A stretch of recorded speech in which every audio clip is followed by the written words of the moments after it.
Yo, what up, everybody? Welcome to Ancient Visions with me, Gaz, and Ross from Planet X Films. Joining us today are Greg Fernandez and Dan Hennanen.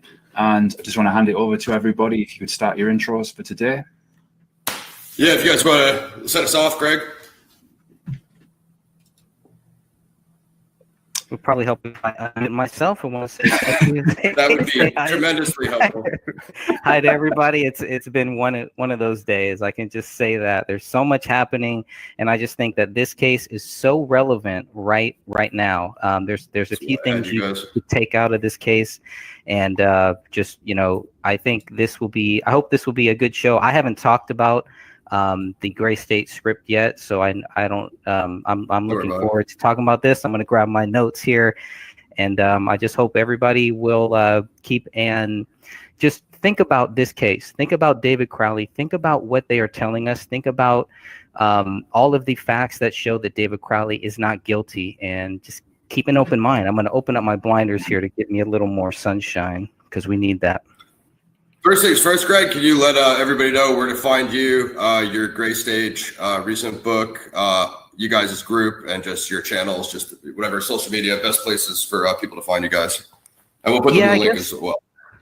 Okay. I guess the best place would be to go to the Gray Stage, or go to, thegraystage.wordpress.com, and that will take you to where you can either purchase the book, or you can actually download that book free. And so it was very important for people, and Dan's got the book up now, but the main thing is this is all data based on all of the documents that we got, based on photos, based on people that we personally talked to, and so I just would hope that people will read this book, and then you can come to your own conclusion about if you think David Crowley is guilty or not.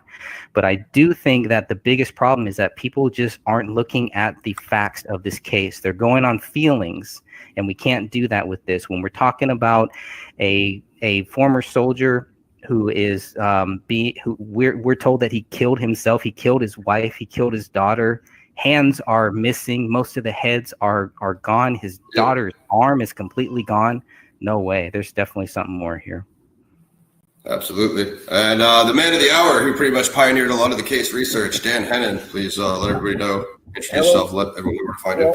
Welcome, everybody. My name is Dan Hennanen. I created the Justice for David Crowley and a family Facebook group that many of you are already on. I can also be reached on YouTube at DM Hennanen, or on my website at uglytruth.info. So, it's very interesting. The Facebook page just went over 3,000 members here in the month of March, and so this has been 5 years running that we've been running this page and this group, and it's never really hit a lull where it's been nothing going on. There's always been something going. There's been high spots and low spots, but now I think since this coronavirus came out and everyone's been quarantined and told to stay at home and in lockdown, we can hardly keep up with the number of members coming through, because I think people are watching that Netflix movie called A Gray State, and it's driving so many members to our page. So we're thankful for that. We don't endorse that documentary at all as it is propaganda, but it's certainly the direct driver to driving people to our page and to our site. So we thank you for that. Absolutely. There's so much to cover. I'm not sure where you guys want to go directly in. Gray State, it's been covered you guys have kind of covered that a few times. So, I really only think we need to gloss over that if people have specific questions. Me personally, since I'm on the writing side, I wouldn't mind getting into the new script that Dan recently released for us in the group. You guys can check that out under files. Unless you have anything that you have any questions for the guys you want to start off with, guys? Certainly up to you guys. It's going to be free form, so. Yeah, it's pretty free flowing. I just want to say to people as well, if they're watching now live on YouTube, you can drop your questions in the comments section. Bear in mind, my typing is really slow thanks to COVID-19. Hand is severely cracked open with all the constant washing, but I can read your questions and pop them to the guys as well. But I think the writing side of things would be a great place to start. and I can answer the questions, even though my answer might be gibberish. So I think I'm willing to get into this screenplay because I have a lot of feedback on this, and I found it to be in a super unfinished form. Now, it's not uncommon for short films to go through 20 or 30 like completely full 100% revisions. So, and we really don't know what status this was. I mean, I guess Dan, if you want to start us off with any extra information you have on the two revisions that you were able to obtain. So for the newer listeners out there that aren't familiar with it, the Gray State was a project with David Crowley and a group of individuals that got together to work on a movie, an actual film. And so what they did was they didn't make a film, but instead produced a trailer, a 2.5-minute trailer that they released to the internet on YouTube. And to this day has how many? Over 2 million views on that. Yeah, I think it's north of 3 last time I checked. Over 3 million. So it's done very good, very professionally, and it was out there. And then they were using that trailer to pitch for investors and pitching it to Hollywood producers to see who would pick up on it and fund them to be able to get it out there and get it into what they wanted to have it go on the big screen. Have it be a Hollywood movie. Well, they didn't get the funding, and then it was never made into a movie. So David Crowley and his family were killed before that happened. So the question was on our page, most of the questions that come in as new members are saying, can you send us a link to the movie? Can you send a link to this? We want to see the movie. Well, Greg and I and others on the page, the first thing we got to say is to make sure that they understand that there is no movie. They never made the movie. Now, the Gray State Group made a documentary that was released a couple of years after the deaths called Gray State: The Rise. Right. So they have a documentary called The Rise. And then as a propaganda piece, the media came in and got some guys from Hollywood to make a documentary about this Gray State case, the David Crowley case. Mm-hmm. That's called A Gray State. And it's got nothing to do with us. Greg and I, we happen to be in it for a couple of short sentences in the documentary, but it was pitched to us that they were going to really expose this case and blow the lid off what really happened in this documentary. Yeah, big deep dive. Much like what I was expecting after seeing the movie Soaked in Bleach about Tom Grant and the Kurt Cobain case, where there's so many movies and documentaries done on the Cobain case, and some are misinfo, some are disinfo, and finally this movie Soaked in Bleach came out on an actual documentary that got into the facts that proved Kurt Cobain didn't kill himself. So when we got proposed, approached to do this documentary that was really going to really open things up, I, for one, jumped at the chance. Greg was more hesitant, thinking, we might be being used and being thrown under the bus on this whole case. And so ultimately, he was right, because they did use us to focus on, to discredit us as conspiracy theorists who don't know what we're doing. And they put in a bunch of cherry-picked videos of David Crowley and his wife looking like nut jobs, people who drank and did drugs and were in a domestic violence relationship. They put all that together to paint David Crowley as a bad guy. So that's the documentary that's out there. That's the real deal from Hollywood. But Gray State has this documentary called The Rise, which is actually pretty good. That's 2.5 hours long. But there is no Gray State movie. So people want to see the movie. There was no movie. It was never even made. Now they pitched it. They pitched this information to a producer and to a group that did purchase it and wanted to move forward with it as a web-based series, but it didn't get any farther. The amount of that was being tossed around was a $30 million deal to get this turned into something to make it into the television homes to the public. And so we always thought, what's the chance of us getting that script? And the Gray State guys and us began clashing right away after we started exposing the anomalies in this case. So we knew they weren't going to give it to us or even get it, because I think that some of the members wanted to take that script and move it into and pitch it to Hollywood producers to get it made into a film anyway. So we never heard about it. We never found anything. Now 5 years goes along. I get a notification from someone who wishes to remain anonymous to say, you know what, I have a copy of that script. And I'm like, about every couple of weeks, I run across one of these instant messages where someone's got something. Yeah. Well, you're hesitant, of course. And I said, okay, sounds good. Send it over. And so I received it in the form of a PDF file, 126 pages. And it said Gray State script written by David Crowley in May of 2014.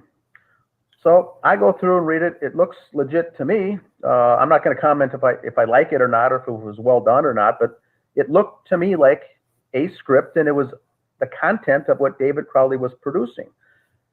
So I released it onto the Justice page and say, here it is.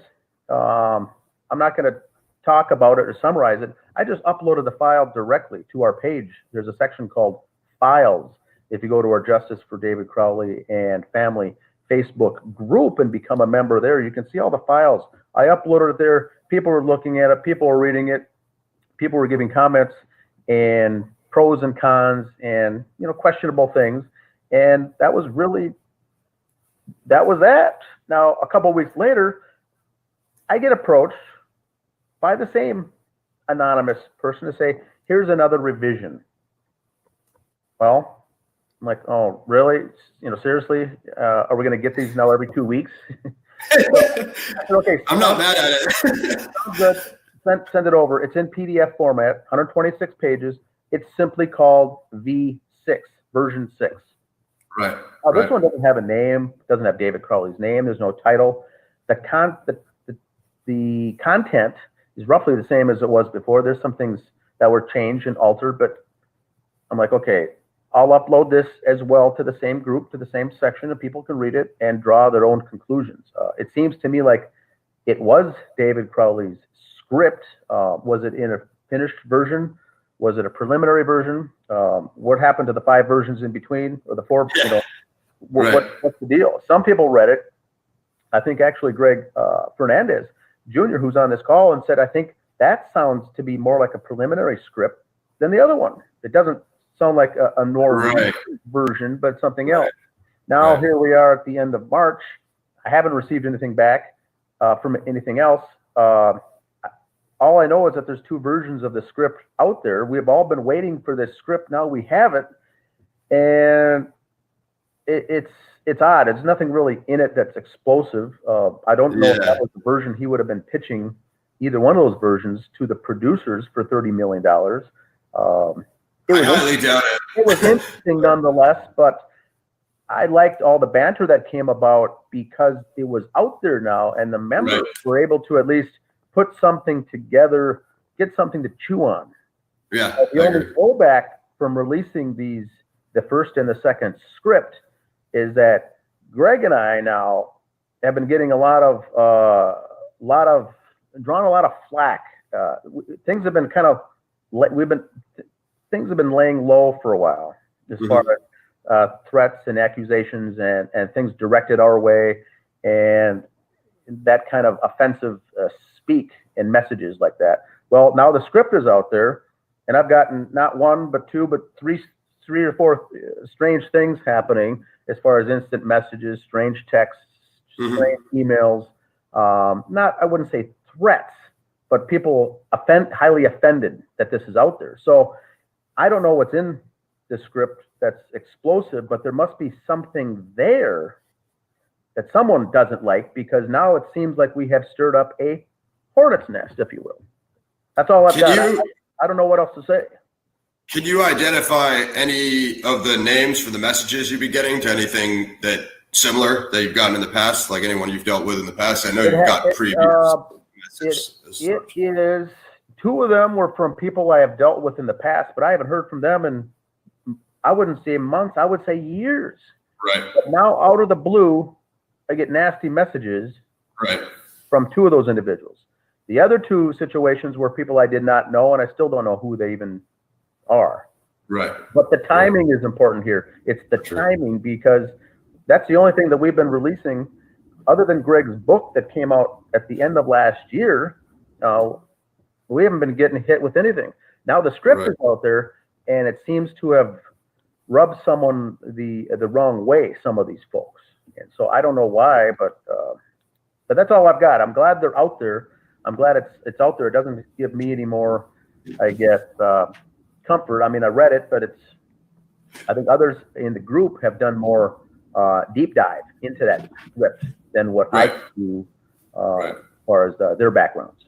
What strikes to me strange hearing that as somebody who really, as a fresh perspective, this doesn't really know anything about it, is a complete noob, is, we see various films, TV series where we've got totalitarian governments take over, suppression of civil liberties, rights, etc., especially in sci-fi.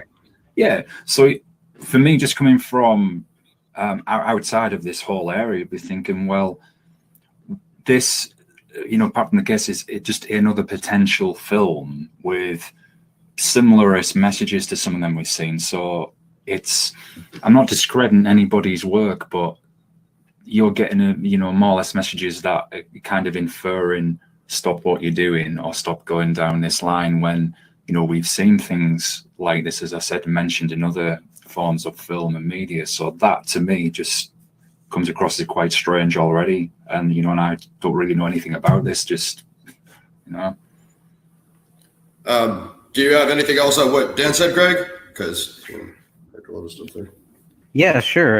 There is a lot to cover there. And when I read this script, I thought this is one of the greatest scripts that I've ever read personally. And I've read a lot of scripts because I like writing scripts, and it's tough. It's really tough to write a good script. So when I read this, and I read the first one that Dan got, May, I think it has the date of May 12th. Yeah, May 12th, 2014.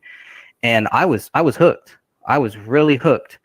And so I really enjoyed that script. When I read version 6, it felt like a rough draft. And of course, I don't know, and we don't know which one came first, and I can only speculate, but I do feel like version 6 came first. And I do think that the draft from May 12, 2014, I do think that draft is what got David this $30 million deal, because that's right around the time. I think it was maybe a week after that or something. So whatever he wrote in that one, I think that's the one that got his foot into the door. Now, we know around September of 2014, that became a TV series.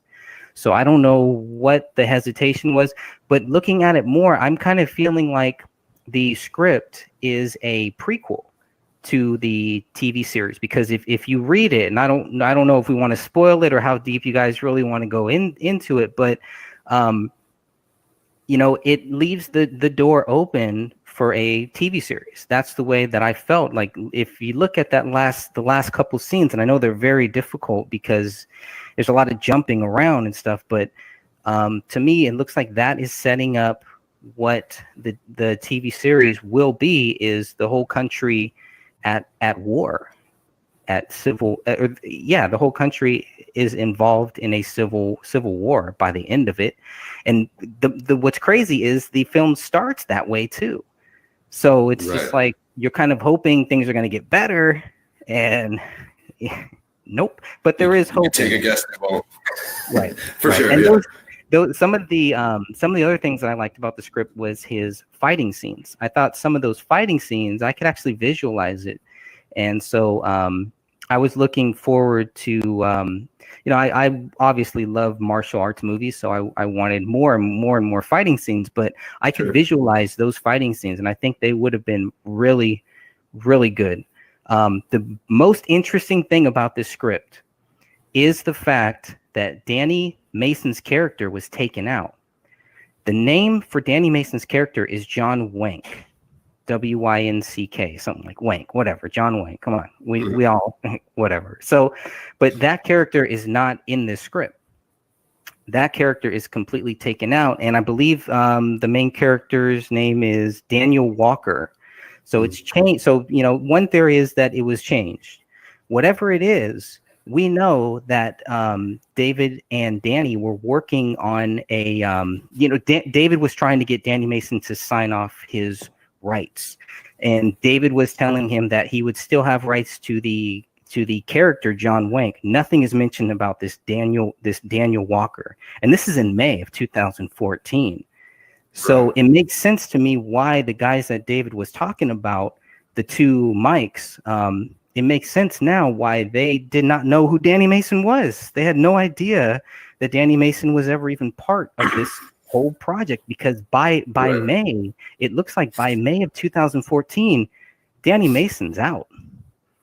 Yeah, so yeah, I would agree. Yeah, that is the way things look behind the scenes. I'm going to go all the way back to the beginning because Dan unpacked so much there. So because these are all like common misconceptions that people get with the Gray State feature film narrative that, the screenplay David wrote versus the concept trailer versus the A Gray State mess that just tried to capitalize on the situation versus the Gray State, the rise. Because I'm gonna go. So the concept trailer drops first, and that's what they used to run the Indiegogo campaign that they were using for crowdfunding, which is how I got involved. They got $60,000 for that, and that was supposed to be used for resources to help write the script and get it ready to pitch it to pitch it to a studio to pick up the feature film, which is what Dan was referring to earlier. In that time, David was working on the Gray State, the Rise documentary, which was supposed to cover the kind of background subject matter, which is the documentary of the topics that was the material Gray State, the feature film, was going to use. So it's like, that's why so many people confuse this with, like, I see a lot of people go on the group and they go, I saw Gray State. And it's like, no, you saw A Gray State. And then, or they go on YouTube and they go, where's the movie? I want to watch the movie. I'm like, yeah, I want to watch the movie too. You know what I mean? And as Dan says, it didn't really ever get to that point. They had, possibly early or late level screenplay that was, being used to pitch to Hollywood or wherever. I suppose now the big thing would have been, streaming services such as, Netflix having its own studio, Amazon Prime and the like, and all of them picking up stuff. But one thing I want to say about the Gray State, the Rise, is when we had this infighting that I told you guys about, when I saw the comments. See, I'm more active on like Twitter than anything else, but a lot of those pages have their Facebook linked to their Twitter. So when Gray State, the Rise started posting slandering Danny August Mason, it was actually Sean Wright, I believe, is the one who had the admin rights to that page. And I guess he was doing, what was left of the Gray State, the Rise stuff. Now, after David's passing, this unfinished version of Gray State, the Rise leaks all over YouTube. It's like 3 hours long, and it has like these unfinished portions of it where it says like insert something here, blah, blah, blah. And later on, that starts getting flagged and taken down. It gets removed, and then ultimately they remove the Gray State from it. It comes out. It's like 2 hours long. They chop a bunch of David's stuff out of it, and it's just called The Rise. They totally dropped the Gray State from it.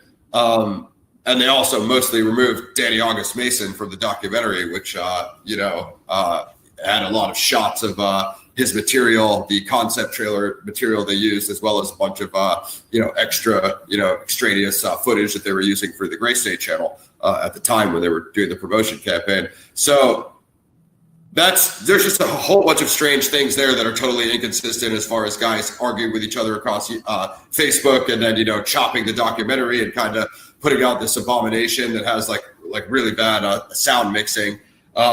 So at that point, that's the trailer and the documentary. Then the A Gray State documentary hits Netflix, which I suppose is where most people watch it. And it kind of has you guys segments in there, and, they kind of put you guys in as, they totally tried to just write you guys off. And it's like, it's hilarious. They tried to get you guys to say something that they really couldn't get you to say, you know what I mean? Which is like, you guys believe the government did it, right? And you guys were like, no. Like, we're looking into the case, you know what I mean? It's like, we just want answers, you know what I mean? Which is kind of funny. They're like, yeah, because there's people on the internet that believe stuff like these guys, you know what I mean? It's like, yeah, you go into the rest of the documentary, it really doesn't have any facts or, probably the weirdest part about it for me is like the whole pact pact theory, where you have these mentions of this pact theory, but there's just really not anything to back that up, that there's any evidence of it, like other than like, yeah, a couple of people heard there was a pact. Okay, so then it just goes straight on. So there was a pact. What? They just totally gloss over it. You know what I mean? Like there's absolutely no evidence. Like that's just super strange about it. So I mean, that pretty much gets us to here with the concept trailer, the Rise, the A Gray State, and then finally Dan, gets a copy of this this feature film screenplay. So that's pretty much where we're at now, Gaz. With all this stuff, and also now we have Dan's book. Greg's book. The Gray State, which I think has some really awesome material in it as well, very informative. So everybody, go check that out. I think that's one of the best kind of timeline followings of all the information in one place. Aside from the updates of the video updates that Dan has done on his channel, which you've pretty much been doing those for years, Dan, with pretty much the big deep dive of all the way in on the info. So I'd say those are the two main places to find information on the case. But yeah, that's the difficulty with this case, is you're talking about like 5 projects with all these shady characters, and no one agrees with each other and no one gets along. But yeah, I would say without a doubt, and after that split with Sean Wright and Danny August Mason moves out down to Austin, so he's out from where they were shooting all that stuff as well. So it's like, it almost seems like for sure that there was a split there. That's the other thing I want to bring up is when Danny came on the group drunk and he was supposed to debate you or whatever happened, Greg, like that's something I would have really have liked to see, because nobody from this Gray State crew, they did like what Mason did, that one podcast, and a couple people did things here or there, but nobody, they did like a couple interviews after David, but again, no one ever answered any questions. And that's kind of another huge problem with it, is you have these people kind of trolling Greg and Dan online in their Facebook Messenger, but no one wants to come out front and face the fire. You know what I mean? So that's another huge problem I have with it. So yeah, I don't know. Definitely. Kind of rambled there, but I don't know if you guys have anything on that. Yeah, I got a couple things. You brought up a good point. Part of the confusion, I think, with the name was the Netflix, or at the time, it was, I think, broadcast originally on A&E Indie Films. I think they named it A Gray State on purpose as part of this propaganda to cause additional chaos and confusion. They could have called it the David Crowley, murder nut job case. They could have called it something else, but they chose to call it something very similar, and it was added that way on purpose as propaganda to cause more confusion. And so I agree. I totally agree. Good point. I think what happened there, yeah, absolutely, 100%. I think what happened there was this.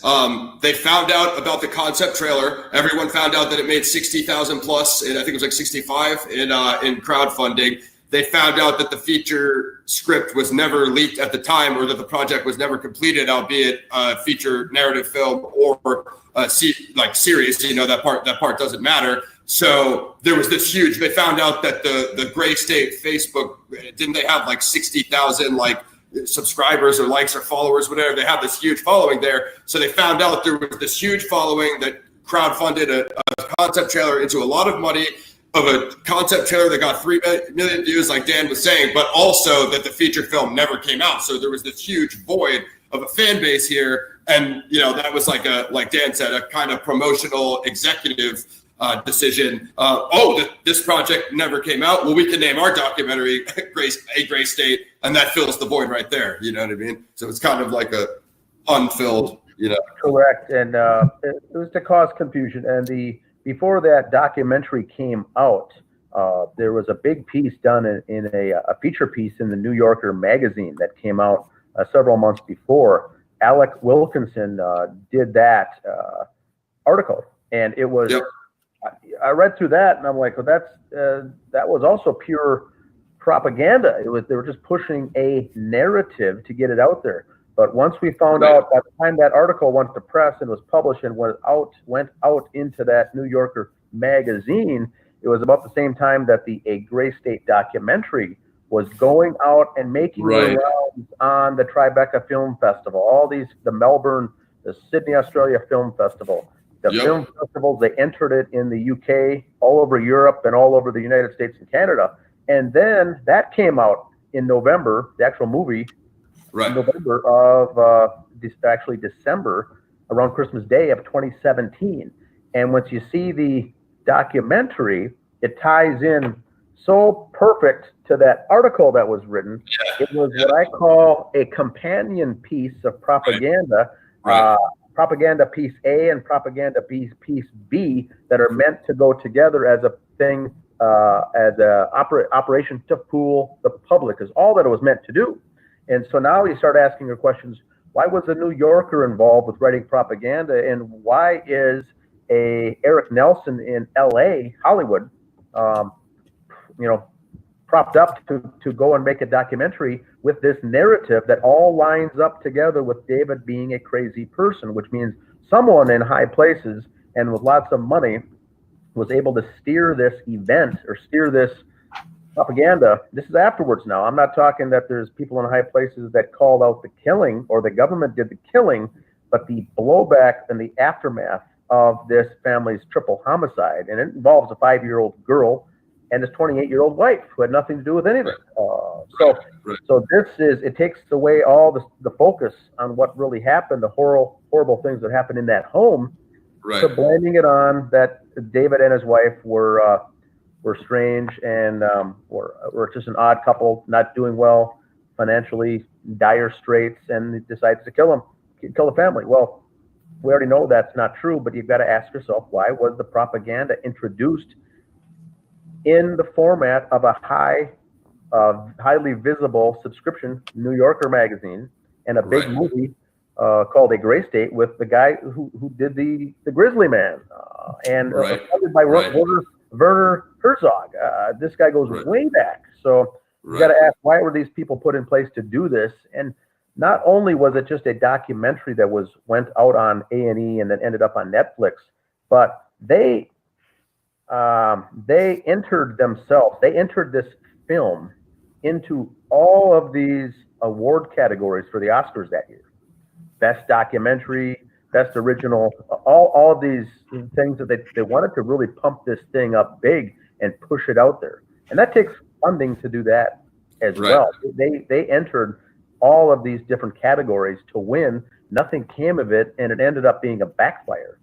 But that was the intent, was to compete, is to get as many people of the common general public to believe this narrative, and at the same time shut down people like me and Greg and others who were honestly just looking into questions because as an attempt to discredit us. So that to me is very telling when you put out something like that, to do that. Now, I'd like to thank them at the same time, because most people who watch that documentary, who are critical thinkers and understand the big picture and how things really work, leave that movie when it ends thinking something's not right. That's what I thought. Something doesn't add up. The dots don't connect. It's kind of jumbled the way it's set up, and it doesn't really make sense. And we're seeing such a big influx on new members on our page, I think because of this coronavirus COVID-19 outbreak, and everyone's locked up at home, and we can't keep up with the new membership coming into the group and people watching this because they've got nothing else to do. So we thank them all for that. Yeah. What's our numbers at, Dan? What are the numbers at right now? Well, just today I looked that up. We crossed over the 3,000 membership here in the month of March, which is pretty big for. I manage 7 or 8 different pages on Facebook that have 200 or 300 people on some of these groups, but nothing as big as 3,000. But we did see a 6% increase in the last 2 months, and we added 272 new members in the last 60 days. That's crazy. And of those members, 1,800 of those 3,000 members actually show as active in the past 60 days as well. They're reading, looking at things, watching, commenting and responding and liking things. They're not just dormant members that don't take any action. They're very active in our group. I have found that 65% of our members are women, 35 are men. So it's really drawing in a lot of females into this case. They're really drawn into this, the true crime nature of it. And the age group between 25 and 54 years old is 78% of our membership is that group. Not a lot of young folks, not a lot of older folks, but right in the middle, the 25 to 54 is 78%. And we're getting countries by the demographic breakdown. Number one is the United States, of course, but number two is the UK. Then we get Canada. Australia is number 4.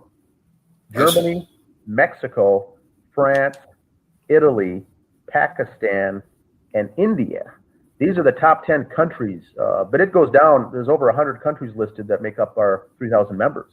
It's a wide array. It's a very diverse group of people. Now in the U.S., the top 10 cities, as far as our membership breakdown: Minneapolis, New York City is number 2, Nice. San Antonio is 3, Los Angeles, Houston. Number 6 is St. Paul, Minnesota. Number 7 comes in as cities, not even in the U.S., is Sydney, Australia. Is the 7th largest city of our membership. A lot of people down under are following this case down in Sydney. Then it goes to Chicago. Then number 9 is London, and then Philadelphia, Pennsylvania rounds out the top 10 for biggest cities.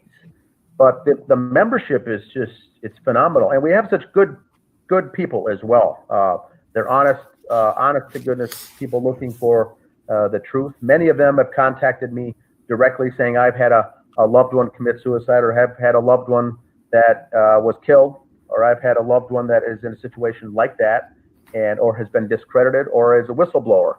And so you get a lot of people that have empathy. I think is the biggest thing of our memberships is they have the empathy background, and we're going after these people, which oddly enough, the men and the folks that are in the Gray State Project are comprised mainly of individuals with no empathy and no conscience. Yeah, I could probably go down that road as well. Yeah, definitely. I think what a lot of people want is what I've probably picked up just from watching it, as you said, is you've got this case of a loving family, and it just doesn't seem to correlate, make any sense. As I said earlier, when we were talking before we went live, it feels like there's a whole part of this story missing. And, you guys are simply just asking some questions saying, look, what's happened? You're not saying, right, we think this person's done it or anything like that. And it's just, like you said, when people watch this documentary on Netflix, like I did, I think I had a migraine after watching it. I was just so confused. I just thought, I still can't make sense of this. What has happened? And that's me coming from a totally new perspective. And you're totally right, Dan. Anyone watching that, if they can empathize and say, look, here's very loving family, and it's very tragic what's happened. So what is these missing information that is out there that doesn't seem to back up those loving people that we saw on screen? So yeah, 100% agree. The other thing, Greg, and you might get this as well, but the people that I talk to that communicate to me or are happy, enthusiastic about joining the group, is the number one comment is they always seem to say, you know what, I'm consumed by this case. I've gone just 6 hours of watching videos. I've just finished, 11 hours of watching YouTube videos on this case, and I can't get enough. I just can't stop. So what they do is they become almost obsessed with the case because it's so intriguing, and that's what I'm seeing a lot of is the new members, and they're coming in from all over, all cities, all countries. There's an interest, but right now I think because of the coronavirus and the various lockdowns of all these different countries, I think people are stumbling upon that as maybe a recommended movie to watch or something on Netflix. They may not know anything about it, and they're jumping on. I also see we're getting a lot of locals. I myself am in Minnesota, and we're getting a lot more people in the state, I think, and in the area that hadn't even known this case existed. I mean, this is a triple homicide that was horrendous back in 2015, and because of the lack of media coverage on the case, a lot of people just didn't hear about it, and we're getting those now. These current numbers you're seeing, is this your fastest growing rate ever? Other than starting off when we started the page was huge, and then once the original police report came out, Greg, I think it was January of 2016. January of 2016, Apple Valley Police Department concluded their investigation.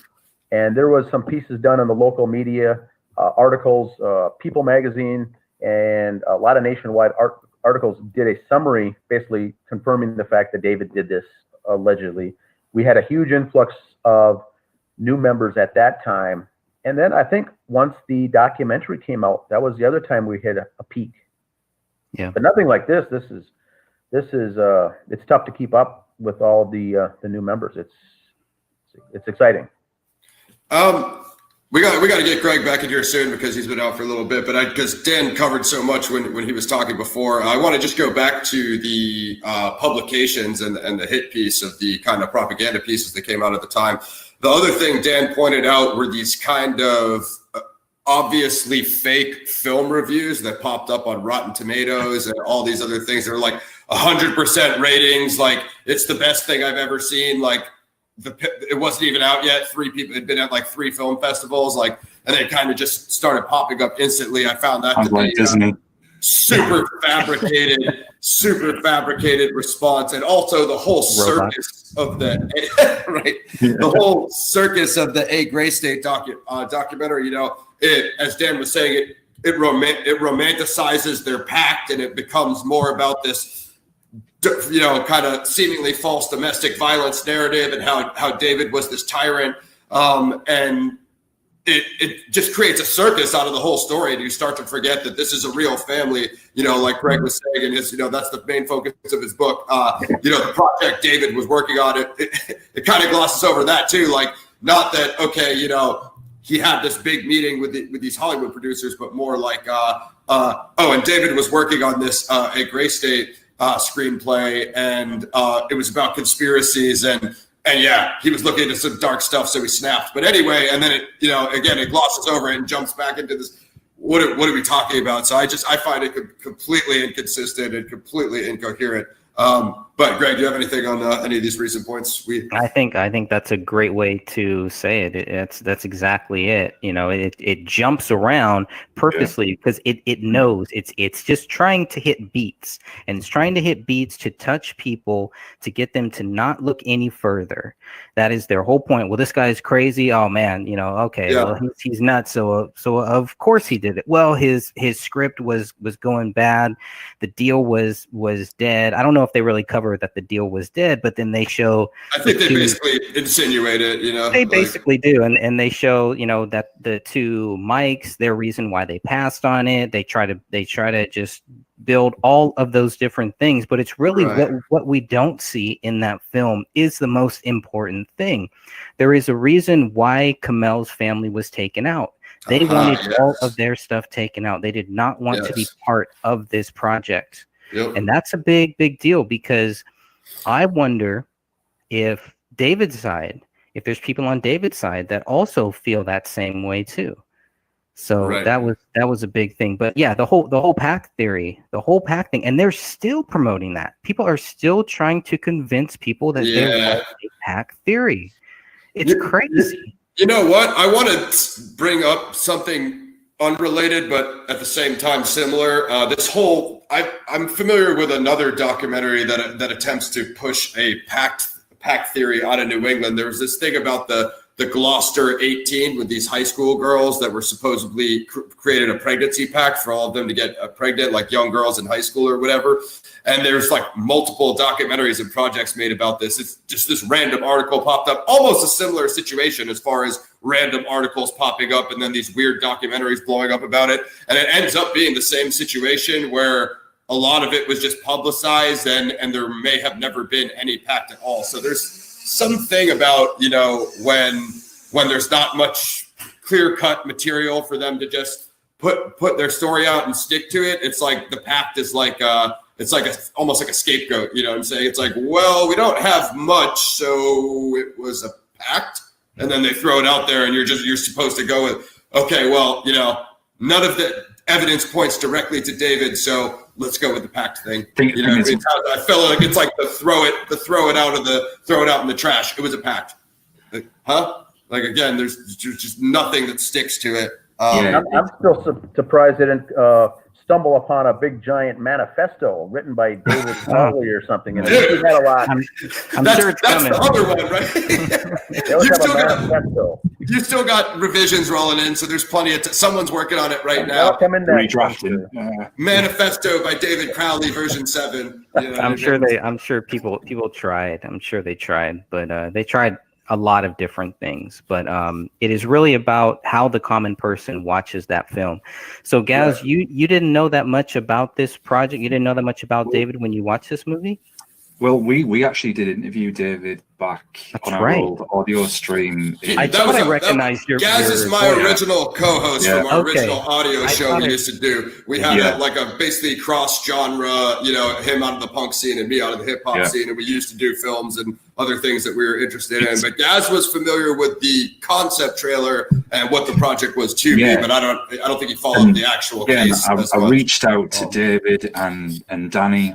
We exchanged a couple of emails, and you know, we did the interview with David, and it was generally going over the pitch concept with the film and everything, and then a bit of a general chit chat. I think we maybe discussed his career in the military, and since then, no, I haven't followed it at all. I heard about, you know, the tragedy. Obviously, was shocked because I was like, wow, that's the guy who's been on our show. And actually, we had another guest from the punk scene who committed suicide as totally different case and circumstances. Nothing suspicious around that one, but it certainly shocks you because you're like, hey, you know, we talked to this guy, so. What I can say, and we talked to David twice, Gaz. You set up a preliminary call where we all spoke to get to know each other. Then we did the real show. So that's Gaz set up both those. And what's struck, like as I've mentioned a few times, when I watched that documentary on Netflix, when I've looked up the various sites, tried to read other reviews and articles, and you know, there's a lot of what we see now online of people just attacking each other. Like, would somebody just read this? Because to me, who doesn't know anything about it, this seems really funny and suspicious. Like I've mentioned, there's just more to it, and you know, you guys are just wanting to try and uncover what that mystery is. That's right. Yeah, absolutely. Going into what you were saying, Greg, about Sidra, I do want to get to the script because that was kind of be my main focus. But obviously, when you're dealing with a book, 5 different projects, Dan's 10 years of research, it's not quite easy to just pull up the Rolodex and rip from topic to topic. Yeah, here we go. You know, it's like JFK or any other big, you know what I mean? It's not just the easiest thing to cover in one call. Just rolls up, doesn't it? Dan has an entire channel for it. Greg has an entire channel for it. Another Gray Stage page. It's, you know, the best way to follow the cases is along with those resources. But going to the resource of Greg's book, when you spoke with Sidra, Greg, I believe that was over the phone or however you chronicled it in your book. But basically what she says of like, it's never the project is never getting done without the permission of Sidra's father. And I guess that's interesting because so does that mean he got a stake in the actual intellectual property? Because was it our understanding that if David copyrighted it, with him gone, we thought that the rights would go to Dan Crowley Sr.? Was that the way things went? Because I wasn't 100% sure on that. I'll probably let Dan take that one. I think he probably knows more about. Well, I think all of that. From the business standpoint, the script was owned by, I think it was Hothead Productions, or the movie, and so that was David Crowley owned that himself. 100% was Hothead Productions, and so that was his business. That was his movie. That was his script. Now we know Danny August Mason was a co-founder and co-creator of the whole thing, but I don't know if he had any stake in that ownership at all. And so the script itself, once David died, murdered, you got to go through the chain of the remaining heirs of who gets the rights to that. Now, and I would say that script was probably the biggest asset that David Crowley had. He lived in an average home and drove average cars and didn't have a wealth of other things. And so when people say you need proof for means, motive and opportunity to kill someone, there wasn't really that much for David except for that script. And so that was valued at roughly $30 million. And so this is how we get into the fact that if someone didn't want David around, they would have taken out David. But there's a reason, in my mind, my opinion, that his wife was taken out and his child, they only had one child, was little Rania, was 5-year-old girl. All of them had to be taken out for that script or that asset of $30 million potentially to land in either the family's lap of the Crowleys, which was David's parents who were divorced, which was his parents. His father was Dan Sr. and his mother was Kate, or it would land into the Alam family, who was Komel, David's wife. His parents were married, was Naila and Anjum were the parents. And so your question is, would it land into their lap or would it land into the Crowley lap? That's my question as well. It should go 50-50 to each. And I think the Crowley family assumed it was going to fall into their lap. And I think that's why the people that benefited from the killing, if you want to go that route, from a detective standpoint, who benefits from having these 3 people dead? It would be, in this case, Dan Crowley Sr., the father, Kate, the mother, and the kids, which is Dan Jr. and his sister Allison. Now, 7 months later, David Crowley's mother, Kate, who's divorced, passes away, dies strangely enough under strange circumstances. Her body is found dead outside of her house, also in Minnesota, in the same city as where the dad or the ex-husband was living, and her body was found out on the backyard patio, slumped over a table on table outside. So they came and looked for her. The boyfriend, the person she was dating, she wasn't returning any calls that night. Went and did a welfare check, called authorities, and they found her body there dead. Now, she was only 51 years old, healthy, and had 2 jobs, but maybe she just did die accidentally. To me, that raises too many red flags, because if Dan Jr., the brother, who David was not getting along with and had severed ties, they weren't speaking, had something to gain and possibly was involved in the killing or the commission of this crime, he may be involved. And so the dad is Dan Crowley Sr., who was quick to grab a hold of that script or take the company to the next level to buddy up with Danny August Mason and create this new company called Gray State Universe LLC. Yeah, which was put into creation in the month of May, along with the appropriate trademark and copyright information from a business standpoint. They were the 2 that wanted to take this script and run with it, not to get another $30 million to go to big budget Hollywood producers to make it, but maybe they were going to pitch it to some mid-size and make 15 million off it or something smaller. Yeah, go to the streaming services or something instead of a theater release. They took an active role on taking that next step, as were found by the evidence that we found going back to the Secretary of State, Minnesota. We found that the company was formed. We found that Danny August Mason did hire a lawyer to get it trademarked, to get the logo of the Gray State done, and incorporate some of the intellectual property for that. So we've got evidence to suggest that he was moving forward with this case. And so nothing was said about the Alams at all. And so I think that they, push comes to shove, should have 50% rights to that script or any asset that David had, because David was married to Komel, and in the state of Minnesota, you are now one unit. You're not 51-49 ownership, it's 50-50. So the next heirs or the next of kin would be 50-50 for that script should go to the Alam family and the Crowley family even, and then have a judge or something divvy it up from there. But it was at that point that the Crowleys never communicated to the Alams after that point. There was no communication. They started having issues with that script as far as who was going to take that business and run with it. Crowleys took it, basically assuming it was theirs, and started running with it, and then never returned any phone calls back to the Alam family. And so that's where you start putting the pieces together of what was going on here in the mindset of these individuals. Now, Danny August Mason, all he had to do was sign off on his legal rights that David recommended back in August of the year before the family was killed. He just wanted him to write him out, as he did in the script. Greg said in the May script of May 2014, had already written Danny August Mason out of the script. Right. And so when he's working with the producers and the executives in Hollywood, they already knew they were going to go with a different main actor. They didn't want to have Danny August Mason, which I think David didn't want him out there either. So he was done. His days were numbered being in the gray state. So there's your motive now once again. And he says, I need you to fill out this legal paperwork so you can't come back later and claim you have rights to this movie or the script. Danny August Mason refused to sign that legal document. Yeah, he was stalling. He responded back, but he was stalling.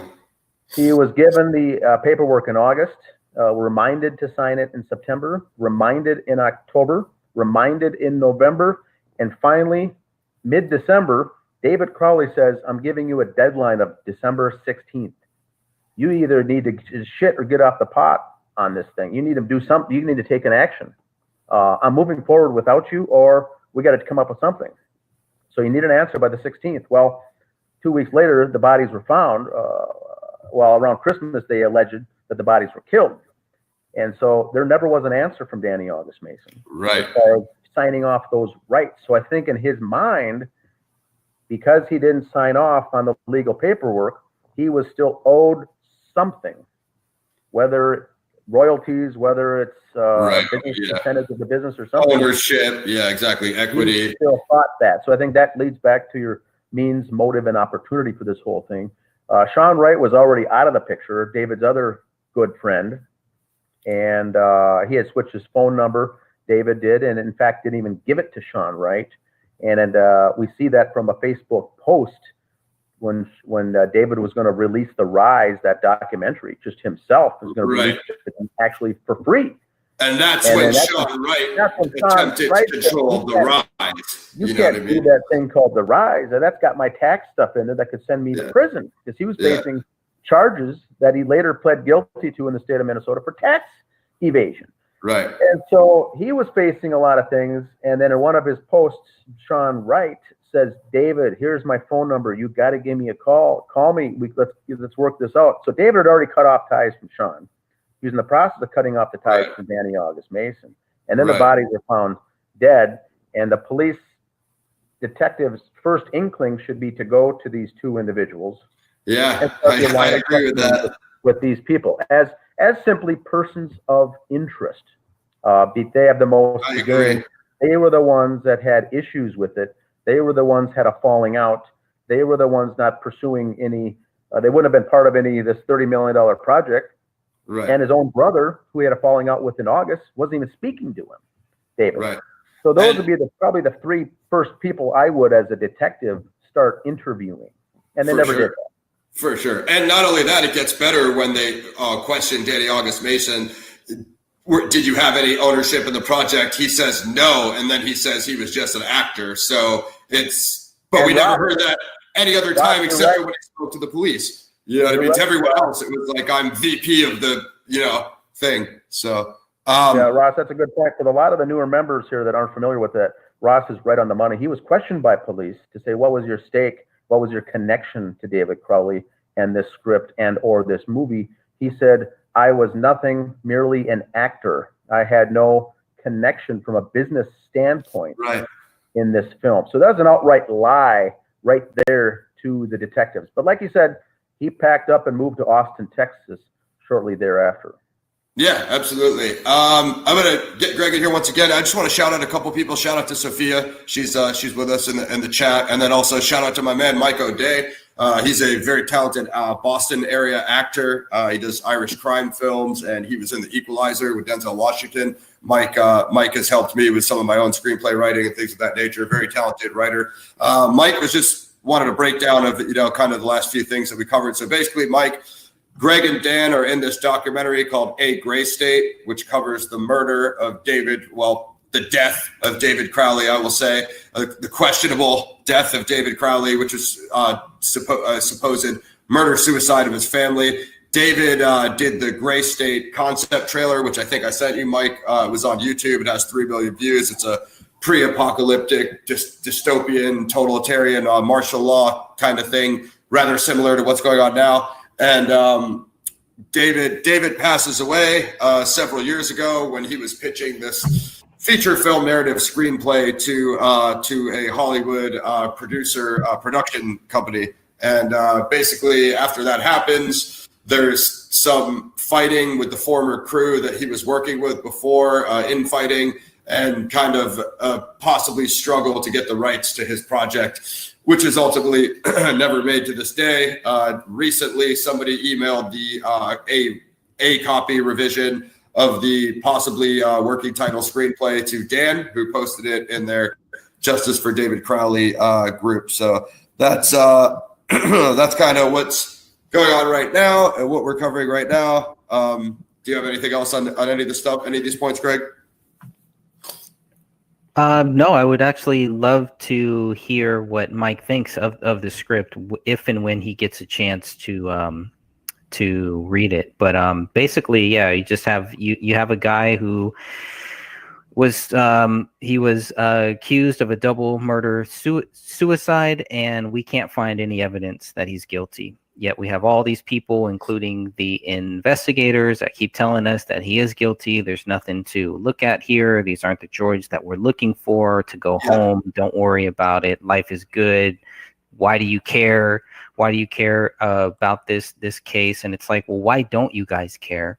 Why don't you care enough to investigate this as investigators? That's what they're getting paid for. They're not getting paid to come up with their own theories and then go with those theories within 24 hours. Within 4 to 24 hours, these investigators are telling us David Crowley is guilty. Family and friends and Gray State team members are telling us that David Crowley is guilty. And all we've ever asked for was evidence.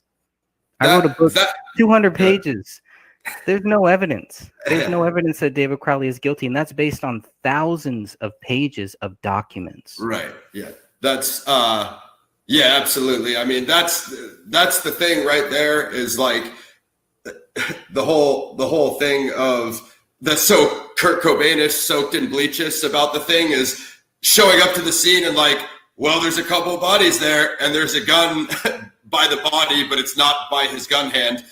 Looks like, you know, that's the whole thing. It's like, you know, when they wiped down the rifle on the soaked in bleach case and they, you know, and they walked in and like, well, it's just a guy with a body and a shotgun and there's some heroin neatly put away in his heroin box. Looks like a suicide to me. It was like, that's the whole thing that was so soaked in bleach just about this thing. And also there's a bunch of other things I want to get to, but real quick, Dan, I want to totally commend you for the hiring of the private investigator to look into the case.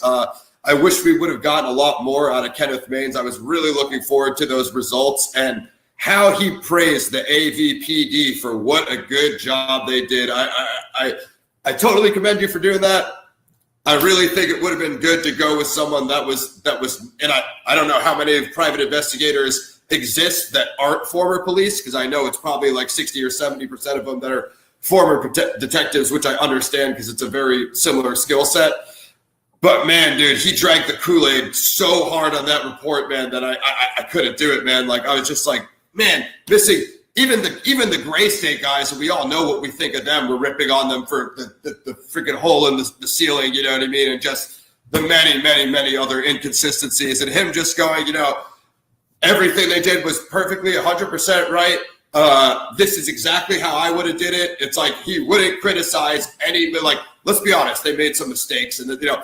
Much similar to the Kurt Cobain case, the difference with that one is now you have former chiefs and people coming out now, like Dan was saying, and Soaked in Bleach saying, this was terrible. We would never do this, would never go like this again, you know, even if we were looking into it now. One thing that's semi-related I want to shout out is, I don't know if you guys have had a chance, I mentioned it to Greg online recently, to see the Who Killed Malcolm X docuseries on Netflix. They basically do a deep dive into the Malcolm X case. As a result of that, of the research in that docuseries, the case is now getting reopened. That's Malcolm X, assassinated in the 60s in Harlem. You know what I mean? So You know what I mean? That I still believe the Kurt Cobain case could get reopened with how that went, and especially, I mean, granted, Malcolm X is high profile, so yeah, whatever, you have that, and also there was like 6 other presidents and super famous guys that were kind of part of that whole series, but you know, it kind of goes to show you, dude, the thing about the Malcolm X case is this: 2 of the guys they locked up weren't even in the room. So, I mean, it shows you the lengths that if they want to pin something on you, trust me, it can make it happen. One of the dudes had a doctor's notice and I believe a leg or a knee injury. So he literally couldn't have walked in to see Malcolm speak that day. You know what I mean? So it's like, this guy did 20, I think. So, you know what I mean? Like it should really put into perspective for people. And granted, I know there was obviously a lot of racism in the policy of what was going on between the Nation of Islam and New York police and blah, blah, blah during that Malcolm X case. But man, if they'll pin 20 years on 2 guys that weren't even in the room, trust me, this David Crowley thing is you know, it's a guy out in the woods of Minnesota. It's much more easier to make it appear how you want it to. So if you like Soak and Bleach, I recommend everybody take that out. Check out that Malcolm X docuseries as well. Guys, I'm sorry, I got to grab a water. Gas, can you take it from here for a sec? Yep. Yeah, I'll certainly try. Aside from the private investigator that you hired, Dan, has anybody else at all actually looked into it from a total neutral perspective? Has there been anybody? I'm just curious. Well, I think the best way to put that is no one looked into it comprehensively. There's been people that have looked into it from a professional standpoint of a certain angle of it, of the crime scene or the bodies or the rigor mortis that had sit in, or the scene, the bodies, the timing of things. You know, taking a chunk of the case and doing a deep dive into that. People have done that. But as far as looking at the big picture, getting into the Facebook posts that were deleted after David Crowley died on his very own wall, while that laptop was in police custody. Now, I'm not saying the police did it, but it's things like that. Who else had his username and password? You know, we ask questions like that, but what we get hit back with is the password list for David Crowley was on a piece of paper for the whole world to see on the crime scene photos. Well, the question you have to ask yourself is, who had, before the crime scene photos were available that came out a year later, who deleted the post on his wall 5 days later? Right. The general public didn't have access to these things, and so we hear things of, you know, David was writing a journal. He was journalizing a lot of this, a lot of the domestic disputes and domestic cases, involvement with his wife were in the journal. Well, we haven't seen the journal. There is no journal. There's no mention of a journal. But we do see that Dan Crowley Sr., the father, is the one that comes back later after the investigation's done and has a revelation that says, you know what, I got my son's laptop back and I was really doing a deep dive, scouring through the files, and I found, you know, a journal, electronic journal that David wrote, and it kind of answers everything. We're like, okay, time out, big shooter. So the police had it, didn't find it, but yet you were stumbling through his files and just found a journal. And you know, the question then is, what does police say to that? What do we ask the investigators? What came of that journal? And so Greg's got a good connection, a responsible connection to James Gummert, the lead detective. He's very respectful. We agree to disagree on a lot of stuff, but he comes out and says that there was nothing. There was no journal. So why is the father of David Crowley lying when he tells people that he found and discovered a journal that explains all of this stuff? So now we have to almost bring in, the father into the persons of interest to question, but they were never interviewed, never questioned. In fact, police went to them to get information on what could have possibly happened. Right. Police took these very characters that we're pointing fingers at to look into. Police took them under their wing to get answers for this case, and so they were essentially bamboozled by their own thing. And I think that's part of the reason police do not want to reopen or reinvestigate this case, because it's really going to expose that they were bamboozled along the way. Right. And also were part of a cover-up after the fact. But what we keep hearing, and I forgot already, Gaz, what your initial question was. I got sidetracked. But what we're getting what we get hit with is they still think that we're talking Ross, these stories with Malcolm X. There's JFK, there's RFK murders, and there's other things like that obviously have already been proven. Martin Luther King Jr. death has already been proven in civil court in 1999 that the government was responsible for the death, not James Earl Ray. We already know this to be family sued the government and they sided with them and won. So I assume they got money for that. So as with Kurt Cobain, we already know the answer. Now, no one wants to touch this subject, but people look to us and say, "But why do you think the government did this? Why was David Crowley killed in a government assassination?" Greg and I look at each other and say, "I don't think we've ever said that. I myself don't believe the government was involved in the David Crowley killing at all." Right. Yeah. But there's elements of agencies involved in the cover-up, in the subsequent backlash and the blowback from all this. There's evidence that people were involved in helping to aid and assist in the cover-up of this. I personally think amateurs made the killing of the family, but you need to focus on the facts. Greg's book is all facts. The facts that I mentioned to Kenneth Maines when I hired him as a private investigator, and I made sure that he knew nothing about the case. I was poking and prodding him to what his thoughts were on the 5-year-old girl's arm that was missing, and Homel, the wife's hands that were both missing, and David Crowley's right hand that was missing, and the skulls that were allegedly gone or missing. Those are the facts. Those are the facts. But yet, you read the police report, you see 15 minutes of investigators saying that we see no evidence of forced entry in the front door. Well, one of the main parts of this case is that the rear slider was left partially open and unlocked in January in Minnesota. Now, wouldn't that be your shocking news as a detective, to focus on the rear slider? Who came in or out of an unlocked slider on the rear patio at ground level? You could walk right in and right out in January in Minnesota in the month of January. So those are the things that Greg and I are focusing on the evidence. Now, the only thing that I could say to new folks out there, I know we see that we've got Mike O'Day in the chat room, and he'd be interested in reading this script and looking at this from a documentary perspective. But I would ask someone like him, someone brand new, to say, do you know that the bullet that killed David didn't even have blood on it? That's the thing that discredits the whole case. We aren't conspiracy theorists alleging that David didn't do this. We already know that David didn't do it. The evidence already points to the fact that the bullet was planted. There's no bullet in that house that has David's blood. He allegedly shot himself in the head with a .40 caliber weapon with a hollow point, no less. And the thing about the hollow point is this: when I was reading Greg's book, The Mushroomed Bullet, I need to figure out if hollow points mushroom, because the thing I could see a standard round mushrooming, but hollow points have those 4 or 5 fragments that break off. And they I don't know if they corkscrew, but they mushroom out, and they collect the brain, the blood, the tissue, the skin along the way, going through someone's head.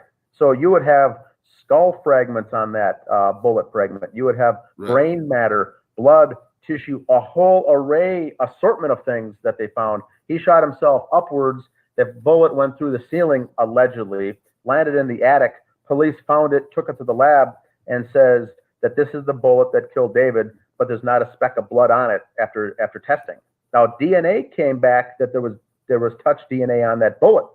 David's DNA was on that bullet from a lab perspective. Not blood, but as DNA from touch, transfer, skin cells, something. Yeah, I mean, you could have touch DNA on an unfired round that you just took and loaded in a magazine, or just touched and didn't do anything with. You know what I mean? Well, David would have been the one loading all those magazines and cartridges, and the weapon itself. That gun was his. The cartridge was his. His touch DNA would be on all those bullets, perhaps. But the point of the matter is, there's not a single drop of blood on that bullet that was found in the attic. And much like Kurt Cobain, the weapon, no fingerprints on the handgun.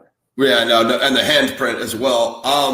Dan, can you break down this possibly forged signature check that we have when there's a $60,000 check that appeared to be Dan Senior was possibly out of the country? I'd like you to mention that one because I feel like that's a fact that gets glossed over. Yeah, that's another big factor in the case from an evidence, from a fact-based research on a case like this. David Crowley's father, this is Dan Senior now, who allegedly found the laptop with the journal in it and all this other shenanigans, traveled extensively for his job, and the police report said that he was unavailable in the month of October of 2014. This is when a lot of this stuff was going on. The deaths were allegedly December, but the October, November, September timeframe, a lot of shenanigans were going on that actually point to premeditation. And so he was gone and wasn't in the country. In fact, Dan Crowley Sr. told investigators he was out of the country the entire month of October. He was in Germany. Mm-hmm. Now, what we find when the BCA lab analysis and the investigative work that comes back from the Minnesota BCA, Bureau of Criminal Apprehension, the results come back at the form of a FOIA request. And one of the files is the banking file, the banking records. And it's showing David's bank statements, checking accounts, nonchalant things like that. But what we see is a $50,000 cash withdrawal at a bank, a Wells Fargo bank, $50,000 cash withdrawal on October 18th of 2014, taken out at a Minnesota branch location by Dan Crowley Sr. Now we got a couple issues with that. $50,000. This wasn't an instant cash transaction at a terminal. This had to be done at a branch bank location in front of a teller that you need to show ID with. Right. And so what we looked up with, because of Dan Crowley Sr.'s testimony to police, in his own words, that said he was out of the country, this withdrawal was made at a bank in Minnesota in the month of October that he said he wasn't there. So we have to assume that it wasn't Dan Crowley who did it. The question then is, who did make this withdrawal? So we went back through the records, financial records and other records, and was able to get a sample signature of Dan Crowley Sr., and then went and got sample signatures of Dan Crowley Jr. This is David's older brother. The account was in his name, so number one thing we're going to do is assume that maybe it was the son who did it. And so we got signature examples, and it looked very similar to someone, looked like the brother, looks like Dan Crowley Jr. did the signature. Now this bank account was a trust account for the Crowley children. David, his older brother Dan, and his sister Allison. It was a trust account. So when the old man dies, Dan Crowley, it was a paid upon death bank account, a trust fund for the kids. Now, a paid upon is that only money comes out of there when the person who owns it dies. So it's in Dan Crowley Sr.'s name. He didn't die. As far as we know, he's still alive. So nothing should have been coming out of that account to the kids. Right. Dan Sr. himself can do all the withdrawals and deposits he wants. That's his account. So what we think, the speculation, is that Dan Crowley Jr. went in with his ID and said, I'd like to withdraw some money from this account, and here's my identification showing I am who I am. Their middle initials were different, but the first and last name are the same. Signature looked to be roughly the same. Looked like the son's. So the question is, why was a $50,000 withdrawal done at all? Dan Jr. was at the time running a small business as a personal trainer or something. He wasn't making hardly any money. So there's an opportunity there that if he wanted to, that he had possibly the need for the money. Who knows? Some speculate that maybe the money was taken out to pay a hitman for the killings. But remember, this is October now. So that means there's premeditation that he wanted to hire a hitman to kill his very own brother, his flesh and blood. That's kind of a stretch for some people to believe, but it's on the table nonetheless. Now, we don't hear anything back from the father who wanted to argue or fight this to say, hey, that wasn't me, or confirming the fact that, yes, I was home and I did make that $50,000 withdrawal. Now, the old man, Crowley, the senior, was known by locals in his hometown as a millionaire. He had cash, and that account was fluctuating between $200,000 and $300,000 at any given time. That fund account for the kids, I think it even topped out at $500,000 at one time. But he was using that as a savings account for the kids one day. So he wouldn't have needed $50,000 in cash, probably ever. I don't know why he'd ever need that. And so we did have speculation that maybe there was a withdrawal and then someone made a deposit the next day or something. So we looked into that too. There were no deposits in the subsequent days or weeks of $50,000, putting that money back in if they needed it in a crunch, maybe to bail out somebody from jail, and then you go and you put it back in. There was no deposit back in, so the money came out. So there we've got a problem. $50,000 withdraw, unrelated. This is unrelated to the Crowley murder case. We've got a problem. Normal detectives and investigators looking into the case would already be contacting the bank by saying, no, it looks like we've got a potential fraud issue here. The old man is out of the country. Who's withdrawing the money and why, what happened to it? Nothing was looked into, nothing was researched, and nothing was followed up on by the Apple Valley Police Department by looking at that. Now, if you look at the date on that takeout slip and the person filling it out, the bank teller who was filling out the form, there was a date, it was crossed off, and the new date was written, and then the person had another cross off, and the information was written. It looks, by an amateur, someone looking at it for the first time like myself, that the bank teller was distracted when she was filling out this information. She was distracted, wasn't paying attention. And so Dan Jr., the brother, who the way we think took the money out, is known as a smooth talking con artist to begin with. Well, I could easily see him conning the young female bank teller while getting this done, talking about something off to the side, and her getting distracted that she's got to cross off and put the correct date and fill out the account number was wrong. She had to fill it out again. So this is speculation on our part. This isn't fact. Right. But nonetheless, it does appear that that bank teller was distracted by something for some reason. And if he shows an ID that the name matches up, she would have given it to him. I don't think she would have looked at the middle initial that it was different. But the question that I have after all this is, why did Dan Crowley Jr. make an attempt to make a Dan Crowley Sr. signature on a bank file? It was a poorly done forgery is what it was. Right, that's what I was getting to. Dan Sr., but why didn't Dan Jr., if it was actually him, or if he didn't want to cause any suspicion, sign his own name? But he made it look like the handwriting style of the father to get the money. Now, was that part of a hit, a payment, a hitman or an assassin or two to be paid? That would fall in line with killing a family of three if you look at the $10,000 to $15,000 a head for a murder in a typical case like that. Possibly. I don't know. I'm not well versed in that type of stuff, but it falls in line. Let's leave it at that. Now, Dan Jr. is left-handed. So now this all ties back together. We got a bank issue, which I still think should be open to this day as a bank fraud situation. But we got blood handwriting on the wall that says Allah Akbar on the Crowley family home, written in blood, which some of the letters looks like it came from a person writing with a left hand. And now I'm not saying anything. I'm not leading any speculation, but if Dan Crowley Jr. had something to do with the money or the hiring or to get the script into his lap, did he or possibly could he have been at the scene? Maybe not did the killing, but wrote the impact on the wall with the blood. That's conjecture right now. But some letters were with the left hand. David Crowley was right-handed. The words in all uppercase, Allahu Akbar, was written on the wall in the living room. So we already got more and more things that don't make sense. David was right-handed. The gun was found to his left hand, but there's someone left-handed writing on the blood on the wall. So we got a whole sort of scenario. So the conclusion to this to my whole rambling here is this.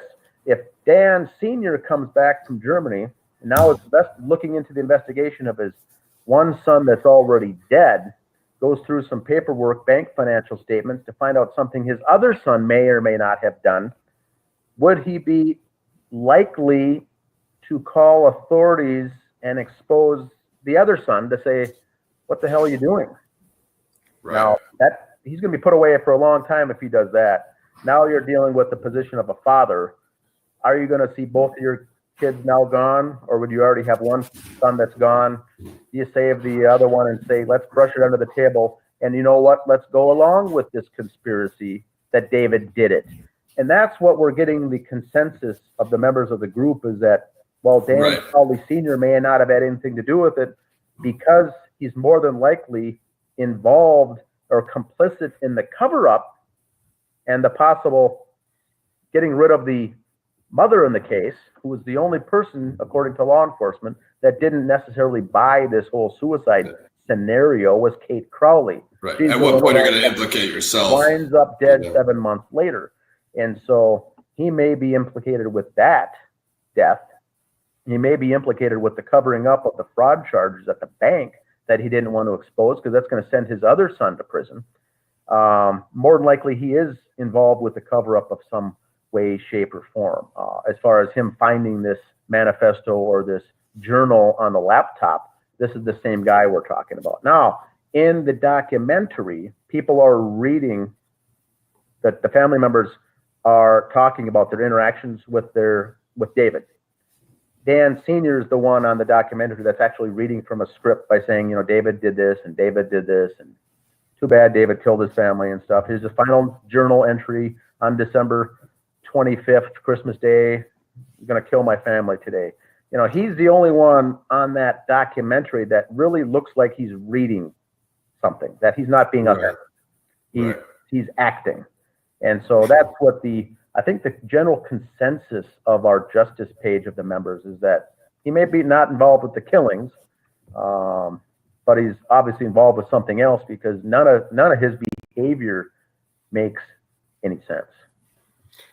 Since you mentioned Kate, correct me if I'm wrong, but you uncovered that Dan Jr. receives another payment once again after the passing of his mother. Is that correct? What I did with her case, inheritance. It was not the inheritance per se, but if you check the legal documents at the courthouse after his mother died, he was the first one asking to open up that death benefit scenario to do the estate. It was he was not the claimant, not the defendant. So he was the one who first came in and ensured that the county, that they started proceeding with the death benefits for the estate of his mother. And he was holding the garage sale of the house and the property and her belongings. Now, David's gone. The sister lives in another state. Odds are that he would have been holding the garage sale anyway, in charge of that. Or maybe he's the one going to the courthouse to open the estate. But nonetheless, we have it in writing that he's the one who opened the estate planning. The estate for his dead mother was him, Dan Jr. And did you get an amount on that with David gone? Do we know how much? Okay. So she wouldn't have been worth a lot or anything large like that. So it wouldn't have been a motive. Her death, the motive for her death would have been her exposing things in the family. Maybe she would have gotten in the way, could have been potentially a roadblock for this bank fraud situation that the dad was covering up for the son. Right. That would have, if that hit the news and made a big story, she could be certainly one to step up. She wasn't afraid to voice her concerns. Let's put it that way. So even in the police investigation, she said, "I don't believe that my son did this, unless," she said, "unless it was in the form of a pact or some sort of agreement." So already that scenario was in play when they went to the investigator. Someone planted that whole pact theory to the family. And I don't know who that is. Absolutely. It was planted. Yeah, there's a few people that give kind of quotes, or I guess information, if you want to call it information, on the pact theory. Let's head back to the gray stage, and because I want to get into some more of Greg's book. Dan, you did the foreword for the book. Greg asked you to do that. So is there anything you guys, anything extra informationally that you want people to know about your book, Greg? Well, I know Dan had mentioned that he spoke with several people, but Dan Hinnon also spoke with Kamel's father and Kamel's sister. Mm-hmm. And I think there was, I put some of that into my book, but Dan, after speaking with them, do you think that they would have been open to looking deeper into this, similar to how David's mom was? Well, you're right. David's mom knew something was goofy. His father signed up for the deal right away, and went along lock, stock, and barrel with what the investigator said. All the friends went along with it. Remember, David's friends were all conspiracy theorists. They were alternative media that would have looked at this case like, what happened? How can this even be? Right. Connected to Alex Jones, who would have been top news story every day of his show, would have been the Crowley case. Right. He was silent. Right. So the people that stood out were Kate, the mother, who's now 6 feet under, and the Alam family. Mr. Alam, when I spoke with him, said that he was busy, as he was, dealing with his wife, Nyla Alam, had a case of cancer, ovarian cancer, that she was dealing with, and she was in hospice care when all this went down. Yes, a terminal illness. Yeah. She had a terminal illness. He did not have the time, energy, or the resources to follow up on this. But he told me on our phone call, if I had time and money, I would want to look into this to find out what really happened, because this doesn't make sense. Right. That's what he himself said. Now, we don't hear anything more from him. He says later that he's open to doing the documentary, which he did. But like Greg said earlier in the podcast here, when the final version came out of that documentary, Anjum Alam, who I still think is a good guy in all this, says, I'm done. This is not how you presented this documentary to be. I don't want any part of it. And he goes, you're taking my daughter out as well. They had interviewed the daughter, Sidra, for a great They says, you're removing everything out that has to do with any of us if you want to release this film. And so they did. They took it out. They put in some B-roll footage of other interviews, and they published the movie. But if you notice, like Greg Fernandez said, what's in the documentary is important, but also what's not in the documentary. Right. Someone watching it, for instance, Gaz, when you watched it, did that pique your interest at all by saying, why isn't Kamel's parents in this documentary? Everything was the Crowley. Exactly. It just felt like there was another missing piece, and as somebody going in there with a completely neutral perspective, you would want to hear that other opinion, that other viewpoint, and that wasn't there. So yeah, totally. So they were they were involved and wanted to do it. They were in, but I think and the other thing that the sister said was, she said, I'll be in this film. And the dad says he'll be in it, but the dad made sure that he said, when you film it, I want to have my daughter with me at all times. I don't want to have her be interviewed solo, because he knew potentially there's that option of being manipulation or led down with some leading questions and things like that. He says she's going to do it, but she's going to do it with me. So all the parts that they interviewed them they went to a local hotel in Dallas and filmed the parts in a hotel room, but both were together. But when they got the final review to say, how does it look, the final version before it went public, they says no. Now, the interesting thing is, Greg, with the final version, you and I were in the movie and never even heard that a final version came out, or a preliminary, or to ask what our thoughts were on it. Right. They didn't want anything by us. We just found out later that it was done and it got out there. They didn't send us a link to say, hey, guys, we're going to go to Tribeca Film Festival. Forward some people, send some links out on social media and help us promote it. Our role was done. Our role was to be thrown under the bus. We both interviewed for 2 hours, and what was made in the movie was 2 30-second clips. Yeah. Ooh. What is the point of having someone in and then not even telling them when it's going to, like you said, if you're planning to go to the Oscars and go all the way to the top, you would want every single person involved to promote as much as possible. Well, yeah, you want to promote what you've been involved with, don't you? Yeah.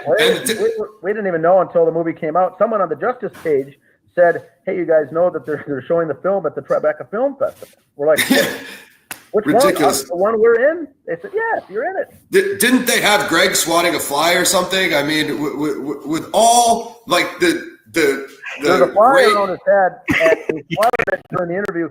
That's what they put in the movie. That's Right. What the answer right there. It's like the Twilight Zone with all the great research that Dan has done, and and Greg as well, and like as far as asking you guys intellectual questions to get an informed answer, which is what a documentary would be. One would think, you know what I mean? Since you brought up Comel's mother and the terminal illness, to make things weirder, to show people how far the rabbit hole goes with this weird stuff, is this point when this GoFundMe pops up to collect money on the Facebook, and is that not Dan Jr. again, who's the beneficiary of that? And they collect a bunch of money, then it gets shut down right away. I have to assume that was Anjum who wasn't with it, because random people collecting money on a GoFundMe and under the auspices of a terminal illness, no less, is like seems absolutely despicable, Well, that is one of the things, Ross. Glad you brought it up. We don't touch on that enough, but when the page first got started, we really focused on that GoFundMe campaign. The campaign was set up after David, Comel, and Rania were killed in this horrendous event. That it was first announced, I think, on the page, is Dan Crowley wrote it or Danny August Mason wrote it, and says, "We found out today that our friend passed away." We're like, well, that's odd, they were brutally murdered. So then they die. Anjum Alam is dealing with his wife down in Waco, Texas, in a hospice care because of her ovarian cancer, and they're having a tough time paying bills. What comes up on the Gray State Facebook page group, not ours, but the group, says we're having a GoFundMe to raise $6 million. That's what it was. To raise money for medical issues for Nyla. The fund name was Medical Fund for the Crowley / Alam Medical Fund. Mm-hmm. So Greg and I look at each other like, why would Crowley's name be on the medical fund? That's odd. Right. The very next day, I log in, put $20 to the donation. No, 15. I donate $15 to this fund. I get automatic reply back, thanks for the donation, signed by Dan Crowley Jr. Boom. I get my screenshot. So why is Dan Crowley Jr. involved with this at all? He doesn't even know the woman. Doesn't even live in Texas, and may have met her once or twice.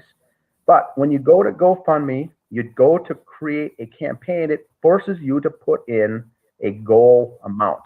Mm-hmm. Now, Greg and I have looked into this. Other cancer, people dying of cancer, people going in for treatment, unexpected child cancer, they're going to raise $100,000, $200,000. You don't see $1 million out there. I've never seen $1 million, much less $6 million. Right. And so I go to Sidra and I said, why is Dan Crowley Jr. involved in a GoFundMe? Why is he working on this? And she brought it up to her dad, Anjum, and he says, "You're shutting this thing down. I didn't even know about it. I knew nothing about this. No one asked me. See, where's this money even going?" Right. So he had him shut it down. I get the money. I get the receipt. Next thing you know, the fund had raised $8,000. It was a week later, I think. The fund was shut down. We don't know to this day where the $8,000 went to. But why was Dan Crowley Jr.'s hands in the cookie jar once again? So did your payment get kicked back to you? No, it went through. And like you said about the head of the cookie jar, everything with this guy just seems like a complete lie. This is just you're dealing with complete lack of empathy, and every time it's like a trip to the bank. It's the fake GoFundMe. It seems to be money motivated, and you know what I'm saying? That's just David. I think what David found out in the last months of his life, that his inner circle, including his own brother, he was infested and infiltrated by the snakes in his own group. Right. So he started to try to distance himself from some of these people, including his own father, that he turned down a couple times from babysitting his own daughter. He knew something was up, and he goes, I'm trying to distance. But the narrative, and Greg can back me up on this, the narrative we see in the movie is that David was isolating himself because he was in depression. He was financially in dire straits. He didn't know what to do after the movie makers says, no thanks, we don't want to have your filthy script, you're done. They used that and turned it against David, that he was isolating himself and was in a deep depression that ultimately took his life. That's how they spun it. Yeah, not knowing that, he could have had, completely legitimate and good reasons for every decision he made. Let's get back into the book, because I've been reading this the past few days, The Gray Stage, and Greg does a really excellent deep dive into the case and lays out the facts, as Dan said earlier, in quite a good timeline. I mean, you pretty much cover everything in there, Greg, so it's kind of hard to break down any one thing. But one thing that's interesting to me, and I come from a bit of a background of researching this myself, is this chapter I finished recently on this possible paranormal activity that Sidra has when staying over with Ronnie. I just want to get your thoughts on what could have happened here and how you presented that chapter with this possible paranormal activity in the house. I think there was something there, and then after watching A Gray State and watching what they did put into that film, with Kamel talking about how she heard something, she felt a presence. I do believe that there is a paranormal aspect to this case, and that is something that you're never going to be able to really prove. So right. I get why people don't spend a lot of time on it. It's a big hook, because it's one of the biggest ways that they can discount everything, that all of the research, everything that we've done. Sure. Once they hear that, they're like, oh, okay, these guys are really crazy. But I think what she said was truthful, and I don't have any reason to doubt it. And I think what made it into A Gray State pretty much confirmed what Kamel's sister said. It's really weird the way that it's in that film and how they don't really touch on it. They're just, again, they're just hitting beats. It's just beats to just stir up thoughts from different people that have had those type of things happen are going to just gravitate towards that. People that think that is complete BS are just going to not even go down that road. They're going to turn the whole film off and never look at this case. So absolutely. That's the only thing that I can say is I do believe that stuff can be real. I know one of the biggest anti-theories to the ghost theory, to a paranormal thing, is that they were TIs, that they were a targeted people. Mm-hmm. And that's why they weren't really seeing anything, they weren't really hearing anything. Somebody was putting that into their brain, et cetera, et cetera. I don't know anything about that. All that I can say is this is what she said. This is what Sidra said. She said that she saw a presence there. This is not when the bigger thing is this is not when they lived at 1051 Ramsdale Drive. This is, I think this was in 2013 or 2012. So this is, prior to all of that happening. But okay, so this is a different house than where the deaths take. Okay, see, I did not pick that up when I was reading that chapter. Okay, I'm glad you cleared that up for me. Yeah, so I mean, it's just like it's one of those things that I didn't want to focus too much on. But at the same time, I felt that it was necessary because that's what she's told me. And right. Well, you know what? That's information that you uncovered, and I still appreciate it. I appreciate you for putting that in there because you could have easily left it out. You could have easily glossed over it and took the A Gray State route. Like, well, this is what she told me, but I don't believe in anything outside of the physicality in front of me. So, just gloss over it type thing. Go ahead, guys. I was going to say, well, it's approaching it with an open mind and saying you want to look at all theories to try and ascertain the answer. That's what that says to me. I think we lost Dan, but luckily we got a lot of information. Oh, I think we got him back. He's back. Boom. Yeah, back Dan. That was the ghost that killed Dan. Right when we covered that part. Crowley rewrote as a lead, but I won't go into my recent rants. The way this show has to go, has to go that way, right? Just before I cut out there, Ross, you brought up a good point, and maybe that's another good point for a lot of the new members. David and Kamel lived in an apartment when they first got married and moved to Minnesota. They were in Dallas or Waco or Texas. She went to Baylor University. Another strange thing, it's a Baptist Christian university, and she's Muslim. Right. So they moved to Minnesota. They live in an apartment, have the baby. Then they just moved the prior December. They were in that house 12 months, only 1 year in Apple Valley in that actual house. And in fact, there's emails that have also been leaked a couple of years ago that show them working with a real estate agent in California to move to LA. Mm-hmm. And so they were interested. Not only was the script ready to go, and he was signing off on the deals of the movie web-based series. They were signing off on the options and things like that. They were looking at real estate homes in California to move because he was going to be closer to the film and closer to the whole thing. So they were very happy, looking forward to the future, and did not have money problems at all. Sorry, but that's a good point. They were just in that house 12 months and all this happened. Sure. I mean, one of the things that, it's just super frustrating about this to me is granted, Gaz and I had limited contact with David. It's like, I would have loved to reach out to him and console to him if he was in this supposed state of isolation, but we've only spoken to someone a few times in business, it's kind of hard to open up that kind of emotional channel. And the other thing about the whole dire straits financially thing is the check from Dan Crowley Sr. sitting outside on the front steps, while the family is essentially dead inside the house, is like the most frustrating part in the world to me, because it's like, if it really was a financial thing and there's this check outside on the front door that no one checked, it's like little things like that drive me insane. Obviously, you can't go back in time and change the circumstances, but it's just like, I guess it's another part that doesn't really add up for me. What we were talking about when you just dipped out there for a second, Dan, was the paranormal activity kind of chapter that, or at least mentioned that Greg has in his book, and also how they present that in the Kamel is hearing voices, she's cracking, she's going down this downward spiral with David. We can't trust her, she's in the pact, she's compromised, right? But then Sidra, who we have assuming nothing but genuine information from, also has the same report as well. So that's kind of conflicting in my opinion with what you're showed in the A gray state.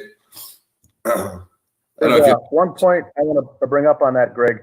We did, or for Ross and Gaz as well, is that the paranormal stuff was, I believe, legit in that previous house, and there may have been something paranormal in the current house. But to reiterate, it had nothing to do with the murder of the three. For sure. Much like saying David was drinking absinthe or using mushrooms, we think there's evidence to support those things as being factual or true, but it doesn't relate to the deaths of these three people. So we have to discount it and focus on just the facts. Absolutely. Were they a happily married couple? It sounds like all looks of it was. Did they have some arguments or discrepancies? More likely it did, but we can't focus on that because that had nothing to do with the killing. There may have been paranormal activity. There may have been strange things going on, but someone still shot David, and it wasn't him, wasn't himself. So we've got an issue there. So those things are true. The other part of the documentary that Eric Nelson did with A Gray State was he inserted a lot of the video footage that David took. David was filming all the time, making audio recordings all the time. He was a producer, a filmmaker. He was recording his child in the backyard playing. He was recording everything. Right. So they had access to all these gigabytes of data, and that's when they started cherry picking the items to use in the film that cast David in a poor light. Now, the video footage is true. It's not a hoax. That's actual video footage that was used. Are they using it in a way to construe something and lead the viewer down a wrong path? Yes, but it's not a hoax. It's not made up. It's not footage that's not photoshopped. Yeah, created. It is footage. There's footage of David doing some strange things. There's footage of Comel doing some very strange things. There's footage of Rania having a tantrum in the basement. Those are actual footage. But the way they presented it is to shed bad light on the family and to discredit David, discredit Comel, and discredit Rania. The Alam family, and this is my last thing. I gotta jump off here in a few minutes. The Alam family was more disgusted. Remember this, Greg? When we found out when the movie came out, after they took their pieces out of Anjum and Sidra, the sister and the father of Alam of the Alam family. They did. Eric Nelson and his staff obliged and took those pieces out. What they put in, or the reason they got angry, I think, Greg, was the hallucination scene that they put in on purpose to discredit Comel, who had nothing to do with this whole murder case. Right. That's the thing that when Anjum saw that and Sidra, they're like, no, you're really trying to put a spin on this whole documentary, and we want out. So they inserted that, not only to discredit David, they went so far as to discredit his wife, who's another innocent victim in this case that they threw under the bus. That to me is sickening. Yeah, I totally agree. Do you want to shout out any of the recent series of cases you're following, Dan, and just where people can find you and to join the Justice Group? They can join the Justice Group there. I'm under DM Hennon on Twitter and YouTube channel under Dan Hennon. There's also a Justice page for, I'm following the Jennifer Janes author, The Strange Death in November from her. She's the Amazon bestseller author. Her body was found. She was writing some books on the anti-vaccination world, anti-vax, and young, healthy, 2 boys that she loved, 2 twins, and allegedly shot herself one day. So that is strange. Greg and I have both followed the Philip Marshall case in Calaveras County, California. We've got a Justice page for that. And most recently, I've been covering the DHS whistleblower Philip Haney's strange death that took place in Plymouth, California last month, where they said he allegedly shot himself. He had a book coming out. He was engaged to be married and was blowing the whistle on some things.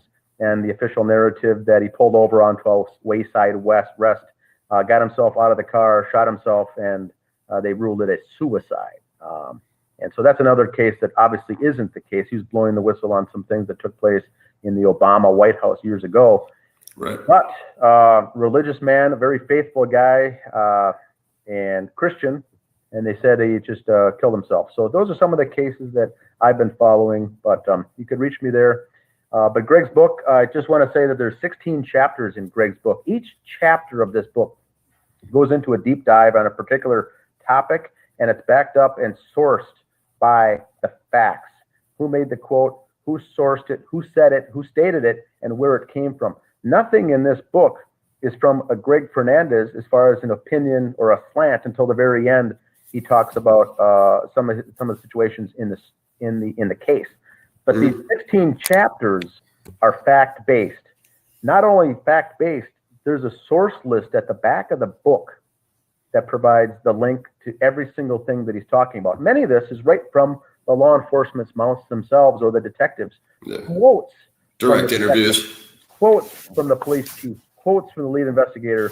Actual quotes that we've caught them so many times in, I don't want to go as far as to say lies, Greg, but caught them in statements that are, I'll just leave it at this, contradictory statements. Yeah, family, inconsistencies. and law enforcement are very contradictory. And so Greg does a good job pulling all this stuff together in his book. I think it's the best book that's out there on this case at all.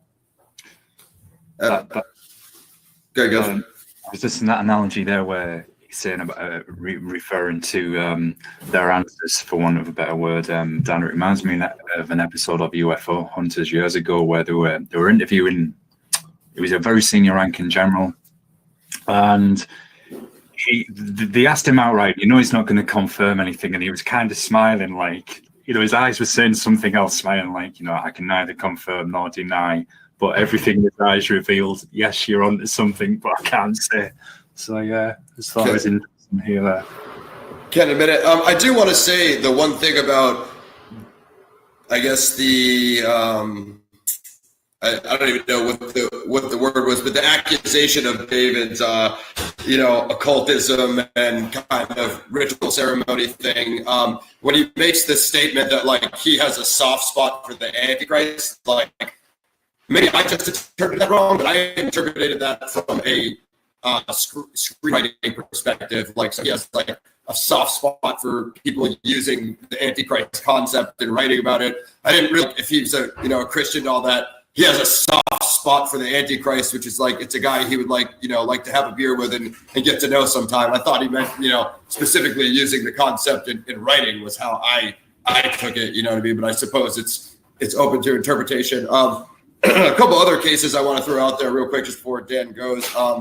The Michael Rupert case, the guy who created the Collapse book and documentary, he supposedly committed suicide. I mean, apparently that one is confirmed, but with the content that he was covering in Collapse, I have to say that that's highly questionable. And also Hunter S. Thompson, the timing of his suicide. Again, he's covered a lot of, kind of inflammatory stuff, but he was writing the Kingdom of Fear book about 9/11 and the Bush administration response to 9/11. So, I mean, this whole suicide thing comes up a lot is basically, the whole point I'm trying to make. Or you just have something like Malcolm X where they're just going to blame some guys that literally were nowhere to be found when the actual event happens. But thank Dan very much. I want to thank him for his work on the case and also helping out Greg with the Gray Stage book and spending time with us here today. Definitely shout out to all the truthers in the group, and make sure you guys keep following Greg and Dan's work in the group. Been a grand old time having you boys. I do have some more. I want to go back into the screenplay with Greg because I have my opinion coming, and I honestly thought it needed some work, man. Like I saw a very working status form in the script, which again we don't know. This could be literally the first prototype, right? Because we don't know if this is I would say it doesn't appear to be a final copy, but man, I for $60,000 into what we saw with the concept trailer, man, I expected a lot more for the screenplay, man. Like I was really excited that was going to be on, blockbuster level, especially, with the amount of detail that's in the concept trailer. That's where I was at with it. Well, they made that trailer for $6,000, and that was back in 2012. Right. Absolutely. And if you look at the concept trailer, it's very, very different from David's script, from the May 12 script, But whatever our view is on David Crowley's script, the main thing is that script is what created that deal. That was for sure. For sure.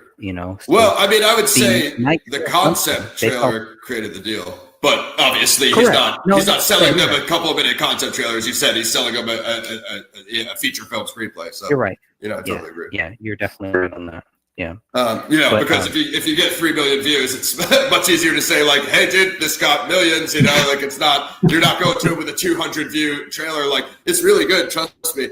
Well, that would be the other thing too. I guess is to go back and look at before everybody found out that David Crowley died, how many views did that trailer have? And then after his death, how many did it generate? But I still think it's at least 1 million, 2 million views before he died. I forget. Yeah, that's what I think. It's like between 1 million, 1.5 million after. And then that's, like you said, a Gray State with the botch rise coming out. Obviously, you guys' group and a lot of other, not that you guys are necessarily, you guys are following the case. You're not necessarily saying, hey, go watch the concept trailer, but I assume a lot of people are finding it from you guys' research if they hadn't previously heard of it.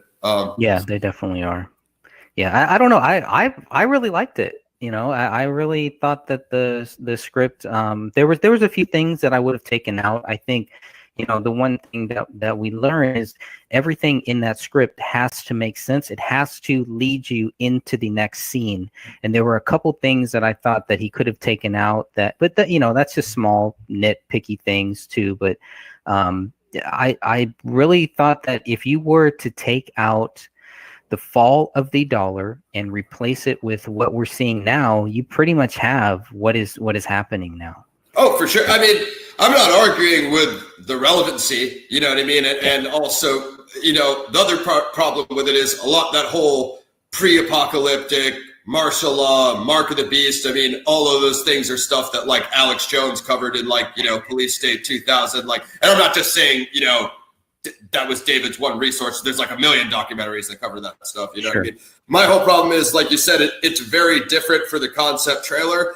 And if what you're pitching us is these concepts for the concept trailer, but then you take out the Masonic beheading because maybe that's too inflammatory. You take out the public. There was certain imagery that I was expecting to see in the feature film because it was like these big moments in the trailer. You're like, it was what I'm talking about is impact, the emotional impact I had from seeing the visuals. And like you said, I think they covered it in a Gray State too, when you see those black armored FEMA troopers kind of beating down the peasants, you know what I mean? And then Time Magazine basically has a cover that is something that you've seen in the Gray State trailer, and it kind of has that kind of Main Street imagery. I was expecting this, to really see that. And what I felt really lacked was like the emotion. Like I didn't feel this emotion from the screenplay that was a impending doom of the suppression of our freedom.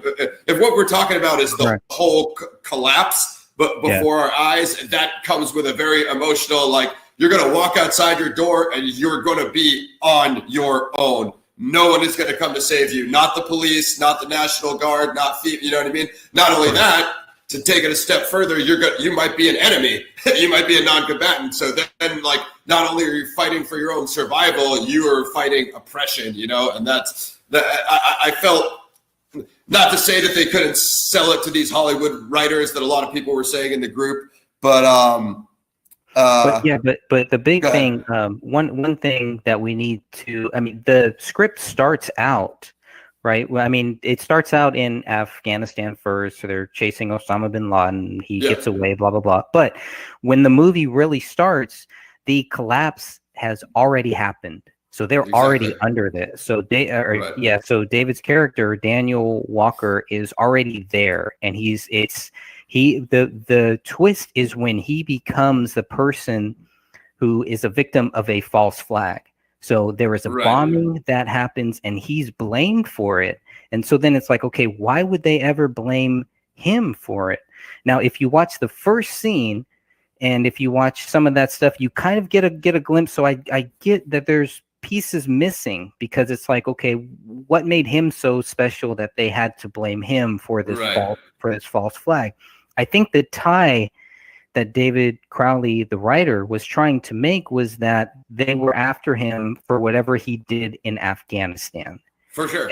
And looking at the David Crowley case, speaking with some soldiers who are very reluctant to go public about David Crowley and all of that, there have been some weird theories about things that happened when David Crowley served and that things that he might have seen, people that might have been killed, curses that might have happened to these people who ran over children over in Afghanistan, things like that. Theories. All obviously that stuff you won't find in my book. There is a lot that you will not find in this particular book. But that's a big rabbit hole. When you start thinking about what did David Crowley go through while he served at the worst possible time.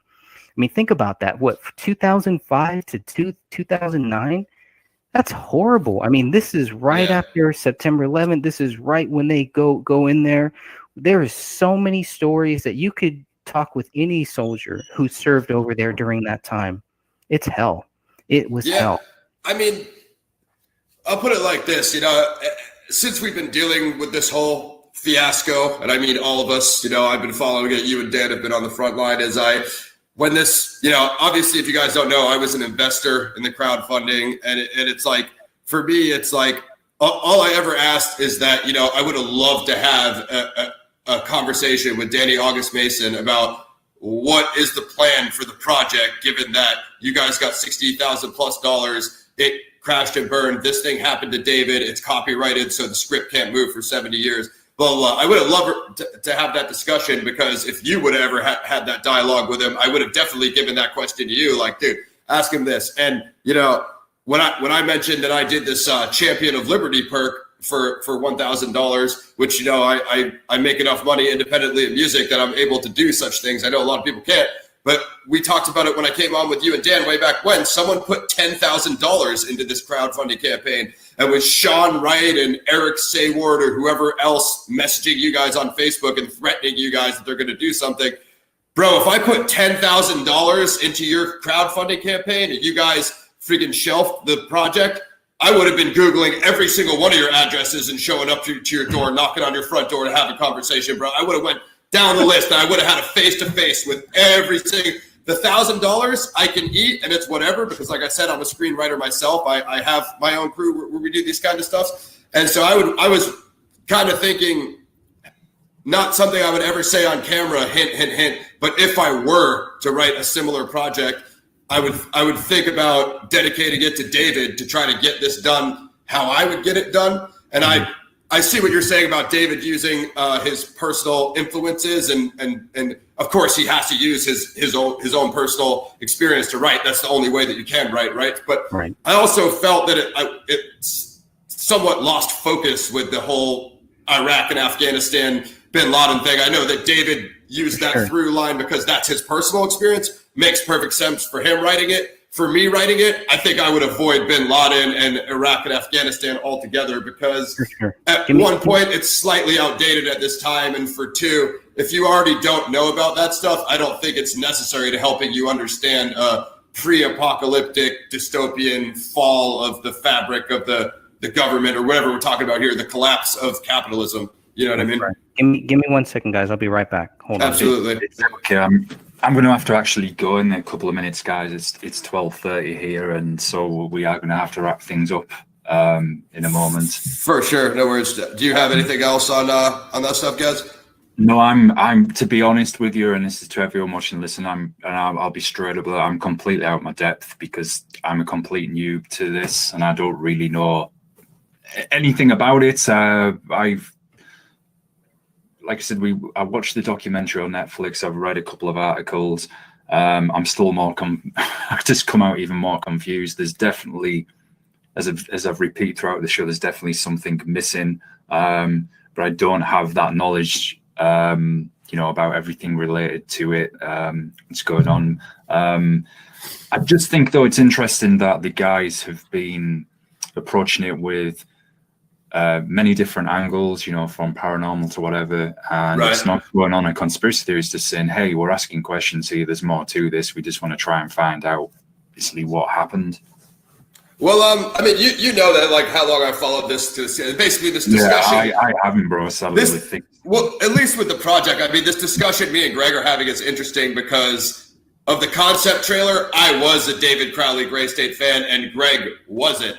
Now that this so-called revision version of the feature film has left, now me and Greg have kind of reversed positions, because he really liked it, and I thought that it needed a lot of work. You know what I mean? So it's kind of hilarious. Like, I was this huge fanboy of the trailer, like, oh my God, that's the best trailer I've ever seen. Greg knows I was a Gray State fan. He reads it and he's like, I thought this was a really interesting screenplay, one of the best I've ever read. And then I read it and I'm like, dude, I thought that it needed a lot of work. Like, I probably wouldn't even invested, because stuff like this, I've heard people throw around, like, I wish Mike was still with us, because, for some of the stories that we're familiar with, Mike is working on a film called Townies. It's an Irish crime kind of film. I think it was even, what is that Matt Damon movie with Robin Williams? When he's the teacher, Good Will Hunting, right? Yeah. So the Good Will Hunting, that was I think that was sold for like $600,000 when they first pitched it. So I mean, for like a Hollywood screenplay, it's like 50,000-60,000. Is about like ballpark for for that kind of offer. So it's just interesting for some guy to, invest 10K and for them to get like around 60, 65, like, and then some guy was trolling you, Greg, saying like, oh, 30 million. Oh, that's like a Hollywood comedy movie. Like, let's put that into perspective for that dude, because he had no idea what he's talking about. Terminator 1, as Caesar said, guys, was like an $800,000 or $900,000 budget. Granted, it was the 80s and, the blockbuster wasn't a thing yet, blah, blah, blah. But what I'm saying is, action sci-fis have been made for less than $1 million. So don't try to come to us and, John Wick, I think I was telling you guys before. John Wick had issues around $20-30 million. Keanu Reeves invested his own money to get it finished. John Wick 1. Now, and that was basically considered like a indie Hollywood film for their standard. You know what I mean? So when people throw around these 30 million, 60 millions, blah, blah, blah. But yeah, it's just, Greg, I found it super unfocused. The characters, I didn't really have any emotional attachment to any of them. Like even the villains, like I'm like, I gotta hate the villains. You know what I mean? Especially in something where we're coming and taking your freedom away. These guys need to be the most like heartless of all time. Now, not to say David couldn't have tightened all this stuff up and got it ready, but it's just like, and I found it super unfocused. Even the Native American theme, like, I appreciate the concept of him putting the Lakotas in there, but what I would have liked to have seen, I wish we had Mac with us, guys, is the natives are people who were completely exterminated by European colonists. You know what I mean? What I would have liked to have seen is that same fighting spirit that they were fighting for their literal existence with during colonization against this totalitarian government. I would have liked to seen that come out. I would have liked to seen those Lakota rituals to add. He writes like, the Lakota performs a Lakota prayer over the body. I got to see the actual ritual, and I got to know the purpose of it, because I would have liked to actually seen the Lakota spirit. You know what I mean? That was missing from that Lakota theme. Like, so I'm not saying he didn't put things in there that I thought were good, but I just didn't see any like extrapolation on it as opposed to. Also, I mean, I know we said we weren't sure what we were going to do about the spoilers. When the whole revolution gets behind Daniel, like, dude, I gotta see a reason for that. It can't just be like, hey, there's one guy out there getting false flagged and he's fighting the revolution by himself. We're all gonna go follow him. Like, I gotta see what he did to win them. It's just like certain cliches, like you were saying. Like, I felt there was just like certain cliches in there that are like, dude, it's too predictable. Like, you can see that coming from a mile away. You got to get us emotionally invested, and then we got to feel it. And like I said, who knows? Maybe this is a super early prototype. But I don't necessarily agree that if you just sold it to a bunch of Hollywood writers, they would have fixed everything right away. Like, that's not what I'm saying. I'm saying maybe if David took it to the right people and they gave him the right feedback, I think all that stuff would have been tightened up to the point of, and maybe for a series, if it's like 3 or 4 series, that's like 10 episodes each. So maybe you would have seen all that stuff play out over the story arcs, you know what I mean? But yeah, I thought it needed major work, man. And maybe I'm just being too critical because we've been waiting 10 years. So maybe I made the standard too high for myself. But like, I was like, the talent that I saw in the concept trailer, I would literally say that as far as filmmaking, I know he was an early filmmaker. I'd literally say David was probably a genius. However, maybe that was more of a directing talent that came across in the concept trailer as opposed to screenwriting. It's literally a completely other, a different talent than what directing is. Now, you do have some screenwriter directors in Hollywood, guys like Stanley Kubrick and Ridley Scott, but not always. You got to keep in mind, a lot of those Hollywood directors just, Scarface, for instance, you have somebody else write it for you, and then Brian De Palma directs it. You see what I'm saying? So doing both is very, very difficult. I don't expect some starting out guy to just get in there and knock them both out and amaze us. Correct. So sadly, guys, I got to wrap up. It's 12:35 a.m. for me here now. Okay, so well, thank you. If we can do a follow-up show. I know you don't want to cut you off your response to Ross there. I do want to jump on one thing as a nerd, and I noticed it. Especially being into martial arts and stuff myself, immediately when you said I'm into martial arts movies, like see more fights, well, being as somebody who's into all of that and watches all of those kind of movies too, I immediately gravitated to that and thought, right, I want to ask him about martial arts movies. One time, your love and passion of them. I watch a ridiculous amount of them. Even that series, the recent series, which I've been talking about all the time on recent shows, Warrior, set in San Francisco in the 19th century. You've got all the Chinese gangs fighting with the Irish gangs for control of San Fran.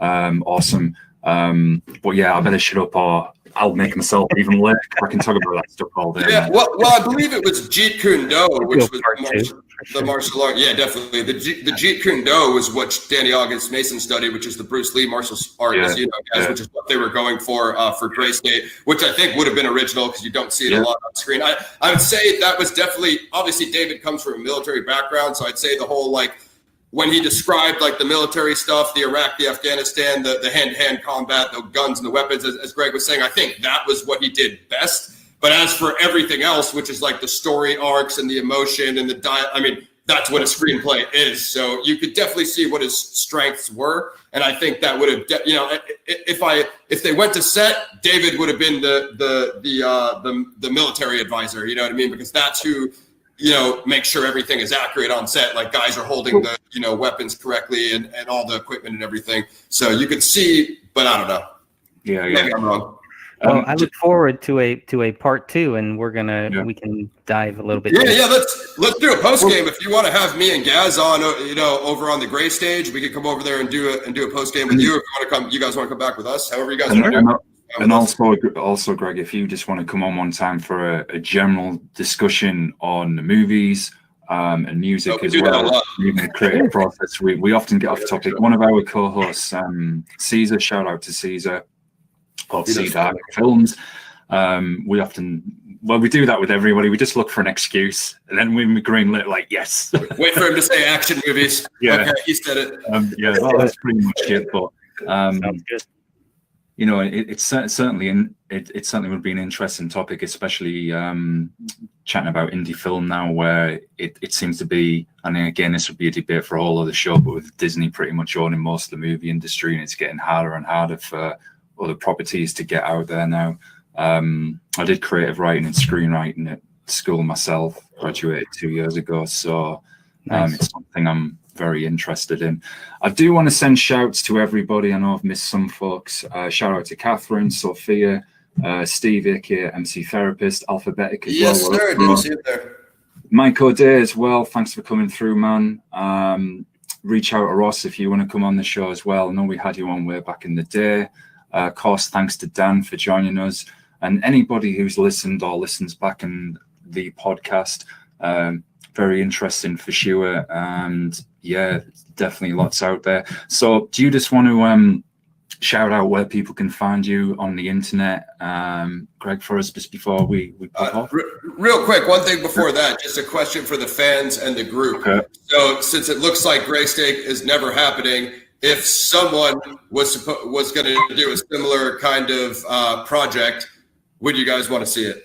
That would be a question for the fans. And then Greg, let everybody know where they can find you, where Greg Fernandez Jr. Yeah, that's it. Yeah. And also, is it thegraystage.wordpress or just Gray Correct. Stage? Okay. Thegraystage.wordpress.com. That's right. Yeah, and a Gray Stage YouTube channel as well. Subscribe there. Go get Greg's book. It's the hard copies. You have the link are on a specific site and the free download PDF. Yeah, the hard copy is on lulu.com, and I'll make sure that everybody has that. But if you go to the website, follow the link, you'll definitely find it. Greg's enjoying a little red wine. I think I'm going to go get a drink myself. I might have a couple things after this. Thank you guys. I really appreciate your help with this. Thank you so much. No, it was overdue, man. I've been working with you guys for like 5-6 years, and I know, right? do like a weekly show, and you guys do a weekly show, and it never occurs to us like, hey, maybe we should do it together. Anyway, stay tuned for part 2. Shout out to Greg and Dan. Subscribe, all of us. Follow all of us. Yeah. And another successful show. Shout out to the fans who came through. Yeah, definitely. Thanks for everybody for supporting it. Everyone stay safe at the moment as well. And we'll get through this and we'll be okay. And just look out for each other and stay safe, y'all. Talk to you soon. We never got to ask them about COVID-19, but that's okay. I'm not really. There's been enough about it. I'm not going anywhere. Neither are we. One thing, quick, guys. I just want everyone to shout out the channel American Spy Fox. That kid does an awesome Nirvana Kurt Cobain series. I'm going to try to get him for an interview as well. I'll send his channel over to Greg and Dan if they want to follow that stuff. Yeah, it's really good. Check that out, guys. All right, thank you, everybody. Ancient Vision. All right, thanks all. Peace. Respect.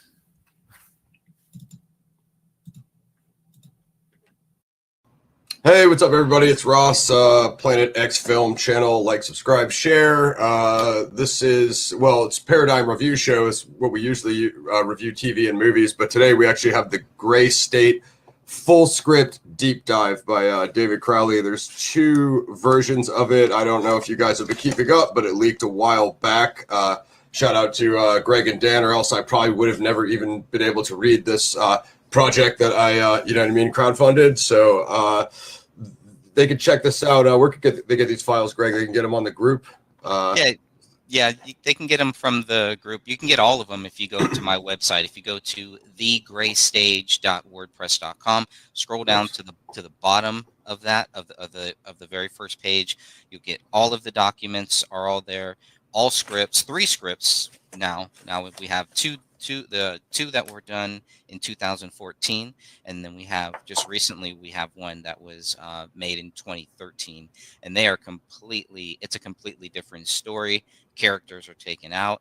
Danny Mason's character is in the 2013 script, but as we've talked about, his character is not in that 2014 script. So something happened during that time, and so you can look at all the files, all of the photos and everything, and I'm gonna go ahead and post this in the group too right now.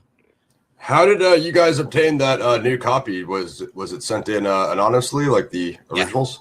Yeah, basically. Yeah. Actually, the 2013 one, somebody found it online. One of the members in the Justice for David Crowley and Family Facebook group found it and posted it. It had a lot of malware and a lot of weird stuff on it. So we took screenshots of every page. We had a couple people, they took screenshots of every page because we didn't know what, and then of course, soon after we got all of the screenshots done for every page of the 2013 script, then it was taken down. So whoever had it up must have caught wind that we were looking at it, and they tried to take it down. But we got it before they could. So that was from a group member named Yolandi. So thank you for that, because she was like, hey, have you guys read this script? And first I thought, well, it's a 2014 script. But as I started reading, I'm like, oh, this is a completely different story. So yeah, we'll definitely have to cover that one sometime. Yes. I'll be curious to hear your thoughts on that Definitely. script. I know you're very vocal about your thoughts on the 2014 script, so this should be fun. Well, I mean, if you spent the amount of money that I spent on the trailer, you'd be critical as well, right? So That's right. Let's get into this, guys. I guess first and foremost, what I'll do is when this video, because if you guys are tuning in live right now, this video will go on demand as soon as we're done here, and then I can add cards and end titles and tags and all that stuff. So we'll post the original Gray State trailer here, and we'll do a little bit of a breakdown. So that trailer went viral. It was basically a concept trailer to pitch a feature film. To make a long story long, because anything to do with Gray State, there's no short way around. You can go to Greg's site. This entire book, you can watch all the thousands of hours of footage that these guys have uploaded, and that will get you like 1% of the story. You know what I mean? So True.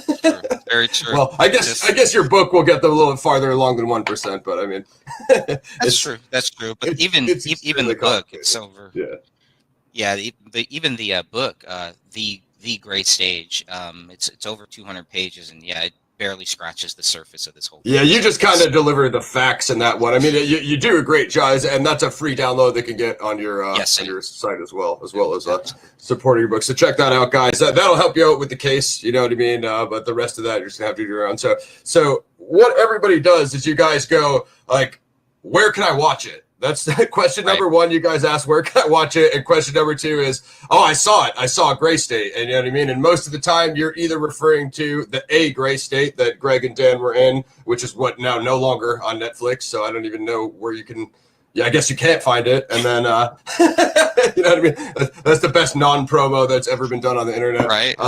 And then what happened was Gray State, The Rise, which was a complimentary documentary that David was working on in conjunction with the feature film, and that was supposed to cover like the more factual historical source. Well, I guess historical, I don't know, but the more like current event source material that kind of Gray State was supposed to be drawing from. So that ultimately leaked posthumously as The Rise. So that's what's out there. The concept trailer, The Rise, and then the A Gray State, which was more about David, I guess David's demise, if you will. And that, and I guess somewhat him working on the project. That's I feel like that's not really what they focused on in there. Greg can give his opinion on it. Yeah. Now, whereas I've been vocal about the script, you guys have been much more vocal about the documentary. So that's true. What up, Ray Ray? Yeah, they really butchered David Crowley's name in that, and it was horrible to watch that movie or that film, I guess, whatever, if you can even call it that. You notice that thing, that thing. But they have, I mean, if you think about what is on the Netflix streaming app, and for it to be taken off of the Netflix, it's got to be pretty bad. It's pretty bad if they're doing that. Yeah, it's a bottom, like, you know what I mean, qualification, right? So yeah, they put everything on there.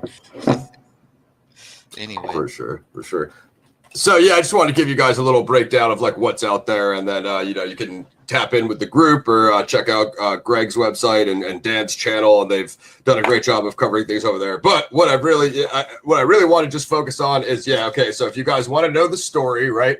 So there's the concept trailer, and then there's these I guess there's these couple versions of the script that I was informed of when Dan was talking about when they're released, and you guys posted the file in the group. And now, as of today, Greg has just informed me there's this other alternate version of it as well. So my question for you is, if his character is removed in that, you said that was the 2014 script? In the 2013 script, Danny August Mason's character is there. That is Danny August Mason's character in the 2012 trailer. But in the 2014 script, his character is not there. So is there a different protagonist, or is it how is that handled? Yeah, it's a guy named, I think it's Daniel Walker is the main character's name in the 2014 script, and it's pretty much based on David. That's the way that I took it. So okay, yeah. So but he was in the version that I read. He was in that original file, and also the other file is called like V6, which I guess, and you can see from the notes that there's tons of like unfinished stuff that is was clearly in development. But anyway, I think it's Danny August Mason's character is named John Wink. Okay. W-I-N-C-K. But I don't believe he's in the 2014 in either of those 2014 scripts. No, yeah, I don't recall him. It was definitely Daniel Walker in the versions that I read, which I kind of figured him to be based on the John Wing, just due to the concept trailer. So yeah, well, I guess it's been a long time, and I only briefly mentioned it on our last transmission. So let's get into this thing. So the script, right? There's a lot of things that I would have done differently, but it's all good. I mean, there's definitely some good, some bad. As far as this thing starts off, it starts off in Afghanistan with the killing of like Osama bin Laden, and me, I could see David drawing upon his veteran, experience for all of this, but for me, I don't know if it's just outdated or what the deal is, but I don't really see. I mean, it kind of makes sense because it's like it's Osama bin Laden. It's like it's a reference everybody knows, right? I guess he's kind of back then, before the Trump era, he was kind of the face of like fake news and propping up a despot and all that stuff. He was kind of like that pseudo Saddam boogeyman. You know what I mean? That's but right. It's so I get it from that perspective, but then it starts out with that, and it just like it just feels kind of like unnecessary. You know what I'm saying? Like I could kind of see it, but it's like they start out with that, and then nothing really comes back to that except for like one line at the very end where they're like, come on now, this is the guy that like killed bin Laden, in case you forgot. You know what I mean? And it's kind of like it makes some sense to have the guy who's the leader of the resistance, like, be the guy who killed Osama bin Laden. But at the same time, though, I don't really know how relevant it is to the overall mythos of the story. You know what I mean? Yeah. So that's kind of where they lost me. But did you have anything? Any thoughts on that?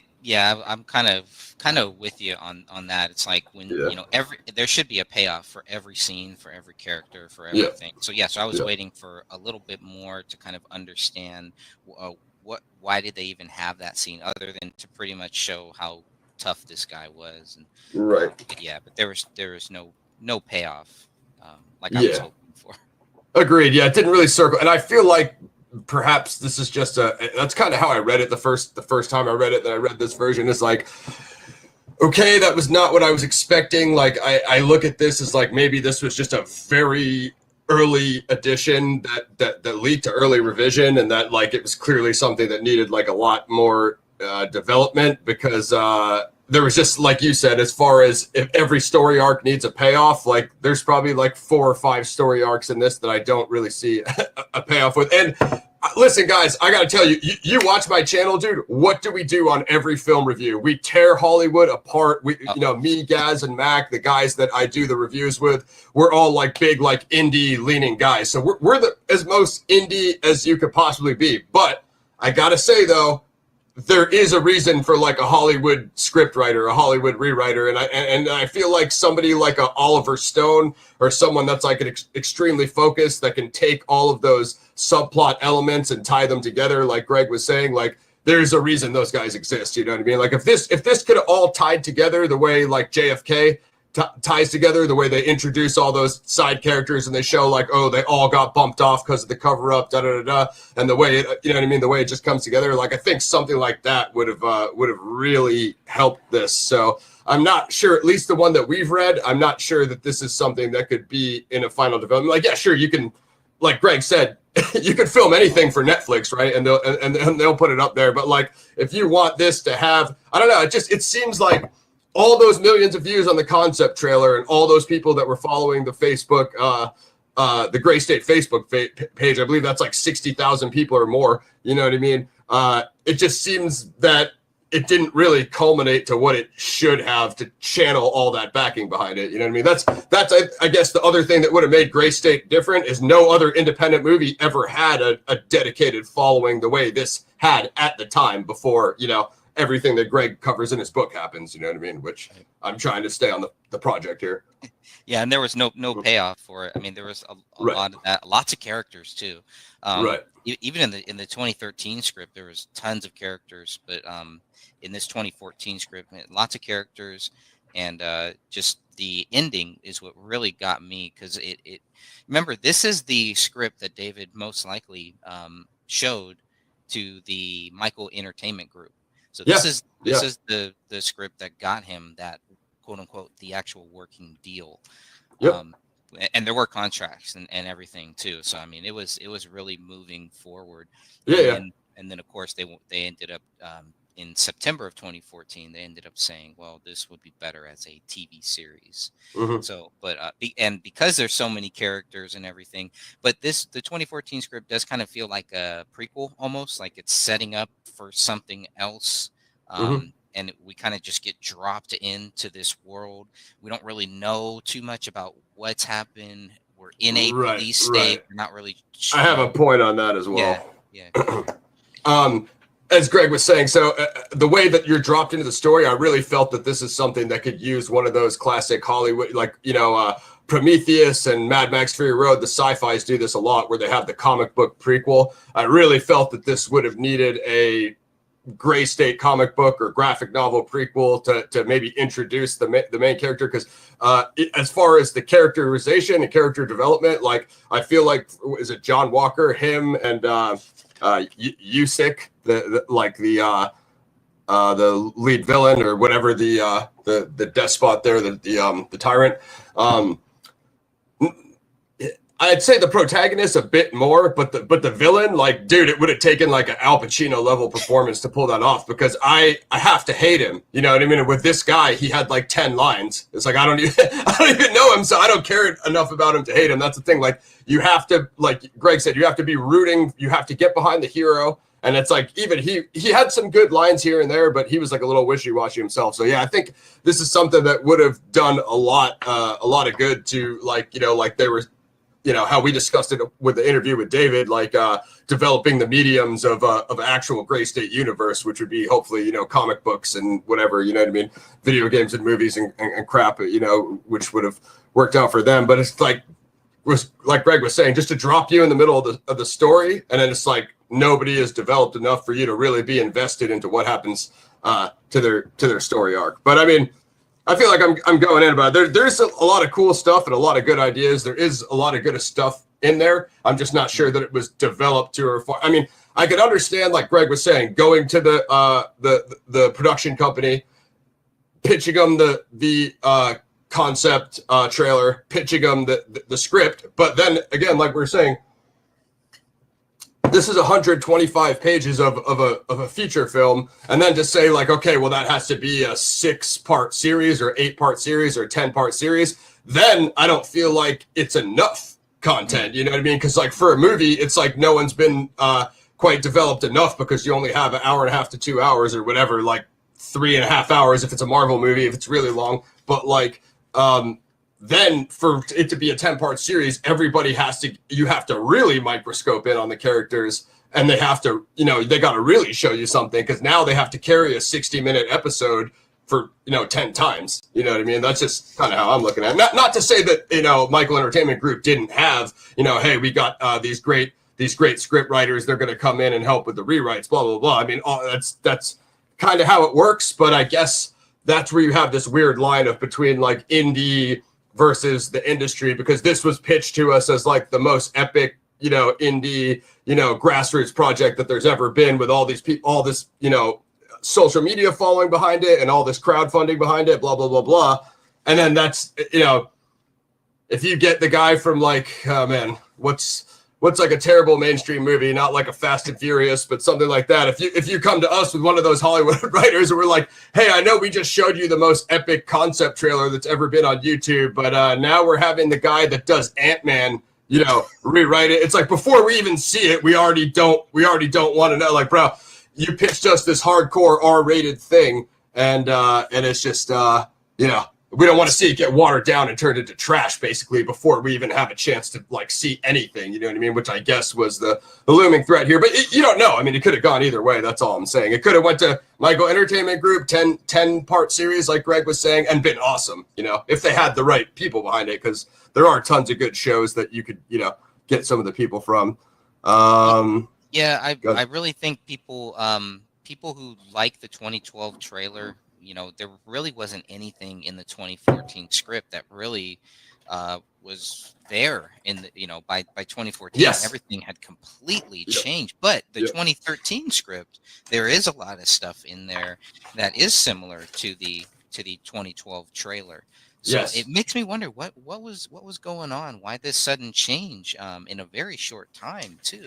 Yeah, that's a great point. Like, again, as all the imagery, even so, I have an industry example of that. Like, you know, Mac and I were big on, we do like the grindhouse genre here. We're big on grindhouse movies and grindhouse films. Well, if you guys, this is gonna be a little bit of a downgrade from Gray State, guys. But if you guys know like Danny Trejo and Machete, when that movie Grindhouse came out with Rodriguez and Tarantino, they had all those fake trailers in the middle. So they had like the Nicolas Cage one, the Danny Trejo one was Machete. They had a fake trailer of Machete because at the time, Danny Trejo had never played a leading role in Hollywood. He had like 60 like side crime roles. He was a consultant on the movie Heat for because he was a criminal. You know what I mean? Him and his uncle, they came from like basically a criminal organization. So he had been like consulting on crime films and stuff like that. And so they did Machete, and they had that part when he was on the motorcycle, like flying through the air, like mowing a guy down. This is ridiculous, but it's just like, it's so awesome. So then they actually did put that part in the movie, but a lot of people were saying was like, everyone was just expecting that scene from the fake trailer. So yeah, like you see what I'm going with this. So it's basically saying like Greg was saying, if you show us the concept trailer and it has all these awesome scenes, then we're just expecting you to put those scenes in the feature film. And then it becomes, are you just putting it in there because we're expecting it or not? But on the other hand, having nothing in there from the concept trailer, like Greg was saying, like, bro, where was the Masonic executioner? When we did the interview with David, he literally told us, like, yeah, they're going to have that public execution scene in the trailer. It was the guillotine, but he said they were going to have some futuristic device that was, probably more efficient, chopping off more people's heads than one or something. And then that's in the 2013 script. Okay, yeah, see, in the versions I read, like, that wasn't in there. Like, dude, where's the public executions? Like Greg was saying, like, there's like no scene from the concept trailer except for maybe like the revolt part and like some of the fighting, the riots and stuff. Okay, yeah, that's in there, but you kind of expect that to be in there. So maybe I don't know. That grocery store scene, I think partially, but really it didn't really have that was like so fast. It was just like it was like CVS. It was like the pharmacy. It wasn't even the way she did it in there. She brought like her kid with her, right? And they went, and then like the shelves were empty. So yeah, the shelves were empty, but he was like just trying to get the medicine. It wasn't even the same. That's true. Like you're saying, it wasn't even really the same scene. And then even those characters from the concept trailer, not that like you got to know them well from a concept reel, but Sophia had a question. I don't know if you know that one. When did he have the script stylist read his script? I don't know if is that referring to MEG, or I'm not sure. The script stylist read his script. I'm not sure. Maybe she can. Probably between 2013 and 2014 would be the guess, right? Because it was like October or something when he. Well, are we talking about the Michael Entertainment Group? Is that who we're talking about? I assume so. I don't know who else the script stylist would be, unless there was a independent one. That was May. That was May. Well, the script is dated May 12th, 2014, and I believe a couple days later is when David met with the Michael Entertainment Group, because he posted it on Facebook and said, "Hey, it just happened," and so it was a couple days later. So all this happened around in May of 2014. All of the Gray State Goons are all out of it. All of the people that brought David to this dance, who were part of that 2012 trailer, part of the 2013 script, are all gone by this time. They're not mentioned. They're not part of this deal. It is just David, his wife, and it looks like, he may bring some people on, but at that point, it's really no longer David's project. He's basically shipping it off to this Hollywood group. So which is how things were. I know that's crazy for people, and like a lot of us on the project side and the crowdfunders and stuff were probably thinking it was going to be this epic independent thing, which I don't even know why we would think that, because that's never happened ever. So it wouldn't really make like kind of the way things work is if a project is good enough to get picked up, it gets picked up. Like it's kind of just how it is. Sophia said she was in Colorado apparently though. So I'm not familiar with what that is, Sophia, but if you can shine some light on it, feel free to give us some more details. Again, I just wasn't sure if that beginning was kind of cliche. Although if I were to do this story, guys, I would do it quite differently, because I'm not a military veteran, but I think I could still get a lot of these elements into something, you know what I mean? But me personally, I think I would avoid Osama bin Laden altogether. At this point, it just came off a little bit cliche. There is the parking lot scene, the police parking lot with like the fence cut and then the stickers or whatever on the license plate. I thought that was pretty good. The news montages, basically, like probably the easiest way for you guys to do this, guys, if you follow along, if you go in there and follow along. But yeah, you'll see some news, and we could even like read some of this stuff for you guys if you really want to. Screw it, we haven't done it yet, so I'll drop a little bit of knowledge on them. There's the title credits, guys, after the Osama bin Laden scene. It's a bunch of news montages. So, news 2001, after a chase through the Tora Bora Mountains, the U.S. Special Forces, it appears that Osama bin Laden, the 9/11 mastermind, has escaped into Pakistan. It's basically a montage of all news clippings, is basically what the script is telling you. So, without obvious U.S. military presence, the Middle East has escalated into images of the Iraq War, dead children, depleted uranium defects, newspaper clipping record, Henry Kissinger quote, depopulation should be the highest priority of the U.S. foreign policy towards the third world. I mean, you guys kind of get where it's going. But yeah, I thought those use of the montages are pretty cool. That's probably one of the closer things that, stuck to the concept trailer. Yeah. That was done well. stuff. There was a lot of things that I thought were done very, very well, and that was one of them. It was like a kind of like a Red Dawn movie. It's kind of what it kind of felt like, you know. And right, without that big Red Dawn moment, you know, without the people parachuting from the sky that we were all hoping for, basically. Yeah, but yeah. And that's the other thing too. It's like, I don't know, it kind of has at least this version of the script, I'll say, kind of just has a weird effect about it, where like it ends up. I mean, we'll get into it a little bit later, but it ends up being those UN soldiers. And you know, have you seen Bushwick on Netflix? I haven't. No. Check that out. That one, it's somewhat similar concept, and Bushwick obviously takes place in Bushwick, Brooklyn, in New York. So it's basically something quite similar to what a Gray State or a Red Dawn would be, but it's Dave Bautista, and it is like in New York. You know what I mean? So it's kind of like a neighborhood for neighborhood kind of revolution, revolt kind of thing. If you guys haven't seen it, I don't want to ruin it for you, but I would say Bushwick is the closest thing like on camera that we have to Gray State. You know what I mean? And I think this Gray State script, even though Bushwick, it's a Netflix film, it's simple, it's not crazy big budget, you know what I mean, of like what you would need for a all out second American Revolution, you know what I mean, just to go, you know, completely 2 hours of like Expendables level violence. But this I think would do. The other thing is, with this taking place in like Minneapolis and in the Twin Cities, and I'm gonna once again, being the guy who is 100% on the indie perspective and 98% of my other reviews, I'm going to go lean on the side of Hollywood on this side, which is like a side that I never take. But I think it might have been good for this to be just relocated to New York or LA, because I think more people can relate to it if it's like a major like coastal city. If it's like out there in Minneapolis, unless you're one of the guys that was on the Gray State crew that can like relate to a small indie film out there, I just don't know how many people are like, oh, the Mall of America is out there. Like, that's one of the only things people know about it. You know what I mean? So that's like, again, I know it's a little bit cliche having every movie take place in LA or New York, a la Terminator or every other thing that does that. But at the same time, though, I'm not sure many people could relate to the Twin Cities in Minneapolis. You know what I mean?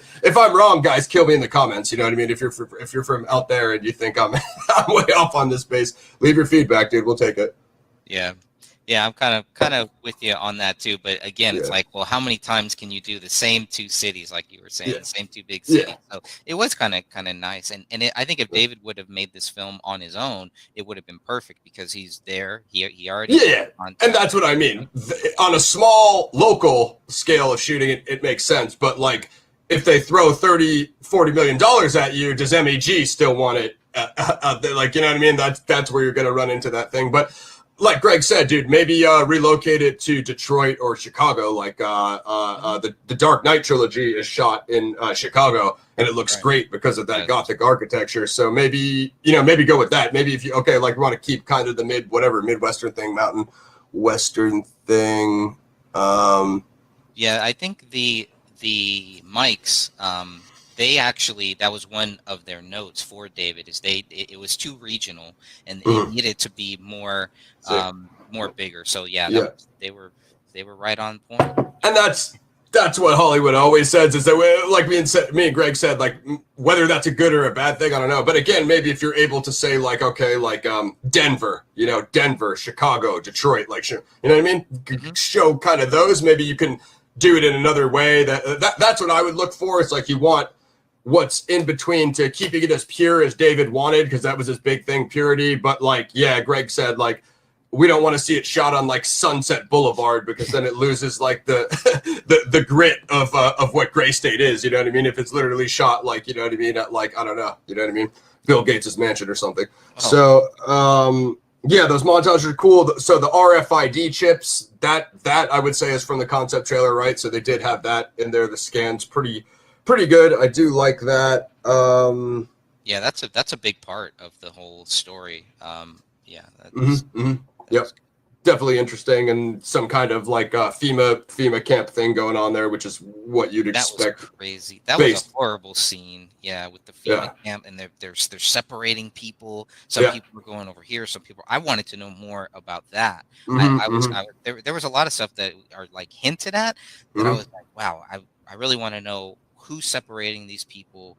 Why are some people going over here? What happens to them? And there really wasn't a lot of that. There's a very dark scene with the main character's sister, I think, and it felt like, you know, she basically gets raped basically in this prison, and there was no payoff for that. I felt like that scene that would have been the first scene that I would have cut, because it doesn't move the story on. There's nothing that happens to these girls that do this to this girl here.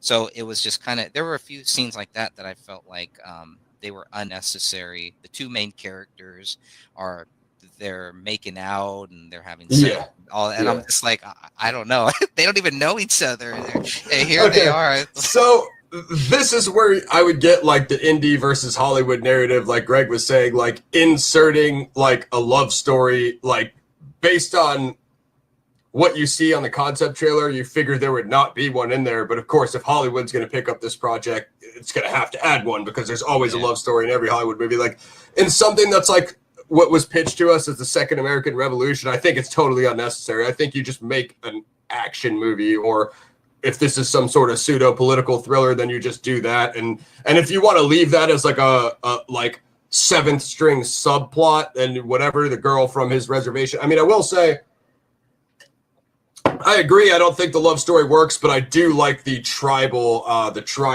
themes. That's one thing. I think that I would keep if I would do this story. You know what I mean? I would keep that, the tribal theme of the original, indigenous peoples of North America. And even that I felt wasn't fully developed. It's like his character is half, and they have the references to like his father and going back to the reservation or whatever, his flashbacks of growing up on the reservation, spoiler alert. And then it kind of throws back to it towards the end, like you were saying. But I feel like it was never fully realized. What I wanted was a metaphor that like the totalitarian government is now oppressing all of the people of America, formerly America rather, and that is how the natives were oppressed when the white colonizers came here and exterminated the natives. It's like what we want to see is that mythos fully developed, that the extermination of the Holocaust of the original indigenous peoples is now going to become the Holocaust of everybody, because you allowed them, that whole saying of like, what was that, Jordan Maxwell, whoever said, it's probably an older quote, when they came from this group, you know what I mean? I didn't say anything. They came from that group. I didn't say anything. When they came for me, there was nobody left to speak up for me. It's that's the metaphor we want to see with the tribal people. The white man exterminated the indigenous people and allowed that machine to keep gaining power, and the government overreach, and now it'll ultimately basically exterminate everybody because you continue to allow it to gain power unchecked. You know what I mean? And maybe it's just, again, because this is such like an early revision, but I figured that would be like a key point when you hear like gray state and the character is half native. You think that would be like a key subplot, and again, no payoff, not fully realized. But I love the whole tribal thing because it's never used, especially in Hollywood. They don't touch it probably for obvious reasons. Although you think now with the whole woke culture, it would be you'd think that every character would be a native. You know what I mean? I expect that to be the next thing that Hollywood would latch itself onto and completely exploit. So yeah, probably. They're probably running out of things. Running out of new ideas. Just haven't gotten to it yet. I mean, they tried to with Avatar, but like they just didn't fully realize it. I think on page 15 there was like a crazy explosion. I think that was pretty good. So the other thing I expected with David's like veteran, background of like the extreme realism of the military situations. At least this is what he was talking about with the interview with us. Page 20, Daniel Walker, right? He gets leg shot, and then it's like he gets leg shot. He falls out of the Humvee.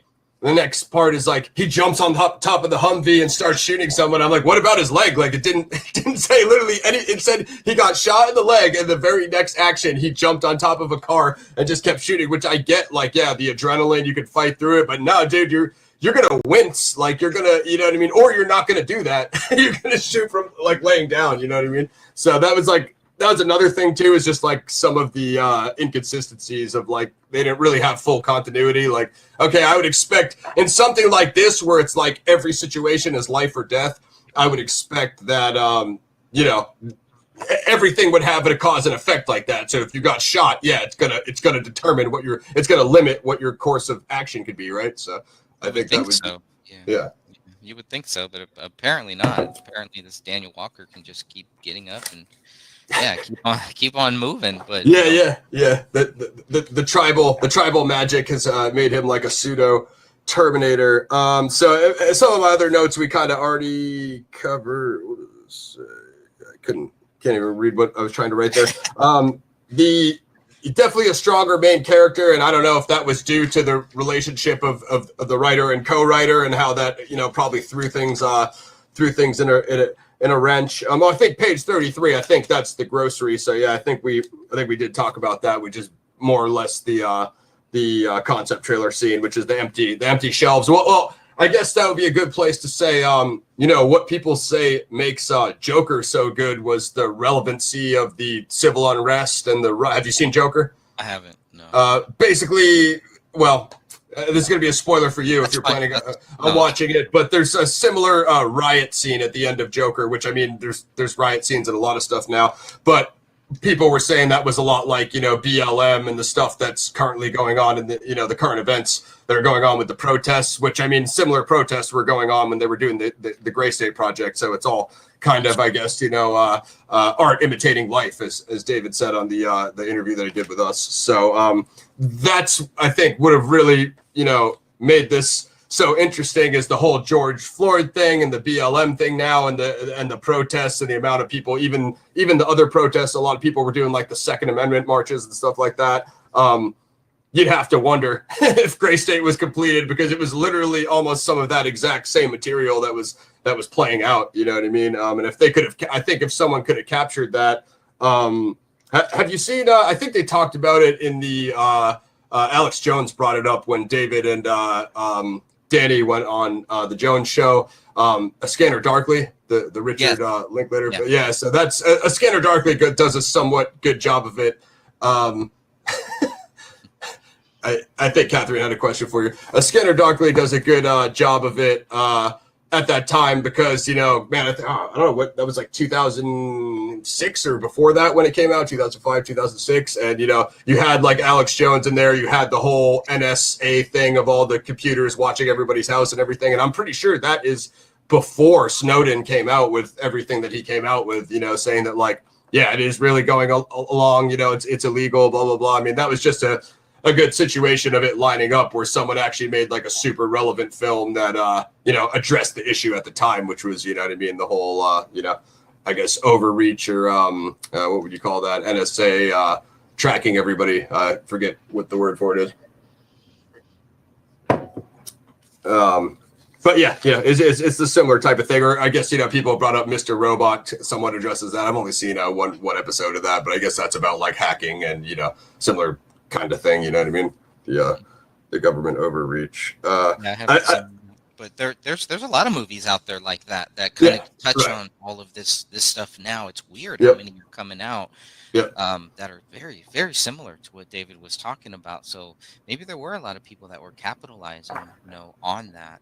A lot of B-roll movies. Yeah, to be honest with you, I expected a lot more. When this whole situation ended the way it did, I was like, oh man, that's over. I was going to be like, Gray State, it's going to be like the new genre that they're just going to exploit. But it's because the material is so hardcore. Most people don't want to touch that government conspiracy. I mean, there's like you said, there are movies and shows about it and stuff. But again, no one has ever gone all the way in on it. You know what I mean? That's kind of what we've all been saying. No one has ever gone, especially like the whole Hollywood thing, the cabal thing, some of the other stuff you mentioned. You know, no one's ever gone 100% in on it. And that's what, you know, kind of makes Gray State so interesting. And then obviously what happened behind the scenes makes it like, you know, the never-ending question, you know what I mean?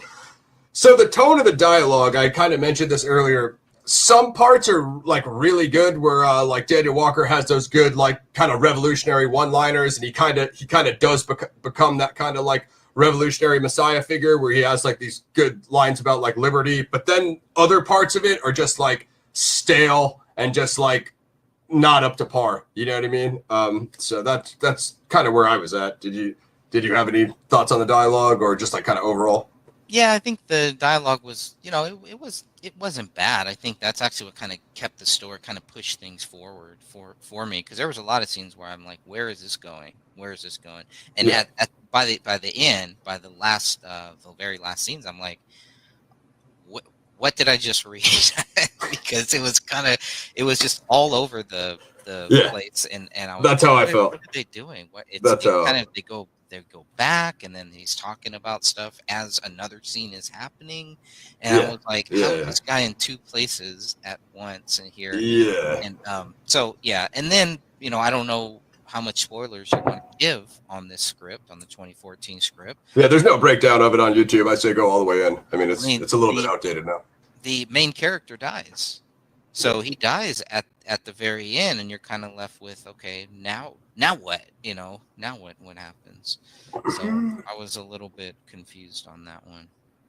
I believe he dies, right? He does die, but I think in this V6 version, we can revisit it when we get to the end. I believe he doesn't die in that one. I think they might have left it unopened in one version, but yeah, basically he is injured and he kind of fades out, I think is what you're referring to, right? Yeah.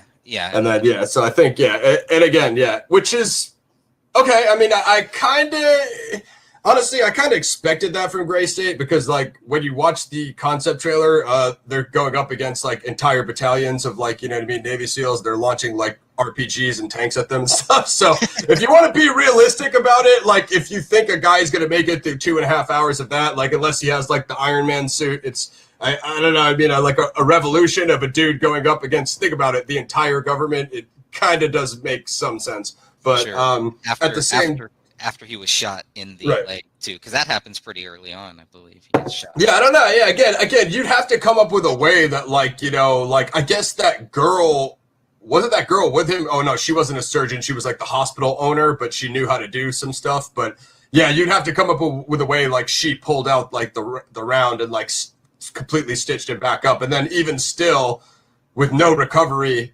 that would be like if you had 2 weeks to just completely recover. But again, if you're going to continue directly through the entire mission, I have to assume that would have, some effect on you. Well, it's just funny because I remember like, before, I think it was like somewhat, more recently after we had both read it when we did the last show with you guys, and you were like, yeah, dude, you're like, I thought it was really good. And I was like, I did not think it was really good, just because some of those things were so unfocused, like you mentioned. But I will say on the second reading, I did get drawn in a bit more, and I did like it a bit more. But it's just because the first time I was thrown in so many different directions, I was like, it just feels super unfocused, and I was like, I can't follow this.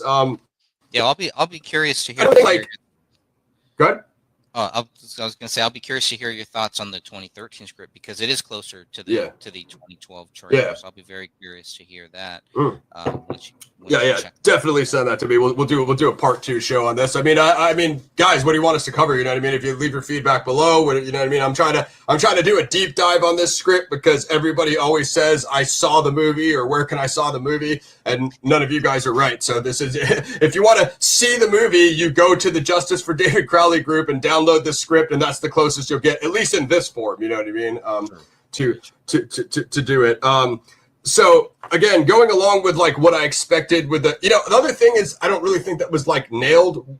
Kind of was what we were expecting from the concept trailer and the other promos that they leaked of like Danny's character going through the woods with the tomahawks is like the survivalism. I expected like this to be like a pre-apocalyptic super action Red Dawn, but I really wanted to see that survivalism theme, and I think they could have doubled down on that a bit more to show him to be more resourceful. I mean, I guess you could always say like there was like, Rambo First Blood is really like the survivalism film of like going out there with like nothing but like, a knife, and I think he pretty much had nothing else with him when he went out there in the first time. But yeah, exactly, like a freaking piece of tarp, and you know what I mean, no shirt and a knife. So I really think that they could have used a little bit of Rambo First Blood for this and nailed that survivalism, like show them, purifying their own water and boiling their, like how they have to survive out there with nothing. Like, I think that would be cool. Cause to say like, all the authorities are looking for you, you're a man on the run, your face is all over every like TV, but you can just go to like any encampment and just stay there as long as you want. They're not going to come there, especially when, everything is being, tracked via satellite. Everything is being tracked via technology. It's like that'll leave you limited options, right? You have to have absolutely no computers on you and be out in the wilderness. That's just my opinion. You know what I mean? If I'm wrong, kill me in the comments. So the RFID theme, I do like the whole microchip implant Mark of the Beast thing, but there's no failsafe. So when Daniel Walker started cutting out his and started his sister and every other character he met up with, and they're just like, hey, cut it out and just leave it there. And they're like, oh man, he cut the RFID chip out. We can't track him. It's like, dude, come on. They'd probably be putting 2 or 3 on every one of their little slaves, like Greg was saying at the FEMA camp, or there would be something stopping you. So let's say like if you cut it out, like you get like shocked with electric charge, or you know what I mean, like, or it would blow up and blow your arm off. That would stop people from cutting them out. I assume if they're going through the whole motion of microchipping every person, it wouldn't just be like, hey, society. So you're not expecting, if this is a more realistic thing, that it would be easier to just cut the chip out and get away. That's my only point. Like, really, again, like Greg was saying, we want to see this character struggle. Like, this isn't a Marvel movie. You know what the plot of a Marvel movie is? A superhero gets his superpower, fights a small struggle, and then goes up against a villain and beats them. That they made 50 movies like that, and we don't want to see like a survivalist, like Rambo kind of, anti, ex-military, like kind of patriot freedom fighter character. Like, we really want to see him struggle and fight through, and that's what makes the plot. Like, that's what makes the character's strength, like Greg was saying, and that's what makes their story arc and all that stuff. So, like, I really want to see him get pressed, not like I got shot in my leg and then I freaking cartwheeled over a Humvee. Like, no, dude. Like, and same thing with cutting out the RFID chip. Like, I really want to see him get pressed. You know what I mean? To show. And this is the guy who killed Osama bin Laden. And that's the problem with giving him that origin. Like, okay, you killed this famous like terrorist, like Greg was saying. Now we're expecting you to be a badass. So you need to get through all these other situations. You know what I mean? Like, yep. Yeah, I was kind of waiting for a lot of things. I never felt the danger for that character. That's my point. For any of the characters. My point. Really. That's my point. That's my point. It was just kind of like, okay, you kind of know, I need to care about this character, and I just never got that. That's just that, and okay, it's got to be one or the other. It's either I care about him and fighting the revolution, or I hate that villain. You know what I mean? Because as long as you really hate that tyrant, it's like, okay, well then I just got to see that guy go down. But he wasn't evil enough to hate him, and Daniel wasn't good enough to that's why Catherine's really she's going in on me on him getting shot on the leg. He was a badass. That's why he jumped over the Humvee after being shot. Like, okay, like that works for the first 90 seconds of the script, but once you've been bleeding for like 10 weeks straight, then it's like it's gonna take the toll on your body. You know what I mean? According to my notes, we have a pretty good revolution line on page 72. Let me see if I could bring that up for you guys, because we haven't done much dialogue. Let's see where it's at. Revolution will not be televised. Is that the? It might be. It's something about HD, isn't it? Apparently, I said it was on page 72, but I don't even see it on there. I don't know if you. Oh wait, no, maybe it's. Oh, right here, 71. Daniel, when you make peaceful revolution impossible, you make violent revolution inevitable. Now that he has like 3 or 4 lines like that are fire. If he could have had one of those every act, well, I guess basically he does. But you know what I mean, double down on it. Yeah, if he had some. That's a good line. You know what I mean? And I would like to see more of that from him, because having those 4 or 5 good lines and then having like 75% like filler, like Greg said, it just brings me back to like, okay, I don't really care territory, and then it doesn't matter what happens after that. You know what I mean? Yeah, there were too many characters that I just did not have any. I didn't care about them. You know, Right. You can't, especially the main character. Like I need to be invested.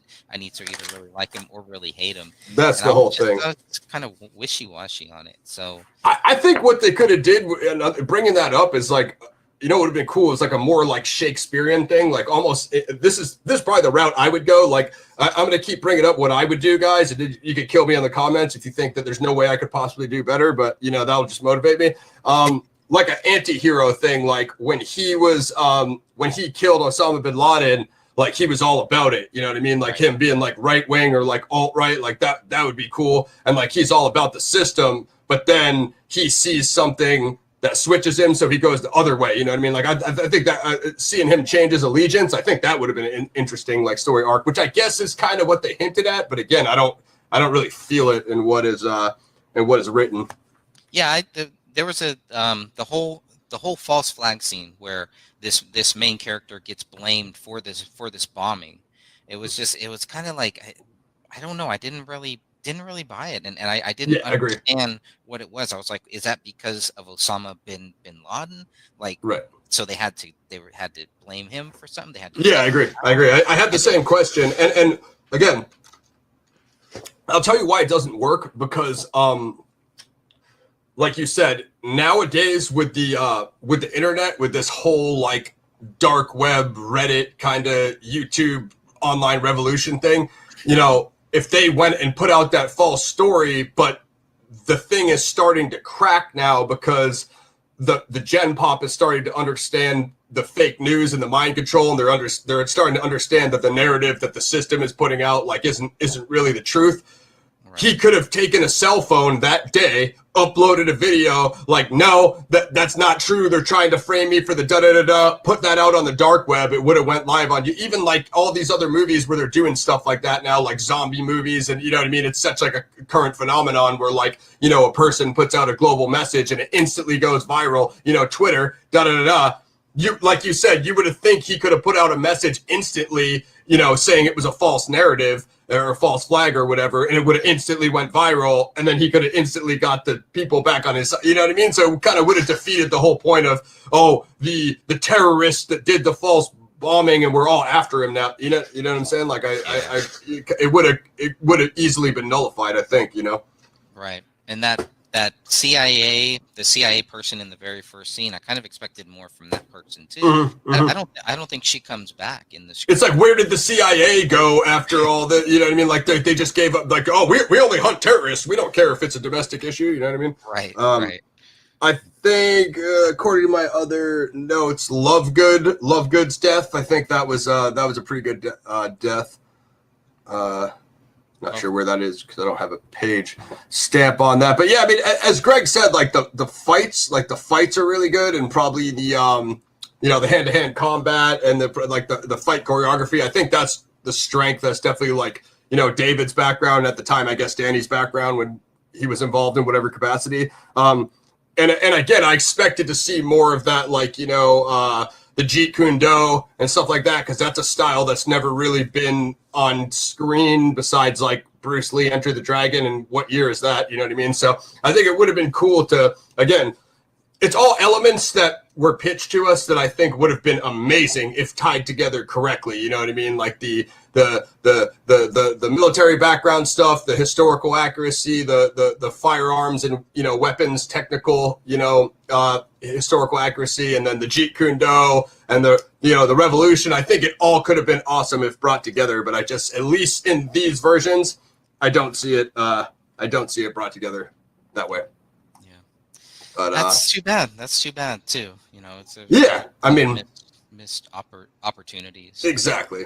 And I'm not saying putting the nail in the coffin on it either. I'm just saying this is probably an early version that was unfinished. Or if David could have sat down with Oliver Stone or someone that's super, you know, like you're talking about the guy who wrote, you know, Scarface and Conan and all that stuff. Like if he really could have, I think, zeroed in with somebody like that. Or, I mean, it didn't even have to be somebody on that level, but just someone that's kind of like an expert that really knows what they're doing. I think somebody could have really developed it and be like you said, like, hey, these characters basically serve no point. Axe those guys out. you know, these guys are really good, focus, you know, double down on them and develop the arcs more. You know what I mean? Just like little simple things like that, really, I think would have made all the difference here and gone a long way. I guess part of it's my fault, guys. I had ridiculously high hopes for this because I just based off that concept trailer, I expected that we were going to see the most epic thing that ever happened. I mean, Red Dawn is cool, but Red Dawn is the first what did Red Dawn come out? 84? It's the first PG-13 movie at the time. So it's an epic concept, but it's not an R-rated Red Dawn. You know what I mean? And Gray State could have been an R-rated Red Dawn. I mean, you know, like Greg said, with the fear porn, what do you do with the Gray State? Do you double down on the violence and just make it as ultra violent and grindhouse as possible and just be like, okay, well, you're showing the government taking out its own population. Is there any PG-13 or lower rating way to do that when every scene is going to have violence in it? Or do you just double down on it and make it what it is? And it's like, I guess, like we said before, it's kind of weird that no one has done it, you know what I mean? Or has even tried, other than like, you know, A Scanner Darkly is like a totally different thing. It's like a slow paced, like, you know, more like dystopian thing that focuses more on like the narcotics and the addiction themes than this, which would have, you know, the revolution and the uprising and, you know, kind of all that stuff. It kind of makes me wonder if David's death was a warning for people that may want to do something similar, that may have tried it. You know, it's like, not going to do that. I mean, that's, you know, I really think if David would have done it himself, if he would have made the movie, that was his backup plan. From what he was do it indie, for sure. Do it indie, and so I also wonder that too. If he would have done that, would he still be here with us today? Mm-hmm. Yeah, it's a great question. It's hard to say, like, you know, something like that. You know what I mean? It's such a difficult situation. But I honestly, I would have liked to have seen it indie because I would have liked to have seen it totally uncut, where Hollywood's not going to tell you like you can't do this. Now, okay, you wouldn't have the budget, but you know. And that's the thing. I know at some point, some internet geniuses were arguing with you guys about what could be due on the budget. Like, like, you know, the way that they cheated the concept trailer. Yeah, you know, you could probably get away with it for like 30-40 million.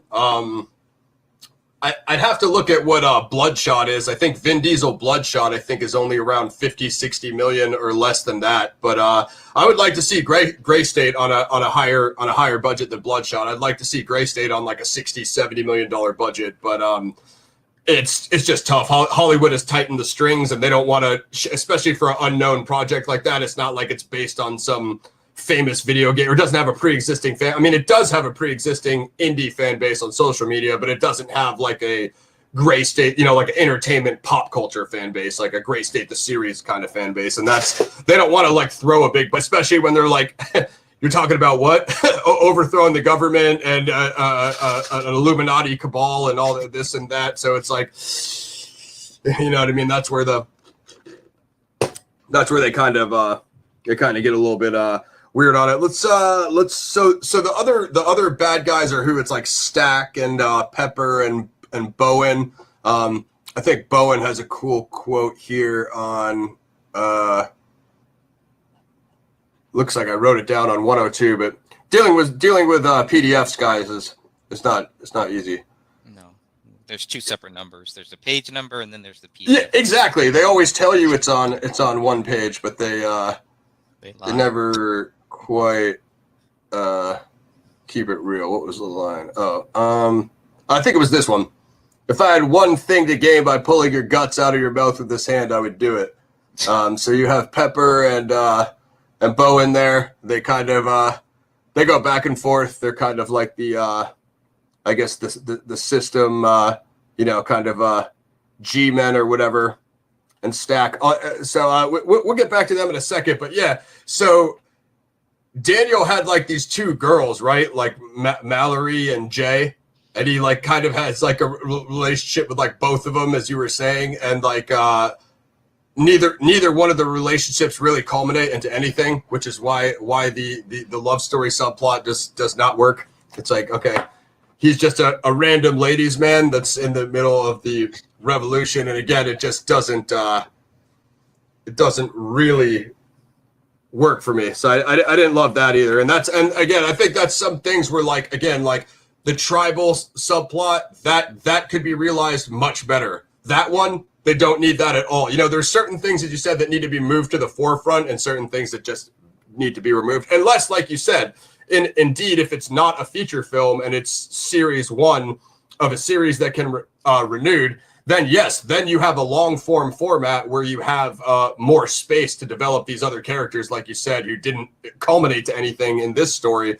There, you know, you could keep them around, like you said, his sister in the FEMA camp or something. She can come up in season 2 and get revenge and blah blah blah. So you can, like, you know, we were saying, you can leave all those unopened questions, and you could, because you'll have space to develop them more. But if it's just a finite story from start to finish, then you have all these, like, you know, unopened doors that just, you know, it shows them at this one point, then it goes back to focusing on his main story, and it just follows him to the end, and these other characters are just, you know, they come and go and don't have really any purpose, you know what I mean? And that's at least how it seems with this. But I would really like to check that other one for sure. I'm gonna read that ASAP. I think you'll find it fascinating.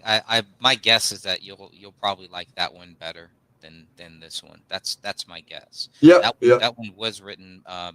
Danny August Mason does have a writing credit on that 2013 one, but not on this 2014 one. This is all David here.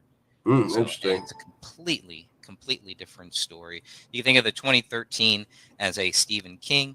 Think of the 2014 script as a Tom Clancy. It's really completely different.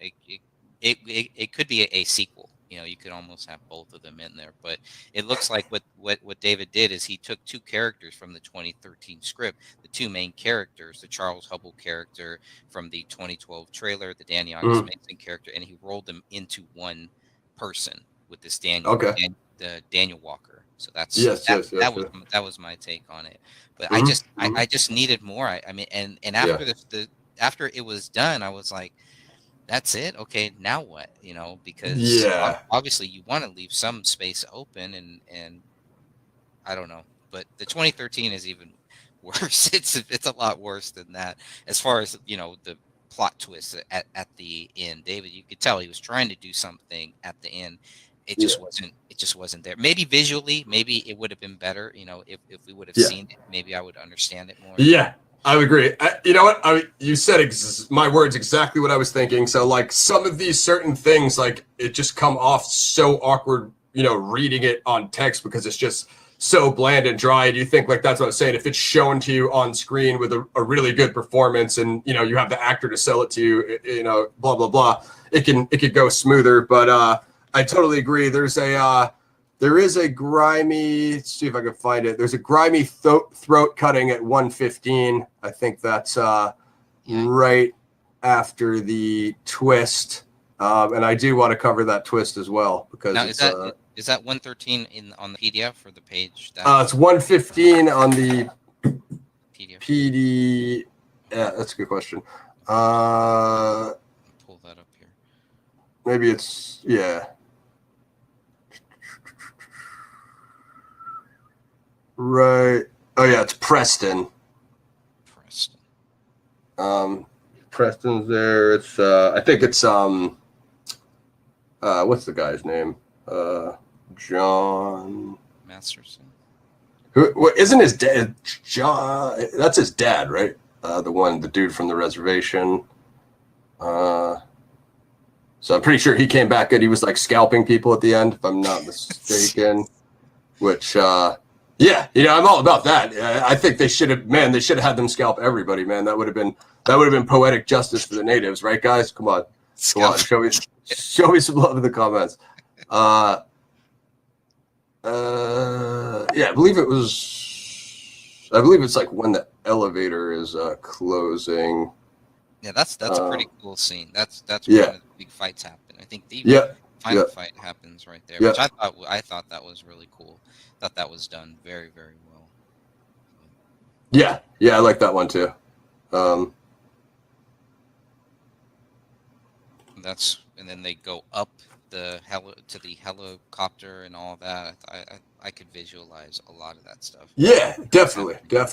And you know, And that's the thing too. I would have liked to seen the whole military conspiracy aspect fully realized, like you said, like the Tom Clancy themes, because that's even like obviously Tom Clancy's not around anymore. Matter of fact, I thought they were not going to be allowed to use his name anymore, but like a few more projects did come out that still said Tom Clancy. So I don't know if that was his estate or who made that call, but yeah, again, like like a Clear and Present Danger or a Patriot Games, you know what I mean? I would have liked to seen more of that in there too. The problem is like David like didn't really like watch any of that stuff. Like we asked him about They Live when he was on with us. You've seen They Live, I assume. Oh, yeah. Well, you're a wrestling guy, right? Absolutely. So yeah. They Live is. I should pull out my copy. I have it autographed by Roddy Piper. I'm a ridiculous. I met him. Awesome. Yeah, I have the picture on my Twitter.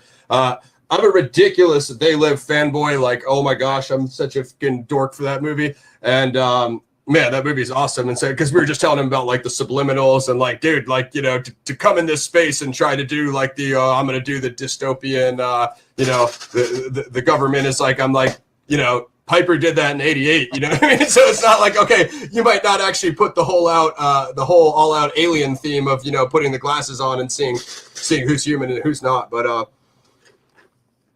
That's another thing too, is like, what I'm saying, he probably didn't watch a lot of the Clancy stuff, you know what I mean? Just because he figured like I have real world veteran experience, so what do I need to watch like Tom Clancy movies for? But I mean, as far as the pacing and the character and plot development, like there is a lot to that Tom Clancy formula, the way it's freaking entertaining, dude. Like, you know how many times Harrison Ford has sold me a role that I have been all in on, you know what I mean? I'm not talking about Air Force One here, but dude, what's Clear Present Danger? Come on now, man. That thing is good. Yeah. That was crazy. So like that's the other thing. It's like you have the tribal theme, you have the military industrial complex, which would be like a Tom Clancy or Oliver Stone. You have the revolution. You have the dystopian. Like if all of those plot points could have been wielded together to have the ultimate culmination, I think you would have had what everybody was expecting. You know what I mean? Right. So. Right. Did David see They Live when you talked with him? No, he said he hadn't seen it, but he said he would check it out. Yeah. Oh man, I'm shocked. Isn't that crazy? I was trying to tell him because when people try to say like, oh, I'm gonna make the first conspiracy film, I'm like, you're not making the first conspiracy film, dude. Like John Carpenter. Now, that's the thing with grindhouse movies. Like a lot of people aren't gonna take it seriously, right? Because it's sci-fi and it's aliens and it's Carpenter and it's Piper. But dude, the whole thing, like I can send you some breakdowns, or if you're familiar with the film, you might have already seen of John Carpenter talking about that. The whole source material for They Live is, the whole 80s and 90s, Reagan, Nixonian, communism, like all of that stuff that's going on. That's, that's like what They Live is, much like Star Wars, if you talk about like, where George Lucas got that, it's like, 1940s, communism, Nazism, all the same thing that influenced Star Wars, influenced They Live. So it's like, not everybody will catch it, because if it's Roddy Piper blowing away aliens with a shotgun, most people are just going to dismiss it instantly. You know what I mean? But there's a message there. There's a message there, people. You can learn a lot from 80s sci-fi films. But anyway, I'm actually, you know what? Because when this uploads and it processes, we can add the end titles and the cards. I'm going to put the Roddy Piper subliminal scene right here for you guys from They Live. If you've never seen the scene when he puts the glasses on and he goes outside and looks at the billboards, and that's where you get the whole sleep thing and the consume and all those. Like you probably the Obey brand. What's that? God, that's the famous artist guy that does the Obey clothes, right? That whole Obey thing, that is from They Live. You know what I mean? He just kind of took it and made it a trend, which is actually funnier because of what They Live's about with consumerism and and then it literally happening, you know what I mean, which was ridiculous. Yeah, I remember all the people meeting down in the basements and stuff like that, or underground. Yep. We know about these underground bunkers that we keep hearing about. It's pretty interesting. Absolutely. Stuff. Absolutely. Yeah. That's great. Man, I don't know what I was talking about in my notes. I cannot find that scene, but I know it was somebody gets cut. Yeah, somebody gets like their throat cut, like gurgling out blood. I think it is towards the end. Really, Preston. There it is. Yeah. Okay, literally right at the top of the page, guys. This is probably the last time you guys are going to have me do a script deep dive. Yeah, this guy knows what he's talking about. So it's literally the first line, 115. The door closes on him. As the knife plunges into Preston's kidney, he screams. As the elevator starts to move down, Mallory could hear Preston's throat being cut. So that's when, that's when John came in there and started scalping everybody. It looks like Preston got smoked pretty badly. So that was great. So before we get to the twist, I do want to talk about probably what was my favorite scene before that ending is the dead zone. That was sick. That whole kind of quarantined, unoccupied area, which is that part when they go to it's like the burnt out cars and the feral dogs and stuff. That was really badass. I could see that coming across on screen really well. I think that was probably one of the best scenes. That's the kind of stuff that I expected to see. You know what I mean? That was the one kind of scene where I was like, it had that darkness and the grimy kind of grit to it, and you know, seeing the result of the abuse of technology and power. You know what I mean? And seeing that fully manifested and realized as kind of the blown out cars and buildings. You know what I mean? Kind of reminded me of Army of the Dead, which just dropped on Netflix. Only that movie sucked, but you know what I mean. If you could take out, it was I wasn't into it, man. I had such high hopes because Snyder did Dawn of the Dead back in the day. You know what I mean? I like zombies, and it's a similar kind of whole thing. You know what I mean? It could have been a similar style, and the whole idea of like Vegas being quarantined is missed opportunity. You know what I mean? It's something. If you watch the trailer, you're like, oh, that would be pretty good, and then you watch like 2 hours of it, and you realize like, they showed me the best 5 minutes in the trailer. You know what I mean? It's you can save a bunch of time just by running the trailer. You know what I mean? That's why. That's too bad because I like Dave Bautista, obviously. No, he's the man. And since you like him, I'm gonna go ahead and recommend that you watch Bushwick again because that was like taking the good parts of like Army of the Dead and taking Bautista and using him what he's good at. And then I also can't wait for Dune. You watch some sci-fi yourself, if I'm not mistaken. Yeah. I don't know if are you familiar with Dune, Frank Herbert? I'm not. No. Yeah. I know it's based on books. Yeah. I think you would like it. It's super complicated. It's a big thing of like philosophy and religion and myth. And again, Gray State could have probably used a lot of Dune. Dune has a lot of indigenous, tribal themes, but the tribal faction on Dune, it's basically I'll wrap it up really quick for you guys because I know it's not this is not a Dune program, it's Gray State, but if you guys are into sci-fi, I'm telling you, and you like Gray State, you probably would like Dune because it's insane. It's a desert planet where there's a resource called spice that is addicting, and it basically gives you these psychic powers. So every known faction in the known universe is going to Arrakis, which they call Dune because it's a desert planet, to mine the spice. And what that causes is like a balance of power because the Imperial Empire and all the factions that control it, they're all trying to like backstab each other and get the spice. So, but that being said, there's an indigenous race who lives on the planet called the Fremen. You could say that's like a, metaphor for freemen, freemen. And it's just interesting. Like that author is just super complicated. There's even a lot of Star Wars influence that comes from it. Catherine said she has the book, so she probably knows what I'm talking about. But again, anyway, I brought up Dune because Dave Bautista is in the new Dune that's coming out. It's had production issues, but it's supposed to be epic. It's the director of Denis Villeneuve, the director of Blade Runner 2, Blade Runner 2049. So I don't know. Yeah, and he also directed Sicario. I don't know if you've seen those, but if you like political kind of Tom Clancy style thrillers like Greg was talking about, check out Sicario 1 and Sicario 2. There's that again. I would have loved to have seen some like Tom Clancy or some Sicario in Gray State. Although Sicario, I think, came out after all this stuff was in development. But that Sicario would give you an idea of like what a Gray State would look like with like what's the dude's name? Benicio del Toro and Josh Brolin. You know what I mean? And Brolin's in Dune as well. So anyway, yeah, Bushwick and Dune. Those are for Greg.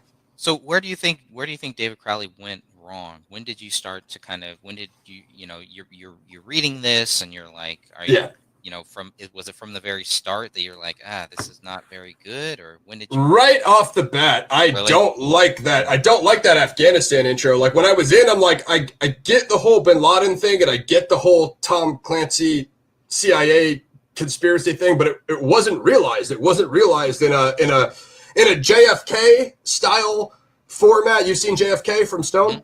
Love it. He lays it out to you that, like, you know, the CIA is here, the FBI is here, they're working in conjunction, they're all involved, they have their hands in this, but they don't look at that, you know what I mean? It is very complicated, but it's laid out in a way that's like very meticulous. And then in this stuff, it throws this stuff at you because it's like, well, it's the conspiracy world, so it's Osama bin Laden. It's the CIA, but they don't pop up again and do anything for the rest of the thing. It's the UN who comes in, but like obviously the CIA is playing the UN in some way because they have to take what they need out of them, just like the UN has to take what they need out of the CIA. So I want to see them play, you know, that's the Tom Clancy thing is the whole international, or the James Bond MI5, you know, the 007 Daniel Craig. I want to see that international conspiracy. And you know what else is totally devoid from this thing, and I think would be huge right now, and I shouldn't even say this because whatever Hollywood people that, you know what I mean, go and research indie channels are going to steal this from me right now and probably make billions.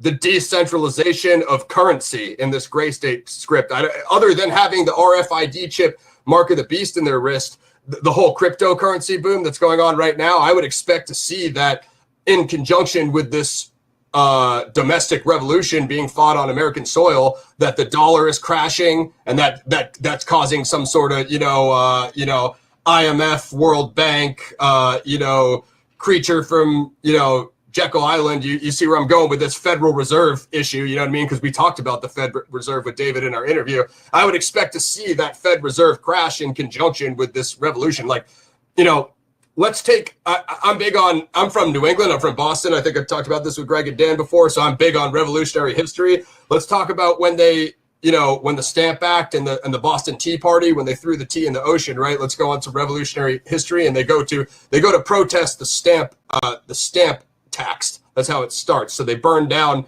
the stamp office, and there's a conspiracy about that as well, saying that like a UFO came out of the sky and burned down that building, and it was all. If you guys watch Ancient Aliens and you dork out with me on History Channel, you know what I'm talking about. But just to say that it happened politically, and it happened really, really by humans. They go and they burn down that stamp office. So when this revolution starts and this guy gets blamed for bombing, the false flag, like you were talking about. And he has the 3%ers, the 3%ers of the revolutionary faction. He has the 3%ers behind you. Why don't the 3%ers have predetermined targets? Why would they not go directly to the Fed Reserve and burn it to the ground in Fort Knox and all these other places? Even at the end of Fight Club, they burn down the corporate credit card buildings and blow them up to set everybody's, to eliminate everybody's credit card debt. Why would that not be a key component of this revolution, knowing that like financial monetary slavery is one of the main, other than short of the moment when they load you up in the buses and bring you to the FEMA camps, financial slavery is the main form of slavery in the system. You know what I mean? So and even if not that, you think they would have other targets like, federal buildings or whatever, you know what I mean? The Pentagon, you know what I mean? Stuff like that. So that's another thing that's kind of completely devoid, is I would expect to see that monetary crash, because that would have an effect on the world markets, the world banks, you know what I mean? The American dollar falling, and then how does the IMF deal with that? How does the World Bank, you know what I mean? That's the other thing that's like, I get it, because you want to take that microscope and you want to put it on what's going on with Walker and his storyline and fighting the revolution against the tyrant, but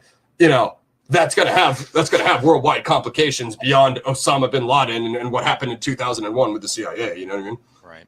That's my point, but I could be totally wrong. You guys let me know in the comments.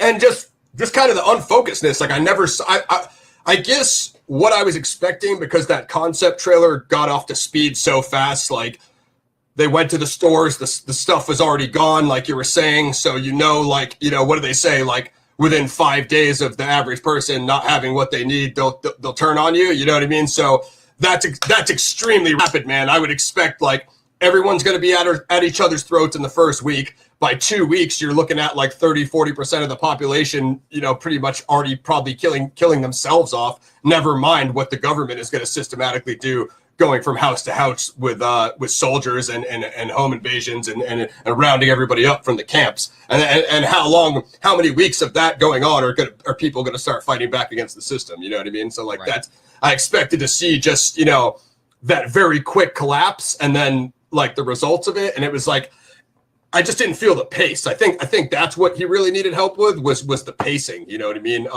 Just, you know, following that character, but like every single place, you know, he should be going, he should pretty much be getting ratted on. You know, you think if the government's saying this is a terrorist, they're going to be offering like $1 million, reward for his head, you know what I mean? Or his whereabouts, you know what I mean? So anyone who sees him on the street is going to be calling up, you know what I mean? That kind of Clockwork Orange kind of, you know what I mean, thing, you know what I mean?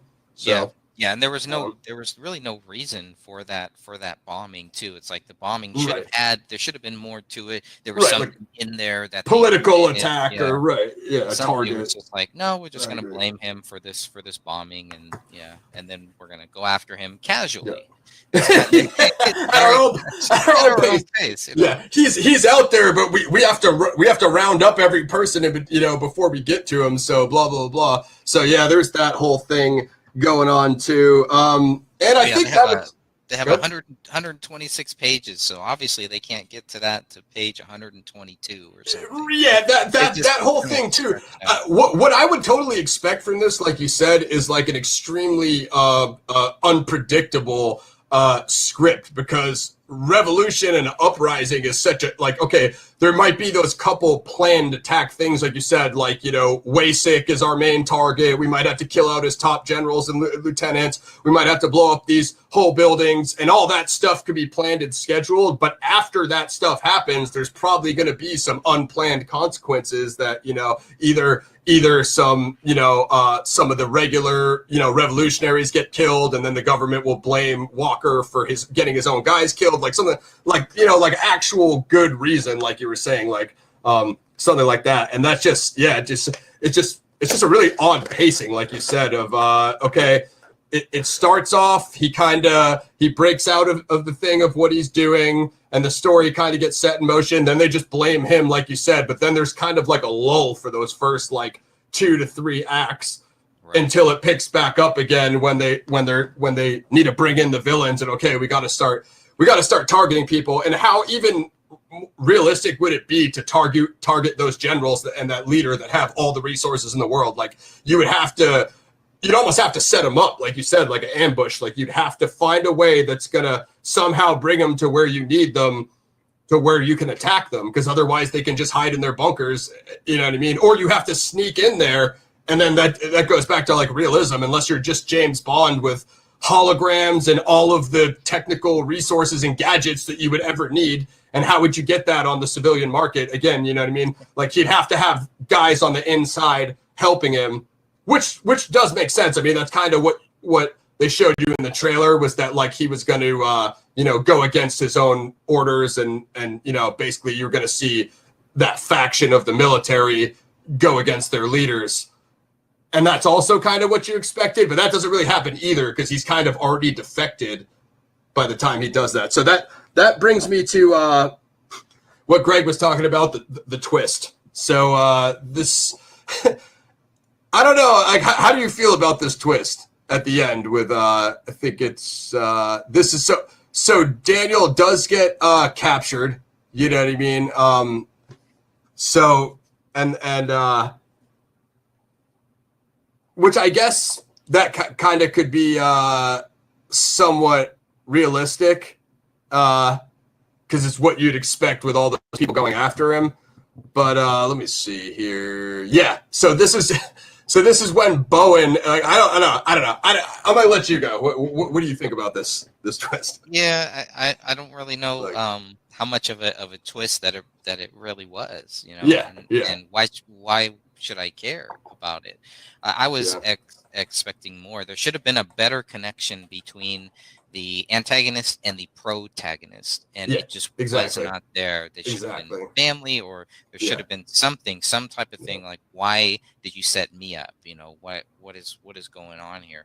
And I just never really got that feeling from it. And So, it's maybe it's a little bit Hollywood cliche, as you said, but I totally see your point, though. And I feel like this, I guess, unless David just thought this was too cliche, but this is an easy way to do it.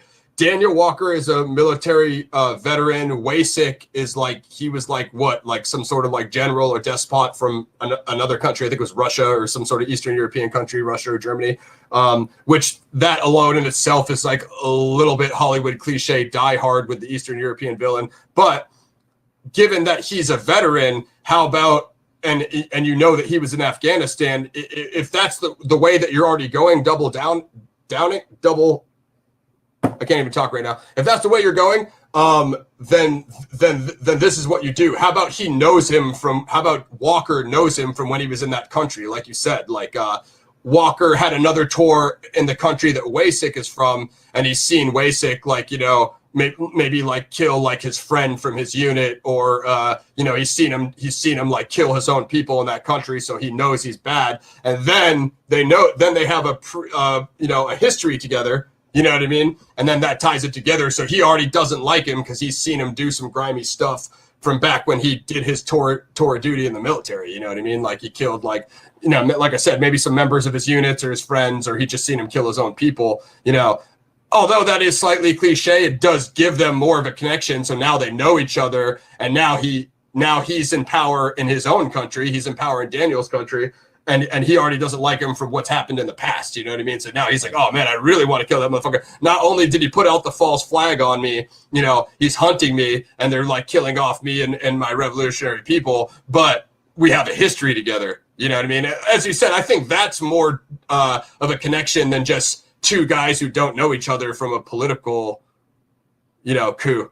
You know what I mean? Because there's just nothing. There's, you know, it's just okay. They loosely are affiliated through the current event, but that's about it. Other than knowing, like you said, why do they care about each other? Other than he's the bad guy and he's the good guy. I think we need a little bit more than that.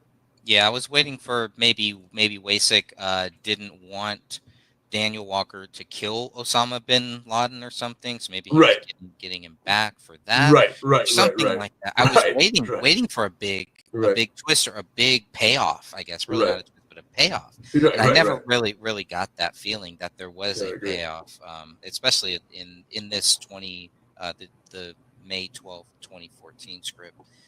Yeah, it really is not there. And then you have Daniel he's in two scenes at the same time.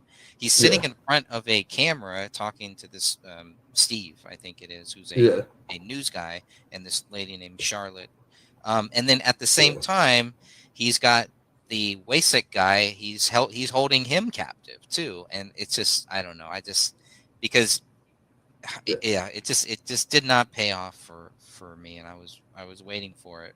But at least in this script, Daniel does die. I do believe he does die in this. Yeah, he's got the gun on Wasik, and I think he fades out.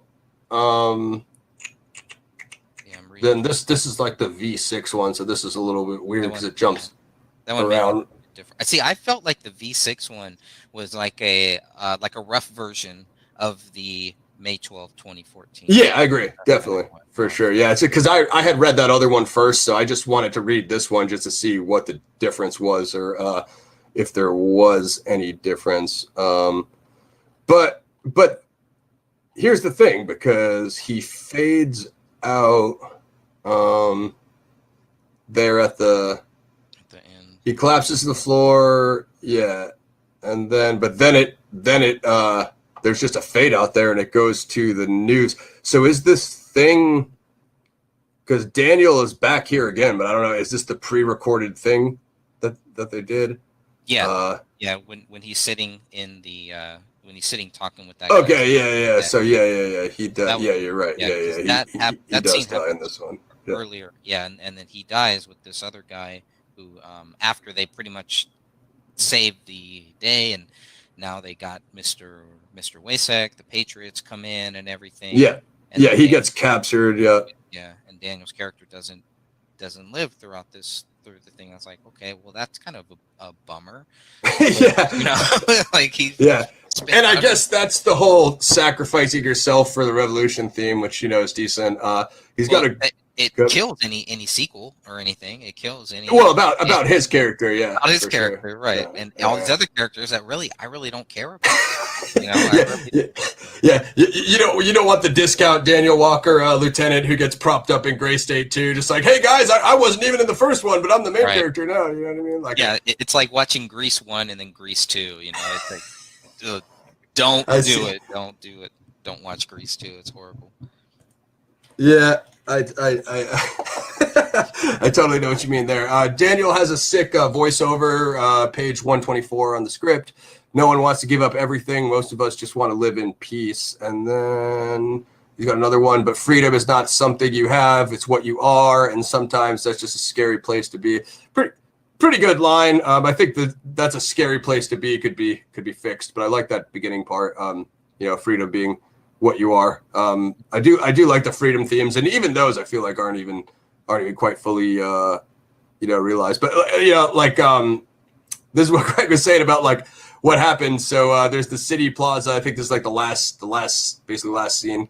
A lineup of UN and government officials, Wasik's friends on stools. Someone reads the final recitation. Steve, voiceover. So how does the story end? Daniel, I don't know if it'll ever really end. Daniel, there's always some part of us that'll hate the other part. And then Jay is apparently still in here, so maybe Gray State 2 was like Jay and Mallory. Jay is the first one of the crowd to leave. Oh, Mallory, John, and local militia leaders pick up her tail back out to their home neighborhoods. And yeah, it's like this is like the everyone walks away ending. Like that's not what I expected from not what I expected from Gray State. You know what I mean? I just expected something a little bit bloodier. Yeah, it should have been deeper. It should have been more. Yeah, but that, I mean, that's us just kind of picking this whole thing apart, which is, it's unfortunately it was a letdown. I mean, really, I thought just for me, because I love fighting, so just because there was some really good fighting scenes, I would have went and saw it just for that. Yeah, hell yeah, and that's an easy thing to bank on too nowadays with like the whole Daredevil. Have you seen the Raid Redemption? Check that one out. I know you like some of that kung fu style stuff. That was probably the past couple decades. It's shot in Indonesia, so it's a totally like it's out there. But man, that is a freaking hardcore movie. They do use weapons and stuff like that, and that's a style of fighting I would have liked to have seen in Gray State, is like a Jeet Kune Do using the assault rifles and the pistols, and just a highly because that's the thing about. Yeah, that's the thing about Gray State is like you want the hyper realism as far as the military style, action, but also it is basically like a pre-apocalyptic. It's still almost sci-fi, you know what I mean, and kind of what you're doing. So you're not really grounded in any they need to use Krav Maga or they need to use some sort of standard military style, fighting style, you know what I mean? I think that would have been cool because, you know what I mean? You would have really seen, almost like even to bring, have you seen Equilibrium with, I have. Yeah.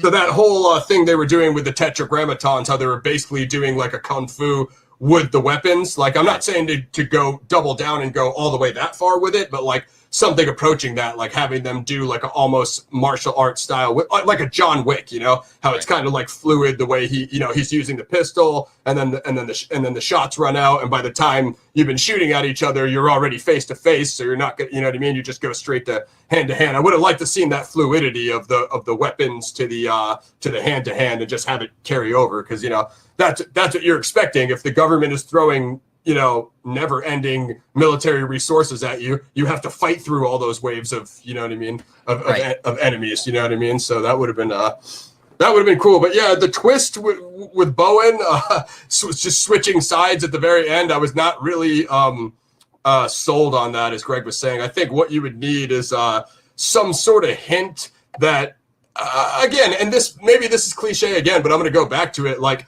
maybe him and Daniel know each other from a previous unit from his past. Like if you're going to go through the whole military veteran thing, then certain themes got to relate to that. You know what I mean? So maybe he knows Bowen from a past unit. They created their own 3%er faction back in the 90s before anybody knew about it in the modern current gray state timeline. You know what I mean? And then it's cool because it's like, hey, yo, we're military soldiers, but we have this, kind of like their own secret society, like a revolutionary secret society. That would be the antithesis to the Illuminati cabal. You know what I mean? Where it's like, yeah, they had their thing going on for thousands of years, but we started our own thing too. In case, hey, we're gonna be in this, we're gonna be in the service, but if the system ever turns against us, if anyone ever comes down on us, we got our own backup plan for each other, for our neighborhoods back home. So how we look out, you know what I mean? Something like that would have been cool. Other than just having Bowen just deciding to have that aha light bulb moment, like, hey, I know we tied him up and we're waterboarding him and we're about to publicly execute him on TV, but I don't think I want to go along with this plan anymore. And it's like, because didn't that dude do that in The Rock, where he switched sides in the beginning of Rock, where he pulled the gun on the one dude and then he switched sides and shot the other guy, and he was with him. So it's like, we've already seen that play out on camera before. You know what I mean? So we want something different. You know what I mean? And there just wasn't a good reason for it, Right. Right. I mean, I definitely didn't see it coming, but yeah, because there was no reason to see it.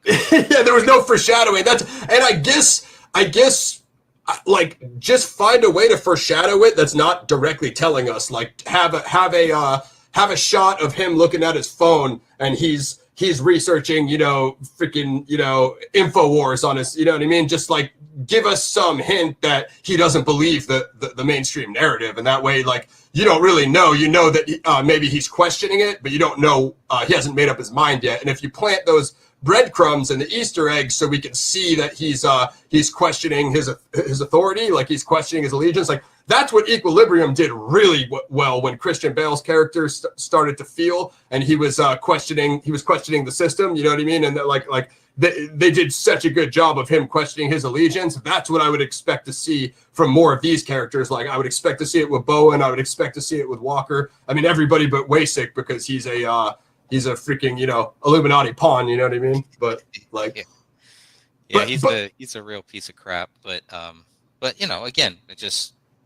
Not a lot of character, not a lot of, just that's what this really needed more of. And, this is an early, even if this was the last script David wrote, this would still be an early script once the actual filming started and everything. Right. They're right. sure about all of that. Stuff changes on set too. That's what makes Joker so crazy, because, movies like that were, they have it written, but they go to set and they change a crap ton of stuff, just on the fly. Like, that's what makes filmmaking really interesting, is seeing if you have a director that can make those on-set adjustments, where it's like, okay, the script says this, but like, let's try this just because we're here. And then you can see how things look on camera, and you can get a real feel for in the moment of what works, you know what I mean? And that's like, I think, Oliver Stone, like, he's a very, he's a Vietnam veteran.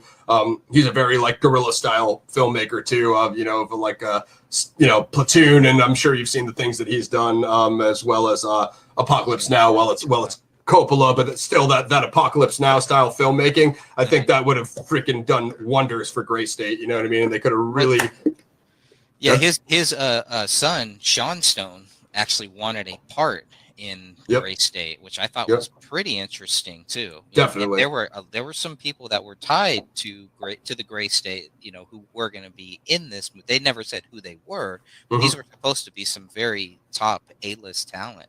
Yep. And so it's just really, really sad that David never got to fulfill this script, this project, because I think it would have been actually a revolutionary project, I think so too. I mean, just at the bare bones. Whether it turned out a good or a bad film, as you said, like, it definitely was taking a path that nothing I've ever seen, has ever done before, with, the big social media following, and, everybody was so into it, and the crowdfunding, and like, he really showed just on crowdfunding. I mean, I don't know. I mean, I guess I think Hardcore Henry got, I didn't see the crowdfunding. Do you know what Hardcore Henry is? No. It's like a first, it's a little bit crazy, but it's a first-person shooter movie. So it's an actual like action kind of military Clancy-style movie shot in first person. They shot it out in Russia. It almost follows like a Universal Soldier kind of a story arc.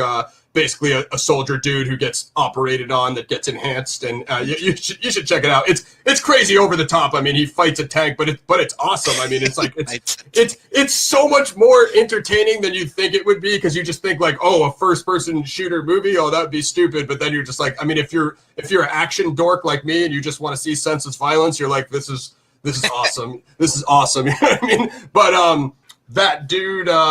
That Hardcore Henry dude just directed the movie Nobody with Bob Odenkirk. It's like a vigilante. I keep hearing about that. Yeah. It's pretty sick, man. We reviewed it on the channel. You guys can check that out. I would, if you like Bob Odenkirk, it was cool. It was his first action movie. But yeah, I think Hardcore Henry got, I think, like 100 or 200,000 in crowdfunding, and I believe they shot that out in Russia or somewhere out there in Europe. Those guys were like, which is crazy. And then Gray State got like 60K. So other than like those, I don't know of any actual like action movie that has been crowdfunded and gone all the way through the process and did well. And I even think Hardcore Henry, I think they might have did something similar with like a concept trailer and maybe took the funds, and I think they got picked up by someone else that actually, you know what I mean, helped them finish it. I think I'm not an expert in that one, but anyway, yeah, it would have been cool to see just to see that whole development process, as Greg was saying, of, you know, how this really would have ended. And I don't mean in a Gray State the Rise type of way or a Gray State type of way. I mean like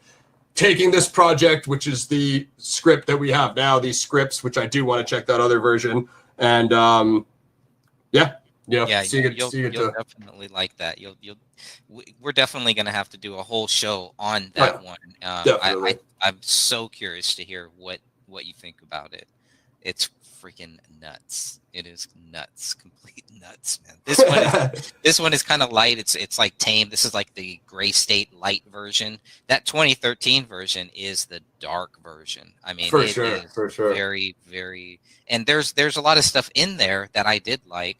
The one thing I really like about the 2014 script is it's 126 pages. I still would have broken it. I still would have probably chopped it down. But you know, that's about 90 minutes. That's like a 90-minute movie, and you know, it did have this pacing that you know, you were saying the pacing really wasn't there. I felt there was, you know, the pacing was okay. It was just I don't know. It felt like it never went anywhere, and we needed that big payoff scene. Every martial arts movie, the best martial arts movies that I've ever seen, have at the end, it's the main guy fighting the main bad guy. And the martial arts movies that don't do that, it kind of fails me. You know, you have Bruce Lee versus Han, right? That was a big thing. So there was no Wysek versus this Daniel Walker. And though that just kind of dragged on, you know, a little bit too long. I didn't really understand why the scenes were cutting at the very end. So when people read this, if you have any ideas of why that scene is even there, Daniel's dead, but then he's speaking. Yeah, I think it's because they're playing like he gave them that video of the speech of the statement. So the whole thing was like rolling it after he had passed is supposed to be like the poetic thing, like his revolutionary words are obviously going to live on beyond, you know, his spirit is going to live on beyond his character's actual lifespan. Yeah, I think that's what it's going. I mean, that's better than anything I could come up with. Well, I'm a huge nerd. Look at how many reviews are on my channel, so I guess that's kind of my department. I think this last quote, I think is the last Daniel quote voiceover, but we'll never get better if everybody's afraid of everybody else. Decent quote. I think they probably could have gone out on something a little bit stronger, but some decent stuff. Some good fights. Again, like the martial arts. Like I think that's, you know, like with the whole tribal theme and the promos they shot with the tomahawks in the snow. You know, there's really nobody getting scalped. Dude, I thought we were going to see some serious scalping, some serious tomahawking, and that, you know, that tomahawk represents, you know, the retribution of what happened to the natives, and now they're coming back, you know what I mean, bludgeoning the system, you know what I mean? So I really expect, like, why didn't Wysek should have got scalped, you know what I mean? Even if Daniel Walker died, John Walker, he was coming in scalping everybody, then should have like, okay, my son's dead now, and then scalp him, hold up the flap of his, you know, bloody fucking hair follicles, and that's really what I would expect to see I mean, like, isn't the whole thing about like revolution, like violence begets violence, you know what I mean? So you have the system enslaving everybody, and then the 3%, you know, having this uprising, now, like we said, you're going to have the rise and fall and all that, and the consequences, and you might not necessarily know what's going to happen, but you assume if this tyrant is going around oppressing everybody, and just look at history, you know, World War II or any other example, that, you know, that revolution is going to come back and overthrow him. And, and Daniel doesn't even kill this main villain either. Right. You know? The main villain, the doors open at the end. Yeah. The main villain is there, and these soldiers shoot him. Yeah, he has the gun on. That's the thing. Yeah, he has the gun on him, and he fades out. Yeah, and that's and as you were saying. So yeah, the martial arts theme, like with Danny's involvement with the Jeet Kune Do, like what I was expecting to see was like, that's what was so cool about you know, when Tony Jaa first came out with Ong Bak and the Protector, is seeing that Muay Thai style on, like whenever you see that new style on, you know, back then it was Bruce Lee, then Jet Li, Jackie Chan did like some drunken boxing style and some different, you know, Wing Chun, different. Dude, I think that's my favorite one from him, dude. The technical style is just so nuts. But you know, hearing that Danny had this Jeet Kune Do background, I think at the very least they could get sick Jeet Kune Do choreographers or a Jeet Kune Do action star. I don't know if one exists, but you could probably find like a medium level guy who could pull off the, you know, I mean, like in name stature, who could pull off the moves, and then you know, basically fighting this new style of hand-to-hand with the tomahawk, and basically give it that there's kind of like this native indigenous martial art, you know what I mean? And that'd be something different, because how often have you seen tomahawk fights on camera in Hollywood since Last of the Mohegans, if I'm not mistaken, right. Like 1992, you know what I mean? So yeah, it's been about, you know, 3 decades, so that would have been freaking crazy, dude, like him just mowing people down with the tomahawk, and then like you said, getting to Wasik, and then I think Wasik should have a martial arts background. He should be like a Vladimir Putin. Doesn't Vladimir do like a BJJ or something? So he should, Krav Maga. So boom, there. Like, that's what makes Spartacus so good. Is have you seen Spartacus on Stars? Is like he fights like the Roman generals, and even though that they're like 55, they're like these jacked, ripped like European guys, and you know that should have been Wasik. Like we want to see him as the Vladimir Putin with the martial arts background, and then he brings, you know, the Eastern European style Krav Maga to Daniel Walker's Jeet Kune Do with the tomahawk, and they fight with a Rambo knife, and I'm sure he scalps him or something. Anyway, do you guys want me to rewrite the whole thing, or what Please do. It sounds like we really need to get you on this here. I mean, you know, it is sad that this movie will never be made. Now, I do think that there is still a possibility if we can get it proven, you know, if there can be some documentation or something to get the case reopened, to get the case re-examined, or to where just in the court of public opinion, people understand that, you know, David Crowley is not guilty. There's no proof that David Crowley killed anybody. And then maybe somebody can take this script and do something with it, because there is a lot of good stuff here.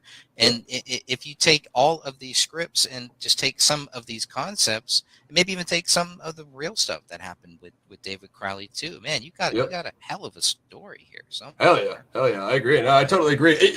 It's I think the real shame is, like you said, is how things turned out, and the fact that the script got put on ice, and then this project that had all of this momentum behind it got iced. And even as you said, if it's not going to be a feature film or a long format TV series, long form format, then I would at the least like to see like just someone take the written material and just draw it out in, you know, concepts as a graphic novel, comic book, or a graphic novel, or I think honestly, Gray State would make a sick video game if it was like a Tom Clancy's Splinter Cell style. You know, COD is so big now, and you know what I mean, like just, you know, a military shooter, I think would be, you know, if that's just a way that's like, okay, you don't want to actually hire actors and shoot live action with cameras. You just get a bunch of sick voice actors who are already, you know, known guys, like, you know, Batista and like that, then you just get some famous voices in the game, and then it's still a cool way. Like, okay, you got the big names, but you don't really need the, you know, $50+ million budget to shoot the sci-fi military, you know, conspiracy thriller. You know what I mean? Right. So That's right. I like that. It's a good idea. Yeah. I mean, I like I said, I would do it differently if I were. I really think that I could take a lot of these same concepts and kind of rewrite my own version. I think I would keep like the revolution and the uprising and stuff. I would probably lose Osama bin Laden and the, you know, of course you would have that whole Tom Clancy military industry complex thing, but I think I would do it differently. What David talked about on the interview with us is, you know, the Gray State universe being able to support reptilians. If you follow the work of David Icke and Jordan Maxwell and the reptilian aliens, I know that gets ripped on a lot on the internet, but that's really what I wanted to see is the line blurred, and just for it to go all out into the conspiracy end, because there's no reason why you need to keep it grounded in realism. It's still just a sci-fi, you know, like They Live. Okay, let's say They Live is like the deep end. You know what I mean? You don't have to quite go all the way that far into it like John Carpenter, but you know, you could have left some hints to it, like, you know, what's going on, and is anybody watching these events playing out on Earth? Is anybody watching from out there? You know what I mean? Like, what's good? Yeah, well, I'm not going to spoil the 2013 script, but I think you're really going to like it. There's some elements for sure of what you're talking about. There's some elements of that in there. Yeah, for sure. And again, you don't have to like go deep on it or double down on it. You could just leave some like open, you know, Indiana Jones style. You can leave some open-ended hints to it. But yeah, that would be the line that I would be teetering on, is to like the line between realism and just going all out and making it ridiculous with some reptilians. But I think there's a lot that I would do differently. I still think it could be a lot more focused, but I do like the tribal stuff. I think that should stay. I think that's probably something I would keep, and I would do it a little bit differently to try to drive that point more home. So you would have the reptilians fighting the tribal. Now, what type of fighting style would these reptilians have here? I'm very curious to know. They'd be interdimensional, so they'd just beaming, you know, they'd be beaming in and out in the fight, and you know, they'd be somewhat cheating, you know what I mean? But somebody would have to fight their weakness. Somebody would have to find their weakness, you know what I mean? So, but that's I don't know. I do have some notes plotted out for a feature that is just kind of like a completely unhinged dystopian type thing. It's not grounded in realism in any facet, but it's a similar dystopian type thing, and then it does have, like, you know, reptilians and all that stuff, but it's just basically more of a, I don't even know how I would describe it, but it's like just an alternate, you know, kind of dystopian totalitarian America that just kind of focuses more on like military and mercenary type stuff. You know what I mean? That's it. There's definitely more Shakespearean. It's kind of funny. We'll see if I ever get around to plotting it out completely. But I think there's definitely something that, especially the fact that no one's ever done anything with this pre-apocalyptic, you know, gray state concept. Like I said, especially when things ended the way they did, like you were saying, I was really expecting just Netflix and Hollywood to just churn out like 1,000 of these, you know what I mean? And it was just going to be like, oh, damn, now it's even worse because this one didn't get finished, and now we have to deal with like the, you know, discount bootleg versions for the rest of eternity, you know what I mean? So right. I'm kind of glad that didn't happen. It may have. I mean, I have seen some film covers that I'm like, oh, that looks like David. I don't know if you've heard of the movie called Captive State. Yes. I think we were talking about that in the group. Yeah, so I still haven't seen it, but I really want to see it. I haven't seen it either. But it's there's a short story called Gray State, Grey State, and that does touch on beings from other planets and stuff like that. So, but yeah, nothing like what David was doing. David's was grounded. This story, this script is definitely grounded, and so it has the potential to really let people know this could happen. Everything David Crowley is talking about in this stuff, this could actually happen if we're not already in it at some level, which I kind of think exactly. And that, you know what? That's what's crazy is the art imitating life of like all the Snowden stuff coming out, and then like we were saying, like the Black Lives Matter and the protests and the civil unrest, and just like, man, it was especially what was crazy about it is at the time how they were following along with the Gray State development was they were doing those posts. They were doing like YouTube posts and the stuff about Gray State: The Rise and how it was basically following that realistic source material. And that's what made it so insane is nothing has ever followed current events in that way. At the same time, we're developing our film, which includes all this stuff, you know what I mean? Which was definitely interesting. And as you said, it kind of became more relevant over time, you know what I mean? With the Snowden stuff and then current events and the political campaigns, just everything that has come out between 2014 till now, you'd have to wonder what the impact would have been because like, does a film become even after it's released, does it continue to be more relevant? You know what I mean? Right. That's the real question. You know what I mean? So. Yeah. Which is what They Live was. But when you read the 2013 script, you will see people in mass drinking frappuccinos. You will read about a vaccine that was killing people. There's a lot of COVID stuff in that first one too. That is not in this 2014 one. See, that crazy stuff, man, is really interesting because I was gonna relate that to the quarantine zone of the dark zone and how that kind of gave you quarantine vibes of what we've been living through now. People dropping dead and stuff like that, which is, that's what they told us with COVID. I don't know if it was really happening, but in those first couple of weeks, it was like all these people are dropping dead, But like you said, current event, regardless of what the truth is, it's the headline of the current event. So that's pretty crazy. I assume you're familiar with Fight Club? Yes. So we reviewed Fight Club 2 on the channel. It's a graphic novel. And then Mac and I are looking to review Fight Club 3. How many are there? Just 3. Well, there's the book, and then the movie follows the book. The graphic novel is the direct sequel to Fight Club 1. That's Fight Club 2, and then 2 and 3 are graphic novels, basically. Okay. So they're just they're just like their own medium, their own narrative, but it's the same author, the author that wrote the book, Chuck P. Different characters, I'm guessing, not the same. You have to find out on your own, but no, it is the same characters. I'm not going to say about their image or likeness or how they look, but it is the same characters. And they add some new ones too. And Fight Club 3 actually deals with a virus that's a spoiler alert, I guess, if I'm ruining this for Greg. But this was before quarantine, as you were saying, and before COVID. It deals with a genetic, chemically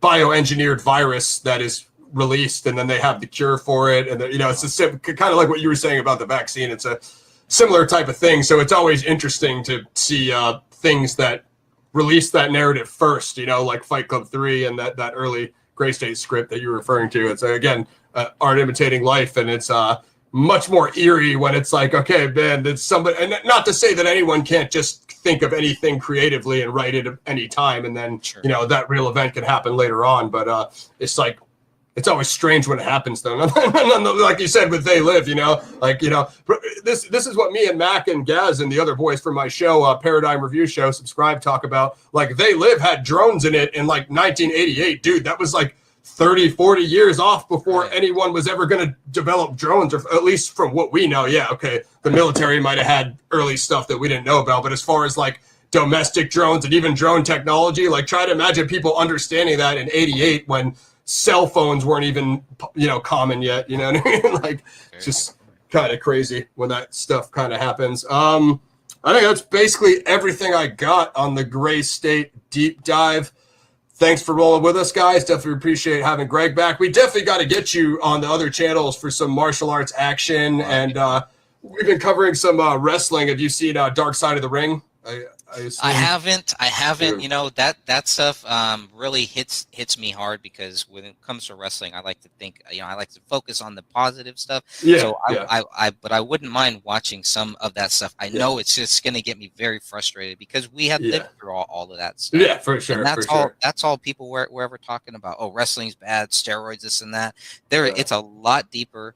And so I do hope that it's not just a hit piece, the same way that we've seen the hit piece on David Crowley, where just crazy. I wouldn't say it's a hit piece, but again, I really like that director, Jason Eisner. He did a Grindhouse movie called A Hobo with a Shotgun. It's just like a ludicrous Grindhouse movie, vigilante movie. It's just totally unhinged, but it's awesome. It's got like guys from Trailer Park Boys in it and stuff. But that director is awesome. And yeah, I wouldn't say it's a hit piece, but as you said, you know, if you were a hardcore 80s, 90s wrestling fans, it covers some heavy stuff, as you said, like living through it and then not wanting to revisit that. I could totally understand because there are a lot of deaths. There's like Bruiser Brody, Owen Hart, you know, there's in-depth deep dives into all those stories. And, you know, you learn a lot. I was kind of like a casual fan. I like Piper and Warrior and, you know, Hogan, all the classics. But, man, you know, there's depression, there's drug use, there's deaths, there's murder, there's, you know, deals gone bad, there's, you know, double crossings, like there's all the, you know, behind the scenes of the wrestling industry. And I wouldn't say like it focuses on the bad, but it does like deep dive on a lot of stuff that you like may not have heard of. So it's a great series if you're into wrestling. just as long as it's accurate too, you know. Yeah, I feel that it is, but again, I don't necessarily know a ton about all those backstories because like you're dealing with a lot of stuff. I mean, I was, you know, born in 85, so that's like some of that stuff takes place before that, and you know what I mean. So there's obviously no way I'm gonna know about it, you know. And then I had heard they did a dark side of the wrestling. There's a new one that came out on Brian Pillman. I hear that one. Yeah, that's the new. I think that's like the first couple episodes of the new season 3, and then the Ultimate Warrior episode is coming up next week. But yeah, we did dude, I can't wait. But we did a review of season 1. You guys can check that out on the channel. Like, sub, share. Shout out to everybody in the group. Justice for David Crowley. Go join that group. I hope you guys enjoyed this Gray State script deep dive. We definitely want to come back for the other version of the script, and I'll cover that hopefully with Greg. You can get his book. Check him out on the website. I believe we do have the links for you and Dan's site and the links on my site. So make sure to subscribe to these guys and follow you. Any other links or your book or anything else you want to plug before we go? No, I think, you know, you can you can go to thegraystage.wordpress.com. You can download the free PDF right now. I am working on either a part 2 or maybe an extended. But and from there too, from the website, if you want a physical copy, you can also get a physical copy for $15-20 or something like that. So absolutely. Make sure to support this guy. Yeah, he did an amazing job of really putting together the timeline of the Crowley stuff. Keep in mind, guys, this is how I found Greg and Dan. There was like nothing out there about this case before these guys deep dived into it, and Dan did his updates on YouTube, and Greg's done the book, and I'm sure has several other long form PDFs on his website. Yeah, we do have a podcast too. So nice. We have the Gray Stage podcast too. We do a live show, or we do a new show every month, and it just covers the book and all the thousands of things that we didn't go into in that book, and we just kind of cover so many different things in that. And like I said, it just really scratches the surface. So I'm so happy to have someone like you who really does care, who talked with David too. That's also rare too. You know, we haven't really had a chance. Most of the people who have talked with David think that we're just crazy, or that we, you know, and it's like, wait a minute, you guys are accusing him of being guilty. We're the bad guys? No. Yeah, that's how it goes. Things get weird with this stuff, especially in the creative space, and it's just so obnoxious for this to happen with such a big project that has so much promise behind it. But you know, at the same time, looking at it from the outside in, I can kind of see the way that it goes, because this with Hollywood projects, this kind of thing probably happens all the time. This just happened to be an indie project out there from the Mountain West, so it's just kind of sad to see it go that way. So make sure to subscribe to Greg's channel. Then you guys have got the Gray Stage channel as well, right? If I'm not mistaken. Yep. The YouTube channel. So we got that. Just has David Crowley stuff on there. So we're going to start doing more live shows there too. But yeah, it's you know, we're going to keep going until the case is either reopened, or we're just going to keep going just to let the public know that, hey, you know, David Crowley is not guilty. There is no proof of his guilt. And in this country, you are innocent until proven guilty. Absolutely, I agree 100%. And do you still do the restreams over there? I know for a while you kind of were doing. My computer crapped out, but yeah, every now and then I'll do one of those. But once I get my little desktop here fixed and my Linux is back up and running, yeah, we're gonna do a lot of replays. You overloaded it with replays. You do, man. People are like, it's too much. I've seen this 20 times. Like, okay, yeah, no.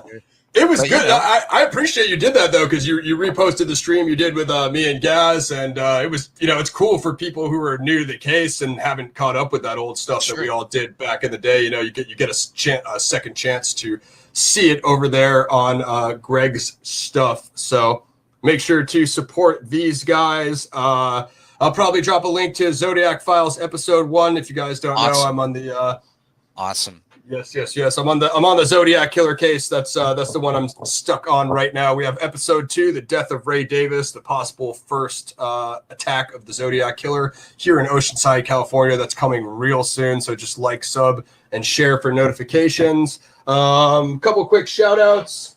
My boy Drew Beeson citing in on the Zodiac killer. Drew does really good research on this topic. You can check him out at the Drew Beeson channel on YouTube, where he does the Zodcast. His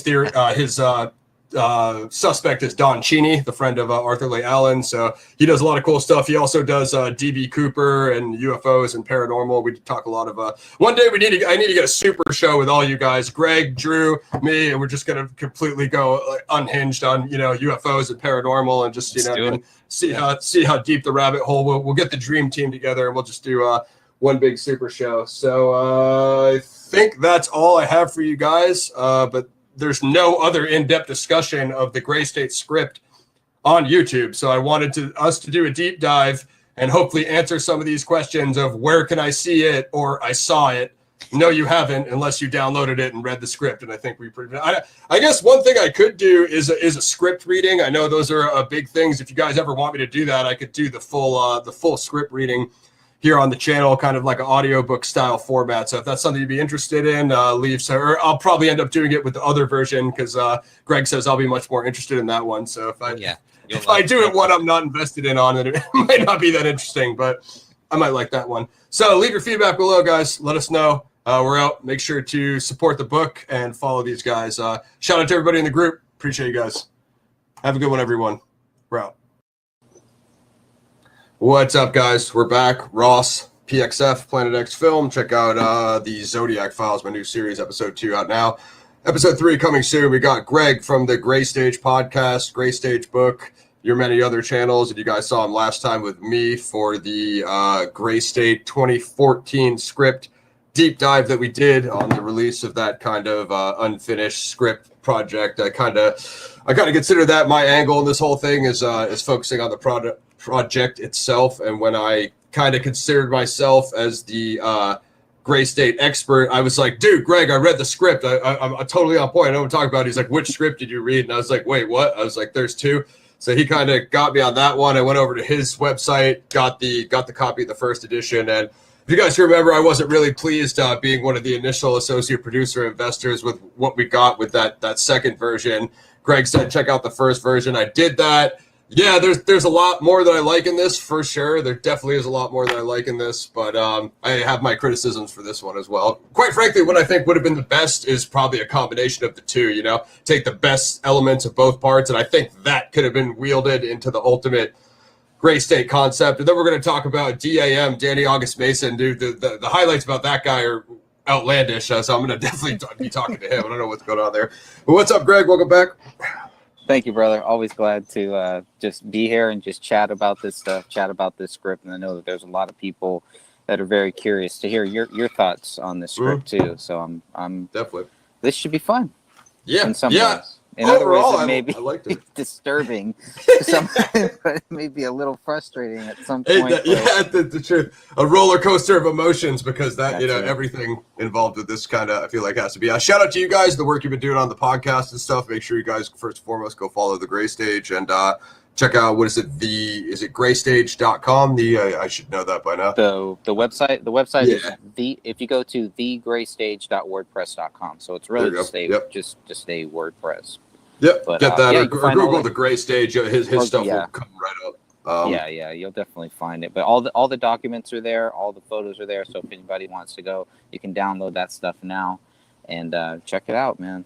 Especially if you really care about this case, because the propaganda has been there's so much of it that I think it's just like cut through all that stuff. Just look at the document, look at the stuff for yourself, and I think you'll be able to see why this case is so strange. Absolutely, I agree 100%. At some point, I want to really return to this. Hopefully when I finish my Zodiac series, and there's a couple other things I'm gonna do like DB Cooper, but I would like to return to this case full time. How you guys are on it as well, because I think you guys are really spearheading the work through that, and I kind of come in and out with you guys. But more importantly, if you guys want to follow what we do on my channel, PXF.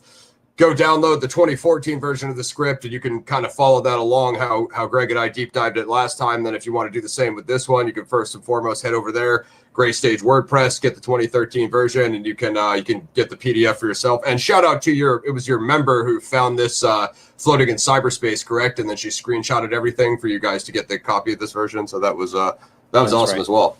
Yeah, that was great. Yeah, thank you again for that. That really helped. Again, that's all it is. We're all just working towards one goal, and that's to get justice for this family. That's the main goal here. Yep. So, yeah, I like how you guys are crowdsourcing the information. You're doing a really good job of that. Like this, that's really what I see. There's this other channel, Sup Ray May. That's my dude, Ray May. I'm gonna be posting your battle and running some promo on that too. So shout out to Ray May. That's my dude. He does some different anime shows with us. He's in the chat right now. What was I just saying before that? I totally blanked out on that. As far the whole crowdsourcing. Crowdsourcing, this is what it was. I see you guys crowdsourcing the Crowley case over there, and you're uncovering like new stuff all the time. There's this other channel called Manny Grossman. They're crowdsourcing the Sons of Sam murders in the New York. I don't know if you've heard about the process and the whole conspiracy about how good looks, Ray. I appreciate you. About how they think that the Sons of Sam would not just David Berkowitz, but a cult of multiple killers, as well as the Process Church, which is connected to the Manson family, as well as the Zodiac. It's a very loose thing, but it's basically saying that if you would have had this thread of a cult connecting all of these things, you would have had the New York operations, the Sons of Sam murders, the North California Bay, the Zodiac murders, and then obviously Manson family was South California, which was LA. So you would have had these different chapters of an overall cult. It's an interesting theory. Anyway, those dudes are crowdsourcing that case over there. They're uncovering crazy stuff. So that is really what the Zodiac needs. Even if we have some of that in the Zodiac community and some of that like in the forum, but it's mostly like Tom Voigt and a few of these Richard Grinnell, these few other guys doing it, like very few people doing it. And they are covering us. Have been some breakthroughs. Obviously, you saw the cipher. The first cipher got solved with those guys. That was crazy. And there's been some new breakthroughs with the Cherry Joe base case. But that's really what the Zodiac needs. If we could get our case crowdsourced, like how you guys are crowdsourcing and the Sons of Sam guys are we'd at least have like a bunch of these garbage suspects eliminated. So anyway, that can definitely happen, man. Just keep on doing it. We've been at this for 6 years now or something.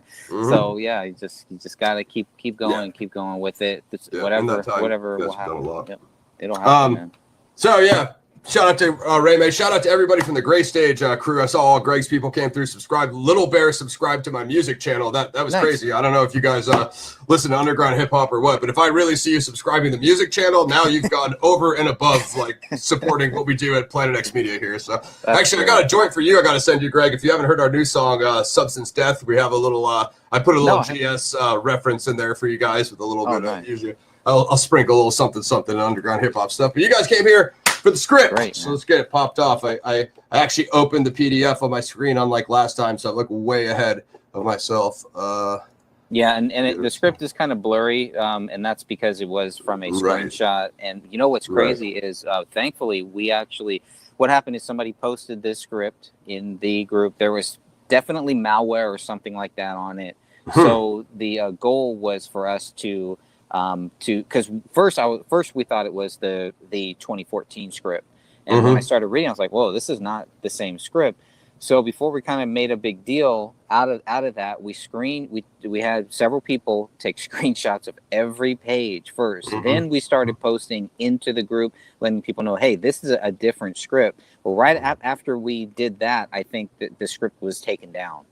So it was a good thing that we did screenshot everything. Yeah, that's why the quality, if you look at the quality, that's why it's a little bit blurry. Yep. I see that. So here you go, guys. If you remember the last one, it kind of started off with this 9/11 Osama bin Laden thing. This one is quite a bit different. We're basically going to be doing spoilers, guys, unless you want us to flat out tell us in the chat if you're just so scared of a spoiler you want us to go over to the next thing, and then we can do that too. But anyway, I got to say what Greg said about one of them being Tom Clancy and one of them being Stephen King. Okay. A few things about that. Tom Clancy got ripped on all the time by Richard Marcinko and those guys for just being like a pencil pusher dude that didn't see any active combat. So I would expect way more realistic active combat from David Crowley than I'd expect from Tom Clancy. But I totally get what you mean with the military style. Stephen King, I'm a New England guy. We're not gonna play around with Stephen King's name because he's the GOAT. He's the gold standard. So I see what you mean in some of this weird supernatural stuff with the Stephen King, but we're gonna tread softly on that one. Okay. So it's another weird intro, guys. It starts out with 1936 Germany. This character, Abner Nikasi, he's essentially this Nazi officer. Is that correct, Greg? And he's in 1936, and then it basically pans. It pans to later on. It pans to 72. I think it's Daniel's grandfather or whatever. But yes. It didn't really make sense to me, and even how they brought this spoiler alert, how they brought this scene back in the end when he has that flashback. I understood the flashback, but I didn't necessarily understand why. But maybe you could explain that to me, or we could just gloss on to where it goes. But I do like this Daniel character. He's pretty badass. Yeah, I think that first scene, what it sets up, and it's just a few lines there, but I think what it sets up is the red book that we're going to see. They go back and they go back over that, and then it's basically about this Simeon character. And I think what they're trying to do, I could be wrong, but I think they're trying to make the connection between the whole Nazis and the cult. And so they're really, you know, just kind of messing with that. But yeah, I was hoping for a better payoff. Usually when you do the very first scene, there should be, because I see what they're trying to do. They're trying to have the first scene and the last scene, and it comes together. Right. They did something similar in the 2014 script, but with this one, it was a little I didn't really get the payoff that I was kind of hoping for. But it really, with the whole script, I didn't get the payoff. Have you ever read the book 1984? Yes. After reading 1984 and after reading the script, I had the same feeling. I was like, it put me in a very bad mood. You know, there's just no hope. No. Again, 1984 is another one of those. That's like the gold standard of dystopian. You know what I mean? So it's like nothing is going to come close to Orwell in my mind. I read a lot of Phil Dickian universes. Philip K. Dick, if you're familiar with him, he did have you seen the movie Blade Runner, Minority Report, Total Recall? All of those are based on. Awesome. He's kind of like a Matrix version of Orwell, because Phil K. Dick's whole thing is waking up out of a dream, or actually that new video that we did, I was telling you about, Substance Death, that's based on the movie A Scanner Darkly, which is another one of those psychedelic. Phil K. Dick is like a mixture of 1984 and Fear and Loathing in Las Vegas. Everything he does is very psychedelic and and also the Matrix theme, like waking up out of a dream. That's a key Phil K. Dick thing. So it's like 1984, but also Inception, or have you seen the movie Equilibrium? Similar to that type of universe, you know what I mean? So that's his real name, Phil K. Dick. That's Philip K. Dick. Yeah. So you know, when they say Orwellian, when they refer to Phil Dick, they call it Phil Dickian. Hilarious, but he's by far my favorite author, and he's very similar to that Orwell concept that you were referring to. So anyway, guys, again, same thing what Greg was talking about. Yeah, there's this red book and this black magic theme. Honestly, I don't think it's the Nazism black magic theme is fully realized, because I would expect to see something about like Operation Paperclip. I think an Operation Paperclip movie would be awesome. Just about that. I think I was going to ask you if you've seen this series. I think it's on Amazon Prime. Is it The Killers? And it's got Al Pacino in it. I assume you know about Operation Paperclip. Yeah. So this show is like somewhat about that. I was going to recommend it for you, just if you're into this type of stuff. Let's see, I do have Prime. So. Crap. I don't. Maybe I got the name wrong, but it's got Al Pacino in it. It's basically a secret society of like, I think like Jewish descendants. You know what I mean? And they basically hunt down like Operation Paperclip like agents. You know what I mean? That are like, and they'll be like 70s, 80s. You know what I mean? And just like offing them because they're hiding in America. You know what I mean? It's basically like hunters. That's what's called. Hunters. Check that out. Yeah, it's dope. That's it. It's literally. I mean, it's not necessarily. You know, it's like a fictitious narrative, but it's like takes place after Operation Paperclip. Anyway, yeah. I just taking this subject and isolating it. I always thought just about like Jack Parsons and the OTO, like Aleister Crowley. That's the story I want to see. And when they dipped into this, I was like, okay, are they going to show any of that? But then it, like you said, then it just like, oh, it's Bohemian Grove, and we're going to get to Bohemian Grove and stuff like that. I was going to ask you about, because you've been covering the Grove for years, right? Was there any activity this year? Did you cover it, or? Yeah, I didn't go. Usual? We do have people there. We did have people there. They had a drone too, so it was the first year that they had actual drone. I don't think they've had time to put up any footage or anything. Some weird stuff like that, but. Yeah, it was business. They were back in business. In 2020, there was nothing. Even though we saw a couple cars in 2020 going in, going out. There were families actually going in and going out. But yes, this year they were fully back. They had the guards out there. They come out there and they warn our guys, hey, just make sure you don't, say anything bad to the workers. So they took a lot of photos, a lot of film. And there is a Resist the Grove Facebook page, so you can always go there and you can check out all of those photos. They have posted a lot of photos, a few videos, but I'm waiting for them to post like a real in-depth thing of everything that they have, and some of the drone footage. I'm curious to see, because I think the Bohemian Grove workers were not happy about the drone being there this year, so we'll see how that turns out. Yeah, I've seen people have gone in there during the day and shot the owl. I'm sure you've seen that stuff. I think it was on YouTube or whatever. How they had like those close-ups of the owl and shit. It's definitely a large structure. You know what I mean? It's certainly absolutely. A weird thing that's going on over there. I remember because at the we tried to get this up for you guys. What was that? End of July that they do the Grove, or yes, probably mid July. Yeah, that's Greg had hinted to me last time, like we should do this review around the time of the Grove. We both had wanted to freaking do that, and we both got bogged down with things that we had going. But we're close enough. We're not that far off. We're only a few weeks off. This is still Grove season, if you will. So that was. I was thinking to myself, like I was like, wonder why he said that. I had a feeling there's probably something, which I think is one of the best scenes in there. It's just the only problem with the Grove is like, it's like Secret Society light, you know what I mean? It's so like Alex Jonesy from like when he did the Dark Secret of Bohemian Grove back in the day. It's like a kind of, what was that, 2002 or whatever, when he blew the case open. So it was like them taking that and putting it in Gray State. It just made me feel too like InfoWarsy. I was like, yeah, it's cool. I mean, everybody knows they do that like cremation of care ritual out there, but it's kind of like the overblown one, you know what I mean? Because of when Alex Jones did that documentary back in the day, he kind of exposed it. So I was hoping to see something a little bit like fresher from Gray State, but it's still cool. I mean, it's good content. It's a good scene. I think it's definitely one of the best scenes in there. But I don't know. What did you think?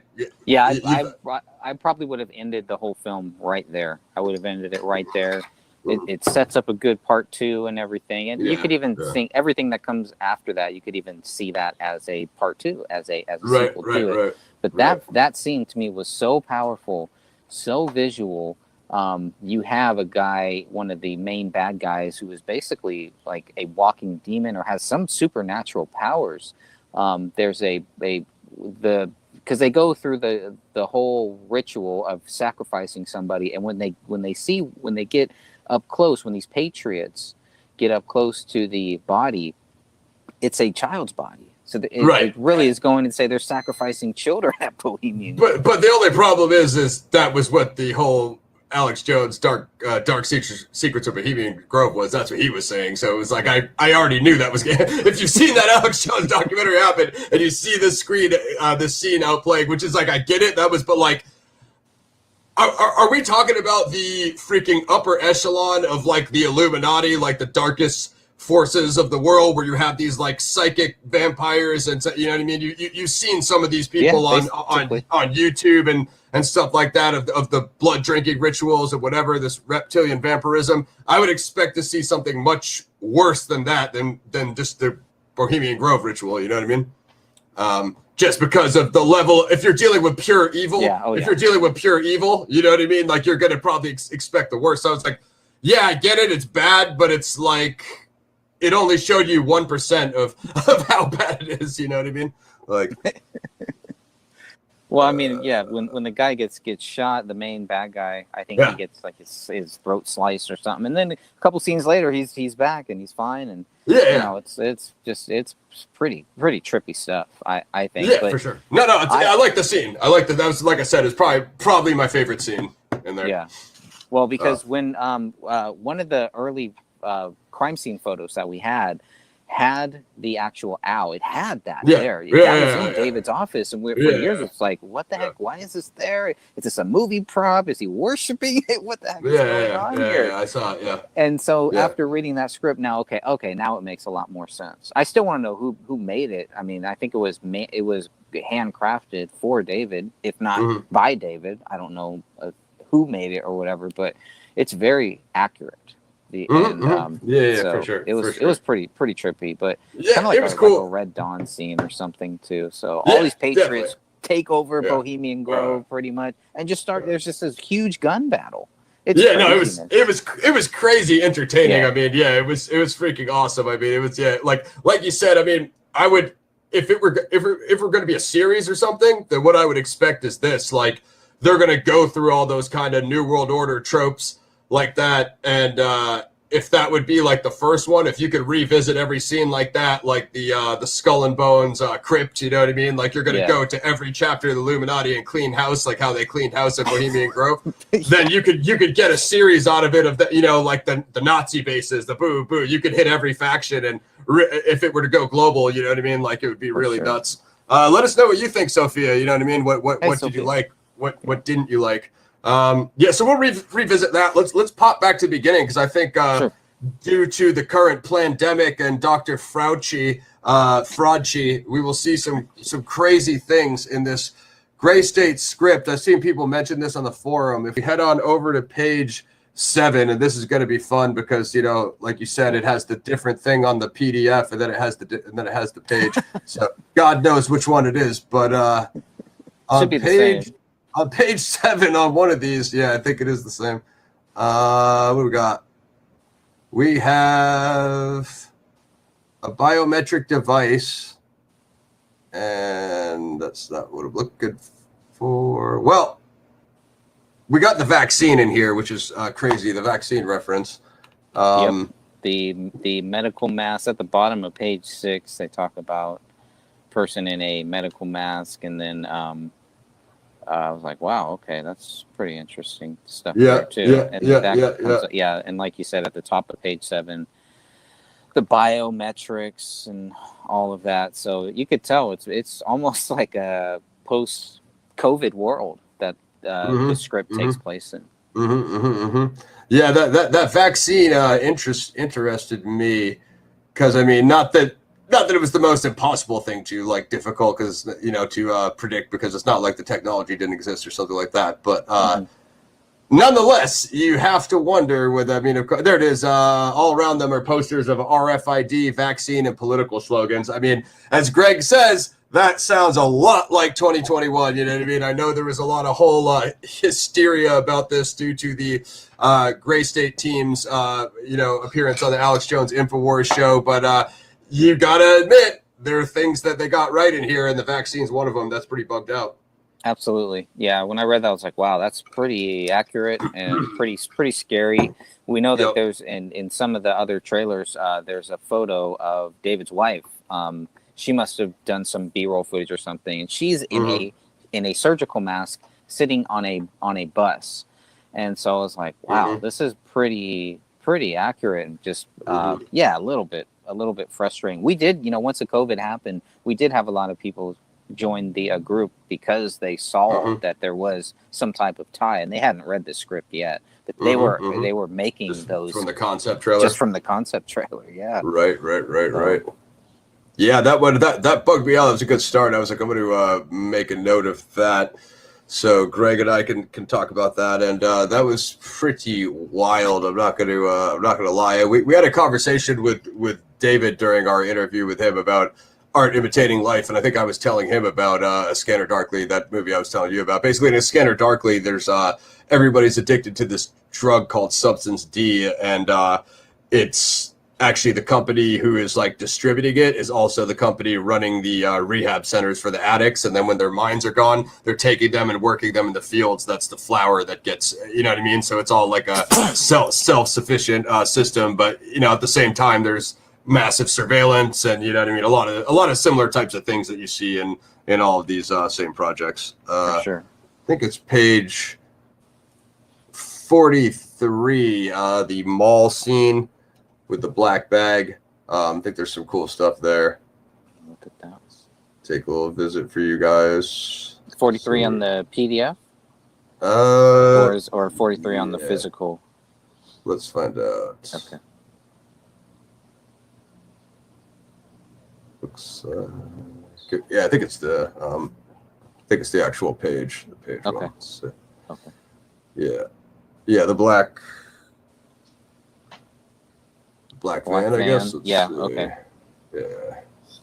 That would be page 41 on the PDF. Then 43 on the physical. Yeah. Script. Okay. Yeah, so Dragon. Got Dragon. Yeah, he's one of the villains.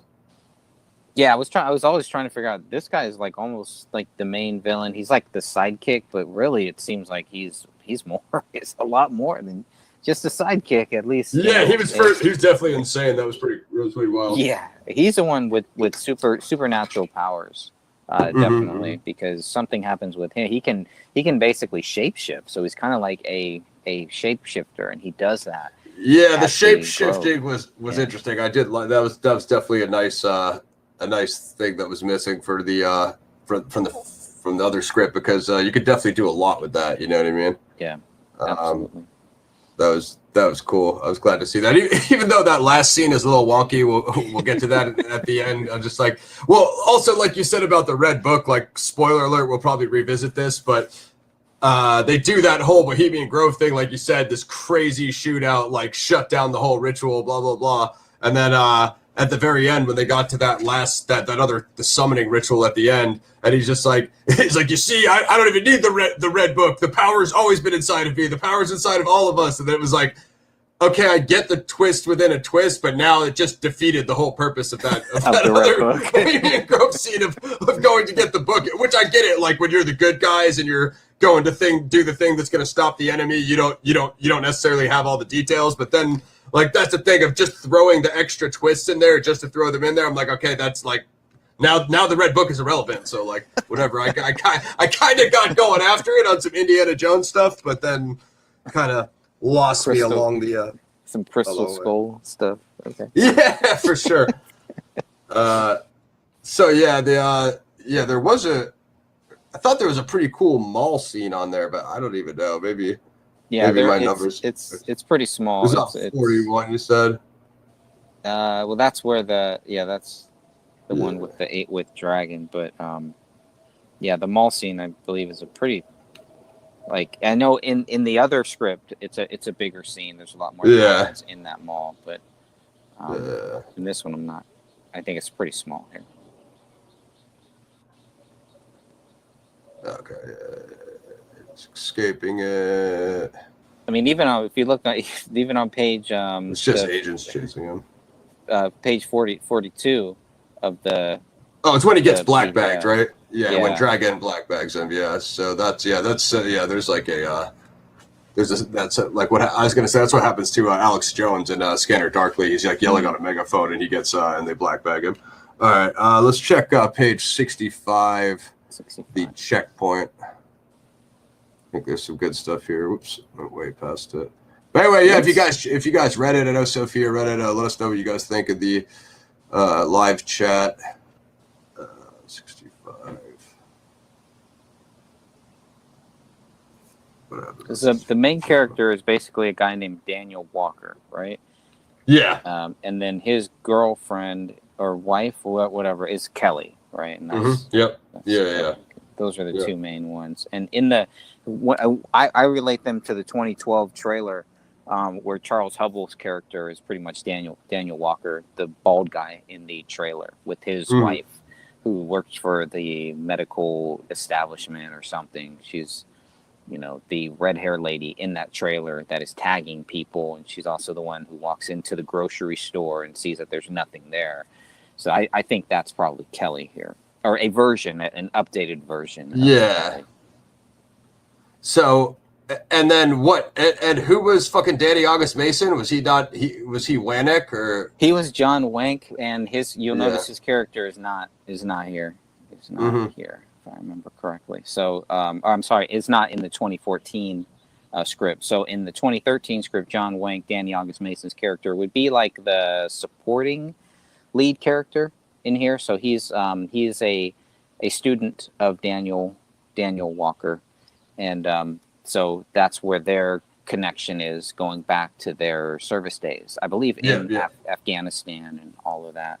So so John Wank, his character in this too is like, I was expecting a lot more from his character, because he gets into some weird Lakota prayer and stuff like that. So, you know, his character is a little odd, and there's a lot of weird scenes between John Wank and Daniel Walker, where they're talking and they're all of a sudden they're there in the same place, but they're really not. So they're like talking through this dream state or something. It's hard to follow. Some of it is hard to, I mean, visually I can see, this would look great, but when I'm watching it, I would have so many questions. You would have to watch this movie a couple times, I think. See, I was wondering if I felt that way just reading it, and I was wondering, like, would this stuff come across better on screen, because they would just find it, you know, like that kind of like Fight Club way of shooting it for you, that you understand it. Because like with some of this stuff, I was like, okay, I get what they're trying to go for, but I was like, I'm kind of lost in the vehicle that they're like using to do this. But yeah, they didn't have much of the native stuff in this one, right? I think you're right. No, you're right. I would have liked, that's a theme I think should have carried over, because I would have liked it to been like the native purist, you know, spiritual thing versus the, you know, satanic, you know what I mean, evil energy. Like that would have been cool. The native force versus the demonic force. You know, I think that's a theme that is totally missed, that I would have definitely expected to see. You know what I mean? That's like a Poltergeist, right? That would be something like what you see in Poltergeist. Yeah, for sure. Poltergeist 2 really is where they really highlight that stuff. And see, I got to revisit. Yeah, I know Poltergeist. I got to revisit Poltergeist too. That would be cool. I think that'd be awesome. You know what I mean? Like like I was saying before, those are the main things. Especially with the Nazism stuff. Like I would have expected to see like the Vril Society, the Black Sun, like something that shows the origin of why they have that. You know, that black magic, you know what I mean, secret society, or at least to line it up with Bohemian Grove to show you that, like, yeah, they're all doing the same thing. You know what I mean? Right. Right. And I didn't really see that. I think it's this checkpoint here, where they try to go through this checkpoint, and the dudes just pull out the AR-15s and start mowing people down. That gets pretty crazy. Yeah, there's a lot of crazy stuff like that. It's a very, very violent very violent script, and you kind of are, you know, like the whole time I'm like, okay, how are they going to make it out of this? How are they going to make it out of this? And they don't make it out of anything. Exactly. That part I think is kind of realistic, but I still think there's, I don't know, that ending is just, man, we're gonna. The DHS agent on page 66, stay your vehicles. The man brings up an AR-15 and opens fire. Grant and his family cower. A minivan behind them panics and guns the engine, attempting to escape. The turret gunner fires into the van, which slams into the shooter's truck and stops. The van has a stick figure, bumper sticker, a man, a wife, 3 kids. There's a momentary stillness before the screaming begins. Like, yeah, I mean, there's definitely parts that are like extremely well written. It's just the pacing and some of that stuff of some of the other scenes, like they kind of lose you in the length. You know what I mean? Yeah. And then. Yeah, there are a lot of people in this, a lot of different characters that I didn't know if a lot of them were actually necessary, but you know, I want to be invested in the characters. I felt invested in Daniel Walker. It's probably the only one, and Kelly up to a certain point. I think those are really the only ones that I kind of started really caring for. Yeah, I agree. That was, and even the way they were going out was like, oh man, I don't know, like you said, the way they lost, it's like they've been fighting through this kind of unrealistic like revenge, you know, adventure, and then when they get caught at the end, they just go out in this like this wimpy way. And like, I don't get it, the Patriots and the 3% and all this stuff, but like, it's like, even if you're a rebel, when you get captured, like, you don't have like, there's literally, unless all of you have been killed off, right, as rebels, you don't have anyone else that's going to be coming to back you up. Like, hey, if I get captured, I'm definitely going to be here, and then have another, you know what I mean? Maybe that's a little too Star Wars-y, but you know what I mean? It depends what you're going for, unless it's like, unless you have this ending where, you know, all the good guys die, you know, and then it's just like, unless you're not planning on making sequels, unless you're going to make sequels that are going to follow the expansion of the empire of the bad guys, and they're just gonna increasingly gain more power. There's not ever going to be any good guys that could take them down. You know what I mean? It's kind of the direction that it seemed like it was going in. Yeah, hard to argue with that. Definitely. Yeah, there's. I don't know. I guess I don't want to jump ahead too far, even though I kind of already have here. But yeah, no, it's all good. I think I have. Let's see. I know that character, the 6. Some of those rebel guys were pretty cool. He was cool. Yeah, 6 was cool. 6 is in the other one too, I think, if I remember correctly. He's in the 2014 one, but yeah, they're not really fleshed out that much. Those characters, kind of towards the end, you kind of get a little bit more about them, but you can tell they're pretty much just, you know, we're in this thing, and we're patriots, and we're fighting for freedom. We're fighting to get our country back. And then it's like, okay, not only that, you're fighting against something that has superhuman powers, and that is a cult based and a very powerful source that is bigger than any Nazi group, that is bigger than any other group. Bigger than the Freemasons. It really, I think what they were trying to do is show that, hey man, there is an all powerful evil source here that is bigger than all of this stuff here. And that's kind of the gist that I got. You know, one of the scenes with the president, it's an early scene on page 7 or page 10 with the president doing a Muslim prayer. I thought that was kind of odd too. That's what I feel about like whoever that villain was in the last one, and I told you like that guy just never gelled with me. It was the same type of thing. It's just like this foreign leader that you're, but again, it didn't, you know. Yeah, they didn't. I didn't hate him the way I didn't hate. It didn't fully realize like yeah, for sure. Okay, here these quotes on 79. Daniel voiceover. We're the generation we've been waiting for. Our last shot before the abyss. Let's get it on. So yeah, he's got a lot of lines like that, and he has some good, some decent revolutionary stuff. Page, I think 92. There's a badass quote from the 6. But yeah, I mean, we could get into the. I mean, you know, the whole Operation Medusa and the way they organize it out of the operations is definitely cool. Let me get your thoughts on the whole thing about I guess it's supposed to be the Red Dawn theme of the foreign mercenaries, the Belgian troops. It's like, I understand about the whole foreign invasion concept, but the way it happened though just kind of felt like doing it just to do it, like just throwing them in there, but it didn't have it. Like you said, if it's an all-powerful satanic cult, what do they need to call in for foreign mercenaries for, right? It's like kind of like a little bit like overkill, like just to show that, like, oh yeah, okay, everything is globalism, but at the same time though, it just, I felt there could have been a better way to do it. You know what I mean? Yeah, the Belgian, why Belgian? I didn't really understand that really. I mean, it could have been anybody. It could have been any exactly. Know? I was expecting like China or Russia or one of the big powers, but the Belgians, like, besides waffles, what have they really? What have they really done? You know? Really good chocolates. Like, fine, I'll take one of those while you're here. I mean, I guess you're gonna kill everybody, but why not? Do it with some class. What about like Austrians are showing you that like the Bavarian Illuminati chapter is still active, and then it could, you know what I mean, then go back to the Nazism. It's like the Fourth Reich, you know what I mean? So that's German. That's good. When it was like Belgian, I was like, okay. Yeah.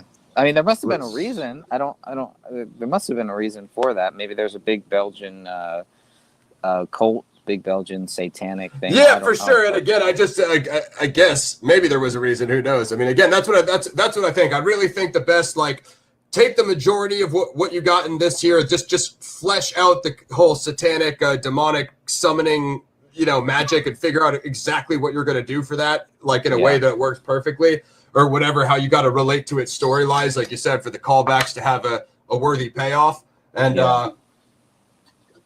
definitely the Lakota theme, or the native tribe, definitely like bring back that. Also the dark zone of the 2014 script. I think that was like one of the best parts in that one. So take the native theme and the dark zone part, put those into here, and then I don't know, maybe shorten this, because this end does really hit a spree where it just goes a little bit long after the Bohemian Grove scene. But let's go to the 6 quote on around page 92. Right now I'm on page 90, guys, if you guys are trying to follow along. The 6th voiceover: "You've destroyed our cities, murdered and imprisoned us, and declared us enemy combatants, subject to the laws of war." It's basically like his voiceover. I like some of these series of shots, montages that they do. I think this really would have been one of the best parts at Gray State. There's one right here. I'll read it just because I'm on it. The light wing aircraft lands on a deserted roadway in a redwood forest. Six and the others hop off the plane. They are met by other ex-military types, embraced like old friends. Six, in total camouflage, slowly climbs a tree. Ghillie suited, Chris low crawls into a firing position. I mean, that's a really nice, you know, sequence right there. Yeah, and that's at the Grove. So this is them setting up. So this thing that Six is doing, they piped it in. It's playing. I think it's playing across the whole country. People are hearing this as these guys are setting up, about to ambush the Bohemian Club, or the people inside of the Grove. Which I thought, it's an awesome setup. You could have even started the whole script with this here, and then went through everything else, and maybe came back to what happens when the shooting starts. But yeah, I think. Right around here, right around page 90 of the PDF, which is page 92 of the physical script, that's where things really, really pick up. Yep. And this was definitely one of my favorite scenes here. Just reading when you read that, because it's very, very powerful. It is very entertaining. I can see this. I can visualize this. Yeah. You know, and he's just ready there. And then I don't know if they show it here, but at some point he's ready, and he looks out of the corner of his eye, and there's this black being, and that's Dragon. But it's not Dragon. It's like Dragon in this shape shifting thing. So it gets crazy, and you're like, all right, well, all bets are pretty much off at this point. If my understanding correct, part of the ritual of sacrificing this child is, you know, what they say about these upper level Illuminati reptilians is that, you know, drinking the children's blood with the adrenochrome is, they didn't really show that, but by sacrificing the child's energy, like, he's able to, you know, upgrade his fucking demonic force here. And there is some amazing dialogue from the Six on these voiceovers. So Dictators die at the hands of their people. Now it's your turn. Back to the montage. Black-clad security sweep, a forest trail with dogs looking for explosives. A fire truck is allowed through the gates.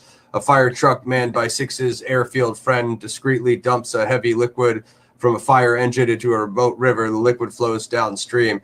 To our brothers in the military, you no longer have the choice of just going along with tyrannizing Americans. You no longer have the choice of just following orders, because after tonight, you have to fight us. We will not disarm and we will not comply. If you violate your oaths, you won't be able to tyrannize Americans anymore, because you and I will be too busy killing each other.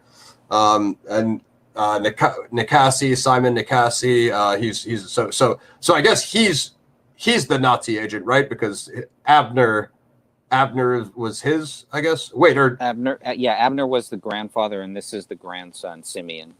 Yeah. If I remember correctly. Now is Daniel related to them? Because wasn't he at the is he Yes. he's like another grandson or something like that? I think Simeon is either his father or if I remember correctly, it's like his father. It's that Luke Skywalker moment that they have at some point in there. Again, I would have done without the Luke Skywalker moment in Gray State, but yeah, I feel you. Well, there's no lightsaber, so that's all right. No, they didn't go too far. All right, that was for my boy Mac. To all you veterans who stood by and let this happen, I don't care how old you are, how busted up you are. You have a duty to stand. Your oath expires when you do.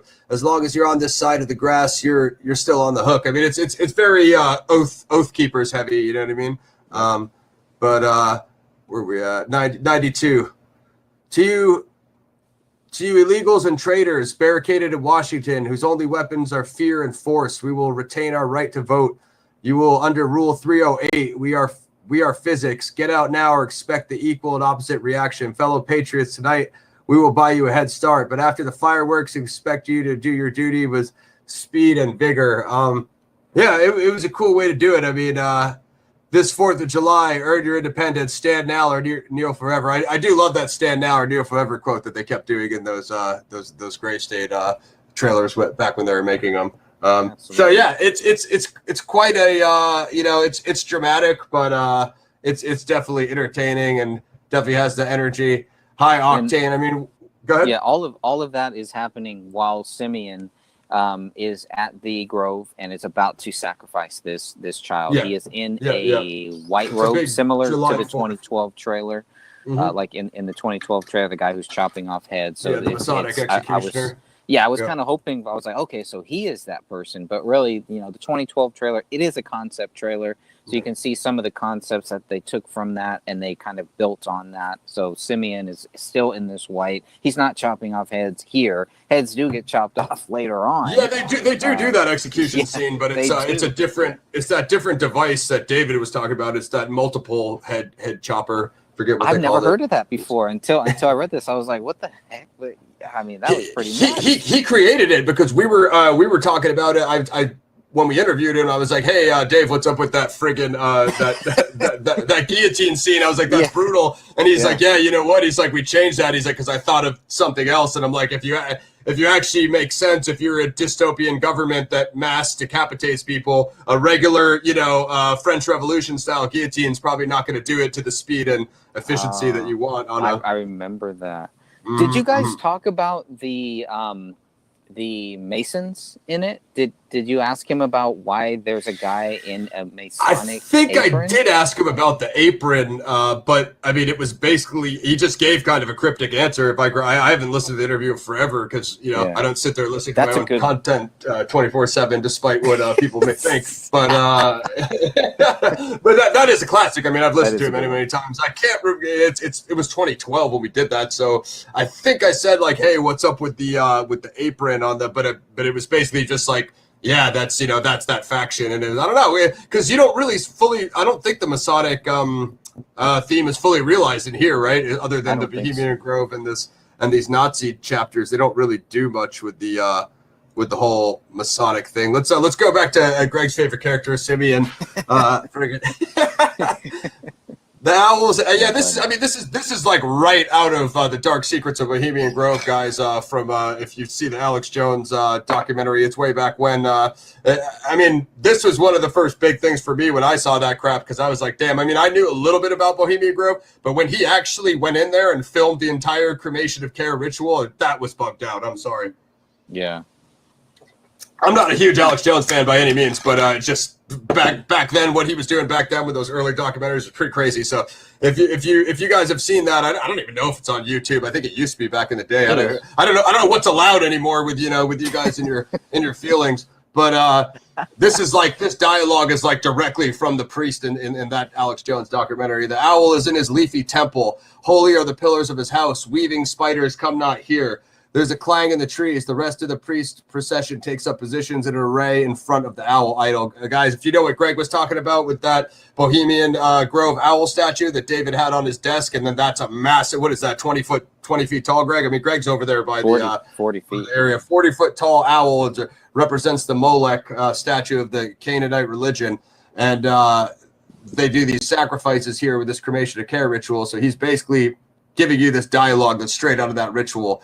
Hail, cast to the winds the cares of life, for now gather the forest folk to cast spells over who we mortals to touch our world blind eyes with the carrion.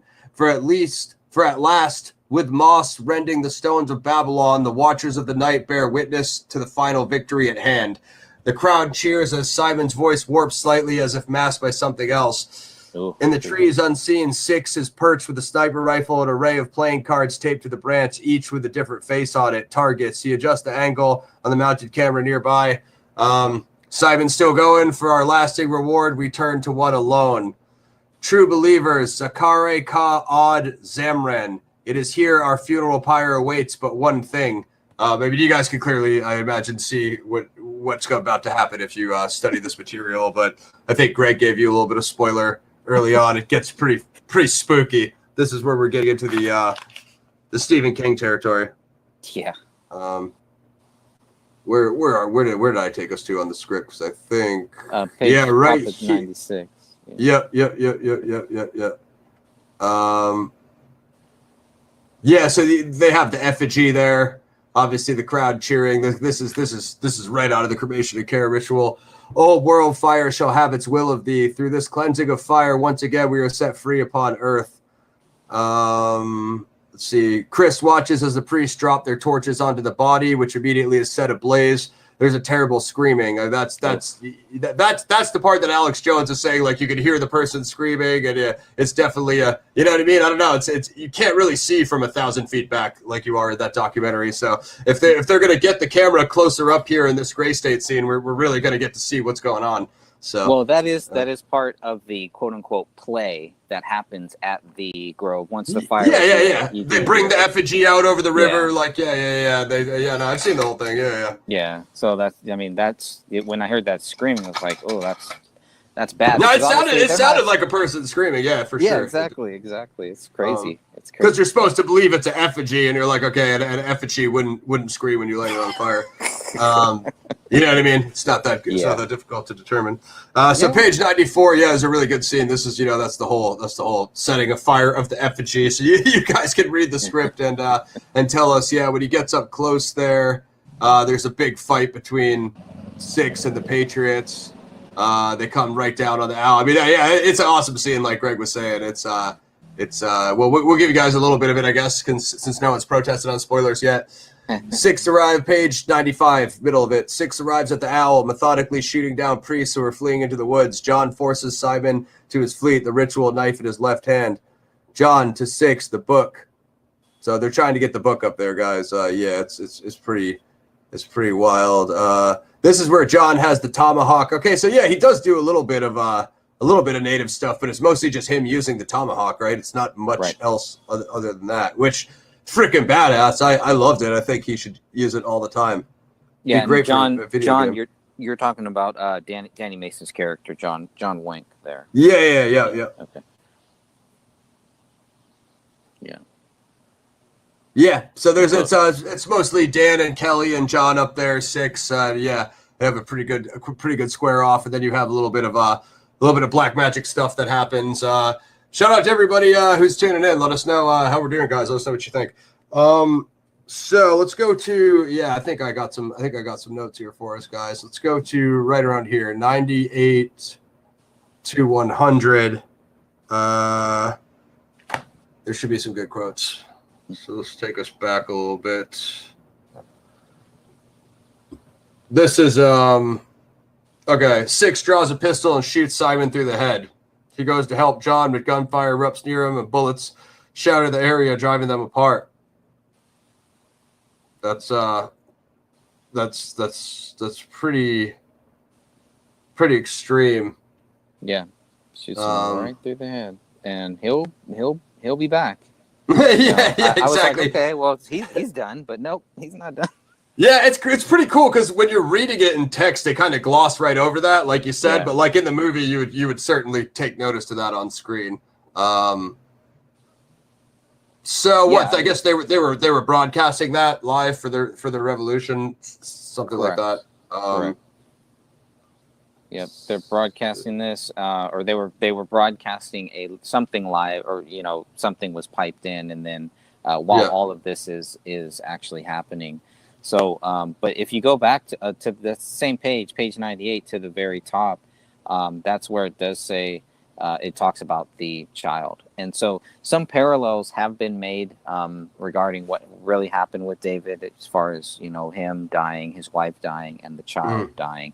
And you could make some of those connections, the parallels, I think, may be a bit of a stretch. But towards the end, I was like, oh, crap. Well, yeah, there's a few at the end that make some sense. But, and read if you read that the sentence up there, 6 suddenly sees blackened ribs, and we know that for Rania, one of her ribs was actually fractured, and so that's pretty creepy.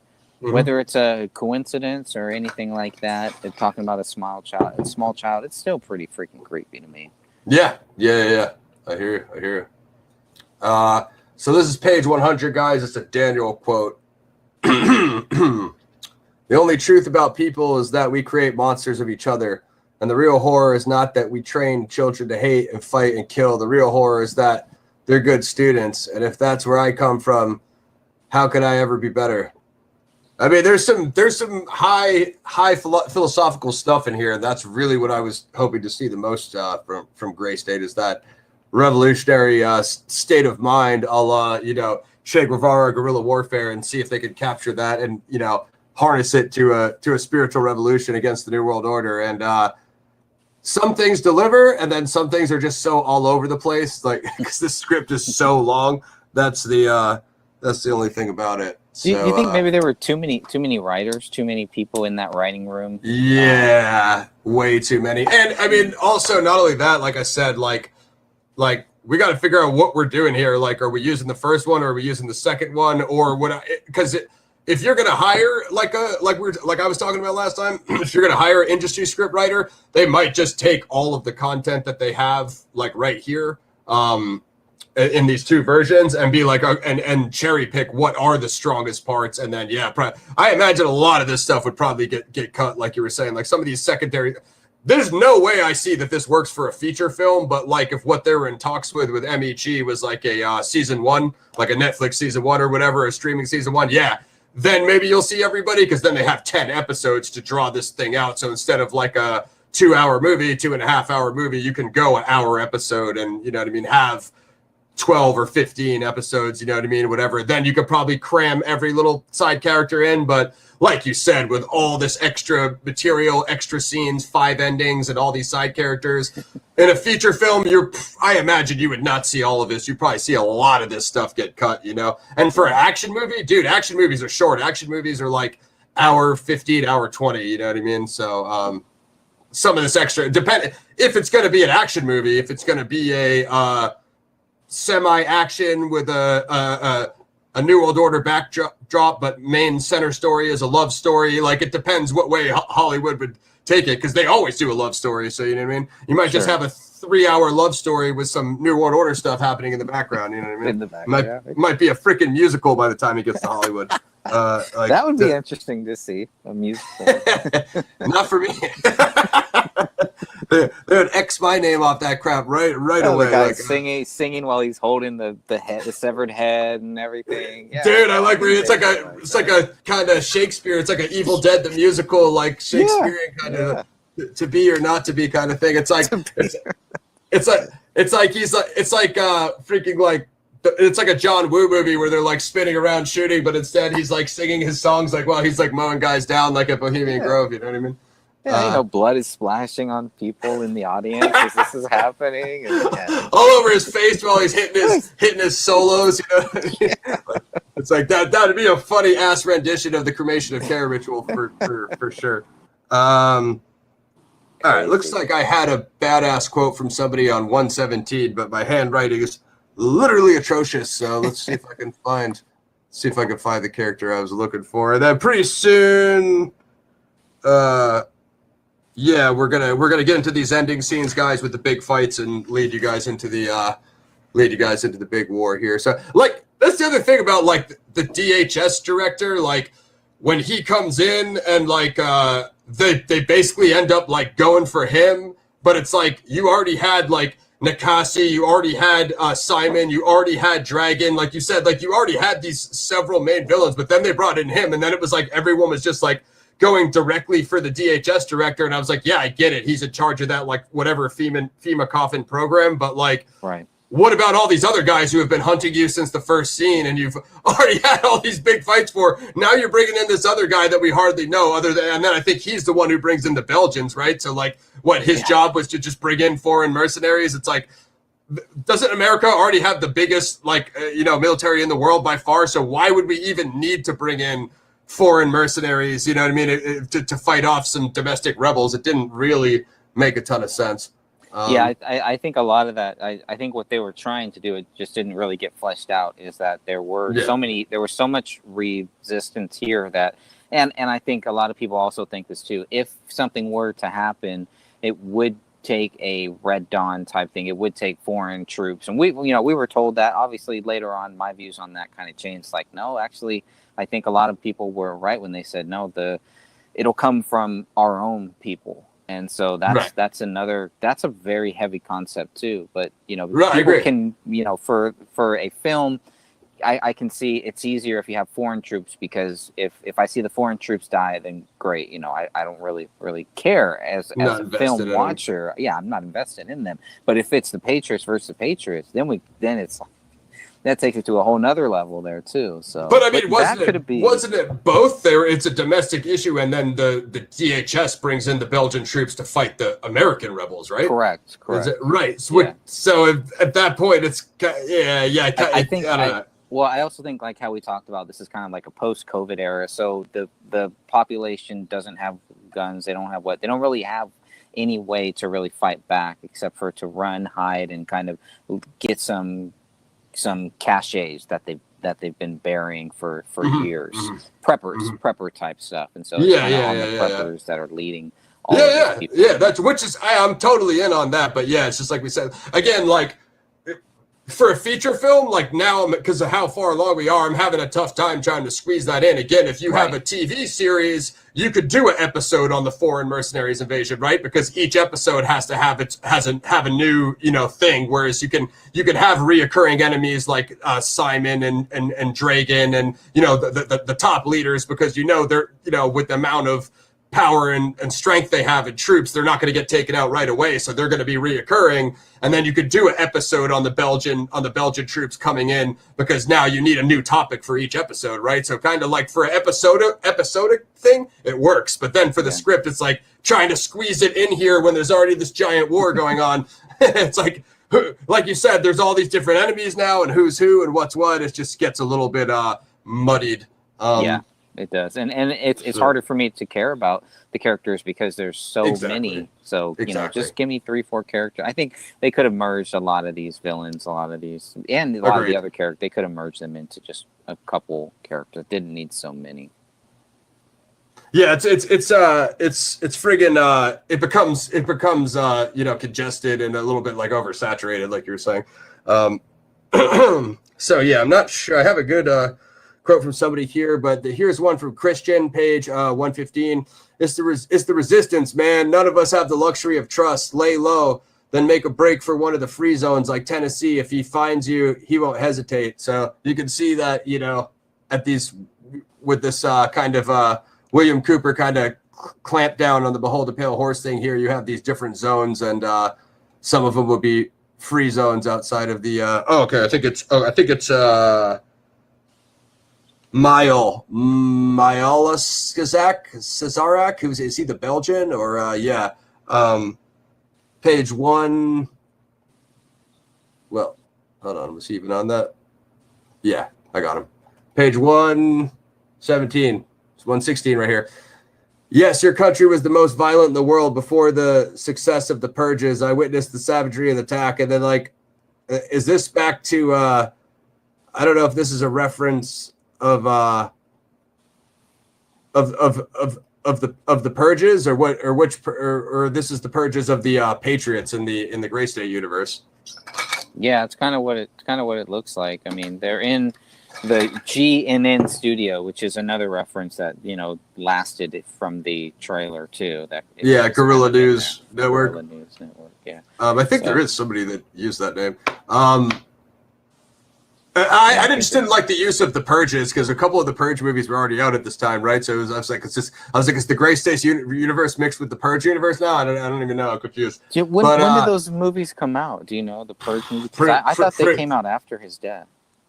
That first one, dude, was probably I remember seeing that in the theater a way long time back. Okay. I don't know. I haven't seen any of them. But last one. Oh, I guess you're right. It looks like the Purge one was 2013. So 2013. I guess they theoretically could have been writing this at the same time. That last one, the Forever Purge, is the worst thing I've ever seen in my life. Matter of fact, don't watch those last two.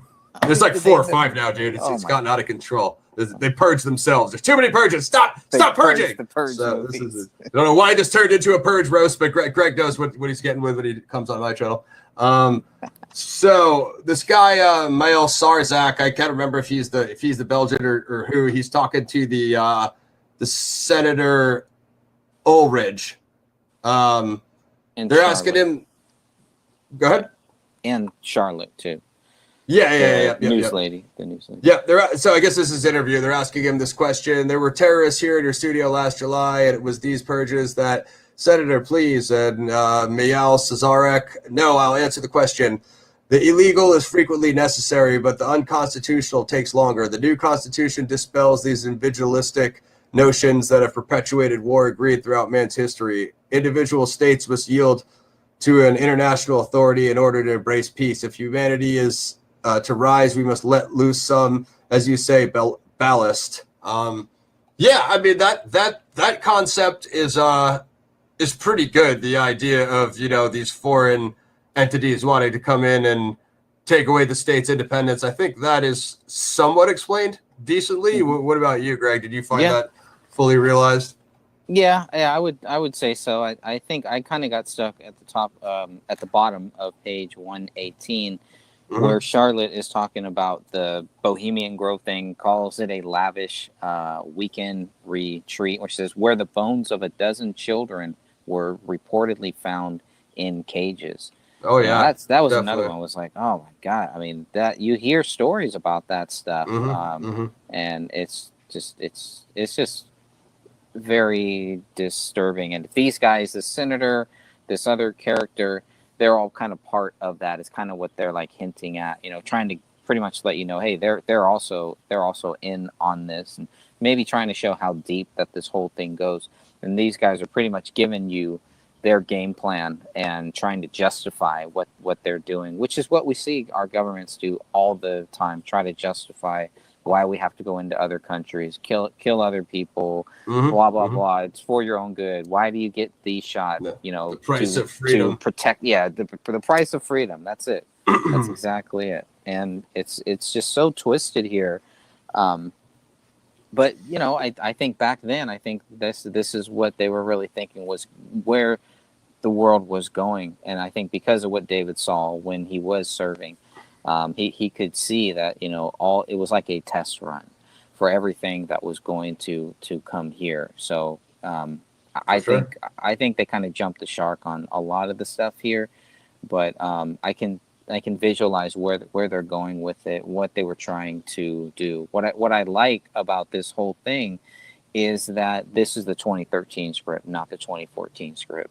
This is an earlier version, and obviously David threw out probably 90%, maybe 99% of this 2013 script got thrown out. Okay, let's talk about why that is, because I'm pretty sure Danny August Mason was the conspiracy guy of the two of them who did conspiracy lore, and I think a lot of this Bohemian Grove sort of black magic, all that stuff was this is just my theory, was his angle, and when David was removing his character, he cut out all the conceptual stuff that he got from his side of the story as well. That brings me to my point. At one point, I respected Danny August Mason as a possibly talented actor and possibly talented writer. With that being said, recent events in the group, dude, what is going on with that guy, dude? Are you serious, man? Like, I don't even understand how someone's life can fall apart like that. That's just crazy, man. Freaking, I mean, it brings a lot of credence to what you guys have been saying in the group to really see that happen to someone. You know what I mean? I can't say if it's related or not, but man, dude, it's sad, man. Fucking, I don't get it. You should probably tell people exactly what you're referencing here. Okay, so what I'm referring to is like this guy has been like arrested multiple times, 2 times for assault, and then a couple of the mug shots, he's got freaking black eyes because he got in fights or whatever, got beat up, and then it basically says that like the charges are like assault against a family member or whatever. Allegedly, I'm not saying I know this way or that, but that's the material that's out there posted with mugshots to corroborate. So I don't know. It seems like things kind of fell apart for the dude when he moved to Austin. Danny, I think you really should have taken the interview with me. I would have been much lighter on you guys than Greg and Dan. I'm sure I would have been much lighter on you. But I would have pressed him a little bit. I mean, but I think you just couldn't handle the heat with you guys. But I would have loved to have talked to him before things have gotten rough for him. You know what I mean? Yeah, I mean, we could still do that. I'm sure you'd still be open to chatting with him, right? If he wanted to come on, yeah, we could talk about the project. We could talk about some things. You know what I mean? But yeah, I don't know. I feel like you guys scared him off. You know what I mean? Greg's already had some debates on his channel, so. I mean, he was the one who wanted to debate us. Right. And so right. He came into the group. He made the offer, and then he went dark, and we never heard from him again. So I don't know. I don't know what happened. Seems like he's got his hands full now. But yeah, if he ever wants to come back on, you know what I'm saying? I would like to him be explained. Hey, was this first version a lot of your work, and did it get ripped out of the set? You know what I mean? Maybe he's still hanging on because he thinks something could be done with the project, but it's like, man, I don't know. But yeah, that's my spiel on that, guys. It's good. Anyway, head on over to Greg's group and become a member, and you can see what we're talking about there. That's a bit of a side story, but a semi-funny one nonetheless. I'm sure you guys appreciated my commentary on that issue. Yeah, I didn't realize he had black eyes in both of the. That's what I was referring to when I made my comment. Was it the same eye too? Was it the same eye? I don't. I couldn't really see it in that first one. It wasn't as pronounced, but it was definitely like it was this eye in the second one. Okay. I mean, this is way off topic here, but have you seen those photos of all of the politicians, all of those people, even the Pope, and they're people that people kind of think that they may be involved in some cult thing, and they all have the same shiner. Have you seen a lot of that? I mean, stuff? I haven't seen the shiner, but I've seen them like doing like the right eye thing, and like there's a lot of the. Yeah, there's a ton of photos. Somebody did like a whole. Like an initiation ritual. Yeah, something like that. It's like, wow, they all have the same shiner on the same eye. These are all corrupt people. It was just when I saw that, I was like, oh, that's a little odd. I don't think it's related to it, but that's weird. I think he's just getting his ass kicked. My whole thing is like, bro, like the way you guys pitched us these friggin' trailers at the beginning is you were this Jeet Kune Do badass, and how are you? How are you a master of Bruce Lee's, you know what I mean, freaking, discipline, and you, anyway, I'm not going to get into it, but it seems preposterous to me, like, hey, if you're really training martial arts that much, man, you should be able to, you should not be finding yourself in these situations as frequently as you are. That's my whole thing. So coming up here, maybe Greg can help me out. We got Severson's death and the Christians. The whole thing with the Christians, which I don't know. about that. Let's see if we can find Severson. I was hoping there would be some Christian payoff. You see all this anti-Christian stuff throughout this whole script, and I'm thinking, okay, well, maybe this is a Christian movie. Great. David makes it very clear at the Ron Paul thing, the Ron Paul speech that he did. He said, this is by no means a Christian film, but he kept saying it did have spiritual stuff in it. And I mean, to me, this is like anti-spiritual stuff. When I think of spiritual stuff, I think of positive stuff. But I guess you could also think of spiritual stuff as anti-Christian stuff. Could also be, for some people that is spiritual stuff, I guess. But those comments were confusing. Quite frankly, I was like, I think with Gray State, you can avoid it. You know what I mean? Because if you really want it to be this universal thing, of course, like you said, like you already did the Muslim thing and the Nazi thing. At a certain point, like, I feel like you could easily do good versus evil without bringing Christianity into the thing. But you already did Bohemian Grove and made it weird. So like, what does it matter at that rate? You might as well just go for everything, right? Pretty much. There's no going back at that point. I mean, you have to go forward because now you've teased something really big that everybody knows about. They know whatever their view is on what happens at the Grove. You've kind of set it up, and now you're saying that they're sacrificing children there. So I mean, it kind of, all of the Gray State, what the Gray State is, the police state, the takeover, all that really gets lost in this script because it's more focused on a paranormal thing. And we're going to definitely talk about that because after I finished reading it, I went back and read it a second time, and it was completely different because now I'm looking at it as a paranormal film.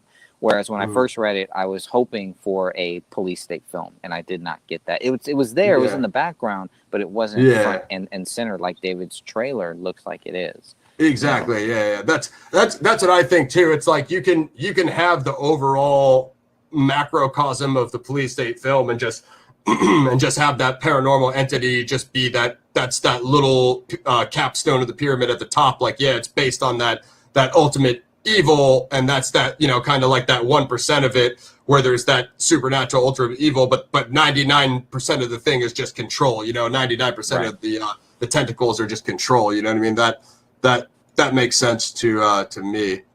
I think people, what they wanted to see was, okay, how would the Gray State get formed?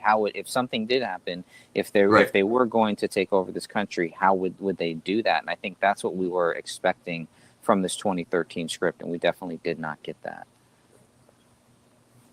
Yeah, for sure. Again, I think this is the better version. Man, I think my thing is kind of my Adobe's cropping out for a second. This is definitely the better version of the two. Like I said, I would have liked to seen the Lakota theme carried over here, the native theme. I would have liked to seen that dark zone part. And I think a meshing together and probably if it's a feature film, a meshing together of both and probably a shortening. You know what I mean?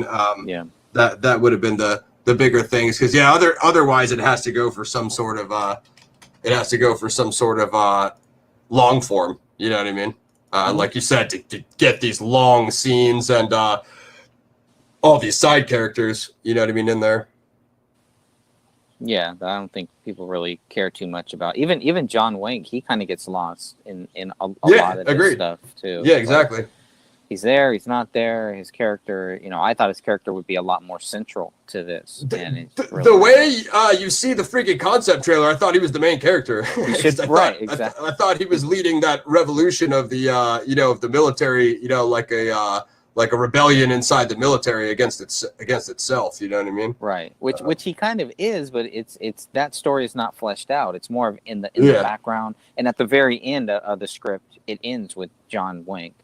So it's like, it's setting more stuff up, but it's like, just end the story at some point. There's just too many, things where it's like you could have ended here, and here. They just kept going and going and going. Well, like you said, because you set up, like Simeon, Dragon, the dictator guy, the DHS. Now you have like 4 or 5 major villains, so now you have to hunt each one of them down individually and take them out. So it's like each one of those is like an additional ending.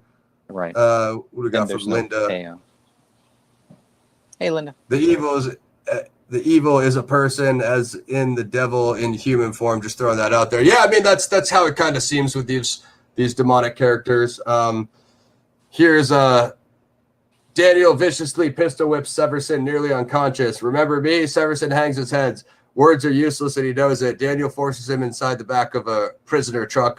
Even that whole was it the FEMA camp scene when is it Daniel goes back in there to find Kelly, and it's like I got what he was going after, but it's after a while it seemed to be like kind of dragging like out like. Would that even be possible to go to one of these complexes and find one person? You know what I mean? Like, it just seems like a freaking difficult task. Like, unless you had some way to, like GPS or something, some way to like pin it down, in a tactical manner. Like it was, I understood like that's what he has to do to find her, but it's just like, dude, it seems like, how are you going to go down there and spend hours going from cell to cell trying to look for one person? And it's like, they're not going to, That's another Star Wars reference, though, too. When right, Luke looking for Leia, looking for Leia. Yeah, on the Death Star. Yeah, on the Death Star. Yeah, for sure. I mean, that's the thing. Star Wars is one of those things you can find Star Wars in anything. You know what I mean? That's true. No, you're right. You're right. That's not fair. Yeah. But we could do. Straight State. Oh yeah, I was because I'm always looking whenever you title something in a film. When I watch a film, I'm looking for them to say the name of the film. You know what I mean? And so I was looking for what the heck is the gray state in this, and I still never really. Well, I think that's I think that's the whole thing, right? The gray state is like this gray area that you can't, it's everything. It's the demonic, right. It's the demonic force. It's the police state. It's all one thing. It's the gray state universe. Remember when they said gray state universe? It's like it's the gray state universe. You know what I mean? So it's like. I get what you're saying of like looking for the name in the film, but sometimes you're not supposed to. Like you're already there. That's the thing. You're already in the gray state. And then with gray state being a semi-real project, you know what I mean? They were just like they were trying to come up with new things. We're like, vaccines. Wait, no, they're about to do that. Police state. Damn, they're doing that too. So it covers all. I mean, realistically, let's go to prisoner transport truck A20 day, page 132 on the PDF. A blade slowly pulls out of Severson's belly. He screams. Max and Daniel stand over him in the back of the prisoner truck as it bounces along. They're now wearing army uniforms. Daniel leads in close. Max, hold him. Flash of the blade. Daniel slices Severson's inner thigh. There's an immediate jet of blood as Severson screams. No, oh my God, that's Severson. Daniel, you have 30 seconds before you lose consciousness. Your heart will stop in 3 minutes. Tourniquet, please. Daniel, please don't do this. Please, sir. Please let us out. Severson shudders and gasps. Max is shocked by the violence.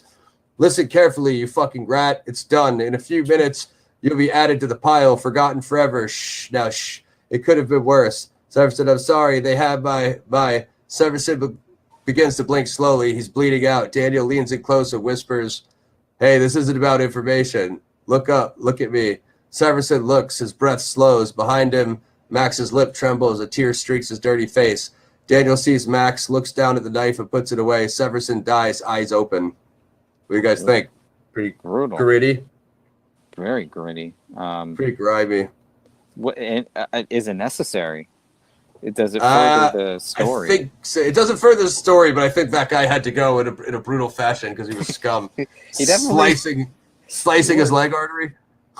Yeah, that's brutal, man. That's pretty brutal. I don't understand, like, it seemed like he was trying to get information. He's like, by the way, I don't need any information, you rat. Right. And just let him die out. That was grimy, man. That was grimy. Yeah, this is Daniel turning. This is the paranormal. There's something that is living within Daniel, and it's coming out. It's referenced in the script several times, but towards the end, it's coming out, and there are people. The Simeon wants to bring it out, basically. Yeah. And so it's like, what? When I realized that, I was like, what the heck? The only problem is, like, let's go into the Stephen King freaking aspect. When he's having those demonic dreams, like,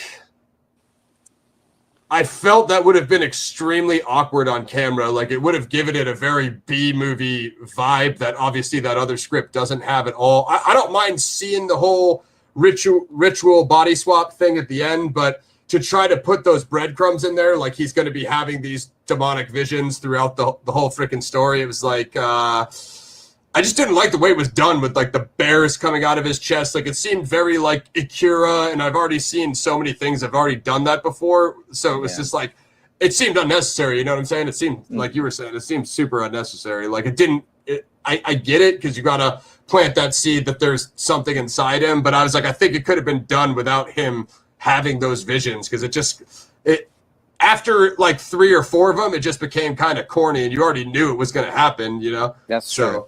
That's like, true. Unless you can explain it, you know, was he a MK Ultra? Did they operate him on him in the service? Like, is there some reason, you know what I mean? If they, other than what was shown in the beginning with the unrealized freaking Nazi theme. I think I had something about, I think it was maybe about Christian's death, but I don't think I have a page on it. So basically, one thing we could go into that I did like, that I thought was pretty cool. I could get your feedback on it. Was the 3D gun theme. Oh yeah, that was pretty cool. That's pretty nuts, huh? Yeah, I thought that was a nice way. It's like, yeah, because you always wonder about that. Okay, if they take away the guns, they take away the bullets. What are you gonna do? You know. Yeah, that was a smart way to do it, having the open source blueprint, sending everybody the open source blueprint of the 3D gun so everyone can make homemade guns to defend themselves. That was pretty clever, because you always you always hear about people doing crazy stuff with that. I personally don't know anything about 3D printing, but I obviously know what it is and what they were referring to. I kind of felt like they should have hinted more a little bit towards that. Maybe someone who was into the 3D printing, or who had done it for other reasons, and then now they come up with this way to make some 3D print guns. Or there's just a lot of things like that I felt just really weren't fleshed out here. And it seems like when you compare the 2013 and the 2014 script, if David was like, well, let me try to flesh some of this stuff out, and he just ended up cutting it. Just cutting to pretty much where you just have what I felt was kind of closer to what I think a lot of people wanted when they watched it. I felt the 2014 script was a lot closer. I don't know who this 2013 script is really made for. Is it made for the horror movie audience? Is it made for the Quentin Tarantino? I'm just not really sure. The genre bending, and I think that's the thing about Gray State is it's that Gray State universe is it's supposed to have that genre blending, where you can have the as you said, the military industry complex, police state, and then you could have the supernatural, occultic ritual. But yeah, that's a good point. It is very Quentin Tarantino, Robert Rodriguez. It's like Dusk Till Dawn, where you think you're watching a crime heist movie, and then the vampires burst out halfway through. You think you're watching a police state film, and then the demons rip out of the occult ritual halfway through it. You know what I mean? It's all about the genre blending. I suppose King has done some of that as well. Looks like we got a pretty cool fight. The 147, the big fight with or 144 to 147, the big fight with the Rangers and the night vision. Bring you guys in here. A Ranger platoon hustles in a 81 millimeter mortar section to the roof and begins laying it in. Below them, more Rangers commandeer Abrams tank at the parking lot. Militia place more EFP explosives in dead cars, angling down empty streets, waiting for enemy armor. All along the street, militia prepare for the attack. Shane sets an EFP and signals to Daniel, who signals behind him to the Ranger captain. On the hotel roof, mortar rounds are hung in the tubes. Snipers acquire targets milling about in the parking lot and op center. A pair of enemy tanks idle near the gate. The captain walks into the street and pops a flare. The Ranger sergeant on the roof signals for the mortars, rounds thump in tubes. There's a long pause as the troops wait for the blasts. All at once, rounds impact all across the gate and parking lot. The Ranger tank rounds the hotel corridor, firing into the closest tank. Gunfire explodes across the lanes as the second tank is taken out. Jay leads her squad across the street through the gap behind the Ranger tank as it crashes through the fence, crushing the gate. On the roof, the mortar squad switches ammo. Ranger Sergeant, load Willie P. Shane watches as Jay and her whole squad are cut down in a burst of gunfire. The Ranger tank is knocked out. This is all we have left. Push. That was Daniel. So this is a pretty wild sequence here. I guess I'll give it a little more for you guys. The whole militia line surges across the street and into the lot as snipers and mortars open fire. Shane finds Jay on the ground as the nearby tank's ammo ignites, flames shooting out from hatch and cannon. Friendlies across the battlefield wear red chem lights for ID. The advance looks like a rave through Max's night vision. Yeah, I really like that night vision shot. Militia swarm enemy vehicles, dropping Molotov cocktails down turrets, flares, flashes, screaming. Max's bullets find targets as more militia and Rangers push into the parking lot. Yeah, gets pretty extreme there, guys. It's a big fight. This a little more. He spots a line of enemy troops advancing behind an armored truck and knocks them all out from back to front. 26, 27, that's Max counting off like a lunatic. White phosphorus mortars impact, burning the Humvee and everyone around it. Max's eyes go blank from the carnage. Op center, night continuous. Overhead Predator drones look down at the battle. DHS director. Sensors, beam riders off. Just glass that line, the whole line. Reggie throws his headset and gets up. The fuck are you doing, specialist? Reggie rushes at the director, knocking him to the ground, pummeling him as hard as he can. He is yanked up from behind by the burly security contractor. So it's basically just freaking chaos of, that DHS director's op center falling apart while that giant revolution battle plays out versus the Rangers. It's a big one. It's a big battle. Yeah. And it's like, wait, who is Reggie now? They haven't built up Reggie or anything. That's what I love. It's just like the further it goes, they just start adding more and more guys to the point where it's just like, dude, like a friggin' let's go to when the DHS director dies. Fuck it, just because we're here. Light, sparks, and smoke. The militia. This is gonna give even more guys that we're unfamiliar with. Light, spark, and smoke. The militia assaults through the op center, killing indiscriminately. Jay and Shane annihilate a bank of drone operators. Work brigade stooges go down as Daniel pushes into the room. The big security contractor comes up, slamming Daniel with an elbow. Daniel elbow drives him into the wall with his body and beats him up repeatedly with the butt of his rifle. He follows up with a double tap as the director cowers on the ground. To DHS director, no, please. Chad rams his rifle into the director's mouth and fires. Reggie lies dead nearby. Shane tosses an incendiary grenade as they move out. Who the hell was Chad? Do you remember it, Chad? I don't remember it, Chad. And they made the freaking DHS director up to be this huge badass when you already had those other main villains, and then Chad made it such a big event to freaking double tap him in the mouth with the rifle. Freaking page. How are we doing on time? Yeah, we'll wrap soon, guys. We're just gonna take you out a little bit. Page 148, the Ranger captain. This is your fucking home. Hold it. Yeah. There's just some more chat in there. It just gets out of control there, guys. But there's that big fight. I like that rave scene in the night vision. That was badass. I mean, I basically think take the more native themes, the Lakota thing. I want to see that versus the demonic energy. I do like the 3D gun print thing. That was cool. A little bit shorter scenes in parts and just better flow. You know what I mean? I think take the best parts out of both and just I'd say that's probably how they would wield it all together and fix it. I guess we could probably briefly run over this ending actually, just to be honest with you, because I was like extremely confused by this. This is where the shapeshift happens and they're trying to Simon is trying to switch bodies with Daniel. He's trying to take over his body or whatever. They're trying to bring out, the way I read it, if I remember, they're trying to bring out something that's in Daniel, spirit, basically. Yeah, they do another ritual, which is similar to the ritual Daniel was seeing in the beginning of their grandfather, the Nazi officer. And again, like what it just said that he was like a Nazi in Nazi Germany, but it didn't ever say if like he was SS, like, you know what I mean? So I think his character would have required a little bit more background and more in order to fully realize this. But yeah, it's like basically one of the last scenes. They've captured Daniel and Kelly. Spoiler alerts, guys. Sorry, you can skip over if you don't want to hear the ending. And they're basically doing this ritual, which similar to the one they were doing at the Grove, which the whole thing of them trying to get the book And this is where he tells him like, oh, we had the demonic energy all along. We didn't need the book. And I was just like, all right, why? You know what I mean?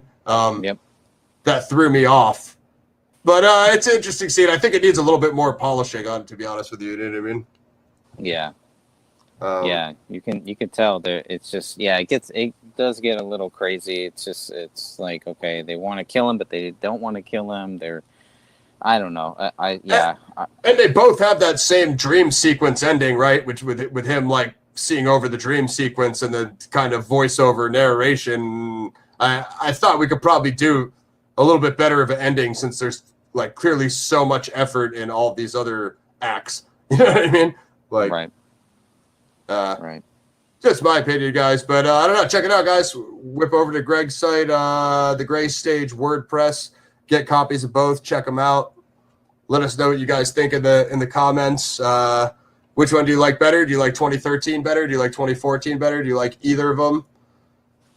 What else would you guys like to see from this universe? Yeah, there's some cool characters. There's definitely some cool kills. There's some grimy stuff. Like me and Greg said, there's probably just a little bit too much. I think it would be pretty tough. I think if you saw an industry rewrite, I think that you would see a lot of the stuff get clipped. You know what I mean? And just probably stick to probably a couple main good guys, a couple main bad guys, and you know Hollywood guys, they like to simplify stuff. Unless someone's going to put up the most amazing independent budget that we've ever seen and literally do it 100% accurately, I don't even know how that would be. I guess if you crowdfunded like $10 million, I don't even know if that would be enough. You know what I mean? So, But if you had some amazing director that knew how to stretch a budget, like the guy that did Deadpool 1, you could probably get something done. But how do you get those people? Yeah. Gotta have a really good pitch, I think. And there's for sure just too much here. How do you break all of this down into a couple of sentences, into a 2-sentence pitch? It'd be really, really difficult, especially trying to describe the ending and what happens right at the ending. I don't know too many people who get beat up so bad that this demon comes out of them and they're all of a sudden wrestling with it, fighting with it. They think that they win, and then they end up losing. And then they end up in a cab at the end. Daniel ends up in a car with Simeon, and they're just driving. And I was like, which means like he controlled him, so you know what I mean. Basically, basically. Yeah. That whole little stadium scene when they're up there in that little ritual room, and then it's like the big Roman Colosseum outside for the bread and circus. It's like, I got it, but there was just something that didn't land right. You know what I mean? Like I ate it, but it didn't stick to my ribs. You know what I'm saying? Like, I don't know. I just expected so much more, especially like you said, since that Bohemian Grove scene was such a peak. You know what I mean? And then you kind of go to these valleys, and then you go to this scene that, and again, I think a lot of it is because you're reading it. So if you're watching it on screen, it helps, like you said, with the visualization. But just reading it, I was kind of like, dude, I'm kind of lost. I can't even tell if he's trying to like steal his body, or if they're trying to switch bodies or inherit bodies, or if he's going to be both bodies. Is it a hive mind? What are we doing with this thing? You know what I mean? And partly that's because they never fully fleshed out that satanic sect of what exactly they do. You know what I mean? With the Nazi thing to the Bohemian Grove thing. You know what I mean? Yep, and then pulling the baby out of Kelly's body, and Kelly dies, and then basically Daniel is sitting there with the guy that just killed his wife, tried to kill him, has kidnapped his child, and he's just chilling at the end. Yeah, he doesn't care anymore because he's like being controlled. You know what I mean? It's really odd. But it's like and that's also what I said. Like, okay, like I guess all the other Patriots got killed off because at one point we had like 20 good guy main characters, so you wouldn't have had any backup plan to try to, I get it, if it's some sort of like New World Order dictator, they obviously have the power and the troops and all that stuff, but like since these guys created a revolution, right? So they're obviously creative enough to put together a plan. They had it organized in all these paramilitary operations, et cetera, so I'm thinking you would have had like some other plan, like, dude, even with drones, even with all the options you have nowadays, you would have had some way of getting at those guys. Like, dude, if my son gets kidnapped and I'm under control of a demonic spirit, then send in one of the drones and bomb the freaking vehicle while me and Nicassi are in there and kill us both. Like, you would have had some plan, even if it was sacrificing it yourself, right? Right. And if you're a military veteran, you know, you're obviously going to be aware of that risk. You know what I mean? So, Yep, absolutely. So I would expect to see something like that, even if it just ends up being a self-sacrifice, like for the greater good. Then you would have became the martyr of the revolution. I mean, that's kind of what the feeling I got when I saw the original friggin' concept trailer. I'm like, probably if he goes all the way up to fighting at a freaking presidential, you know, general level, you know, they might get him, but you know what I mean? He might have to like somehow self-sacrifice himself, you know what I mean? But again, like Greg said, instead you get this pseudo Stephen King ending, and it's a little confusing for me, but feel free to let us know what you guys think. I think, Sophia, you definitely read it, right? Yeah. So let us know what you guys think. Yeah. But yeah, this is cool. Like I said, I definitely think for me this one was a lot closer what I was looking for. I totally feel you on the police state concept though, but I think that's something that could easily be weaved in and out of. Like, you're gonna have your main character storyline, right? You're gonna have that for a backdrop, and then yeah, if it's this pure evil, then you know you're gonna have some sort of you know, some sort of element of that, you know, at the top, which does make some sense. But yeah, I was hoping for some more of that demon stuff. I guess I was like, I felt like there was like two different movies happening, and I was hoping they were going to merge somehow at the very end. So it's like, if you're just going to do the demon stuff, man, just go for it. Just go the whole way. But there has to be some type of ending. There has to be some type of payoff. Not just Danny August Mason's character standing in front of a car. Terrible. Daniel Walker is in. They tried to do that whole 1984 thing, right? Because didn't he join Big Brother at the end? So they tried to bring you back to it, of the freaking him chanting at the Big Brother rally, which is like, okay, so Big Brother always fucking wins. I thought the point of Gray State was going to be. I thought the point of Gray State was going to be the 3% Patriots were going to win this one time, even if this was the only victory we ever get, fucking in science fiction history. You know what I mean? Chad's fault. It's all Chad's fault. Once Chad dies, then that's it's all Chad and fucking Danny August Mason's fault for writing Chad. So our boy Christian, I thought Christian died at one point, and it was pretty grimy. I was looking for his death. Yeah. Christian, his wife, and 3 kids are dragged into the living room. One mercenary hands dragging a baggie of pills. Page 125. Mercenary almost escaped. I suppose you heard the news. The war is coming. Dragon shakes the baggie in Christian's face. But don't you worry about that. Christian says nothing. Behind him, the mercenary observes the briefcase object on the wall. It has rendered a sonar layout and shows the locations of everyone inside the house. Got him. Dragon pulls a knife and leans over Christian as the mercenaries prepare to open the fridge. You will probably survive this. Again, I'm not even sure what was happening right there. To be honest, torture. With you. Sounds like torturing them. Yeah, but why would you tell someone like he just wants to like make an example out of him? Because you will probably survive this. It's like a veiled threat. It's like, honestly, like if millions of people have died, you know what I'm saying? Yeah. What would make you think if one of the high level officers is torturing you that he's gonna let you out of it or let you live, for that matter? You know what I mean? Right. But yeah. Anyway, it's good stuff, guys. Yeah, I agree. Yeah. Sophia seems to be in agreement with me. She liked the 2013 one more, and it just needs to be polished up. Yeah, I'd say the same. But yeah, these are basically the only deep dives of these 2 scripts I know of, guys, that me and Greg have done. So we'll see if maybe any versions ever drop. Of course, stay tapped in with Greg and the team over there at the Gray State. Subscribe to that channel. Follow the WordPress, Gray Stage WordPress. We're both on Twitter, so we'll be tweeting this stuff out. Make sure you like, sub, and share. That's basically all I got on Gray State 2013. It was pretty epic. I think it was damn long. That's the other thing too, like the pacing, right? Because some of the scenes are just like super short, like going through a checkpoint. Some people get mowed down, and then other scenes are like massively long, so there's no like rhyme or reason to it. It just needs a smoother through line of the pacing to just be able to go up and down and move into the next scene. And that's, like you said, with the oversaturated amount of characters, it's just difficult to do that. You know what I mean? Because they just keep coming out of the woodwork. But it's pretty cool, man. Shout out to you guys for finding that, and your members for screenshotting the pictures, because it was great for me. Like I said, that was a funny story when I was like, dude, yeah, I crushed it, dude. I read the script. I totally know what I'm talking about. Greg's like asking me which one I read. Like I had no idea there was 2 versions. I had no idea. So once I figured that out, that put me on point.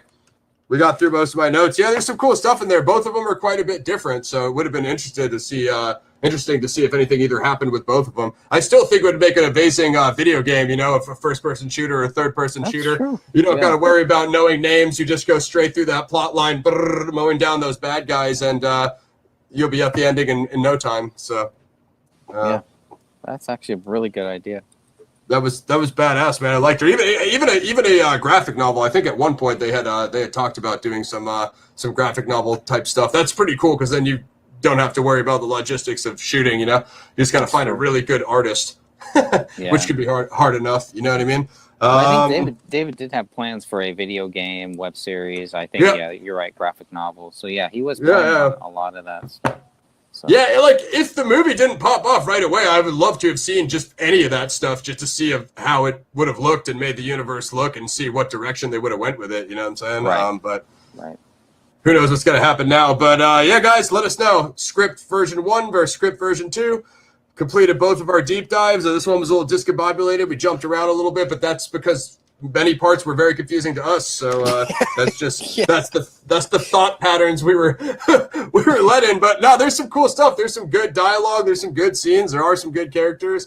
I think it just needs a little bit of polishing. But it was cool, man. I would love to see something like that. It's been a while since there was a Red Dawn type of thing. I was telling you about Bushwick last time, right? You got to check that one out. That's pretty nuts too. I'll check that. And like I said, an Operation Paperclip movie, dude. I don't know if it'll ever happen, but you know, maybe I just need to write one of those, because I think that's a crazy story that needs to be told. You know, there's a lot out there about it, but you know, again, that's as soon as I saw the Nazi reference, like I said, I was automatically thinking like Operation Paperclip, and then when it went into like a completely different direction, I was like, you know, it's one of those times I tried to predict it, and I was like, okay, yeah, I guess we're just doing Bohemian Grove on this one, like whatever. But again, like Greg said, it was a sick scene. You know, I do think Bohemian Grove is a little bit like overblown. I would have liked to seen something like a little bit fresher. Like, you know, like again with the Nazi thing, I would have expected to see the Black Sun, the Vril Society. You know, like any of those black magic occultic groups that were supposedly in contact with, you know, extra dimensional forces. Like I think that would have given you a pathway to explaining the demonic, you know, concept. You know what I mean? Absolutely. And then the Order of the Golden Dawn, you know what I mean? I would have expected to see a lot more of that stuff, but who knows? It'll be again, like we said, Hollywood doesn't exactly jump at these topics to make films about, even though you do see little, you know, freaking breadcrumbs of stuff here and there. But it'd be cool if, you know, you ever got a full, that was the thing. Gray State was supposed to have the full scale everything, you know what I mean? That's what we were promised, and it never came, you know what I mean? That's what I really wanted to see. But man, who knows? It's an interesting script though. I think you guys should definitely check it out, read it. Let us know what you think in the comments. That's the 2013 version. Quite a bit different than the version that we did last time, but there's some cool stuff in both of them. So rest in peace to David Crowley. You guys can keep up with these guys at the group. It's the Justice for David Crowley and Family group on Facebook. Stay tapped in with Greg. I mean, just drop all your places to find you. Yeah, that's basically it. Yeah, you can join our group. We also have a new Rumble channel, so we're also on Rumble now, kind of still figuring that out. But generally, if you just search, I'm trying not to say Google search, but if you just search for The Gray Stage David Crowley, all of our stuff will come up. You'll get our website, our videos, all of that stuff. You could take a deep dive, just like we're doing now. Anybody can do that. Anyone can go and look at these documents, download these documents, and figure it out for yourself. You can decide for yourself. The group, a lot of what happens in the group is a think tank. The purpose of the group is to get justice for David Crowley and his family. That is the purpose of the group. Nothing is going to stop us from continuing that. So thank you, brother. I really appreciate you having me on. Yeah, man. No, it's awesome, man. I follow what you guys do over there as much as you can. You guys have got the podcast, and you've had some recent breakthroughs with Tony Floyd posting some new material lately. Yeah, we've got to get you on the podcast. I would love for you to join one of our podcasts one of these months. Absolutely, man. Yeah, like I said, I'm down. I'm back. Like I said, I'd like to get back over there with you guys at some point. I'm just trying to finish up my current projects and catch up on some of our backed up reviews and stuff. But yeah, I'll definitely rock over there with you. I checked out the last one. It was cool. So like awesome. I said, I mean, it's amazing, man. You guys still find a lot of new material, and it comes up pretty frequently. So you guys are totally on top of it over there.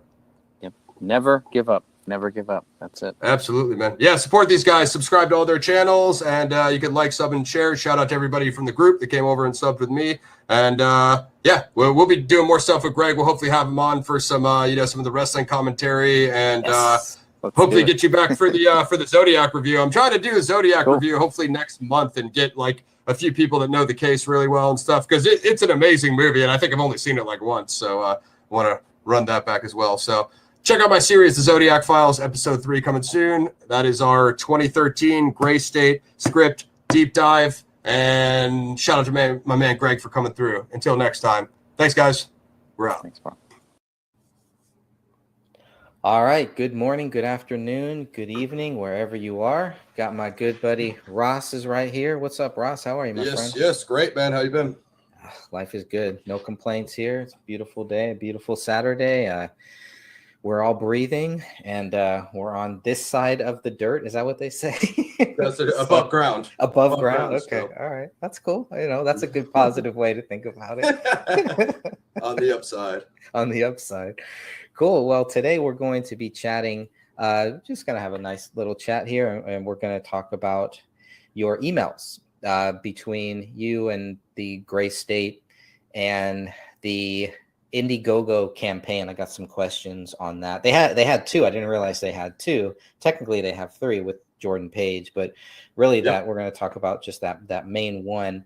And there's some other things too. But how did you get on this actual mailing list?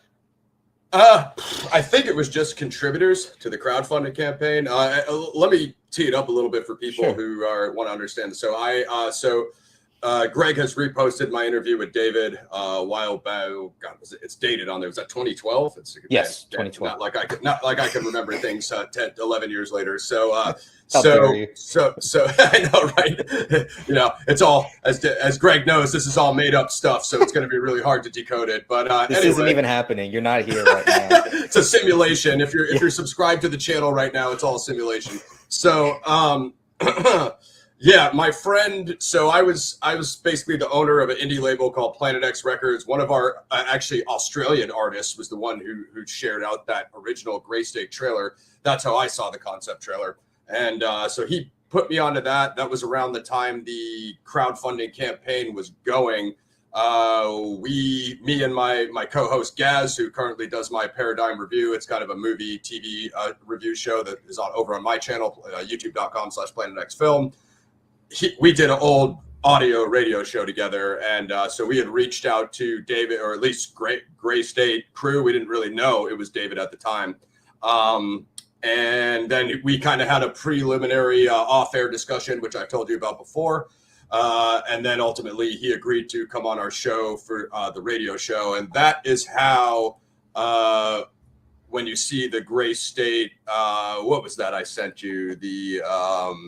Their promo pamphlet there. That is for the reason why you see my logo, which is actually the logo that I owned and copyrighted, Planet X Records, inside of that Gray State promo kit. So for anybody who says that it's a deep fake, I would love your explanation for how my logo ended up in the Gray State promo kit, because Apparently, there's some haters that popped up about like 15 years after all this happened and keep wanting to tell me how the narrative went. And I find that highly interesting since none of you were actually there for the actual events. So you can actually hear me on air. You know, Greg has heard me explain this many times, as has most of the group.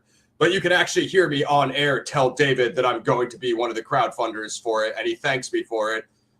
Later on, I did make good on that, and I added my contribution to the crowdfunding campaign, which I sent Greg some of the screenshots to. And then Greg also has the email of David thanking me for it as well. So there's a bit of a paper trail there, but, you know, I know that's, you know, it is the internet, so people do find things very, very difficult to wrap their head around. So what was your original question? I did some rambling there. That's okay. That's good. I just want to know how you got on that list there to receive, because there was some Christmas one, there's some things later. So, but it all started with you donating to this to the Indiegogo campaign. Is that right? Correct. Yes, I believe that was just a contribution list or updates for the contributors, if I'm not mistaken. Okay. Well, that's cool. Yeah, so I got that pulled up here. This is another question I wanted to ask you about, because I don't really know how this whole thing goes, but it looks like it was shut down or closed on October 6, 2012, but then there were still some other backers, but this thing raised over $61,000. Yeah, I thought you guys would like to see that. You can actually see the full total there, which is you know, that's pretty undeniable. And I've explained this before on you guys' podcast, but that's not. People who don't understand filmmaking have a tendency to say, "Well, how are you going to make this big budget Hollywood film on $60,000?" No, that's not what it was. That was essentially startup money to get the concept trailer and the project in front of the right people. And if that comes down to that's simply money for David to live off of and work off of while he completes the final copy of the script, that actually makes sense as well. It's a totally normal process for indie films and Hollywood studio films as well. There's really nothing different about it for the most part, except for the fact that most people are just not lucky enough to get any independent funding at all, or get any, you know, studio backing whatsoever, which was, you know, not that I'm going to come on down here and guarantee that that's what it was, but we know the meetings David was having, so we know he was getting in front of the right people, at least up to what we know about the pre-production process. So a fairly usual pre-production process, I would say, except for the fact that due to the viral nature of the concept trailer, which is almost 4 million views, it's 3.9 million views right now, it was getting enough momentum to have people take notice, you know what I mean? Absolutely. So this thing, let me just pull that back up again. So close $61,000, and there's still people trying to donate it too. Yeah, what I wanted to show you guys was the perk levels. I believe I can actually log into mine and look at mine. Mine was the Champion of Liberty, which was $1,000. So you can see that first perk there, which is just the Patriot Point. Unfortunately, it's all grayed out now. It's kind of, you can't really see it too well, but that had all the rest of the options there. And there's everything for, you know, $20, $25, get a T-shirt. I don't know, signed copies of the script. If you look at other Indiegogo campaigns or other films, like I've done a Danny Trejo movie, I've done a Dolph Lundgren movie, they're all relatively similar, right? It's like, you know, generally if you throw up a few thousand, you could be associate producer. If you throw up a bit more, you could be a co-producer. If you throw up like $5,000, you could be an executive producer, etc. Nice. So once you contributed, they sent you this email here, and this does show what perks that you do get. So for $1,000, this is very important here, I think. The perk was the Champion of Liberty perk. So when it says receive all of the above, that means everything that comes after this, right? So yeah, correct. So I didn't bust out any of my artifacts this time, but if you remember when we were on the private call with me, you, and Rick, I showed you guys the ammo belt. So that was like an actual ammo belt for, I mean, I have it around here somewhere, but you know, take a look around. I got a lot of trash around here. That is an actual ammo belt from the Gray State concept trailer. And then I also have the Executioner mask, which, you know, they obviously had copies of those, but the Masonic executioner guy with the apron that was chopping the heads at the end of the trailer. That as well. Is it plastic? Is that mask a plastic? Yeah, I guess it's plastic. It's almost like paper, It's pretty flimsy. I don't know if that's exactly what they use. Maybe they use something a little heavier duty in the trailer, but it's the exact same look. It looks exactly like it. You know what I mean? That's one of the more creepier scenes, I think, in that whole trailer there. Yeah, I found it. I think, actually you guys can head over to my channel, youtube.com, Planet X Film, and check out the deep dives that Greg and I did on both versions of the script. But if you revisit my interview with David, he actually came up with another device. He invented a device that would be used instead of just the, kind of stereotypical guillotine. And I believe, he didn't elaborate on exactly what that was. Of course, he wanted to, keep some things, be a surprise for, when the film drops or whatever, a new trailer or whatever. But if I'm not mistaken, I think it was some sort of like multi-purpose guillotine. So it'd be more than one at a time. It'd be, 5 or 10, when the pre-apocalypse comes, you got to get it done fast. So it has to be more efficient, So. Of course. So interesting tidbit there. Much appreciated. So, what exactly was the $61,000 for? I do want to ask you that, but I want to go back to the sure. Let me see. I want to go back to the perks here. So I got a couple questions about these perks that you have. It was the Gray State press kit. That is what my logo was in. So that had everything. It actually had Gray State Press. So he had us listed on all of the radio shows he had been on, which the Alex Jones show is listed here when they were on InfoWars, and then it also has what my old radio show was at the time, Planet X Radio, and then and he did have my logo in here. Under organizations endorsing Gray State, he had Planet X Records under there. So very cool. I know that some of the internet haters are having a difficult time wrapping their mind around that. I just want to make sure you guys get it. It's in there. If you could find the press kit, well, Greg has it because I sent it to him. The rest of you guys aren't too. Yeah, I put that link in the chat too. If anybody wants to go and check that press kit out, we're definitely going to talk a little bit about that too. But according to this, you are an associate producer, and you'll get a credit if the film ever gets finished. So, I mean, if they finish it 12 years from now, do you think that'll hold up? I'd love to hear that. Danny Mason, if you're out there, whatever corner of the universe you were hiding in, I'd love to talk to you one of you guys. Mitch, hit me up. You guys should all have my email. I'd love to get an answer on that. I don't actually know, but I would love to get a definitive answer on that. I've been asking about that for over a decade now. So I would think so. You know what I mean? But again, who's to say? I mean, I don't really know the legal ramifications if the IP passes off and changes hands, or if a studio picks it up, or I don't really know. I mean, they might just look at the crowdfunding campaign from 15 years ago, like, who the hell are these guys? I have literally no idea. But you know what I mean? My name's in a Rob Zombie movie. You know what I mean? There's been some haters that have had some fun with that, saying that I brought the donuts to the set. I actually wasn't on the set. It was just a regular crowdfunding campaign, just like this one. So Interesting. It's a funny joke, but it didn't really have any reality grounding, Yeah, I can understand. That's par for the course, I believe. Agreed.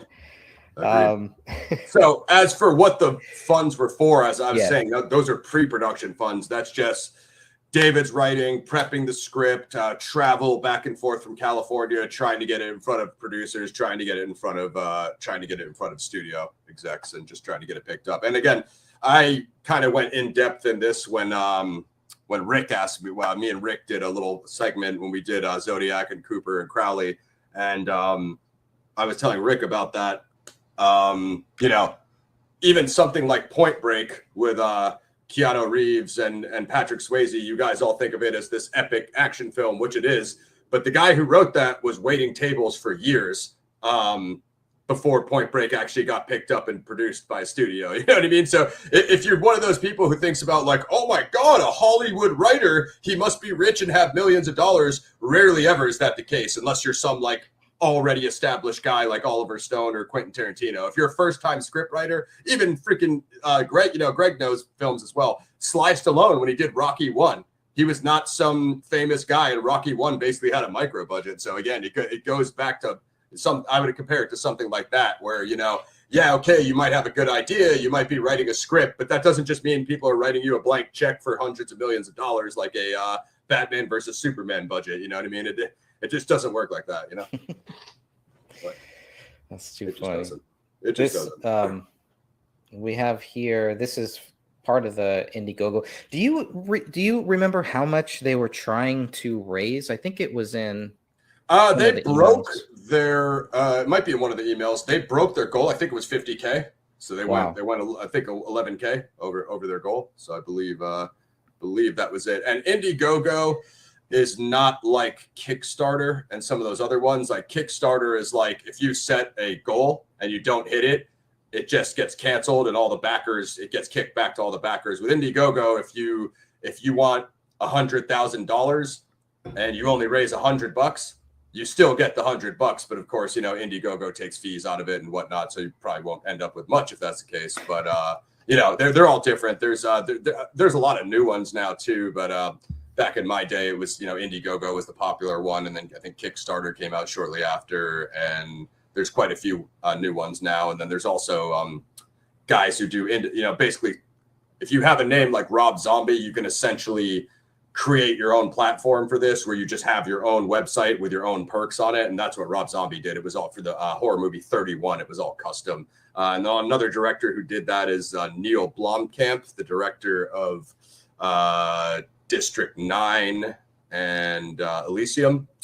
He made this series where he was doing some awesome sci-fi short films, one of which is called Firebase on YouTube. So like a crazy Vietnam thing where they encounter alien entities, you know what I mean? And they were actually planning on making that into a feature film. And he did the same thing where he set up his own kind of independent crowdfund. But I think that one got canceled. So anyway, it's interesting because not really, even now, even though it's been around for quite some time, people still really don't understand how crowdfunding works sometimes, you know what I mean? Oh, for sure. So you got all those perks. Did you get all the perks that you were supposed to get? You were supposed to get a shout out. I think so. I got the poster. I don't remember if they did the shout out on Twitter because my Twitter tag has changed since. I got the poster. I had it framed. I think I still have it around somewhere in the garage framed. I got the T-shirt. I got the executioner mask. I got the ammo belt.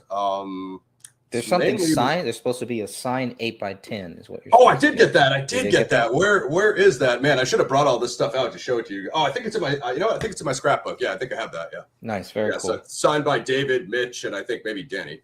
Ah, cool. And then I got the poster. Get all of their big fans of those guys. All of their signatures in one spot. That's pretty interesting. Yeah. Documented for the for comparison. Yes. For posterity. For posterity. There you go. That's a nice way to say it. What else did I? Oh, the let's see. Let me see if I have anything else about the perks. We should probably talk about the kit, the press kit there. Yeah. Actually, I have that pulled up. I found it. Okay, so, cool. Yeah, there's some cool stuff in there. So let's see. I'm just reading the email. So it was a lot of Mitch as far as Mitch handled all of the different perks. Promo wise, I would say so, because if you go to the campaign, and that's one thing that I still can see, despite as we said, a lot of it being grayed out and blacked out. If you go to the campaign, where did I have this? The campaign and the updates. Yeah. I think almost all of the updates are posted by Mitch. That's true. I don't even think David did any of the. Oh, here it is. Let's see. Updates. There's 6 updates, and there's one by Hothead Productions at the bottom. That was the account, and it looks. Well, I guess you can't. Oh no. See more updates. Okay, here we go. Oh yeah, you're right. 50,000. Yep, the first one is Mitch. The second 2 are Hothead, or the second 3 are Hothead Productions, and then the last 2 are Mitch. And the last one was November 10th, 2012, and that was just about sending out the perks. There's also comments where like a lot of the backers commented. There's almost 500 comments, 471 comments. That's just like a little post forum board, comment board. I don't know what you call that. Yeah. There's a lot of comments right there. Yep. Okay, so you did find it. So okay, Yeah. so you can see that on your end. Okay, yeah. So yeah, it's unfortunate because I think before they closed it, I used to have a little bit more access, and I used to be able to see all the perks, and I used to be able to see. Oh wow, I didn't realize there was a. Sorry guys, I don't know if you're asking questions because I had the private chat up. Yeah, just some shouts. What's up, everybody? Awesome. What's up, guys and gals? Yes, yeah. So I just, So I remember that original first show. You know, I don't even think the group was up back then when you and Dan brought me on to that first stream we did. Mhm. I actually pulled it up and I was looking at it. That was like 2014, I think, something like that, or 2015, around that. And I had the list of all the contributors with their names and how much. So I think there was like one guy that threw down the 10 Gs that I was telling you about, and then I think there was maybe two more that threw down 5K, and then there was like quite a few that threw down 1,000. So yeah, I'm surprised you guys are not knocking down doors trying to get some answers, because I certainly would have been. Yeah, for sure. Let's see. Yeah, I want to say hi to everybody in the chat. Little Bear, Derek, Sophia, and She Wolf. Awesome. Glad to have all of you here. And if anybody does have any questions or anything, go ahead. Feel free to drop them in the chat room, and we'll definitely talk about it. We're going to go over some of these things here. Let me see if I can share this. Definitely. Questions about the crowdfunding campaign, questions about the concept trailer, questions about the press kit, and then, we'll see how spicy it gets. If you guys are lucky, you can get me talking about the case. See how wound up Greg gets me. I'm sure we can make that happen. It's not difficult. Not Greg difficult. Yeah. It's not my focus, but I don't mind doing it. We'll make it happen. For sure. Here's the actual press kit here. Those are chemtrails up there, right? I would say so. Looks like chemtrails. I would say so. Yeah. I always thought this was a fascinating photo. Like, what are they all looking at here? What is supposed to be up there? I would say the chemtrails. Yeah, it's a great piece of art. Great piece and you don't see that one too much. I feel like you don't see that one other than really this press kit, right? Have you seen that one before? I've seen it just once. I think it's on their Facebook page, but that's about it. But yeah, it's this one doesn't get any love at all. Maybe on the old website, do they have what the old graystatemovie.com? You know what? You know what I did? I actually I'm glad you brought that up, because I actually looked it up, and you could buy it right now if you want. Yeah, it's only $5,000, guys. It's only $4,695. So hey, I mean, if you guys want me to take the mantle, my Cash App is open. You know what I mean? Light me up. I'll take it over. Yeah, I'll EP Gray State for you guys. All right, we'll start our own funding here. Our own go fund yourself. Yeah. Yeah, for sure. For sure. Very cool. Okay, so let's see. This press kit, this is about 18 pages, it looks like. And there's a lot of interesting things in this press kit, but I love the way that all this goes. Now, this is just more because what they're talking about in this press kit, they're talking about the 2013 script is what it seems like, right? That would be my interpretation. Yeah. And again, you guys can if you want the deep dive, you guys can find that on my channel with myself and Greg. Yep. Yeah, we did too. We did one on the 2013 script, one on the 2014 script. Yep. Yeah, that's good. It was good stuff. I had the same shirt on for both shows. Nice. So apparently, it's obviously a deep fake. Then your simulation. Cut that out, Greg. It's a glitch. It's a glitch in the matrix. Glitch in the matrix. But this is very interesting stuff here. So it pretty much tells you what the story is. It's really fascinating how much the story changes too. How all of this changes at some point. I wonder how much is that as a result of David's meeting with the Mikes. You know what I mean? I don't know if they specifically told him to change plot elements, so he started gearing it to more to what would bring it to fruition, or if that was just a personal choice. I don't think there's really we don't really know much about that transition. That's true. That's very true.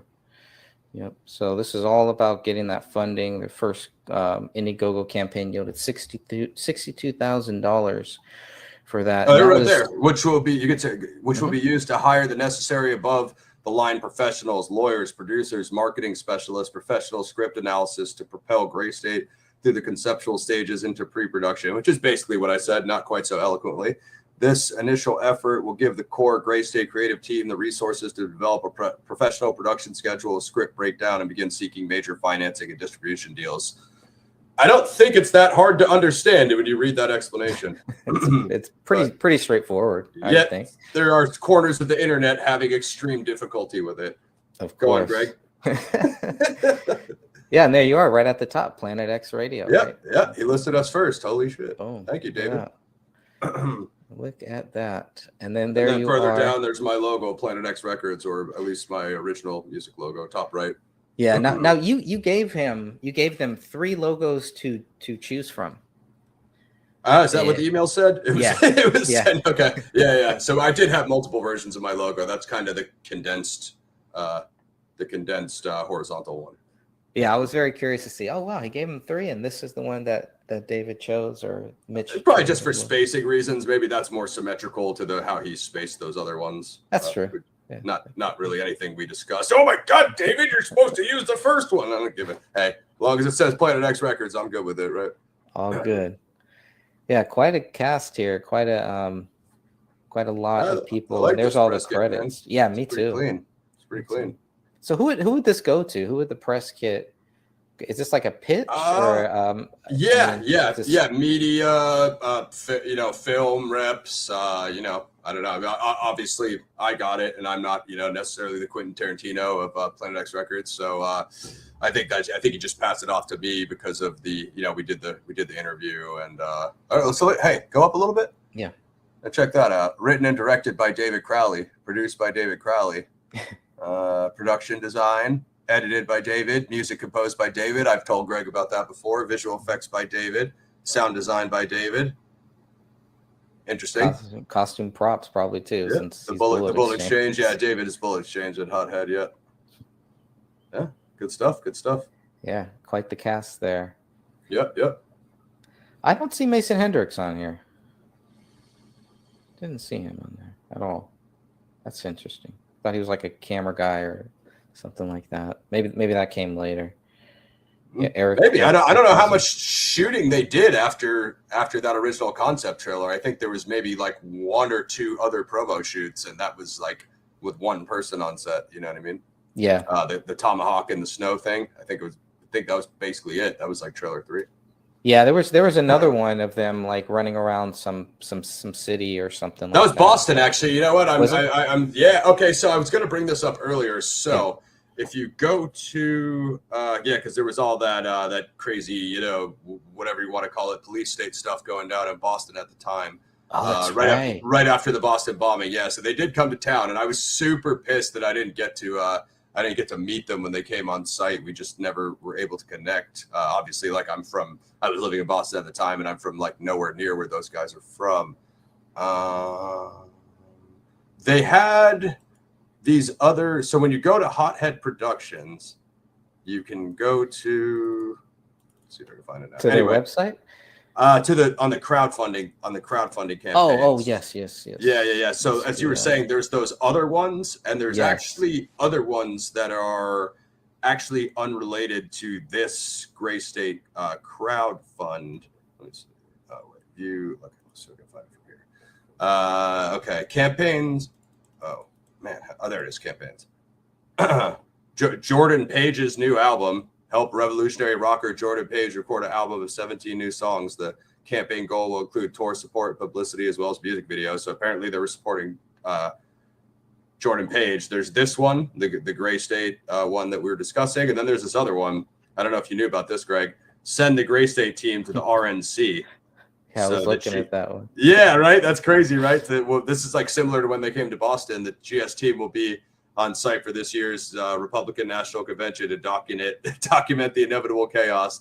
This is pretty amazing. I wonder where it was, what year that. It looks like they almost got $1,300, 22 backers. I think it was it might have been in Minnesota that year. Really? I'm not sure. In 2012. But why would they need money to? Oh no, Tampa Bay, Florida. We're trying to arrange travel to Tampa, Florida this August to attend the RNC. So yeah, I don't know what became of that. I don't know if they made it down there. I don't think they ever really posted any of that stuff on social. But that was a fun one, Greg. Yeah, I mean all Those guys are those wild. all those donations are still there. Wonder why Yeah. they're not on the other one.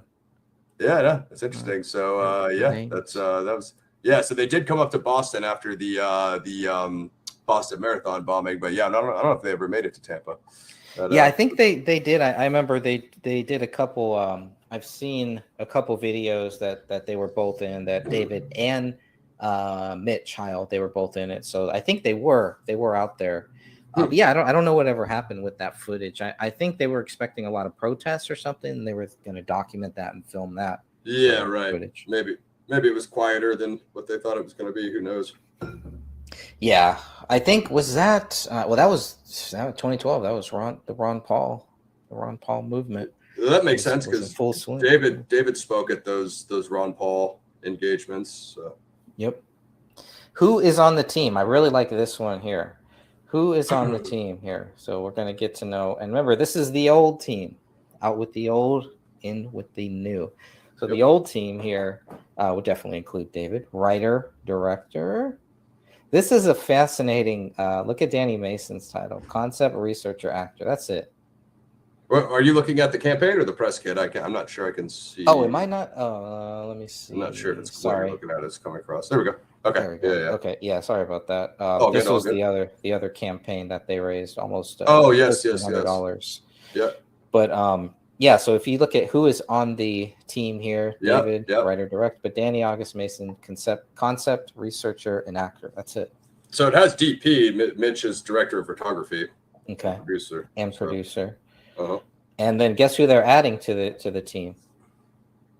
Oh no. Here it goes. All down here from Hill, folks. All downhill from here, folks. Either way. Domestic governance of the past few years. These unfortunate facts concern everyone, which is why we need your help. Yep. Time to go. What's the money for? Yep. Ron Paul, constitutional champion. Boom, right there. I remember that. Oh, that was a 2008. Oh, it's been so long. Can't believe how long it's been. Yep. Yeah, there's $5,000. Yeah, that was it. So of $5,000, they only raised, $1,200, but it was something. And they also made it. It's a flexible goal, is what it says here. Right. And let's say flights were much less back then, so they probably could have easily gotten a few one-way flights for that. That's true. $100 isn't nowadays after the current meltdown. Yep. There's the updates. The last update, July 10th, 2012. So this was before. Yeah, this was before the other one. Let's see here. Because this one started in, was it September of 2012? Let me see here. I believe so. Yeah, that's what it looks like. September 28th is the first time there was any post there. So, okay. So this is the last one. All right. That makes more sense. Yeah, very interesting stuff there. Let me go back to the press kit. The press kit is there's a lot of people on that press kit. So did you ever see that before me, or was that your first time? This is the first time that I've seen this press kit. Yeah. I had never seen it. Now I had seen like images from it. Like I usually see this one of all of these guys here, all these people on the right hand side.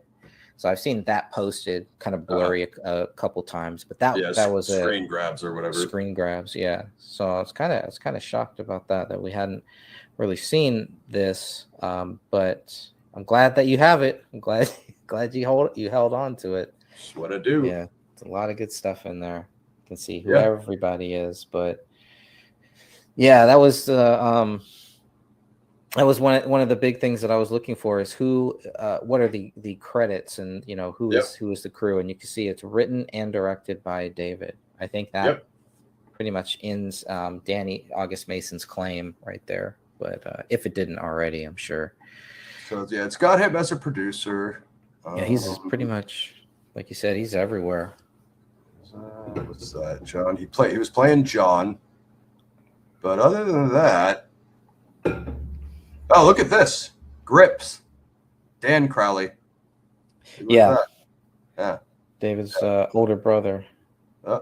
Right there. I think he's in here a couple times, doing a couple things. But did you post this on the group so people can? Yes, yeah, I posted this in the group. This is on my website too. Or actually, Sophia posted it in the group, but this is on my website too. If anybody wants to grab it.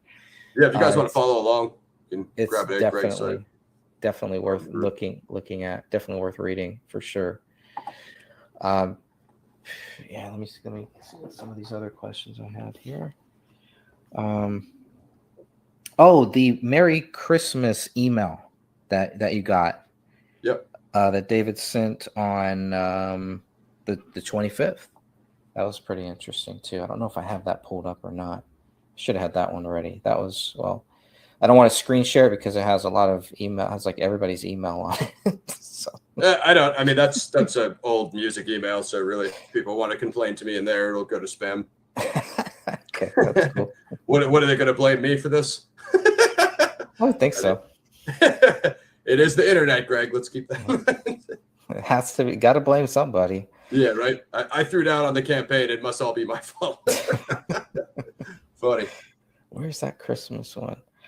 Well, the first one that you got, let's see. That's a contribution one. Okay. Gray State Indiegogo campaign. We talked about that one. Yeah, the contribution thing is just basically a receipt. Sure, that's right. It looks like that's actually from Indiegogo. So that's like an auto reply, if you will. David sent you something on Dropbox. He sent you a GS audio for compose. I tried to click on it, but it didn't work. What's all that about? Yeah, so I was telling you and Rick about this offline, and so David obviously had a music interest. We both essentially came from a music background. It's been so long since I listened to that interview, but I believe we discussed it live of how he's the one who produced that music, the Gray State theme music, and he wrote and composed music as we said. I think he is credited in the press kit, and obviously my independent hip hop label at the time was Planet X Records. So we had released a track with I think I've talked about this with Rick. I'm pretty sure. Released a track at the time with the artist Cannabis, who has a gold record, 2000 or Can I Bus, which is produced by Wyclef Jean. His next album was called 2000 BC. He was on Howard Stern show. He was friends with Mike Tyson. If you know hip hop, you probably know who Cannabis is, or at least you should. So my group, Guerrilla Alliance, we have a record called Empire of Fear. On that record, you guys can check it out on Spotify or whatever, should that be your cup of tea. And we have a track called Ordo ab Chaos, Latin for Order Out of Chaos, featuring Cannabis. And it was just kind of the single we were promoting at the time. Our Empire of Fear concept is like very close to what the Gray State concept is. It's just a hip hop record, right? So we were discussing that, and I was like, even on the interview, David's like, hey, I don't really listen to a lot of hip hop personally, but he's like, I respect it. I think he had reached out, or somebody had reached out to Immortal Technique at the time, so they were going that route. And we were my group was loosely affiliated with Immortal Technique through the organization Guerrilla Republic. They're kind of just an activist organization that did merch and such. I believe they're still around. And so I sent him Order Ab Chaos, and I was just like, hey, if you ever want to use this, whatever. And he was like, oh man, he's like, actually you saw his response, I believe, Greg. Yeah. He was like, yeah, no, this is brutal. He was like, you guys mind if I use it for promos and such? And I was like, please do. So I had sent him that. And then what we were discussing on the interview was, I guess he said there was one guy who did a kind of Gray State hip hop track. I think it might still be on YouTube. It wasn't great in my opinion. But what David was saying was he had the essentially music files of that Gray State theme song on Dropbox. And this is actually this is quite an interesting story. I think people who are interested in the crowdfunding campaign and the concept trailer and whatnot would want to hear this. And so I was like, he's like, I'm willing to let people take that music and use it for samples to kind of do your own thing with. And the other MC in my group, Guerrilla Alliance, is Mac the Rebel from the Bronx, New York, so a Puerto Rican artist, and he's also a producer. So I was thinking like, oh man, this would be crazy. You know what I mean? Mac takes the music samples, he makes a new hip hop beat for us, and then we do this kind of like, you know, Gray State like epic track, like essentially exactly what the Gray State concept trailer was, but a hip hop version using those exact samples. So when you watch the trailer, you're like, you hear, you can see the affiliation because it's, you know, that similar kind of background music with the beat. So he sent me access to the Dropbox, and I don't know if I should say this on air because I don't know the legal ramifications, but I did back up those music files, which is interesting because when everything happened, how it happened to David and his family, somebody went into that Dropbox and they wiped the files. They started pulling everything out. So we don't know who that was or who deleted it, but I assure you that somebody definitely did, because when I don't know if you've used Dropbox before, Greg, I'm sure you have, but when you have a shared folder and files get added or deleted, you get notified. So I pretty much saw it happen in real time. And I'm like, okay, this is, you know, it's right around the time all those pages were posting weird stuff and everything got strange. You know what I mean? Yep. Right around that time, somebody went in the Dropbox and wiped out all the music. You know what I mean? Wow. Interesting. Mm-hmm. So. And I wonder if, so that would be, I think the police got that stuff too. I think they mentioned David's Dropbox. I wonder if it's the same one. Yeah, I'm sure. I mean, I wouldn't be able to speak to that because maybe he had multiple ones set up for, you know, film stuff, music stuff. I don't know how he had it divided up, but I wouldn't be surprised because, you know, it's all locally stored. So whatever was in the Dropbox was probably either on his laptop or one of his drives, you know what I mean? One of his machines. So absolutely. Let's see. Yeah, I wanted to go over, just stop sharing that one. So I want to share this Christmas one from 2012. Yeah, I remember I showed that to you guys. Yeah, where is that? There it is. Okay. So this one here, this was on January 2013. What happened here? Something went wrong. I guess you didn't get the executioner's mask, is what it says. Yeah, so I think, and this is very, very common among crowdfunding campaigns where you have like crap tons of perk people, and you got to ship out all these, you know, hard copy items out to people and whatnot. So I at first time around, I didn't get the executioner mask. And then what I actually wanted was the shock trooper mask. That I think it might be Danny who doubled as that character, because he played multiple characters in the concept trailer, obviously. But the shock trooper is kind of like that New World Order guy with the assault rifle, kind of like a SWAT looking dude with the backpack and the camo, and they have that kind of skull. It's like a bandana, but with the skull mask. You ever seen like bikers when they wear that that skull mask over their face while they're riding, so they don't get, you know, like dust and bugs in their mouth? That's what the shock trooper mask was. It was like that bandana, like black bandana with the white skull on it. Definitely, I think that's on the cover of the original Gray State poster. You know, it's like kind of like the New World Order dude with the AR. Oh yeah. I mean, So people should be able to easily look that up. But so yeah, I wanted the shock trooper mask. I think they ran out, and I was like, okay, I'll take the executioner mask. And then it didn't come out. But actually, I'm not sure if I sent you Mitch's response, but yeah, I think he hit me back and he was like, oh yeah, sorry about that. And then they resent it to me. And actually, I think I did show you guys that one. Luckily, I got the cordless headphones, guys, so I can actually step away. Sorry, Greg. That's unprofessional. It's okay. Your fan base will survive. They'll be all right. My fans love me. The Hot Greg fan club, baby. You got more fans than you want. 1-800.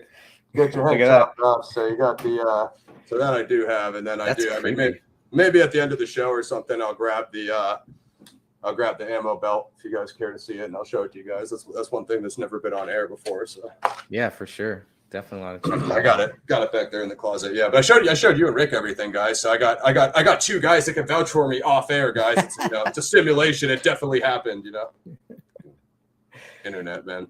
This was a email that David sent out, like I said, on Christmas Day, 2012. Merry Christmas. We know we're at a dizzying pace here. So this is interesting. The list of people that he sent this to is very interesting too. Yes. But This is pretty cool. Did they regularly send stuff like this, or was this just this one time? They did send updates, if I remember correctly, when they post those Indiegogo updates. I think IGG automatically kicks it to you like an auto email, like your campaign received an update, like something like that. So I think you get both. Like obviously it's posted on the campaign, but I think you get an email output as well. But this actual one, that's the only one I recall, but there may have been one or two other short ones, just kind of short email updates. This is how pre-production's going, blah, blah, blah. But yeah, that's pretty ominous there, right? I always wondered where that image came from. Now it makes sense. I think they took it, just for that, just for Merry Christmas. The New World Order is going to tie you up and black bag you in your house, This is part of a 6-minute short film with these two people here, and the guy is actually going to ask the girl. He's proposing basically to her, and so it starts with him going to a shopping mall and then buying the actual ring, and he's talking to the camera. Then it cuts to them in this house, and it's Christmas, and they're very lovey-dovey, and then these 4 guys in the back just bust these doors down, put bags over their heads, kind of beat them both up, and then take them out. And that's the whole 6-minute film. It's one of the craziest. Where's that short film? It's on the Hothead. I've included it in a couple videos that I've posted, just going over some of David's videos and stuff like that. But I believe it's on Hothead Productions. It's a very creepy one. Yeah, it's about 6 minutes long. You should definitely check that out. On the YouTube channel? Yeah. Okay, I haven't seen that. Wow, it's always rare when Greg is able to find stuff I haven't even seen. That's crazy. If you have the link, send it to me, or I'll try to search it. Yeah, that's for sure. I want to see that. Yeah, that's because if I'm not mistaken, she's an actress from the concept trailer. Isn't she the one that's in the empty grocery aisles? No, that's a different one. Okay. But she is in some of the other. She's in the promo. She's in the press kit too. I can see her. One of the people just in the crowd or something like that. So this was pretty interesting. And this is what we were kind of being told, that this is what is going to happen one day. People are just going to come kick down your doors and, take you off to a FEMA camp. Yeah, black bag you. That's like how Alex Jones got black bagged in a Scanner Darkly. That's crazy. I knew nothing about that one. I thought that was maybe just a still shot that they took just for the promo kit, but that's even funnier that there's an actual short film for it. What the heck, guys? That's crazy. Yeah, if I can find it, I could play it here too. Wonder if the Hothead channel is still up. I think it should be. It better be. You never know with how strange everything ended. That's true. Production.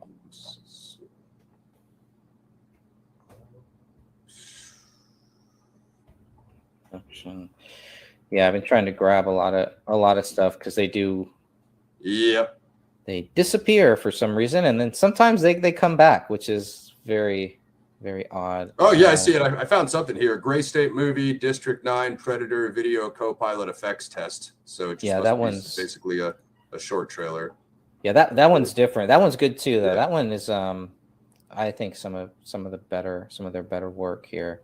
They got a bunch of Jordan Page stuff up here, so I guess they were working pretty. There's like a few music videos from him. I guess they were working pretty closely with him. Mm-hmm. Maybe he's the guy that did the rap song, but he's playing an acoustic guitar here, so I thought he was more of some sort of country artist. It may be on the Gray State channel now that I think about it. Actually, it's kind of hidden. I'll check it after this. I thought I've seen it. Is it like unlisted or something? I thought I've seen everything on the Gray State channel. Yeah, it's kind of buried, if I remember correctly. Maybe in their favorites here. There's a demo reel. Did you ever see that? Have you seen Pandemic? The yeah, yeah, that was good. That's the predecessor for Gray State. I believe that's shot in like 24 hours, basically one day production. I'm not sure that I was on there the other night. Yeah, if you could find it, Sophia, let me know. I'd like to check that out. Yeah, I just watched it last night, so she's better be here somewhere. Funny. Yeah, because I remember you were asking me about the Christmas card thing, and I was like, yeah, I saw that, but not 100% sure Of, Bullet yeah, Exchange. I didn't know about that short film. Jeez, I know I have it. I know I have it backed up somewhere, but I know I saw it on here somewhere. Let me just make sure. Yes, there it is. Got it. It's on GS. It's on the Gray State one. I'm gonna pull that up here. There's also Bullet Exchange. They have a channel. I'm on Hothead's channel. Or maybe channels. Yeah, I see the Bullet Exchange channel. Yeah, so if you could see my screen, it's this one down here at the very bottom. NDAA U.S. citizens arrested. Gray State martial law. I'll check that out. Yeah, this one is pretty interesting. It starts with this guy. He's here in this in a shopping mall or something. I wonder who that is. Is he one of the extras from the concept trailer, or which? Yeah, he's one of the actors. I forget what this guy's name is though, but it's pretty creepy. Wonder if he's on the press kit. Let me see. He should be somewhere. It's a pretty creative little film here. It shows him walking, then he's driving home. He gets to. That's how I'm gonna propose to my wife. Will you marry me? Oh my God, the SWAT soldiers are here. Yeah, it's pretty interesting. Not H.T. Altman. Oh no. Okay, here's the girl I was thinking of. Kelly Barry Miller. She's the one that's in the trailer. Yeah. This is Idea, this is the chick. I don't know. Oh, come on. That is not going on record. Absolutely not. No. Is it the kind of thing you women want to impress your future mothers-in-law? Wow. Well, Mr. Hilarious. Well, I don't know. Maybe.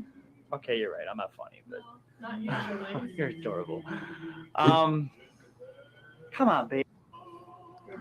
Should get to where they bust in. There is one more gift we haven't opened. Yeah, it's like a found footage thing with Yes! him with the camera. That's it. I couldn't figure out the name of it. I know you did. Thanks for that. I told you. Like the home video. I'm not the funny one. And that music makes it more creepy. This is amazing. I'm not resisting. Oh my God! What the hell's going on? What is this? I'm not resisting. Who are you talking about? Stop resisting. Stop resisting. He's So good. So good.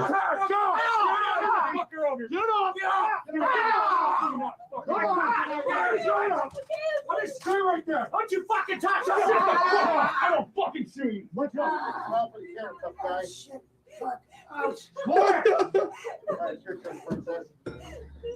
What's the photos for?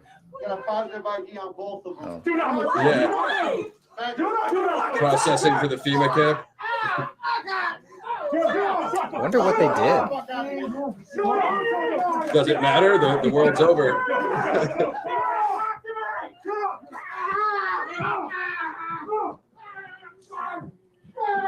Merry Christmas. Oh my God. He's twirling the baton.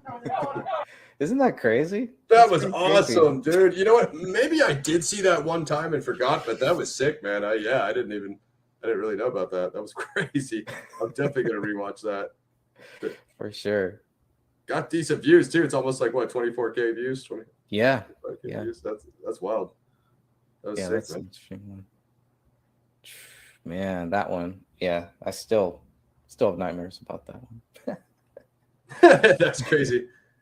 Nothing says Merry Christmas and will you marry me like getting dragged off by the New World Order shock troopers. Yeah. They must have done something very wrong, I'm sure, to just deserve that. Didn't get vaxxed or something. I feel you. Anywho, that one.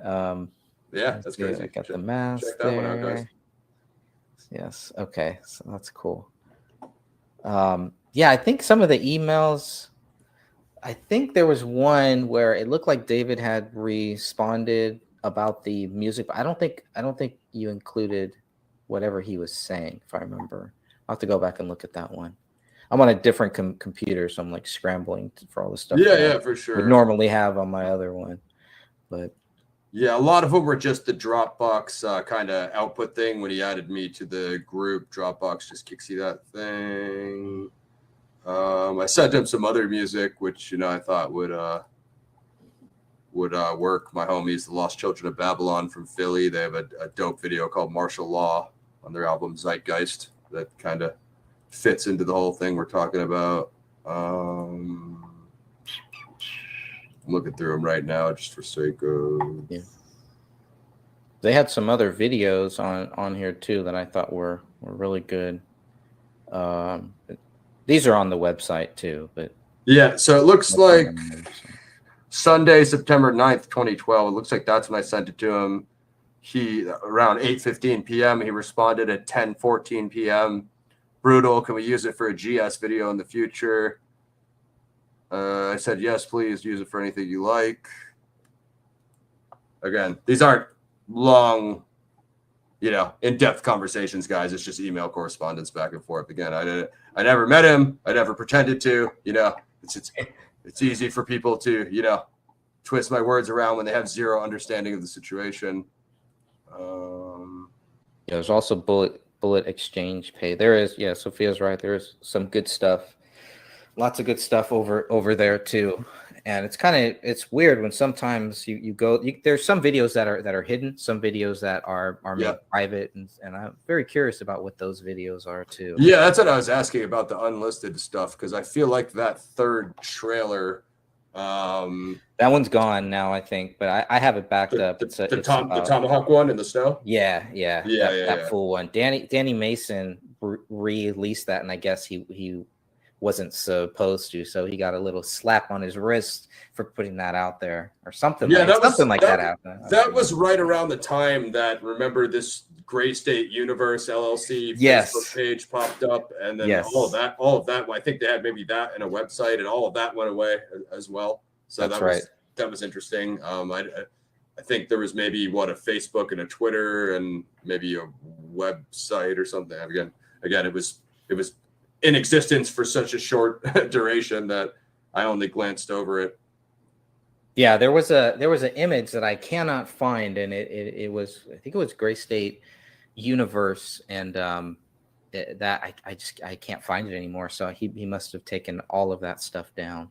But it's pretty interesting that Danny Mason feels that he has a claim to David's project. I thought that was pretty interesting too. I think he helped conceptually with maybe just conceptualizing some concepts for that 2013 script. But again, as you said, it doesn't say much in the press kit as far as David is credited as the writer. So, right. But he does August Mason's acting reel. It looks like it's still on the Hothead channel. Yeah, so. Yeah. You can watch Danny Mason doing some Jeet Kune Do. Yeah, that worked out well for him. Danny, my dude, you gotta hit the weight room if you're gonna get like me, my guy, because not up to par, huh? Not up to par, man. Just gotta step it up, man. Well, that's good stuff. I think that was all of the questions that I had. I think that was just about everything that I wanted to make sure to cover, because there's been a lot of questions about, was this the $6,000 one? But I think he pretty much cleared that up, that this is the, this one came afterwards and ended on October. Yes, so I don't know about the $6,000 one, but it sounds like that might have just went to just the concept trailer itself, and then this is obviously after the concept trailer, because they have the concept trailer posted as the main video for this campaign. So yeah, actually, now that I think about it, I think the $6,000 was just what David and Mitch Heil spent, what they spent. Yeah, of their money, right? Yeah. So that's crazy. I think they said the actual, I don't know if the Alex Jones InfoWars interview is still up anywhere, if you have it backed up, but I think they said, I think it was, I think that they said the exact number. I think it was around 6K or so. Maybe, it's like 6,600 or something like that. Yeah, I remember that. It was about 6K. That was pretty interesting. Very interesting. Yeah, I mean, I think it's super high quality. Matter of fact, I'd argue it's one of the best concept trailers ever for under 10K. I mean, even if you look up El Mariachi, which is the short film that Desperado became, you know, it was like this infamous action short film that Robert Rodriguez made on a micro budget. That still might have even been more than 6K. Yeah, that was a short film, I think. Yeah, Rodriguez had a $7,000 budget, so wow, just slightly more than what, you know what I mean. Obviously, Desperado became a huge franchise, so yeah, good stuff, man. But and then after that, did you have David on the show then after this?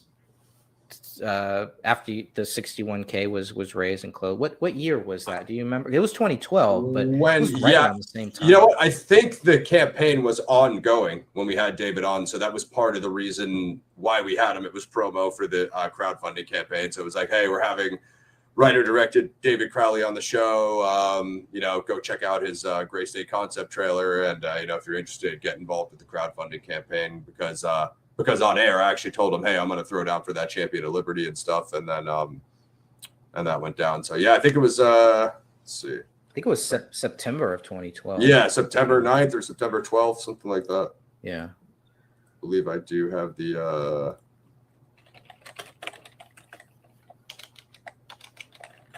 unfortunately my old channel got blown away at one point, so you can't really see like the exact dates, but, let's see, it looks like September 9th. September 2012. 9th. Okay, 2012. When we had him. And then I did the re-upload January 6, 2014.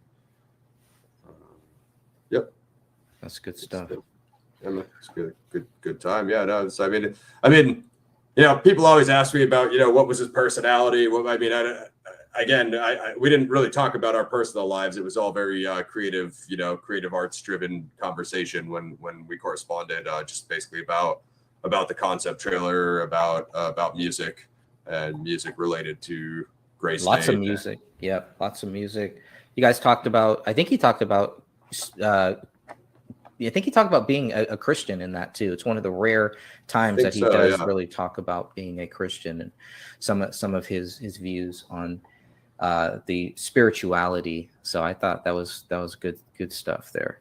It was just the one conversation that you had with him, right? Just the one. Yeah. Well, as I said, the 2 hours. Yes, the recorded, you know, promo interview was that, and then we did have, I think maybe. I'd have to ask Gaz. Maybe we spoke to him for like 30 minutes or so the first time around. He kind of just, you know, hey, you know, we talk about films and music on our show. Kind of just gave him our background of, you know, our show being like a creative review show. But we're looking to get more to the film focus. And then he kind of agreed to come on with us. You know, for the David haters, you know what I mean? You guys should all kind of be worshiping me, because I'm the guy who kind of insulted him live on air when I told the Aleister Crowley joke that he wasn't a big fan of. So, you know what I mean? You think for all those people that hate David, you think they would love me because I practically insulted the guy to his face. In retrospect, it probably wasn't my finest moment, but you know what I mean? It was just, you know. I remember that. You see where I was going with the joke. Yeah. It was like Danny August Mason, David Crowley. Like I just made an Aleister Crowley joke, man. No big deal. Yeah. I'm sure he hears that all the time, right? Yeah, like, I'm sure that's why he got pissed. And yeah. Anyway, I was just like, dude, I'm joking. Like, obviously, I would not have you on this show to, do that type of thing. But you can't win with the Hot Greg fan club haters. You know what I mean? You try to please them, and you know, it doesn't work out. No. It's never good enough. Never enough. Never enough. You can't please everybody. You know what I mean? So, but yeah, no, if you guys want to check it out, head over to the Planet X Records channel, subscribe. You can hear the full interview with David there. Obviously, the press kit now is up on the group. It's up on Greg's channel. Head over to my channel, youtube.com/PlanetXFilm. I actually do the Zodiac Files series, which I do the Zodiac Killer Case. I'm going to be doing episode 4 pretty soon on that. I've also gotten pretty deep into the DB Cooper Flight 305 1971 hijacking. I went to CooperCon recently in Portland. Got some exclusive footage at Tina Bar, where there's a $5,800 DB Cooper money find. That's private property there, so that's the new film trailer. There's the Zodiac Files there, and then also I got some of the panels at CooperCon, which were author Bruce Smith, author of D.B. Cooper and the FBI. I got Eric Eulis, as well as the interview series, Drew Beeson, Eric Eulis, Nicholas Broughton, Darren Schaefer, host of the D.B. Cooper podcast, and Ryan Burns is my last episode with the new suspect, Milton Verdal. So, yeah, one day we need to just do a random case stream, Greg, because I heard you talking about JFK. I was super deep into the Kennedy assassination for years, so we'll just have to do random cases, JFK and whatever else. You know what I mean? Oh yeah, that would be fun. Oh yeah, you do have some. I was looking for these for the CooperCon. I wanted to check out some of the. Yeah, I got those panels. So I've got Tom Kay, the physical evidence. He's the scientist who made the diatom discovery on the D.B. Cooper money. He also made the micro titanium antimony alloy particles discovery on the D.B. Cooper tie. So I have his whole presentation from CooperCon. I have Bruce Smith's final farewell before he left the vortex. And then that conspiracy panel is pretty sick. That's Bruce and Nikki B, just kind of going into all the conspiracies of the Cooper case. That's Tina Barr right there behind me. And the next one, it's where the 6K was found buried in the sand, which is where they found that money. It's actually underwater now, further in, but that's the exact spot. And then Eric Eulis and parachute expert Mark Meltzer talking about jumping out of an airliner. Interesting discussion if you're into the D.B. Cooper case. I don't know how much. I know we got Greg in the group now, but I don't know how much crossover there is from the Justice Group. And if you guys are looking for more cases, unsolved cold cases, I highly suggest checking out D.B. Cooper. It's wild. It's the only unsolved skyjacking in U.S. history, and the guy disappeared into thin air. He only exists for 5 hours. Crazy. If people wanted to get into that case, where would you have them start? We have a group, much like you guys have a group. We have a group, the D.B. Cooper Mystery Group, and Eric Eulis, he's been on Netflix, the D.B. Cooper Where Are You doc. He's been on the History Channel, Final Hunt for D.B. Cooper, History Greatest Mysteries, hosted by Lawrence Fishburne.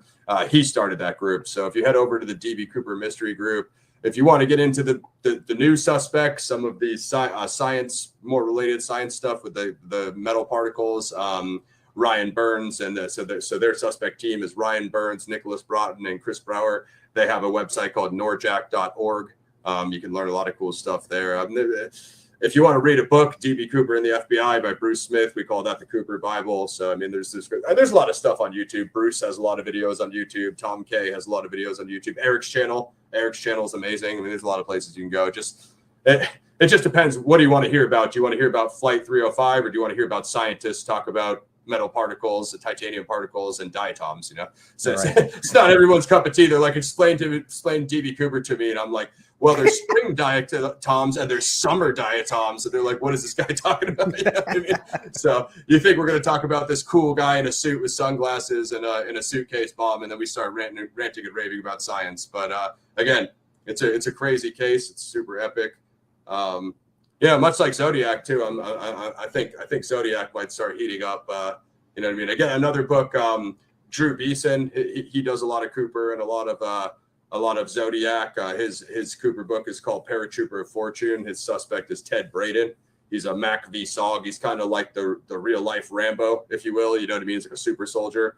Thousands of jumps, thousands of halo jumps, which are high altitude, low opening jumps, where you essentially jump out of a commercial airliner, which is what they were doing in Nam in the 60s, and then you basically pull your ripcord basically at the last second you can while still hitting the ground alive. Like, you're talking about a fearless man that doesn't care if he dies. You know what I mean? Like, that's most skydivers are like, yeah, I don't want to do that. Like, even experts, Yeah.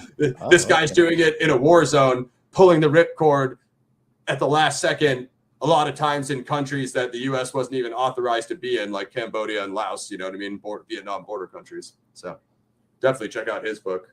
And then his Zodiac book as well is Sighting on the Zodiac. It's a great one. Yeah, I think that's the one. I don't know if I may have read that one. Oh, Kindle. Yeah, no, maybe not. I don't know. Yeah, it's awesome. I mean, I would say, Drew's suspect, other than like some of the new Zodiac suspects who have dropped lately, they're just like complete nonsense. Drew probably has the most solid one, who's actually the friend, word used loosely, of Arthur Lee Allen, who's the main suspect in the Zodiac movie by Dave Fincher and the Zodiac book by Gray Smith, which there's just a lot with Arthur Lee Allen that just doesn't fit as the Zodiac, you know what I mean? Like at all, like not the right hand, just a lot of things, you know, DNA, just a lot of things that don't fit. But once you start putting him together with Don Cheney, then you start filling all the gaps. So that becomes interesting, right? You know what I mean? So for sure. All right. Well, we're going to wrap this one up here, but I do have just one last question for you. What do you think happened with David Crowley? Oh, as far as the actual case, okay. So I think I went in a little bit on Rick's show and kind of where I landed on it. My opinion has evolved quite a bit on the case, right? Because I used to be like, okay, the Gray State concept trailer has this New World Order content. Okay, so that you know, the New World Order doesn't want this exposed as a Hollywood feature film. Now, it doesn't appear that that's the case. I've changed my opinion on it quite a bit. But before we say that, let's just say that, could you name a New World Order movie that Hollywood has ever fully produced? I mean, like a full, complete New World Order concept from start to finish, like Gray State, you know? They still haven't done it since Gray State. Since, you know, I mean, there's, you know, what, Eyes Wide Shut and all these other little things that like throw these little conspiracy theory with Mel Gibson, National Treasure, which is a complete joke, right? There's these little goofy things about Masons and Templars and Skull and Bones. Probably the closest thing you could get is something like The Good Shepherd with Skull and Bones, you know, Robert De Niro. But other than that, there's nothing that does the whole entire New World Order concept, right? So that's interesting. But I think Dan's work of what he can, you know, if there is, let's just say this, if there is any sort of NWO overarching kind of connection, linkage, which I'm not sure that there is, but I got to say Dan's work, and I think his channel got blown away, right? I think you've maybe backed up a lot of his stuff to your Gray Stage channel. What he was doing with his Curious Case, I got to say, you know, I don't know if Dan's theory is 100% correct, but he definitely led me into a direction where, you know what I mean, these, you know, the Eric Saywards of the world, you know, these people that you go on LinkedIn and they don't have any work history, they don't have any current job, they're unemployed, yet they, you know, live in some room with a bag of money in it, waiting for David Crowley to call them to work on Gray State, you know what I mean? Highly, highly, highly questionable, you know what I mean? So a lot of the stuff Dan pointed out, I think, is in the right direction. And like I said, if here's my opinion on it. I'll just tell you, since you asked me the question, like, I don't think that you need an elite New World Order SWAT team hit squad to take out David Crowley and his family. You just don't need them in order to get something like that done. You know what I mean? You just really don't. Now, if you can get these kind of, you know, what you said about the We Are Change disinformant agents, if you can get these low level, and I mean lowest of the low, you know, kind of characters to take the mantle on this type of thing, well, that's the best case scenario, right? Because then it's never coming back to the Freemasons. It's never coming back to Skull and Bones and the New World Order, at least not in any way that's going to be provable. You know what I mean? So, you know, I don't know. I have a lot of questions about, you know, I wouldn't really be able to say, you know, which way, you know, was it David? Wasn't it David? I mean, I just don't think the evidence is out there definitively. I lean into a lot of the work that you and Sophia and Catherine have done on the Gray Stage channel, as well as Dan before you guys. But there's, you know, again, I always give you the comparison of the of the Kurt Cobain crime scene. I mean, it's just a highly questionable crime scene. For Kenneth Maines to say law enforcement did an amazing job, and they're, you know, oh yeah, open and I mean, again, okay, so I'll come back to Kurt. You can walk in and at first glance you can say, okay, Kurt is laying on the ground with a shotgun, and it's just his body there. So he obviously shot himself. Sure, you can walk in the first 30 seconds and come to that conclusion, right? But that's denying that the shotgun shell's on the wrong side of his body to his dominant hand, that he took out the heroin and injected himself with a lethal amount before cleaning off the needles and putting it neatly back in the box, the stool used to prop the glass door is on the wrong side of propping it closed.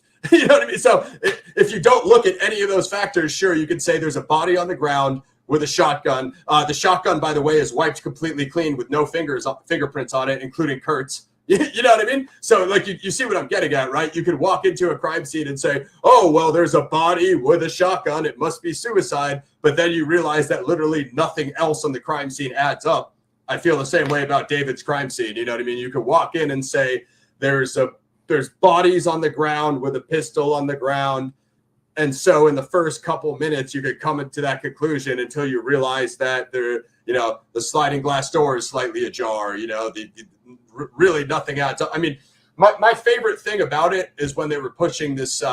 And real quick, the suicide narrative, like this goes back to like Courtney going around saying, oh my God, I'm worried about Kurt. He's suicidal. And she's saying that to the media. She's saying that in the news articles. So it develops the narrative that Kurt's suicidal. But if you ask any of his personal friends, not a single one of them will back up that theory. Not, Buzz Aldrin from the Melvins. What up, Rick?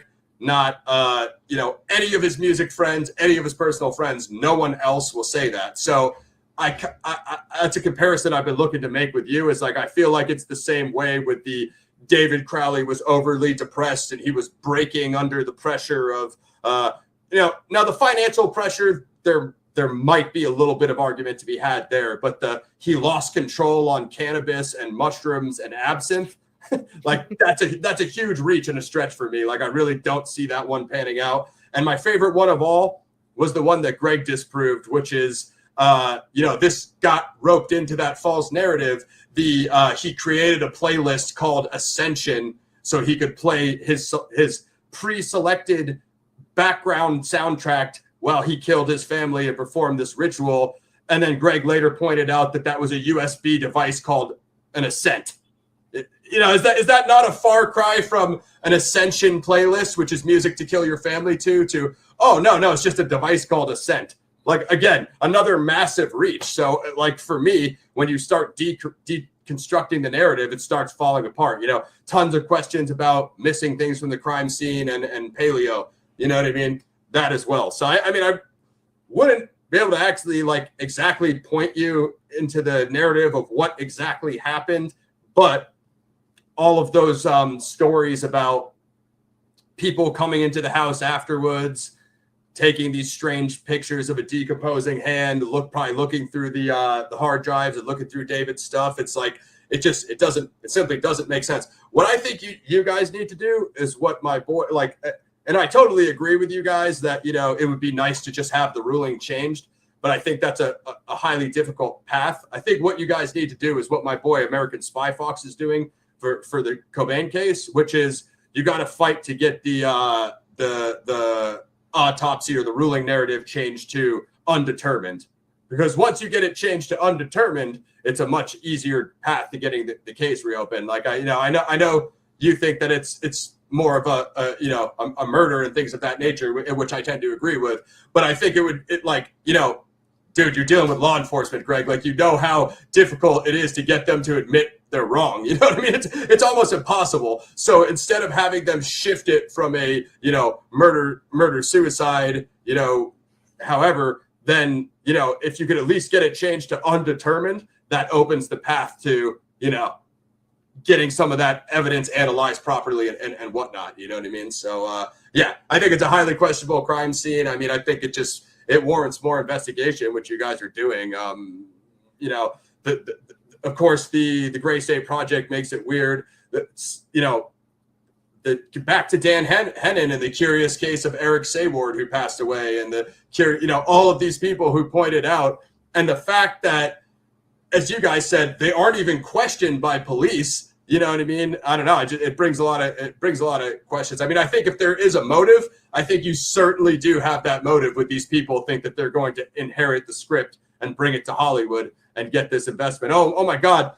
David was trying to get us all to sign, as you've shown through your research, you actually have the emails or the posts of David saying, I'm trying to get these people to sign their rights away. You know, the fact that that wasn't even looked into is crazy to me. You know what I mean? Because they say like, oh, well, you know, you walk in and before I go, and I hope you guys finish up the Ken Main series so I could come on with you at the end of that, because he literally goes, oh my God, the gun in the safe?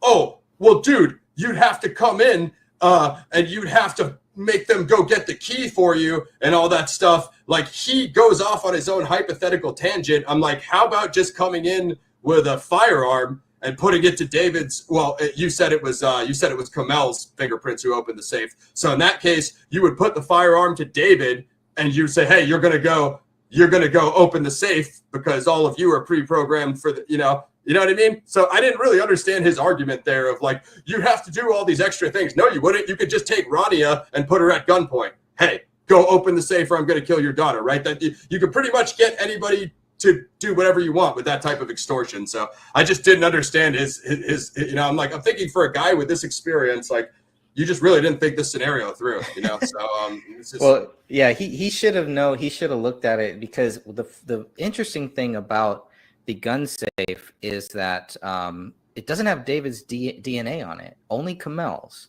That's pretty interesting. So, well, you see what I'm saying? So you put David at gunpoint, or you put Rania at gunpoint, Kamel, go open the safe. Okay, now you have it opened with David's gun, with Dave, you know what I mean? So it's not that complicated. The fact that he couldn't reason that out, I have more on him for you guys later, but his DB Cooper suspect is absolutely terrible. His Zodiac work is mediocre, but I don't know. I just didn't. Well, we're gonna probably come back next week maybe, and you're definitely welcome to join. We'd love to have you join that panel. And yeah, sure. we have at least one or two more shows. We did a 4 hours. The first show was a 4-hour show, and we only got to about 20 minutes of that hour-long video or something. So, and I haven't watched it. I've only seen it while we're watching it. Yeah, for sure, in real time. Yeah. I watched it, and I watched the whole thing just to see, okay, like, what is he saying? It's like, and the fact, I love how he's like reading the questions from you guys at the end. He's like, I mean, these are just ignorant questions, people who just don't know. And then yet he's ignoring all these things about the crime scene himself. So I'm like, I don't understand this argument. I mean, you're talking about a guy whose DB Cooper suspect is Richard Floyd McCoy, who did a DB Cooper copycat hijacking. He wore makeup all over his face. He sweated it out because he got nervous. And then he left his hijacking instructions labeled hijacking instructions in the airport before he did it. Wow. Does that sound like DB Cooper to you, Greg? The guy who is completely calm and collected, made absolutely no mistakes. Richard Floyd McCoy brought his own parachute, set it off in the plane, and knocked out a stewardess. So you know what I mean? It's like, dude, that's your suspect? Like, are you kidding me, man? Like that doesn't match Cooper at all. So I mean, that's just one example of Mains's work not quite panning it out. Literally nobody in the Cooper vortex thinks Richard Floyd McCoy was DB Cooper. You know what I mean? So that's the guy you're dealing with. So just take that in consideration when you're listening to his Crowley case feedback. Yeah, sure. And I also heard that Kenneth Mains also, as far as John F. Kennedy, he also thinks that it went down the way that our government. That doesn't surprise me at all. That doesn't surprise me at all. So he believes the magic bullet theory on Kennedy, meaning he believes the magic bullet theory on Crowley. So that pretty much says everything you need to know about that guy. Like, how could you even think that on JFK? Nobody thinks that on JFK. You know what I mean? But hey, whatever. He loves the one man lone wolf theory. You know what I mean? And I don't know. He definitely has brought some good things to Zodiac, especially. So I want to credit him where credit's due on Sherry Jo Bates, the Riverside activity. My third episode, I think you saw that one of Zodiac Files. He did bring some new things to light on Riverside. But yeah, even on the show on Zodiac, you can tell they just hired them for TV, and he didn't even really, he didn't really know the case that well. I'm like, dude, you're gonna go and do an 8-episode History Channel. Nice one, Rick. You're gonna go on History Channel and do this whole series about Zodiac when you don't even know basic case knowledge of each one of the canonicals. That's like me going on Jack the Ripper and being like, oh yeah, where's Whitechapel? It doesn't make any sense. What up, Catherine? But yeah, that's my spiel. Yeah, if you guys finish it up, I'll definitely jump on the end of that show and get it popping. But you guys can hit me up on Twitter with anything on Zodiac Cooper Crowley. There's my tag.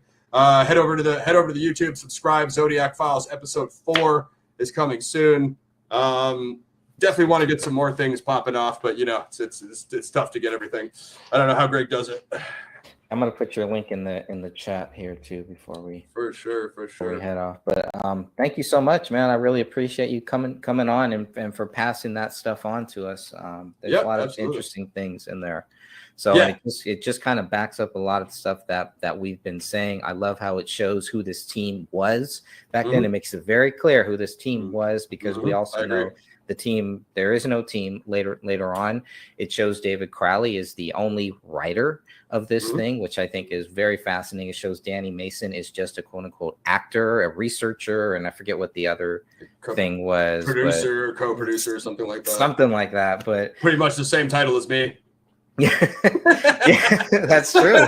And if that movie ever gets made, you will have the title of associate producer. I found that fascinating. Maybe I would get my credit and he wouldn't. Wouldn't that be hilarious? That would be funny. I'd have more argument of a stake than him. But yeah, man, guys, definitely if you're interested in what me and Greg were talking about, I would say go check our deep dives on my channel of the 2 scripts, and check out that press kit. There's some cool stuff in there. I think Sophia posted that, or Catherine, one of them posted it.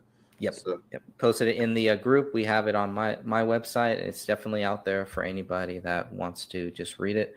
It's definitely worth reading. There's a lot of good stuff in there. So thank you again, brother. Thank you, man. Yeah, I've been meaning to get that too for a while. I know I kept telling you, and it took me a while, but better late than never, baby. PXF. That's right. We do it. Thanks, guys. All right, everyone. We'll chat later, and God bless you all. And hopefully we'll come back next week. Probably, I don't know if we'll do it Saturday or Sunday, but I'll definitely send you that link to just join, and we'll take our third dive into the Kenneth Main's story. I guess we'll see. We'll talk about his. We'll watch his video and we'll make comments on it. That's what we're pretty much gonna do there. So that should be fun. I'm looking forward to it. I have coffee today. I may need some wine for that one though. I think so. Yeah. I should be around Sunday. Yeah. No, cool, it's I don't know. I'll let you guys handle that. All right. Cool stuff, until next time, God bless you all, and thank you for joining, for watching, and make sure you go and check out Ross's channel, because he does have a lot of great stuff over there. That Zodiac stuff is that's a fascinating rabbit hole, I would say. The whole DB Cooper, which I'm just kind of getting caught up on. I'm kind of quiet in that group, but I do like going into that group just to see what people are saying. They move fast over there, man. I always tell them I wish Zodiac moved that fast, because the way they crowdsource, they find amazing material. And Zodiac Files episode 4 coming soon. I think you guys are going to like that one. We're going to have some more suspects and some new fresh stuff. So very cool. I look forward to that one.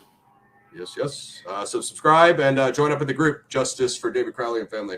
Yeah, that's right. All right, everybody. Until next time. Rick, Catherine, Sophia, peace, guys. Thanks for coming through. Peace out.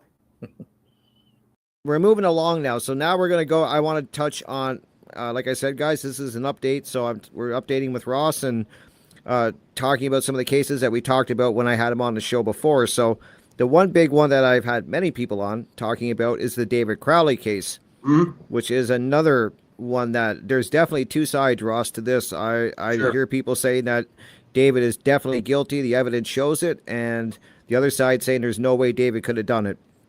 And many times I admit I've been bouncing back and forth when I started looking at the research.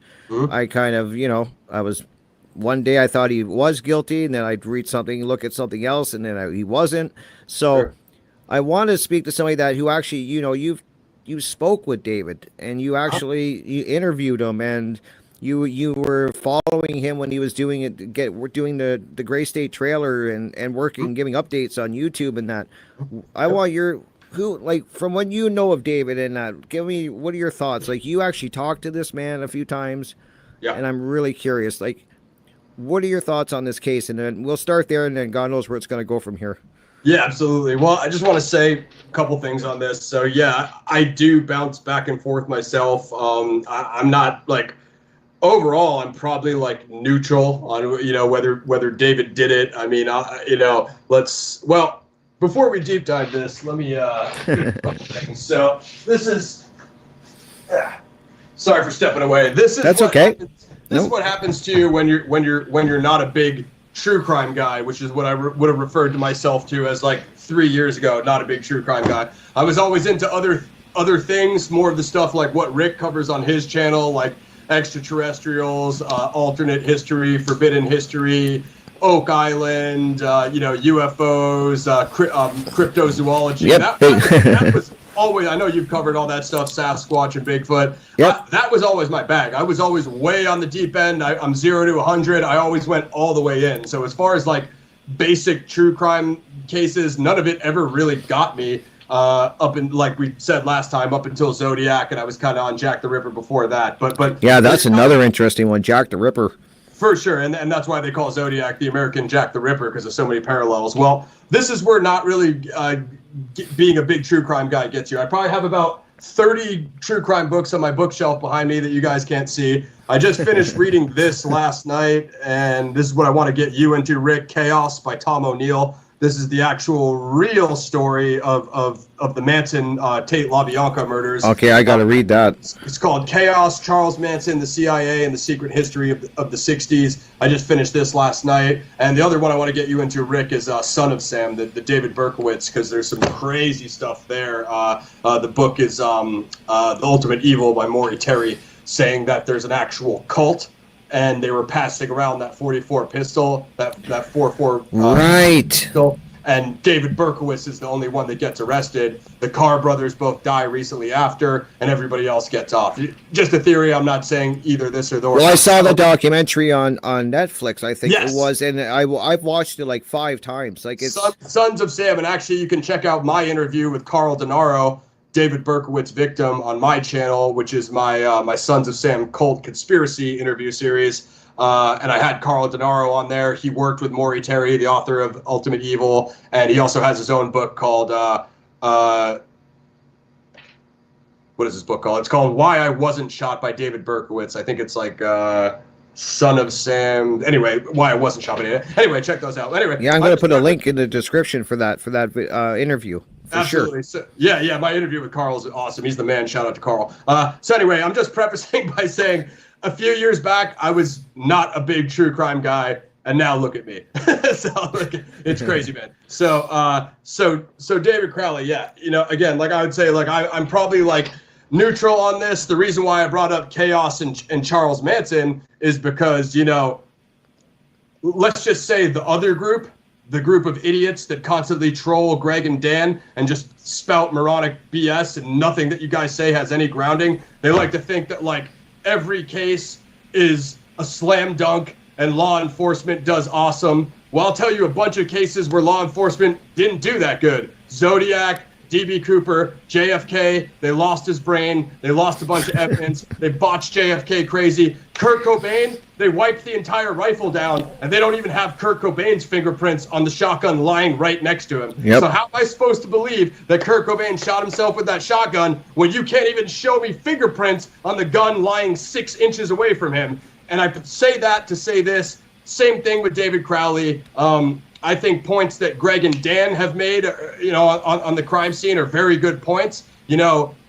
Apple Valley police out there in Minnesota, they're not used to those kind of murder crimes. They're very rare. For them to walk in and say, oh, well, there's a gun lying next to him and, this and that, it's definitely a murder-suicide. Well, doesn't that sound a lot like there's a shotgun lying next to Kurt Cobain, so it's definitely a suicide, and then they just rule that suicide in 24 hours, and they don't do any actual investigation while Courtney Love is banging the coroner and every single one of the officers on the police It's so team. true. Super legit police work, guys. So, I mean, Yep. those are just a couple things there. But, yeah, give me one sec. I see that's the problem I've always had too with people saying like, well, just read the police report and that'll show you that David did it. And I'm like, okay, I'll read the police report, but as you just said, Ross, which is key, and I want to make people realize that police mess up cases all the time. Like, I mean, if you dive into that, you're going to be busy for the rest of your life. All the time. All the time. So I'll just say, yeah.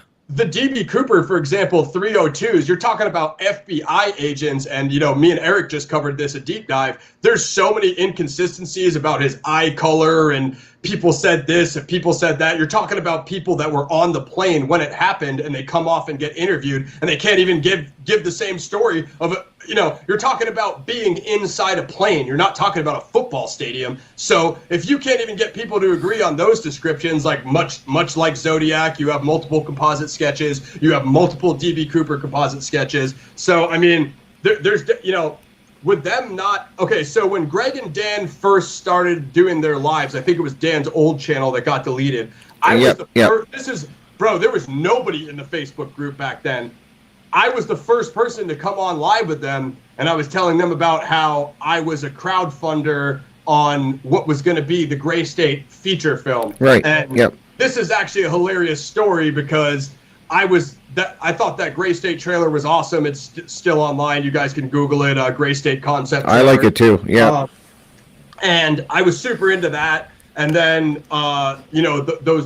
Greg and Dan got those full versions of the script.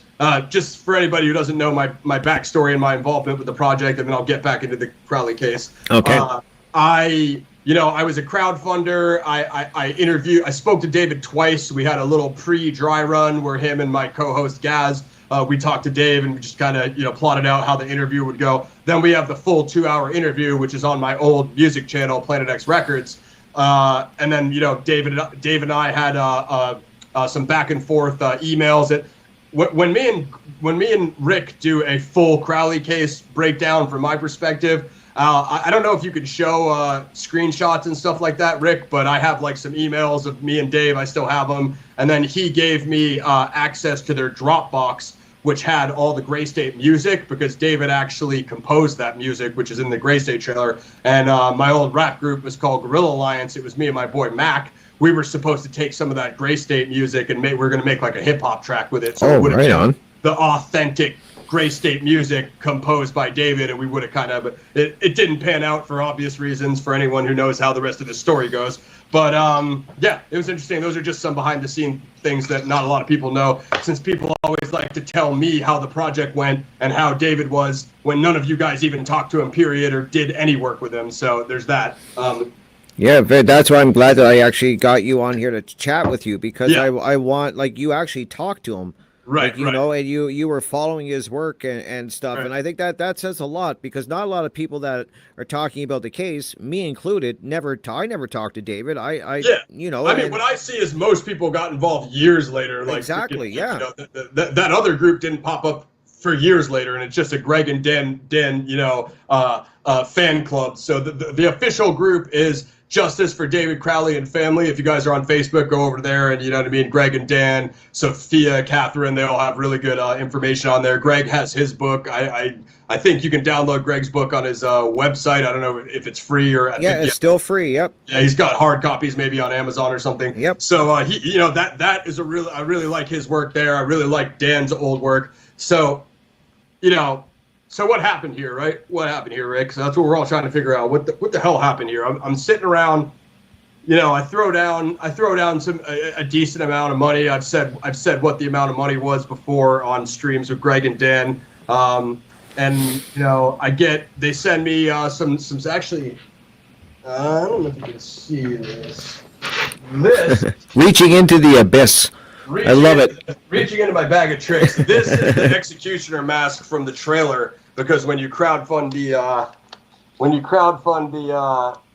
back when we crowdfunded it, they hooked us up with a bunch of stuff. I have this and a couple other things. I had the poster framed, and they sent me like a big those ammo belts from like the machine guns. Yeah. Trailer. They said I got all that stuff in the stash, Rick. Well, when we do the deep dive. I didn't know you had the mask. Oh yeah, that's not I don't know. That's not the exact one from the trailer. But, I get it. Yeah. Bunch of copies. So yeah, I got a lot of stuff. So idiots I'm talking to you, the people who like to troll on YouTube and Facebook. When you try to tell me how the project went and how the trailer went and how the feature film crowdfunding was going, first of all, you guys don't even know what crowdfunding is because you're idiots. Second of all, you didn't pop up till 5 years later, so don't try to tell me how David was or how the project was going because you guys don't know. You tried to say that I said I was involved with the crowdfunding of the trailer.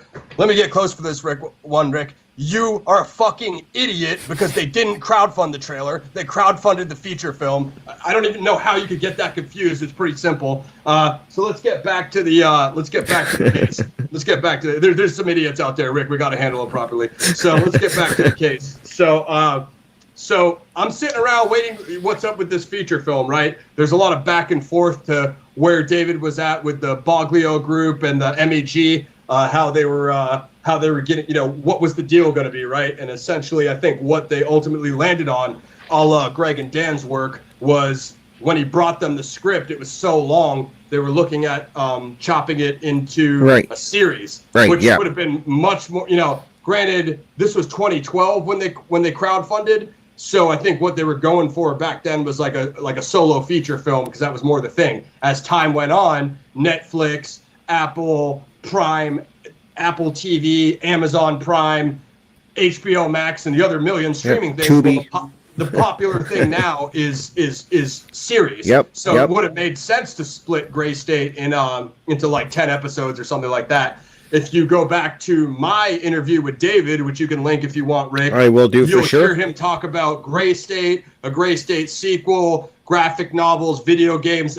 In other words, the Gray State universe. So you would have had that intellectual property, just like everything else has a freaking, Star Wars, name it, Game of Thrones, everything has a universe now, right? The MCU, the Marvel universe, that's like the big example. But it's amazing how David was thinking about that, though. Like, I found that really amazing when I listened. Thinking about the future? Yeah, like he was really planning on taking Gray State. Mm-hmm. Like, he just didn't want to do this movie. He had, like you said, he wanted a lot planned around this whole thing. And I just think that's really, really fascinating that he was thinking that far ahead. It wasn't just thinking he was planning things and he was going to, expand on it. Really interesting. Yeah, absolutely. That's been brought up a lot too. It's like, doesn't really seem like a guy who would kill himself and his family, So I don't know. I mean, just before we get to the murder scene, let's just back up this thing that he had undiagnosed PSTD and he was depressed and he was drinking absinthe and smoking cannabis. I know that one before. I know Rick is a cannabis enthusiast, as am I. We could do a whole episode on that sometime if you want, because I do work with some activists down here in Southern California. And let me tell you something, Rick. I've drank absinthe many, many times. Never had a suicidal thought in my life. I use cannabis quite often. I've used them both at the same time. Never had a suicidal thought in my life. I have tried the magic mushrooms fungi. Never had a suicidal thought in my life. Now, granted, I didn't serve in the military, so I'm not going to sit here and pretend to be an expert on PTSD, yep. PTSD and issues that veterans deal with, because I don't know. Granted, both of my grandfathers were veterans of Marine and Navy, but so I don't know. That's not really my lane. I'm not a psychiatrist. But, as far as all of those theories, and then, Apple Valley Police wants to go and say, well, he was working in this dark conspiracy content and it pushed him over the edge. So it's like, then you have the Gray State documentary, which is a complete piece of crap. Pretty much no resolution or thesis in that film whatsoever. It's just basically a hit piece on David to make him look bad. You know what I mean? So that further muddies the water and is a piece of crap and is totally stupid. So I mean, it's a very strange crime scene. Oh, for sure, yeah.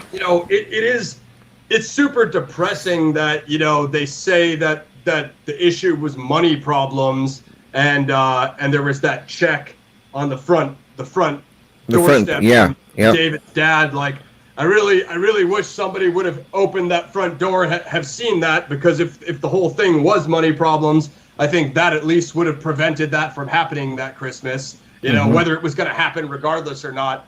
There's one more thing I want to point out before we get to the crime scene. Okay, yep. They say that David was performing a ritual, and at the time the story was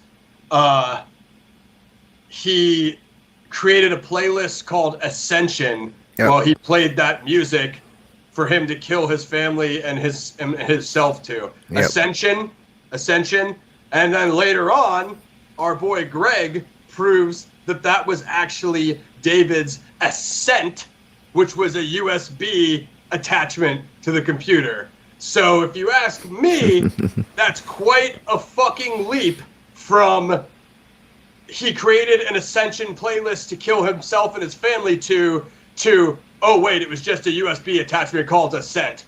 Oops. That one was a little bit of a mistake, so I wasn't really pleased about that.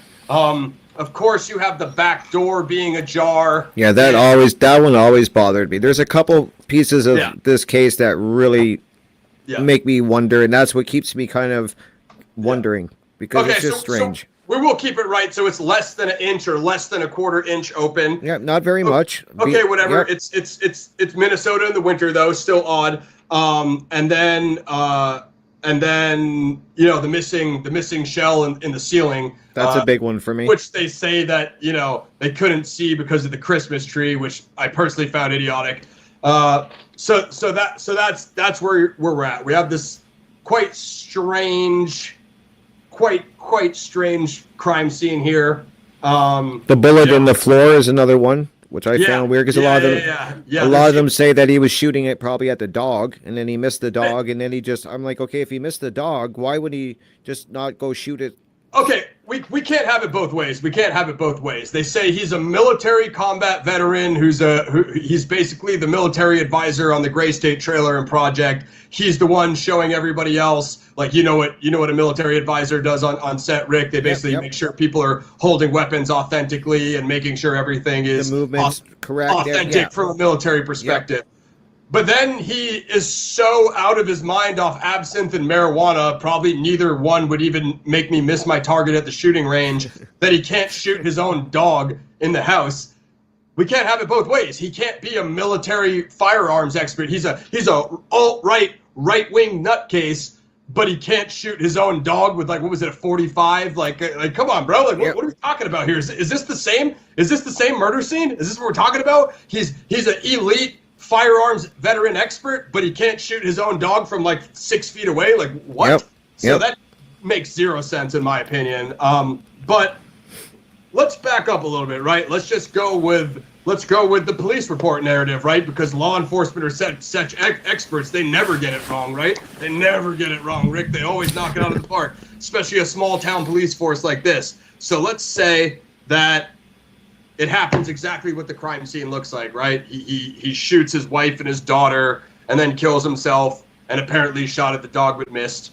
Okay, it's weird, but the whole story's weird, so we're just going to roll with it. Yeah, let's roll with it. Well, the stuff that Dan Hennon dug up about the Gray State goons, as Greg calls them, it's absolutely ridiculous. These guys are...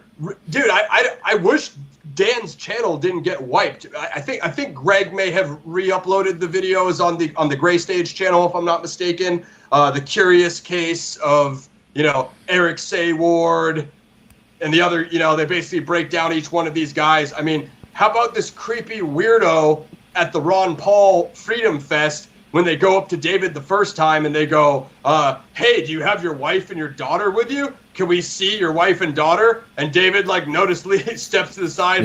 No, thanks, man. I'm all good on that. Like, bro. That was weird, actually. You say that to me. FYI, guys, anybody who has a problem with me, I'm going to be at CooperCon in Vancouver before Thanksgiving next month at the DB Cooper convention. You guys say that to me at one of these festivals, I'm smashing your cameraman's camera on your face. You're not getting anywhere near anybody in my family. That was weird as shit. If you said that to me, I would have knocked you out on camera. I don't give a fuck. So that was a creepy, weird fucking thing to say, for one. David was noticeably uncomfortable with it on camera, for two. And then you dig up all this shit that Dan dug up on these weirdos that don't have incomes, they don't have jobs. They're all constantly pestering David in the emails of like, hey, what are we doing Gray State? Hey, can I get some more of your Gray State money? So is it really a mystery why David cut these people off? Because he wrote and directed the entire project himself, to the point, there's all the Danny August Mason bullshit. Like we'd probably have to do a full episode on this. Yeah. cover everything, but he got weird fast. Like Danny, I would love to talk to you because I got a lot of questions for you, but it doesn't seem like you're talking to anybody since the last time you were on camera. So, then Dan digs up all these stuff on these guys, and it's like everything about them is all BS. They're posting fake Facebook posts. This one dude posted, I think it was Eric, posted his daughter, and it was like an old picture, and it was like an alibi for him to say that he was with his family during that Christmas, but he really wasn't. You know what I mean? It's like he dug up some shit on these guys, and then you have them talking about they're in the house after the fact, after the crime, but before police, and supposedly, I think, was it Sayward or one of those guys supposedly had the picture of a hand on his cell phone that he was going around showing people. So let's just say just for sake of the other group, because you guys are so, dedicated to your police reports, let's just say that it happened how the police reports say it happened. Well, then you have these other guys, Chris Klein and all these other guys, the Gray State Goons, coming in the house and going around the house looking for something, supposedly having a picture of a hand on their phone. And so what the hell is the deal with all that stuff? You people don't have a problem with that? Even if David is the would-be murderer, right? Mm-hmm. But what about all these weirdos going in the house afterwards and taking pictures and looking for stuff, probably going through the hard drives and taking Lord knows what else? And then Klein, they spell Klein's name wrong in the police reports, and then they give conflict. Supposedly, that part, Rick, where the car was seen outside of the house, after the fact, and then they go and they lie to the police about when they were there and why they were there. Yep. So at the bare minimum, if it happened the way it happened, as the police reports tell it, we should have a lot of questions about what these people were doing in the house after the fact.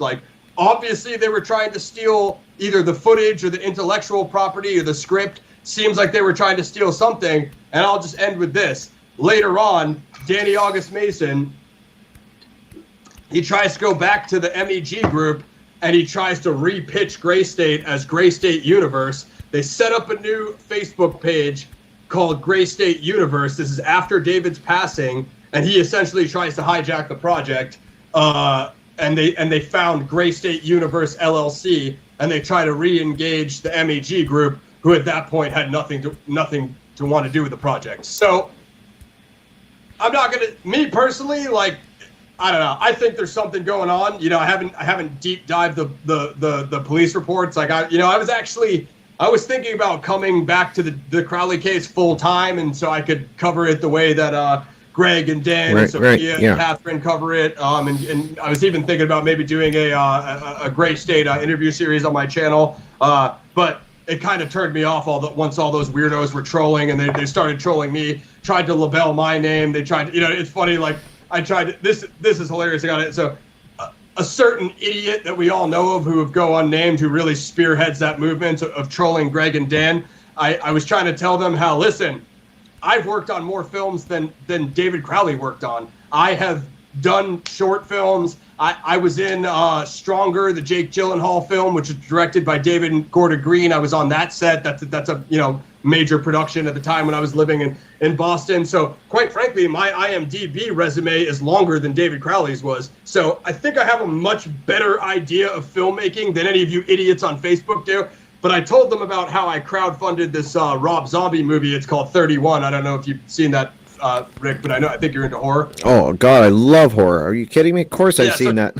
So check out 31. It's kind of like an indie crowdfunded movie that Rob Zombie did. I was telling them how I crowdfunded that, using the example, I've crowdfunded Danny Trejo projects. I've crowdfunded Dolph Lundgren projects. I've crowdfunded Rob Zombie. So I'm making the argument that this is no different of how I crowdfunded Gray State, of how I crowdfunded all this other stuff that actually did get made because the director of these other movies didn't die in the pre-production process, like the Crowley case. And they're going, and they looked up my name and they go, Ross is in the special thanks. And then they looked up what the general definition of special thanks was, and they were like, it's when someone offers a location or they lend something to the film.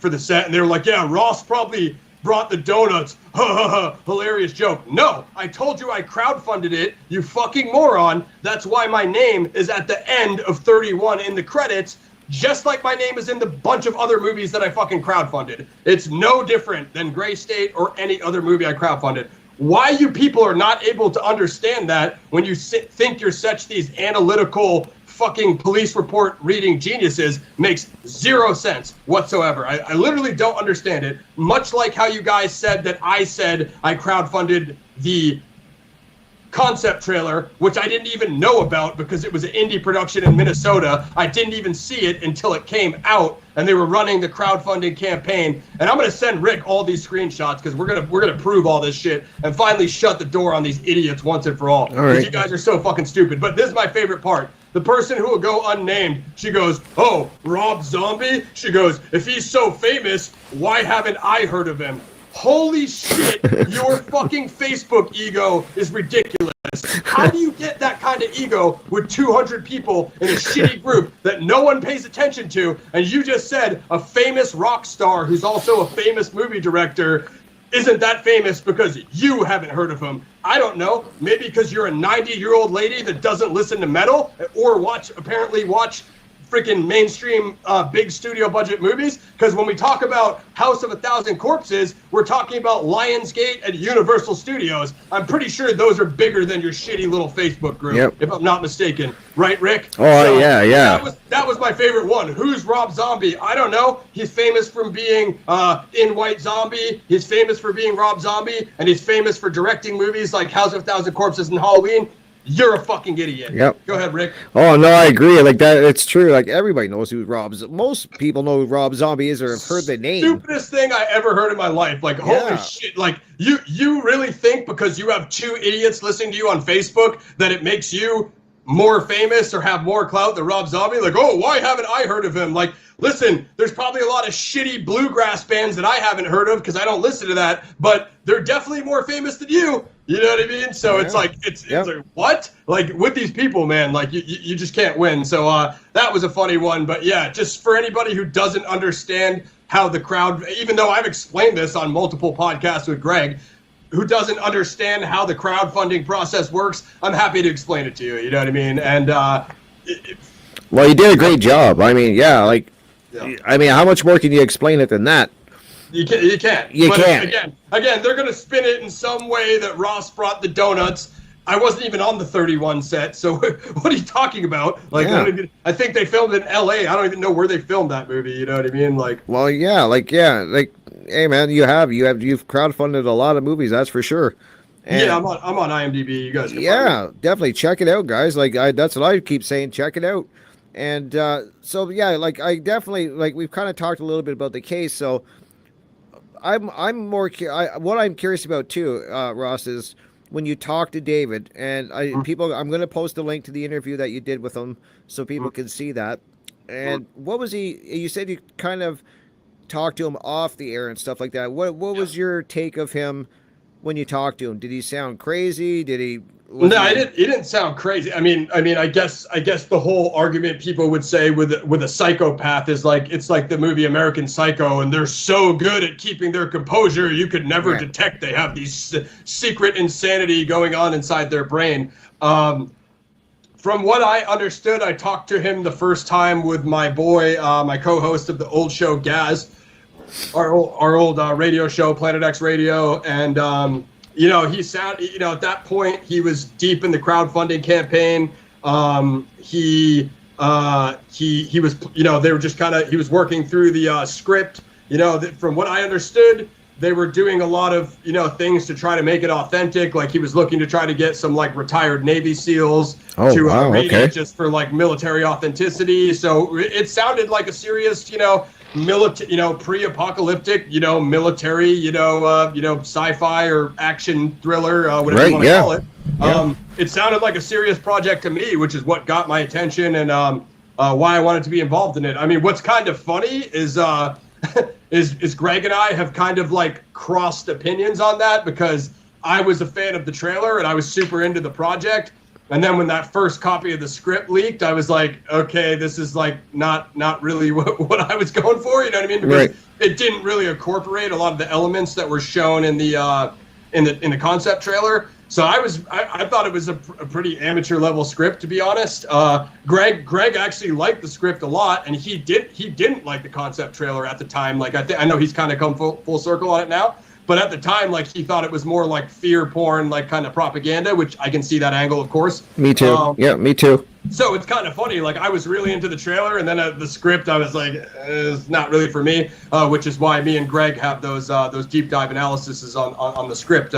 For anyone who doesn't know my angle on the case, I'm really more into the Gray State project than I am in the actual Crowley family, the murder case, because it's just too fucking depressing. I'm more on the filmmaking artwork side aspect. Right, that makes sense. I got no problem getting into both. Because you can obviously see my true crime background now. I really like Greg and Dan's work and Sophia and Catherine. But yeah, that's kind of where I'm at. So as far as, he seemed deep into the production of the project. Now, a lot of those people who were involved in the concept trailer were dropping off at that time because they brought nothing to the table. You know what I mean? David was going to pitch this to a major studio or a major streaming network, and they were going to hire all professional actors and probably, I don't even think he was, because he directed the concept trailer. I don't even think he was going to sit in the director's seat. There was talk of major Hollywood directors taking the helm of that. As well as producers. So he probably would have been more like a producer, writer, consultant in the end, had everything come full circle. But he seemed, everybody always described him as ambitious, dedicated. Now I know have you seen A Gray State back when it was on Netflix? Yeah. That's a the mockumentary, I call it. That was so one-sided. I've had trash. So they basically pitch him as this like charlatan, who's going in there and trying to dupe the producers. And it's like, the way I look at it is when you are an indie filmmaker and you have the chance to get in front of those people, you pretty much have to do whatever you can to get your thing. Like this isn't Martin Scorsese when he made Taxi Driver, or Sylvester Stallone when he made Rocky 1 and everybody like assumed Rocky 1 was going to be a failure and all that. He didn't even know if it would work himself. So when you're basically on that other side and you get in front of those people that are going to get you your funding, you essentially have to do whatever you can. So I didn't really look at it as like, oh, David's a genius con man and he's gonna totally dupe the conspiracy community, which is what they all say. You know what I mean? He took all of our money and ran, which honestly, to be real with you guys, 60 G's ain't gonna get you very, very far. Like I could spend that real quick if I wanted to. I got expensive tastes, so it's true though. They got 60,000 from the crowdfunding of the concept trailer, and what that's considered is that's startup money. That's money for David to maybe finish writing the script and maybe some travel back and forth to California or whatever producers he's going to talk to. So it's quite funny when they say it's this big $60,000 conspiracy. Like I bet you 60,000, dude. Like people like who Bruce Campbell is, Rick. You're a horror fan. Okay. Guys like Bruce Campbell get paid like $30K a day on set. So exactly. You're talking about 60 grand is like 2 days of Bruce's salary on a short film. You know what I mean? So like in filmmaking, 60 G's is nothing. One guy, I talked about this with Greg before. One guy tried to say like, oh my God, like dude, like $10 million, $20 million, $30 million, like. Go look up what John Wick, John Wick became this super action trilogy, massive franchise. Great movie. Lawrence Fishburne, and they're working on John Wick Chapter 4 now. I love that movie. John Wick 1 was essentially an indie budget that they almost didn't finish making. So Keanu Reeves put up his personal money to finish the project. We're talking about John Wick. It's freaking huge now. When they made it, they didn't even know if it was going to get finished. You know what I mean? It's true. When you start throwing around millions, trust me, bro, it goes fast in filmmaking. I can only imagine the budget. Like, I mean, like I think like, wow. And then I've heard people say that David was like doing this movie just because he wanted to soak the conspiracy crowd kind of thing. And I get upset with that because they're trying to paint David as my opinion is, of course, he's going to be trying to make a movie that he can make money on. I mean, like, what's the point? Who Otherwise, are we trying that's to gonna be your fool job. here? Like, I mean, he's got a family. He's trying to become he wants to get big in Hollywood. Yeah, he's going to make money. He's going to want to make money. That's not a bad thing.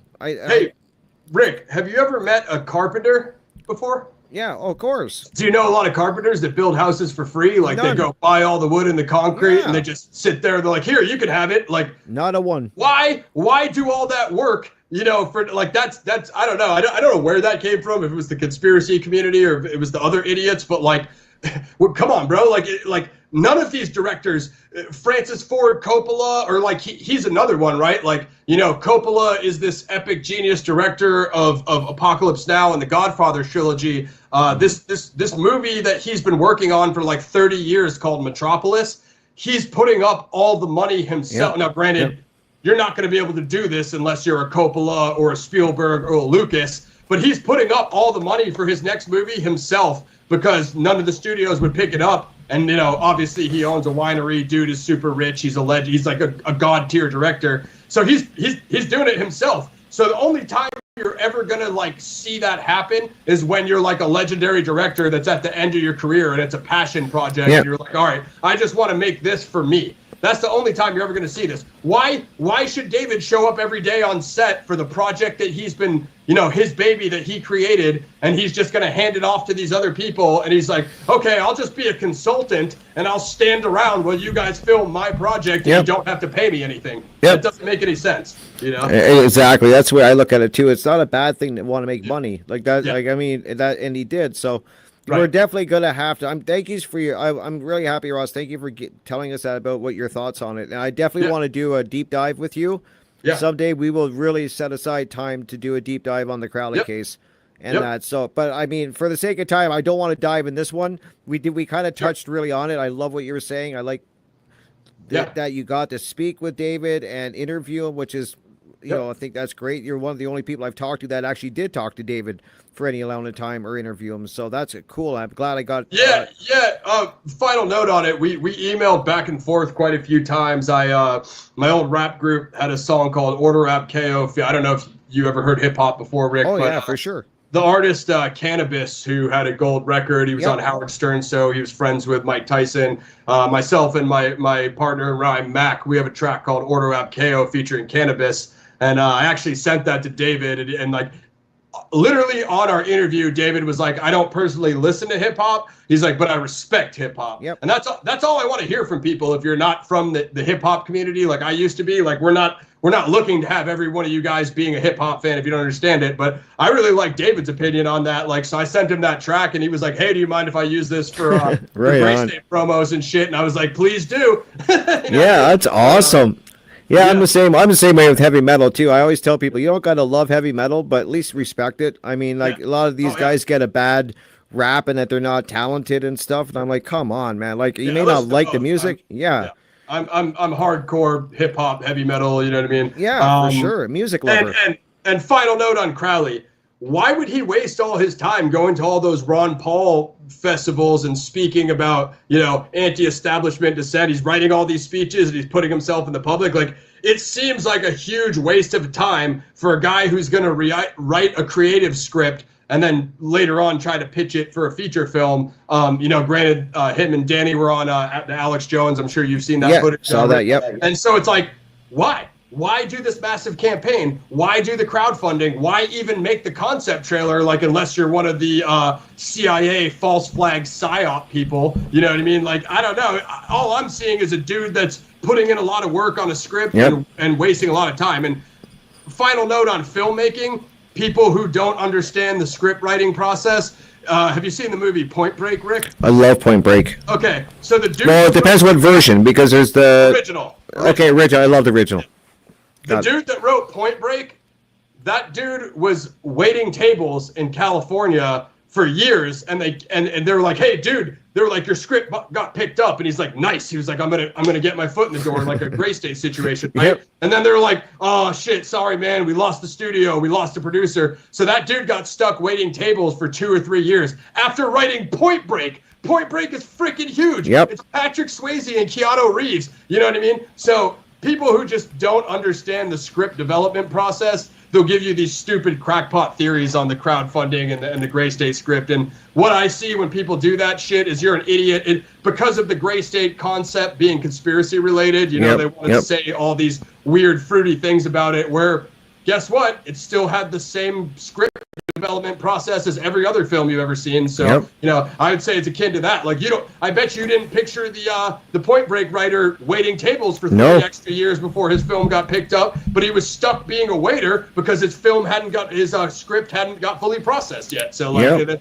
there's a lot of stories like that in Hollywood, dude. There's a lot of stories like that. Oh, I can imagine. And it's crazy because I can't even imagine what it takes to write a script. Right. Like it takes years, bro. Oh, geez, I don't even know where to I've start. written one, bro, and it sucked. And I on my writing app, I've had like 3-4 hour writing sessions where I was like, man, I'm pretty confident about those scenes. That's pretty good. Forgot to save it. Boop! Wiped the entire thing and be like, okay, there's 4 or 5 hours of work gone. That's one small example. Like I couldn't even imagine writing a script, and I've read David's scripts. I've read all of them. I've read both. I like that 2013 version better with the Stephen King shit, as Greg says.